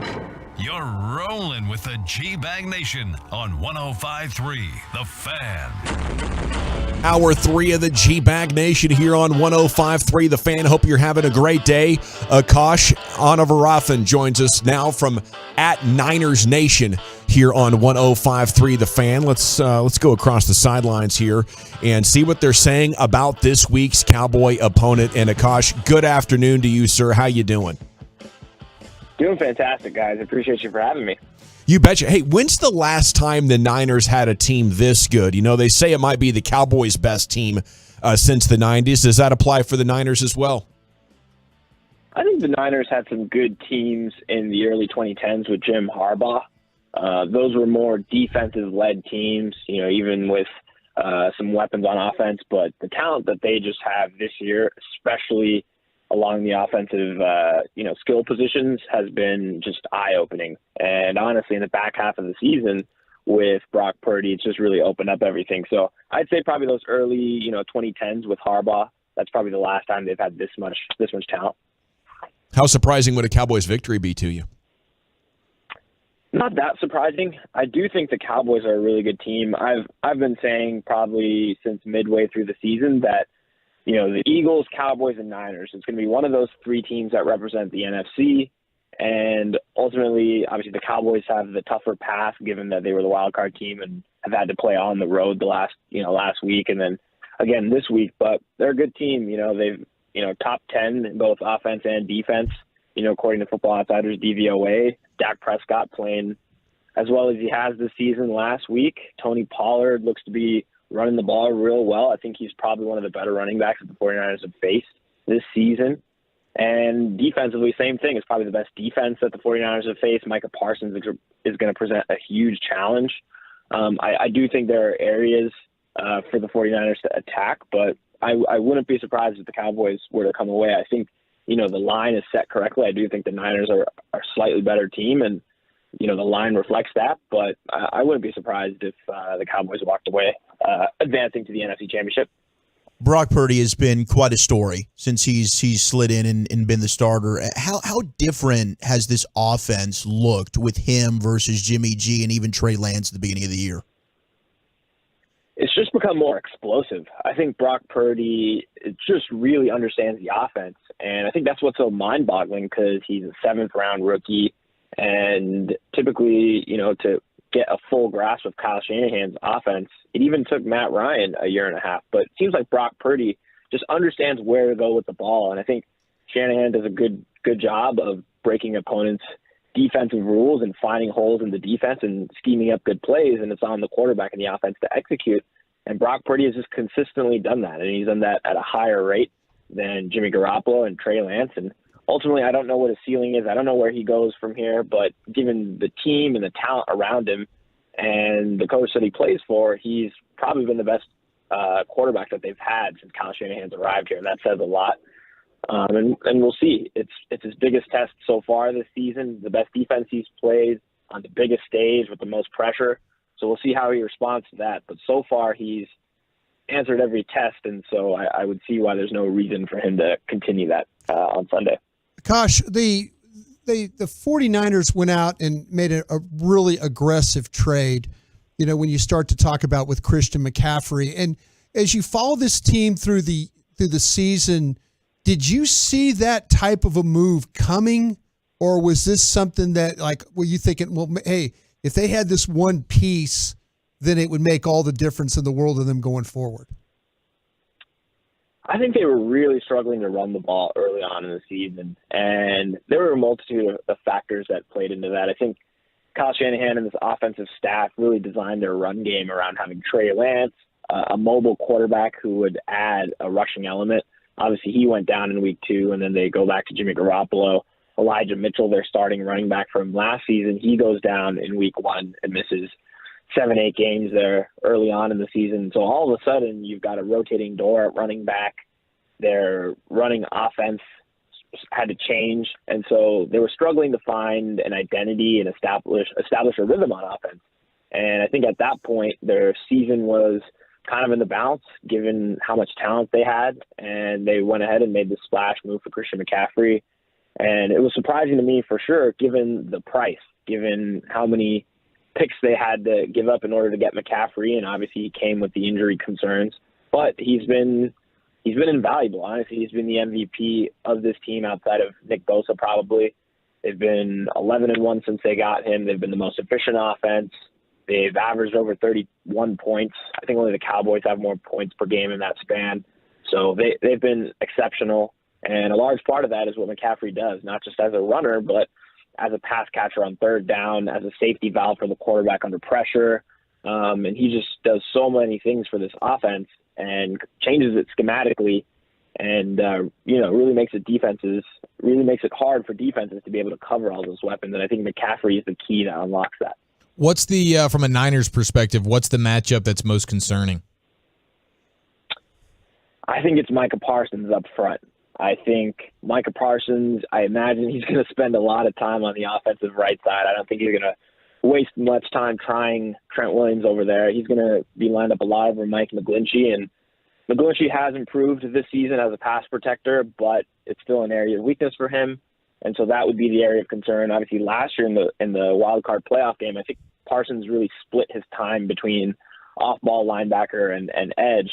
And I imagine he spends a lot more time at edge rusher. And so that would be, an area of concern. He's easily the best edge rusher that the 49ers have faced this season. And he could certainly, wreak havoc to your offensive game plan. I would say the other area that would give me some concern is CeeDee Lamb, who lines up in the slot a lot. I think he takes about 50% of the snaps there.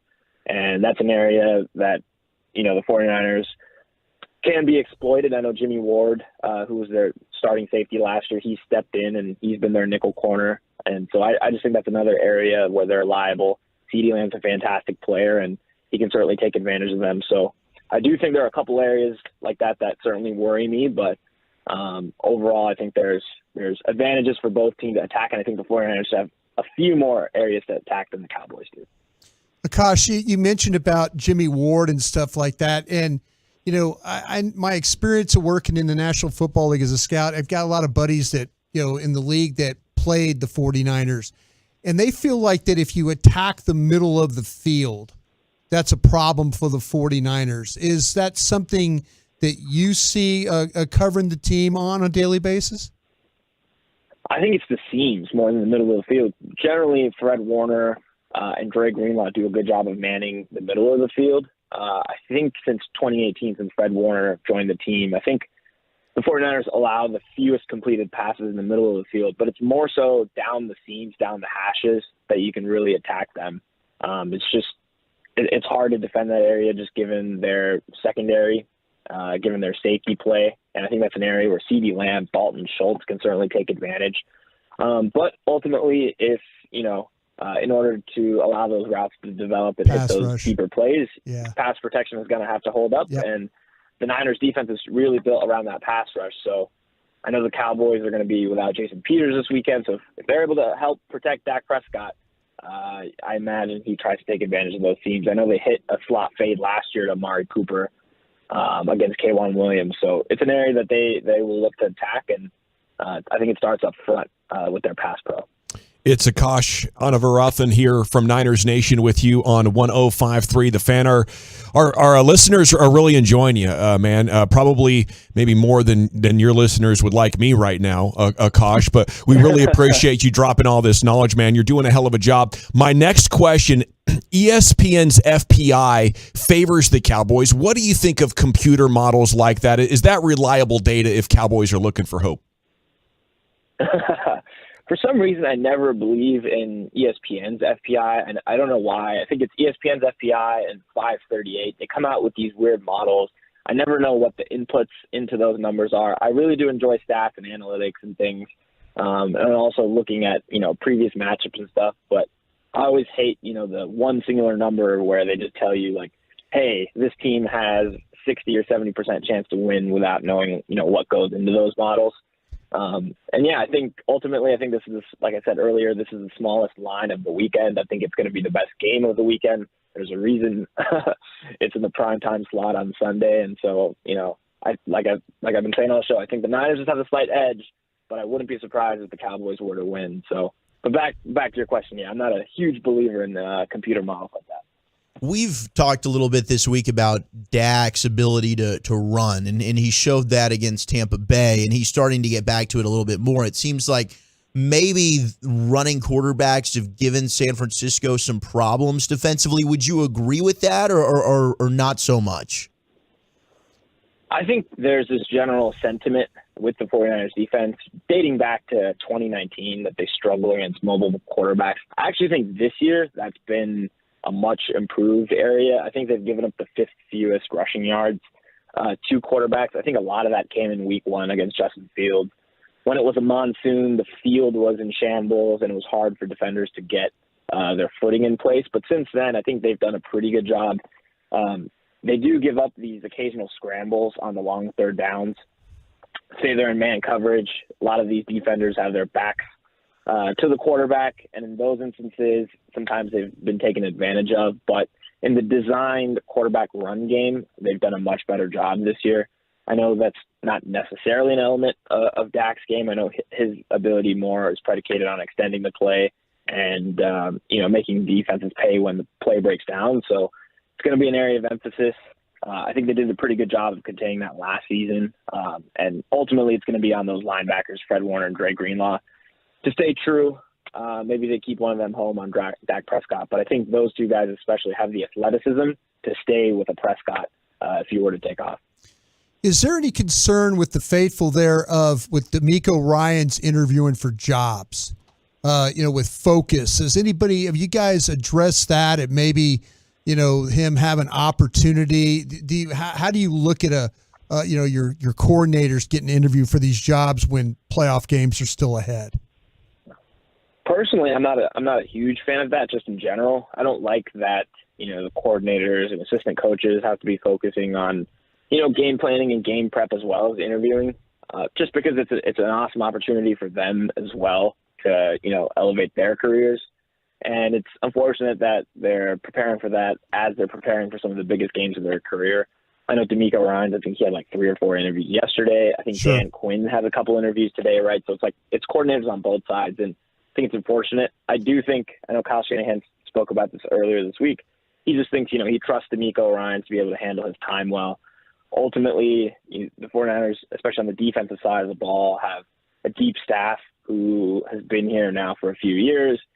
They're well-versed in game planning and that type of thing. So I trust that whatever the case is, they're able to manage that, and I don't worry that D'Amico Ryans' focus is necessarily, on those jobs and not on the Cowboys and the task at hand this week. And same goes for Dan Quinn, who I know has a couple interviews coming up. How sexy is the Quinn versus Shanahan matchup? Ooh, it's the one that I'm most excited for. And those guys, obviously, they go back to Atlanta. I know a lot of people are calling this the 28-3 Bowl, and Kyle Shanahan probably knows, Dan Quinn's scheme as well as anybody, and probably same goes for Dan Quinn. And I think that matchup is going to be really fun to watch schematically to see how they attack each other.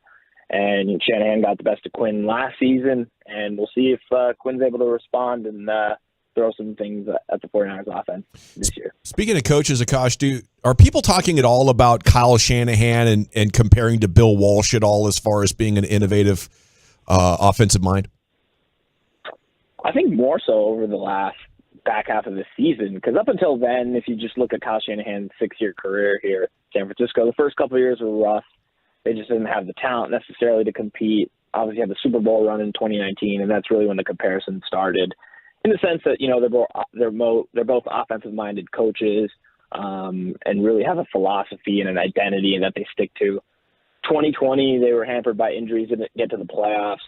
And then these last few years have been up and down. They've been more of a defensive-led team with an identity in the run game and a passing game that plays off of that. But the back half of the season with Brock Purdy, you see what Kyle Shanahan's vision on offense is. They've been explosive.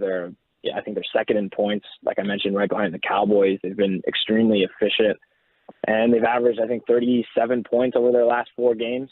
So they're looking fantastic, and I think now people are starting to see, like, wow, Kyle, when he has the pieces around him, is able to put up points in bunches. And I know a lot of the older 49er fans, especially the ones that grew up in the 80s and 90s, certainly make that parallel. And someone that's a little bit younger who didn't necessarily grow up in that age, I'm enthusiastic with what Kyle Shanahan has been able to do as an offensive mind here. It is damn impressive. Now, are we thinking that Brock Purdy is the next guy, or that Shanahan can win with just about any quarterback in the NFL?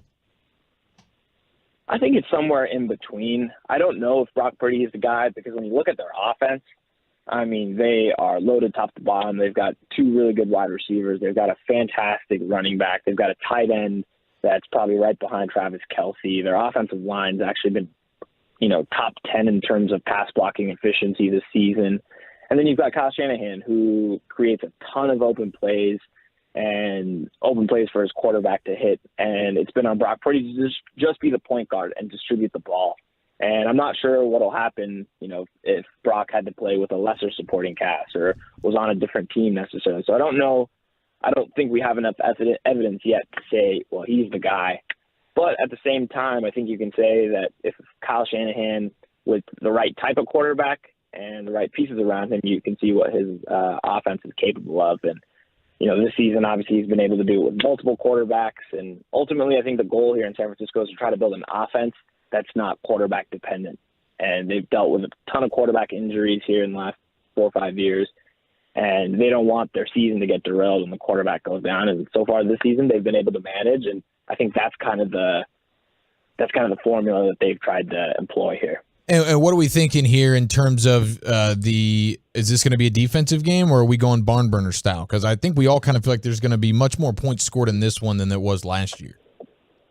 100%. I'm thinking shootout as well. I think these offenses are explosive. I know the Cowboys came into last year's game with the number one offense by a lot of metrics, and they were held fairly down, but I think they're going to put up a lot of points. I think the 49ers are going to put up a lot of points. Ultimately, I think the difference in this game is going to be a turnover. That's generally what these playoff games come down to. And I think the quarterback that's been more prone to turn over the ball this season has been Dak Prescott. Right, leads the league in interceptions. I know he had a great game last week. And then on the flip side, the 49ers defense, also number one in takeaways. They're number one in turnover differential. I think ultimately that's what it's going to come down to. There's going to be a possession or two where the Cowboys have a turnover at an inopportune time. And I think Brock Purdy, who's actually done a pretty good job of protecting the ball, will continue to do so. And that's going to be the difference. And I'm thinking higher scoring, high 20s, low 30s. I don't think it's going to be like a 23-17 game like last year.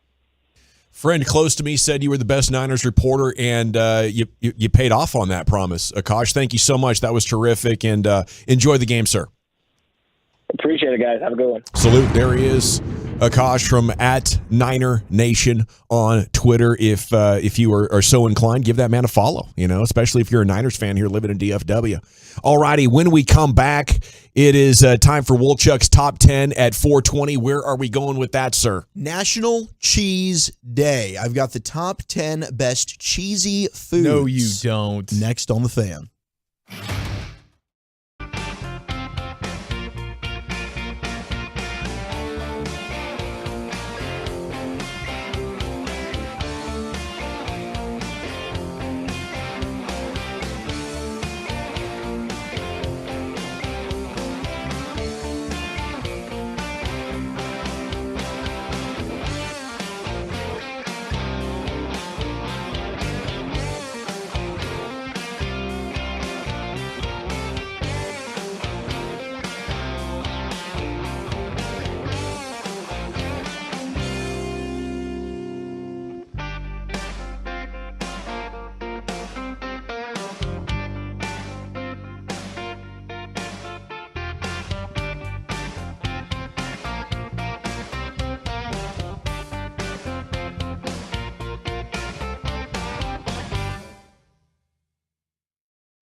It is the G-Bag Nation here on 105.3. The Fan segment is brought to you by the Frankels. You think there will be less big company trucks on the road because of gas prices? Think again. And those big trucks have insurance companies to protect them, so get the representation that won't settle for less. The Frankels at truckwreck.com brought us. Did you ever see anybody that's so excited about free booze and free food as Eric? Well, I mean, me in my 20s. Yeah. Thank you. He was very, I'm still there. It reminded me of me in my 20s. Yeah. He's like, what? Really? Sick. What? Let's go. Yes. The media party at Super Bowl week is amazing. I didn't know anything about It's a little bit less intimate than Jerry's. I mean, they rent out like a stadium or something and are like, all right, have at it, boys. Convention center. And it will be epic. And yes, it is all you can eat and all you can drink. I'm pretty fired up about it. Are you kidding me? That's going to be fantastic. I didn't know this, so this is news to me. So I'm just now receiving this good news. So I'm like having an internal party right now. This is awesome. What are you eating? A little Quest bar. A little protein action. Yeah. Load up there. 21 grams of rebuild the body. That pro, baby. Fantastic. Here's Wolchuk with his top 10 at 420. Let's go. It is National Cheese Day. Who doesn't love a little cheese in their life? Can you imagine what Walchuk's going to do when he sees Joy Taylor live in person at the media party? I'm going to have to be on my best behavior, gentlemen. Is Helma going to introduce you? He has to. I don't know. I'm going to be scared of everyone. Dude, because Jane's going to be your wingman the same way she was in Oxnard. Jane can do that, yeah. Yes, She's going to set you up, bro. I'll have Jane wingman for me. And you're going to have David Hellman, advocating for you as well. Like, no, this is a good guy. Like, I know he looks intimidating. The confidence is there. He seems like he might be out of your league, Joy, but trust me, this is a good guy. I always felt it was very relaxing when somebody's out of your league because it's like, cool, I got no shot. I'll just talk to them about what's going on in their life. It's the underdog mentality, bro. Yeah. Just you got nothing to lose. Yeah. That's right. I'm just a dude. Just know when the tie's on the door. Of course, I got no shot. Joy thinks she can show a little cleavage. Wait till she sees Walchuk. I'm going with a low-cut V-neck that night. Remember my man Richard Jefferson? You watch him lately on this NBA show? What's he been doing? That man doesn't even button his shirt anymore. Richard Jefferson's showing a lot of chest. Very randy. He's a good-looking dude. Up with it. And he dresses well. He does. All right, before we slide into our top 10 cheesy dishes, what's your favorite cheese item? We got the nachos. Fondue. Coming for a win. Ooh, fondue's a good one. Mm-hmm. I did want to get to Jordan Poyer, Bill's superstar safety, because he's got his own podcast, and he has some advice for Tom Brady. Now, the Cowboys sent Tom Brady home. Did you guys know that? When did that happen? Yeah, Cowboys did that, huh? Bye-bye, Tom. Season's over. Thanks for everything. Did they go into his house and kick his ass? Yeah, they did. Did they have him at one point on the sidelines looking at his offensive coordinator, shrugging, not MJ style, but like in defeat, like, I don't know? I don't know what to do. No. He said, bro, you're fired. You're so fired. Oh, you're saying Leftwich asked him, hey, am I going to be here next year? And he said, I don't know. Tom was looking at the tablet going, no, you're so fired, bro. But here is Jordan Poyer and his advice for Tommy Brady. Tom, I love you, and I feel like I've been riding for you all year. Early on, you can go back in my podcast. I said you can't count Tom out. To say Tampa's done, just can't stand behind that opinion. And sure, he made the playoffs. You did everything you could have did in this league. I understand you love this game. Go be with your kids, man. That was I didn't like watching that game. It was hard to watch. You're down 27 to 0 at halftime. He was defeated. You see, he was defeated. I still think that he obviously knows everything about everything, the insides and out of football, but it does take 11 to play the game. Go be with the kids, Tom. I appreciate everything that you've done in this league. I got 2 picks off you, 1 to the crib, lost both games. I'm 0-11 against you. Yes, please go be with your kids, Tom. Just go be a dad. Jordan Poyer, yeah, it's done. Just thank you. Do us all a favor. It's over. So I thought that was a nice little send off there. Tom Brady, Jordan Poyer's on the Bills, right? Yeah. Brady to the Jets confirmed. Ooh, you think he just ticked him off? That's exactly what Brady needed. That was that MJ type of fuel. You want to tell me what to do? Coming for you, Jordan. I got some other NFL stuff. Maybe we can throw it into the 620 news dump that we'll get to a little bit later. But let's slide into our top 10 favorite cheesy dishes on National Cheese Day. Let's go around the horn. We'll start in the Pim Cup with Lucius Alexander. Lucius, your favorite cheesy food, sir? Fried cheese sticks. I remember the day I first had them. We'll never forget it. Do you really? Yeah, it blew my little Lucius's mind. It blew my mind at the Red Lobster. Oh, is it? Oh, my God. Dude, the Cheddar Bay biscuits at Red Lobster are delicious. Yeah, that's popping. That's also a tremendous cheesy item. Fried cheese. I've never had the biscuits, bro. I don't eat biscuits, rolls, and stuff like that. Just too much bread. Yeah. And it does kind of ruin the meal, so I understand that. But when you do go back to a Red Lobster, just maybe have like half of one. Yeah. Just to give it a try. Yeah. They are pretty damn delicious. Now, are we talking about mozzarella sticks here, Lucius? Yeah. Okay, fantastic. Yeah, absolutely. I was like 8 years old or something. I remember that, bro. It's like, what is this? They are just so freaking You can't incredible. go wrong. And I'm seeing people now on Instagram and stuff like that where they're just taking the good old-fashioned string cheese and they're just throwing it, I guess, on some oil on a pan and they're just kind of grilling it that way. And they're like fried cheese. So, I'm like, okay, hadn't considered it. Looks delicious. Can't wait to try it. Let's do it, fellas. You know, I have so many good ideas that are jumping in my mind here when it comes to the cheese. I do like a perfect cheddar bagel where like it melts in the middle, and then when you get like, I'll make a sandwich out of a cheddar bagel. You know what you're good. doing. You know what you're doing. The bacon cheddar omelet. You know, that's crazy. Mm-hmm. The chicken parm sandwich. Hello. How do I not vote that? Yeah. And then of course pizza. So yeah, it's twisted me in cheesy bread knots over here, Wolchuk. Sure. I'm all about like mac and cheese, but I'm all about like with the cheese but you got to doll it up. Like you got to throw brisket in there, throw a lot, throw a lot of different carnivores. Yeah, exactly. Cheese. But me and I'm all about the cheese because I love doing the charcuterie boards. I love doing it with like the salami, and all the other things that go with it. But I will never do one. Why not? I'm just I feel like people are going to make fun of my board. No, man. It's one of those things you can be as creative as you want. I lack in the creativity department. You bring one of those things to a party, people will light up. Like you could bring bottles of booze and stuff, and people are like, "Cool, we got drinks." Knew that was you coming. Bring food, like a food that people could snack around on while they're drinking. Save me from the carrot sticks and ranch. Thank you, Wolf. Like traditional cheese and crackers, you know. And then you get these girls that come with the big ass charcuterie boards, and these things look fancy as or just hell. the big ass, either one. That works too. I love a big ass. But that's to me. There's so many creative things. Been an ass guy. That's true. So many things you could do with the cheese. It's really versatile. It is versatile. Versatile to cook with. Yeah. It's tough. Cheese the on chicken everything. Parm, by I know the way, I know what yours is. Unreal. Say it then. You don't have the balls. Cheesy fries. Cheesy fries. Yeah, that's a good one. It's Because a really good one. Fries is your favorite. So if I'm just adding cheese on fries for Yeah. you, cheesy fries would probably take the number one slot. Snuffers? Yeah, that's fair. Yeah, the Snuffers loaded fry. It's tough to beat. I'd like to go. I mean, the cheeseburger, obviously, I feel about that because I'm so anti-hamburger. Like, I don't understand the idea of going with a burger and there not being cheese on it. He really gets angry. It's frustrating. When we've done these before and there's no cheese on the burger, I mean, it's almost like he wants to slap people in the face. Send it damn back to that kitchen and put some cheese on that burger. Yeah, what are we doing here? But let's go with the jalapeno cheddar popper deals. Okay. Where it's like a fried jalapeno and it's got just a bunch of cheese in it. Like Sonic does it well. Sonic does it well. Sonic also has the mozzarella sticks. Think about what you could do right now, National Cheese Day. You can pull up to Sonic and you could go, I'm going to get the poppers. I'm going to get the mott sticks. I might get the chili cheese coney. Yeah. And I might just say bleep it and get that supersonic cheeseburger as well. Gosh, there's so many delicious items.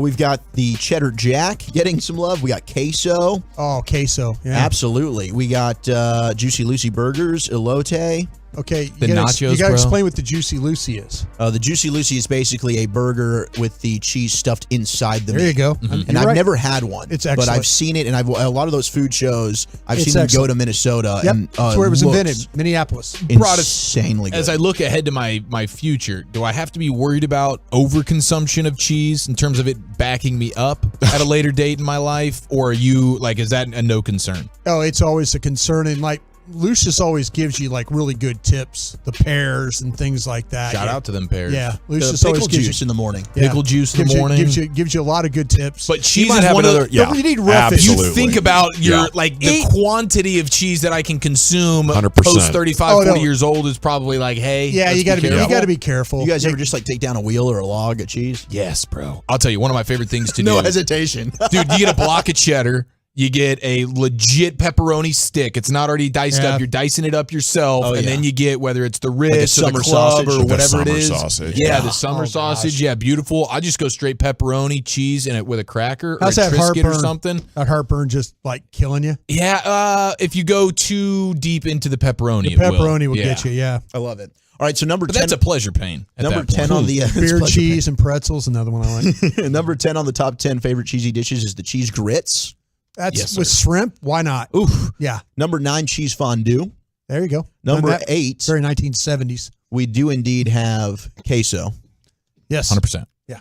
Number 7 is lasagna. Oh, geez, what were we thinking? Yeah. Oh, yeah. Jeez. Top fiver. Number 6, potatoes au gratin. Yeah, dude, just a cheesy potato. I don't even know what that means, but like a cheesy potato. It's potatoes smothered with cheese. Yeah, I mean, what are That's we doing all it here? is. That's Yeah, incredible. it's like the medallions of Let's potato freaking and do then put this. a pound of cheese over the top of it. Number or more. 5, I don't think, Gavin, you're a fan, but it's cheesecake. Yeah, I'm not. No, out on that because that's got cream cheese in it, right? Cream cheese, bro. cream I eat cheese. a cream cheese bagel every day for the Gonna rest trick of the time. Gavin one day with some cream cheese thing. Watch. Number 4 is pizza. Ooh. Number 3, we've got the grilled cheese sandwich. Yeah. Oh. Yeah. How could we should have forget? voted harder for that one myself. I should have thought of that one. And that's Texas also toast? versatile. No doubt. We called it the cheese toasty in our house. Ooh, I love a good toasty. Number 2 is the mac and cheese. There you go. Mm-hmm. But number 1, the best grilled cheese food, or just cheesy food. Best cheesy food. It's the cheeseburger. Yeah. You can't fight them on that. Cheeseburger. Oh, You man. need a big, thick slab of cheese though. Yeah. You can't have it so thin that it just kind of like melts into the burger. And you're Yeah. like, I think that's cheese in there. It's got to be a legit layer. When Gavin, when you were like hammering drinks, did you like the next morning the greasy cheeseburger guy? Yeah, sometimes that night, about 2:30 in the morning, Okay, so something you like would that. do it before you went to bed. I think so. Yeah, that was one of my faves. Yeah, I always talk about that hangover cheeseburger. The next morning, I was usually more about the bacon, egg, and cheese biscuit. Same type of deal. Getting some grease in there, some that carbs and sounds salt. The grease. Yeah. Thank you, Wolchuk. Top 10 at 4:20 every afternoon here in the G-Bag Nation. Now, when we return, what Dak and Kellen must do to have a shot at executing offense all night in San Francisco. That is what's coming up next here in the Nation. I want to chat Frankels, though.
beginning February 6th, right here on The Fan.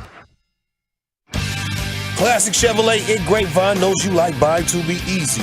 That's why they created the Classic Chevrolet Easy Pass online buying tool. Visit ClassicChevrolet.com to get started. Chevrolet, find a new road, Joe. Thank you, Lucius. It's the G-Bag Nation here on a glorious football Friday, heading into divisional round against the 49ers. And coming up at 5 o'clock, you're going to hear from Mike McCarthy. What's he think about being an underdog?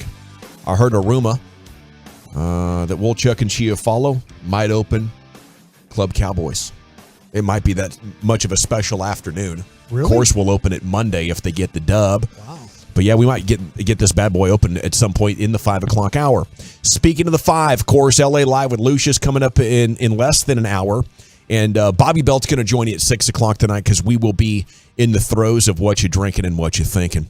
Let's talk a little Cowboys-Niners here. I teased what the Cowboys must attempt to do against San Francisco to optimize their chances at success.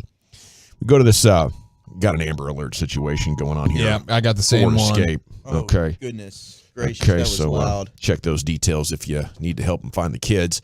ESPN had several interesting talking points. We'll get to them, but we start with Matt Bowen's thing to watch. And Matt Bowen is a former player turned media member, pretty good at his job. He says, I like the idea of Cowboys OC Kellen Moore scheming more play action in boots.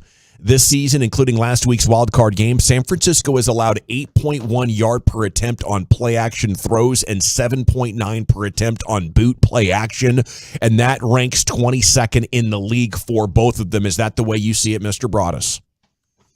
Yes. Get after him with the boots and the play action? Yeah, I think so. To me, when talking to these coaches this week, the movement of the quarterback. Now, this is a really good tackling team. We've talked about that. Everybody knows that. We're not breaking any news here. But if you can find a way to get the quarterback outside and put pressure on them, and they're a zone team too. Get outside, and all of a sudden you can have some routes. Maybe there's some space out there. That kind of goes out. Boom, easy throw here, easy throw there. That's. Dak throwing on the move has been pretty good. Yeah. So to me, throws off their plan. Yeah, it does. And so also you have the threat of Dak running on the boot too. If you get him outside, it's the not open. Okay, now they're trying to cover. They're scrambling, and you just take off running and get those 6-7 yards. Get out of bounds. Get on the ground. Keep the sticks moving. That's really what's going to be a key in this one. And to Brian's point about the tight ends, those are matchups that I think the Cowboys that could be in their favor, whether it's Schultz. I mean, they hit that play with Ferguson last week that was beautiful. Now, they didn't get Ferguson super involved, but maybe this is a game where he is a little bit more involved. If they want to take Schultz out of it, then maybe Ferguson and Hendershot end up being kind of fallback options for you if they do want to run a little bit more 12 or 13 personnel. They do have lots of options. Okay, the most interesting thing elsewhere, how about this betting nugget? Guys, the Cowboys will need to break another decades-long streak to get the job done. Dallas has lost 7 straight playoff games as an underdog, including 2-5 against the spread. Its last playoff upset was in the 92 conference championship game against the San Francisco 49ers. So getting a win against a team better than you is, another thing that hasn't happened for about 30 years. But as we said Tuesday, this is a team of history erasers. Okay, they're knocking these things down, and that's just the next thing in their sights. But yeah, since then it's been pretty much one loss after another when you are the underdog. Now the Cowboys led the NFL in pressure and finished second in sacks per dropback. Purdy has handled pressure well in a small-ish sample size. 4 touchdown passes, no picks when under duress since becoming the starter in Week 14. So how do you counter that is probably another huge question, Brian. Okay, you counter that with what we talked about during the week, the slot pressure, safety pressure. Just on top of you before you can do anything. Yeah, what like if all of a sudden they're playing, and the 49ers like to get in a lot of those tight looks, the bunch where they get really, where they get right next to the tackles, McGlinchey or Williams with those guys. So if they're going to get tight, send a blitzer off that. Send a blitzer from the back side of that.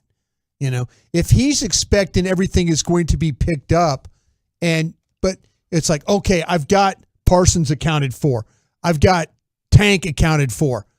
Oh, whoa. Make these backs have to pick up. Make McCaffrey have to pick up. McCaffrey will probably be widened out, probably be part of that bunch. So if you see something where it's a corner or safety on a back and it's a blitz that he's not expecting, make this guy throw hot and rally to the ball. Yeah. If Dan Quinn can really time these blitzes nicely, he can, and they can get home on it, because like Warren Sharp has a really nice breakdown of the difference in the kind of quarterback that Purdy is in any given situation, like when he's pressured or when he's blitzed. And when he's just generally pressured without a blitz, he's actually been pretty good. Mm-hmm. But when you blitz him and you get home with it, where you create a pressure with a blitz, I imagine he's not seeing it in enough time, and he becomes a much different quarterback. So if you blitz him and you're able to get home with some pressure, then he's going to go to 18th in the sport in terms of expected points added per attempt. He's going to go to 26th in success rate and 43rd out of 47 quarterbacks when it comes to yards per attempt. So when you can't just blitz them all day, but when you can catch them slipping a couple of times and you dial up a nice blitz, he's now not seeing it enough time. And as long as you get home on that blitz from just a pressure standpoint, it's not even get home and sack it, but get home and pressure him on that thing, then he's going to become a much different quarterback for the worse. The problem you run into is their screen package stuff. Yeah, the timing of it is extremely key. You can get caught off on that. All of a sudden, you're bringing pressure, and then they slip the back or they slip the tight end. And then you're bleeped. Yeah. But I think Donovan Wilson is probably your best guy because he's done it before and he's done it successfully. And the other thing is here with Brock Purdy, and shout out to Patrick Walker, who put a great article out there on DallasCowboys.com in a science lab. But, I mean, he put a bunch of different numbers out there. And just, DVOA and some of the defenses that Purdy's gone up against, he hasn't faced anybody that's played as well defensively as the Cowboys have. The best defense he's played is Washington with the Commanders. Yeah. Otherwise, every defense he's played is 20th or worst outside of Tampa Bay. And we just saw the Bucs defense this past week. Tampa Bay was 13th. In total DVOA. Otherwise, you've got the Cardinals at 20th, the Raiders who are 30th, the Dolphins who are 24th, and then Seattle who was 25th, and he played them twice. And Seattle was in that game until the second half. So you also got to look at how does San Francisco start this game was an interesting nugget that he threw in here. Second quarter is where they've kind of pulled away from teams. Cowboys have given up the most points in the second quarter, and the 49ers offensively have scored the most points this year in the second quarter. So who wins that second quarter matchup? Something's got to give there. Might also be a key in this one. Terrific stats, guys. That is awesome information as we continue to build out. We do have 2 hours to go, Brian. What are you laughing about? I'm laughing at Tom Coughlin's about to punt this ball to Deshaun Jackson with 12 seconds left, and he's going to lose this game. Oh, this is the 2011 game. Yeah, this is an old one. This is they're reliving some of the best Giants and Eagles moments, I guess, on the NFL Network. Mike McCarthy's response to being an underdog was great this morning with Sean, RJ, and Bobby. And I do believe Wolchuk and Chiafula are going to open up Club Cowboys for you as well. It's all next here in the nation. It has the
and studios, secured by DFWsecurity.com, you're rolling with the G-Bag Nation on 105.3 The Fan. Welcome to the nation. It's hour 4 of the G-Bag Nation on 105.3 The Fan. Hope you're having a great day, Brian. Didn't see the tie on the door, did you? I think you'd invite him right on in. We are 20 minutes away now from what you drinking and what you thinking. Okay, so set an alarm. You know, if you're day drinking, you're having a good time right now. You know how time can fly. We don't want you to miss this. It's your one opportunity of the week to call in while intoxicated. Give your sports takes. We do have some sports audio here. Coach McCarthy was terrific when talking about being an underdog. And then we're planning to open Club Cowboys, but some Tolos are chiming in and saying maybe not, okay?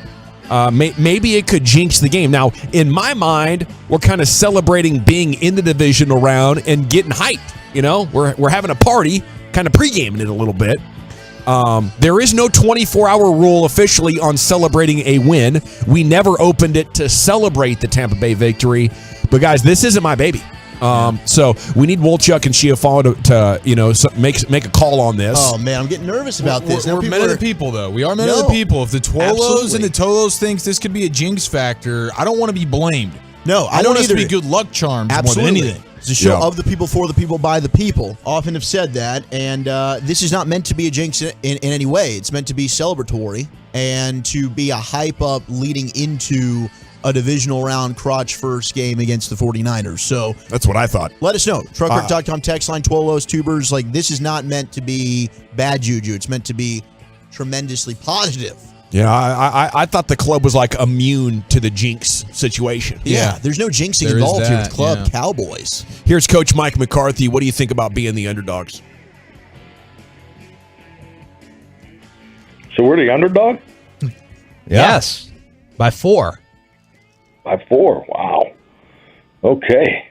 Now, look, the last time you did this, you all went out and dominated, so don't get us too excited right now the last time you reacted like that. No, I divisional round. So, no, we're very confident, and I think there's an underdog in all of us. As you thrive and strive through this business. And listen to this answer. I know, this is good. This is good stuff. Filibuster answer. Listen to that. I'm loving every moment, and I'm like, all right, I'll just cut to the chase. We'll move on. I think it's great. I'm right there with Micah. Let's just go with that one. All right there with Micah and maybe Joe Burrow not feeling like they should be underdogs to anybody, and I like that attitude. A little bit of a chip on your shoulder, a little bit of an edge. Maybe that's what it's going to take to have this, franchise take the next step. Okay, what do you take from last year's loss? Here's Coach Mike McCarthy.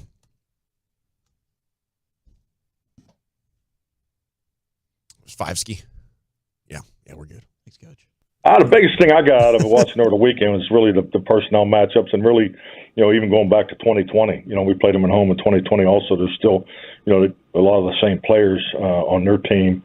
You're just able to watch those guys, what they've done over the last 2 years. Because let's be honest, the tape that you have yourself versus the opponent is really good tape. The game in particular, just watching it, I think it was Saturday. It's a very herky jerky game with the penalties. So as far as that, because the down and distances that were created, because of that, there wasn't a whole lot that you can really use, for that. So, but yeah, I think just like anything, we're a different team than we were last year. Frankly, they're a different team than they were last year too. Frankly, I think both teams are better teams at this point. I think if you just look at the production and particularly the efficiency of the production, both teams are more productive. We're more balanced in the area of complementary football. They're on a hell of a roll here for the last 10, 11 weeks.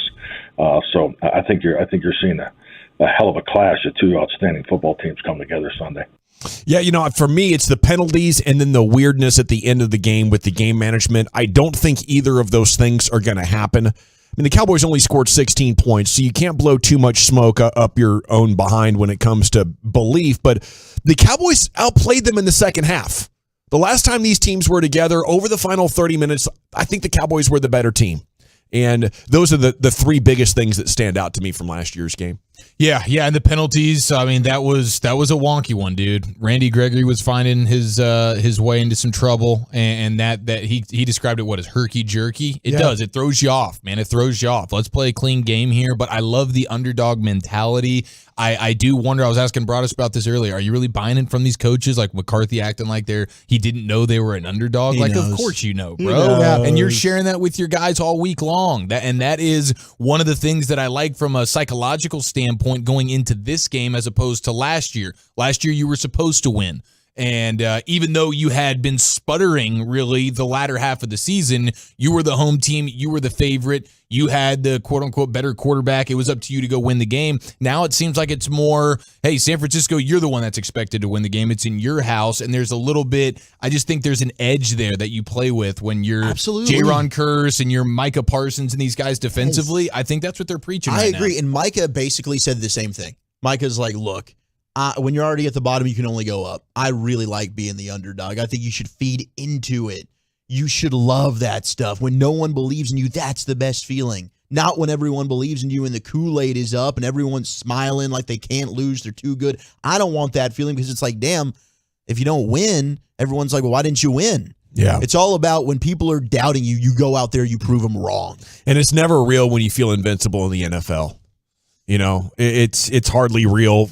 You know, I guess it was for a couple years for the Golden State Warriors. I guess it's been that way a couple of times for the New York Yankees, but that was like 20 years ago. It's just not real in sports, and that's when you play your best football, when you feel like the underdog. So that is exciting. Now, we look at the text, 214, crotch first. We're going to whoop that ass. 540, hype it up, Club Cowboys. Okay. Open the effing club, says the 806. 715 says, if you did club last Friday, we're good. Otherwise, I'm not sure. We did no club Friday or Monday. That's true. Let's bleep and do it. Celebrate the bleep out of this, says the 254. I believe this is Tim in Carthage, says, I want Club Cowboys. And how are you going to tell a sweet man like that no? I think we got more yeses than anything. Yeah, that's a fact. Quick story here. You know that story Christy Scales broke for you Tuesday night? She joined us at 6 o'clock. That story went national today.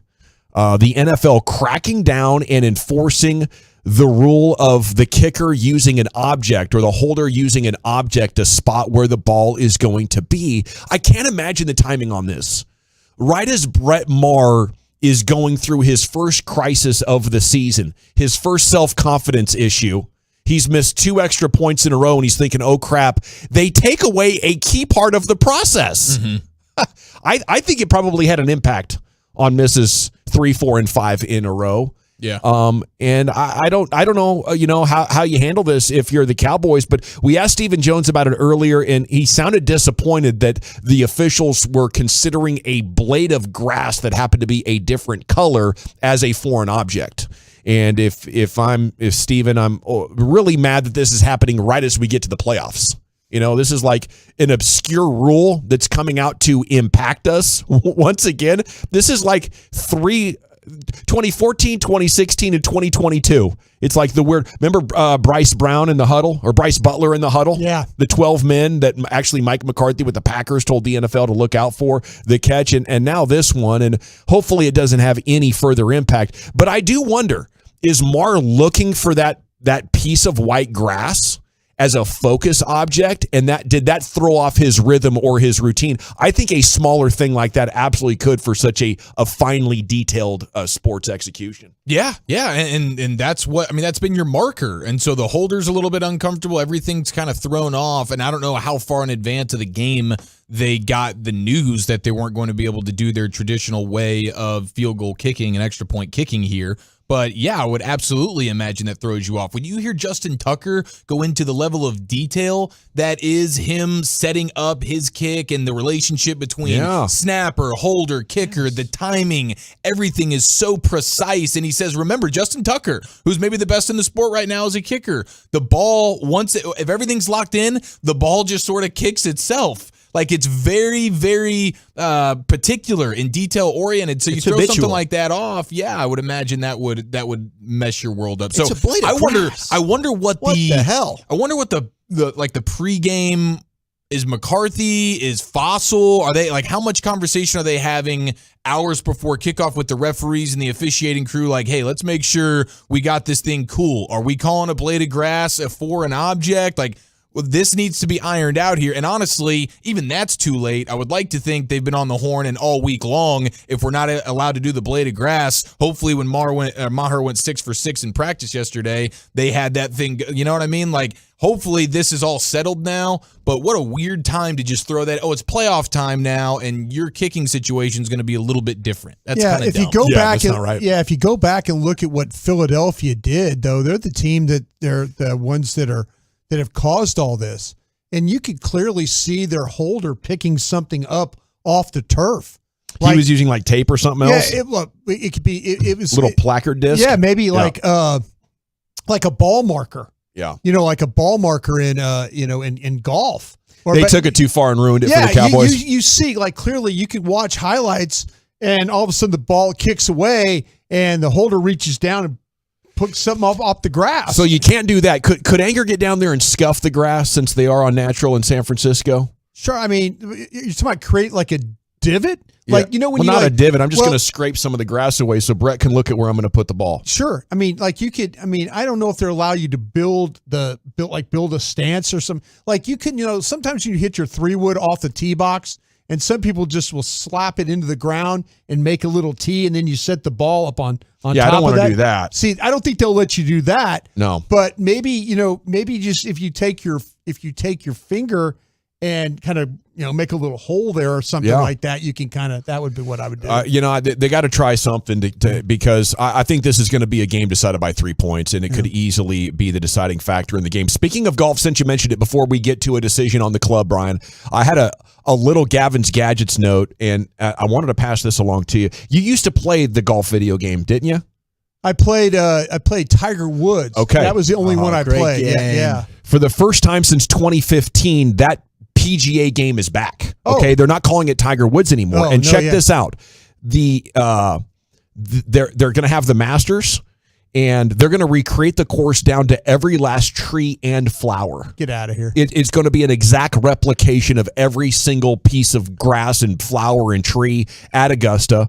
They used a tree tracking software from Augusta itself to make things as detailed and realistic as possible. So this is an Augusta video game? Is this put out by this the is, people? No, this is EA Masters? Sports. This is EA Sports PGA Tour. Okay. It's the game that's replacing Tiger Woods that went away in 2015. Wow. Or maybe it had already switched to Rory McIlroy PGA Tour in 2015.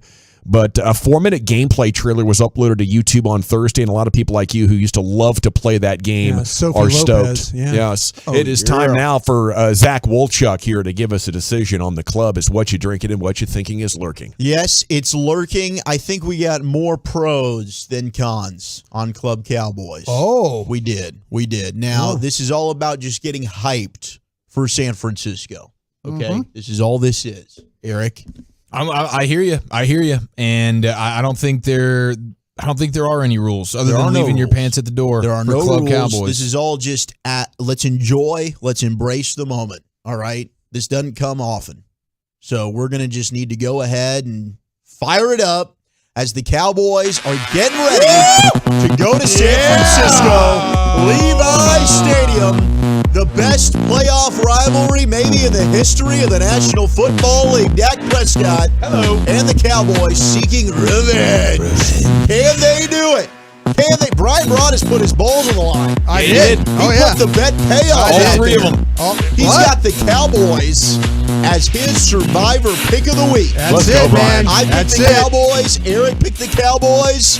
What are your Cowboy predictions? 877-881-1053. Let's go, boys. Let's make it happen. Club Cowboy confidence right now. Bob Lilly is in the club thanks to Walchuk's chest plate there. Yes. That is absolutely beautiful. Woo! We got the Johnny Walker Blue is flowing, the Miller Lite is flowing, the Cowboy Kool-Aid is on tap. I believe we're dialing up some San Francisco tears as well. Yes. A little bit salty. Yeah, a little bit salty. Spike the Kool-Aid with their tears. Goes down very soft. A little salty, Yes. A little salty over there. They're a How little about soft. this? Cowboys with a win on Sunday. Also, get back their tie with the Patriots for the most postseason wins in NFL history. you go. Yeah. 37. Yeah. 37 wins in the playoffs, most by any franchise. They're sitting at 36 right now. So they'd climb right back up to a tie for the most in the top of the NFL as they go try to look for Lombardi number 6. I got a Tyler Smith-sized boot right up the ass of Nick Bosa right now. Good. Can he feel that? I think he can. I think he can feel that. I think he can. Absolutely he can. We got Cowboys by 3. We got Cowboys by 7. Cowboys by 11 in the 6-8-2 as Club Cowboys is getting cranked up for NFL Divisional weekend in the playoffs. This is the first of its kind right now. It is the first of its kind. And my gosh, we've got a 63.8-2 Cowboys win from the 460. Oh, yeah. That was me. I texted that. No, that was me. right I'm sorry. Absolutely, I was it just is. crotch first on that one. Is Brock Purdy old enough to be in Club Cowboys right now? I don't know. Kick him but he's out. going to get a heavy dish of Micah Parsons. Yes, he is. Yes, he is. And I don't know, is Brett Maher allowed in Club Cowboys Absolutely. right now? Yes, he is. So that's not going to be a buzzkill. All our Cowboys are allowed. And speaking of Cowboys in the club, did you guys just feel that? It was like a brush of fast air or like a flash. I think it was Dak running through the club on his way to San Francisco where he's going to run all over the Niners. Yeah. Let's go. All righty. That'll do it for a club here on a Friday night. Thank you, boys. And coming up next, it is time for What You Drinking and What You Thinking at 877-881-1053. Your one opportunity of the week to call in while intoxicated or in the process of catching a buzz. Let's talk some Cowboys with you. And What You Drinking and What You Thinking is next on The Fan.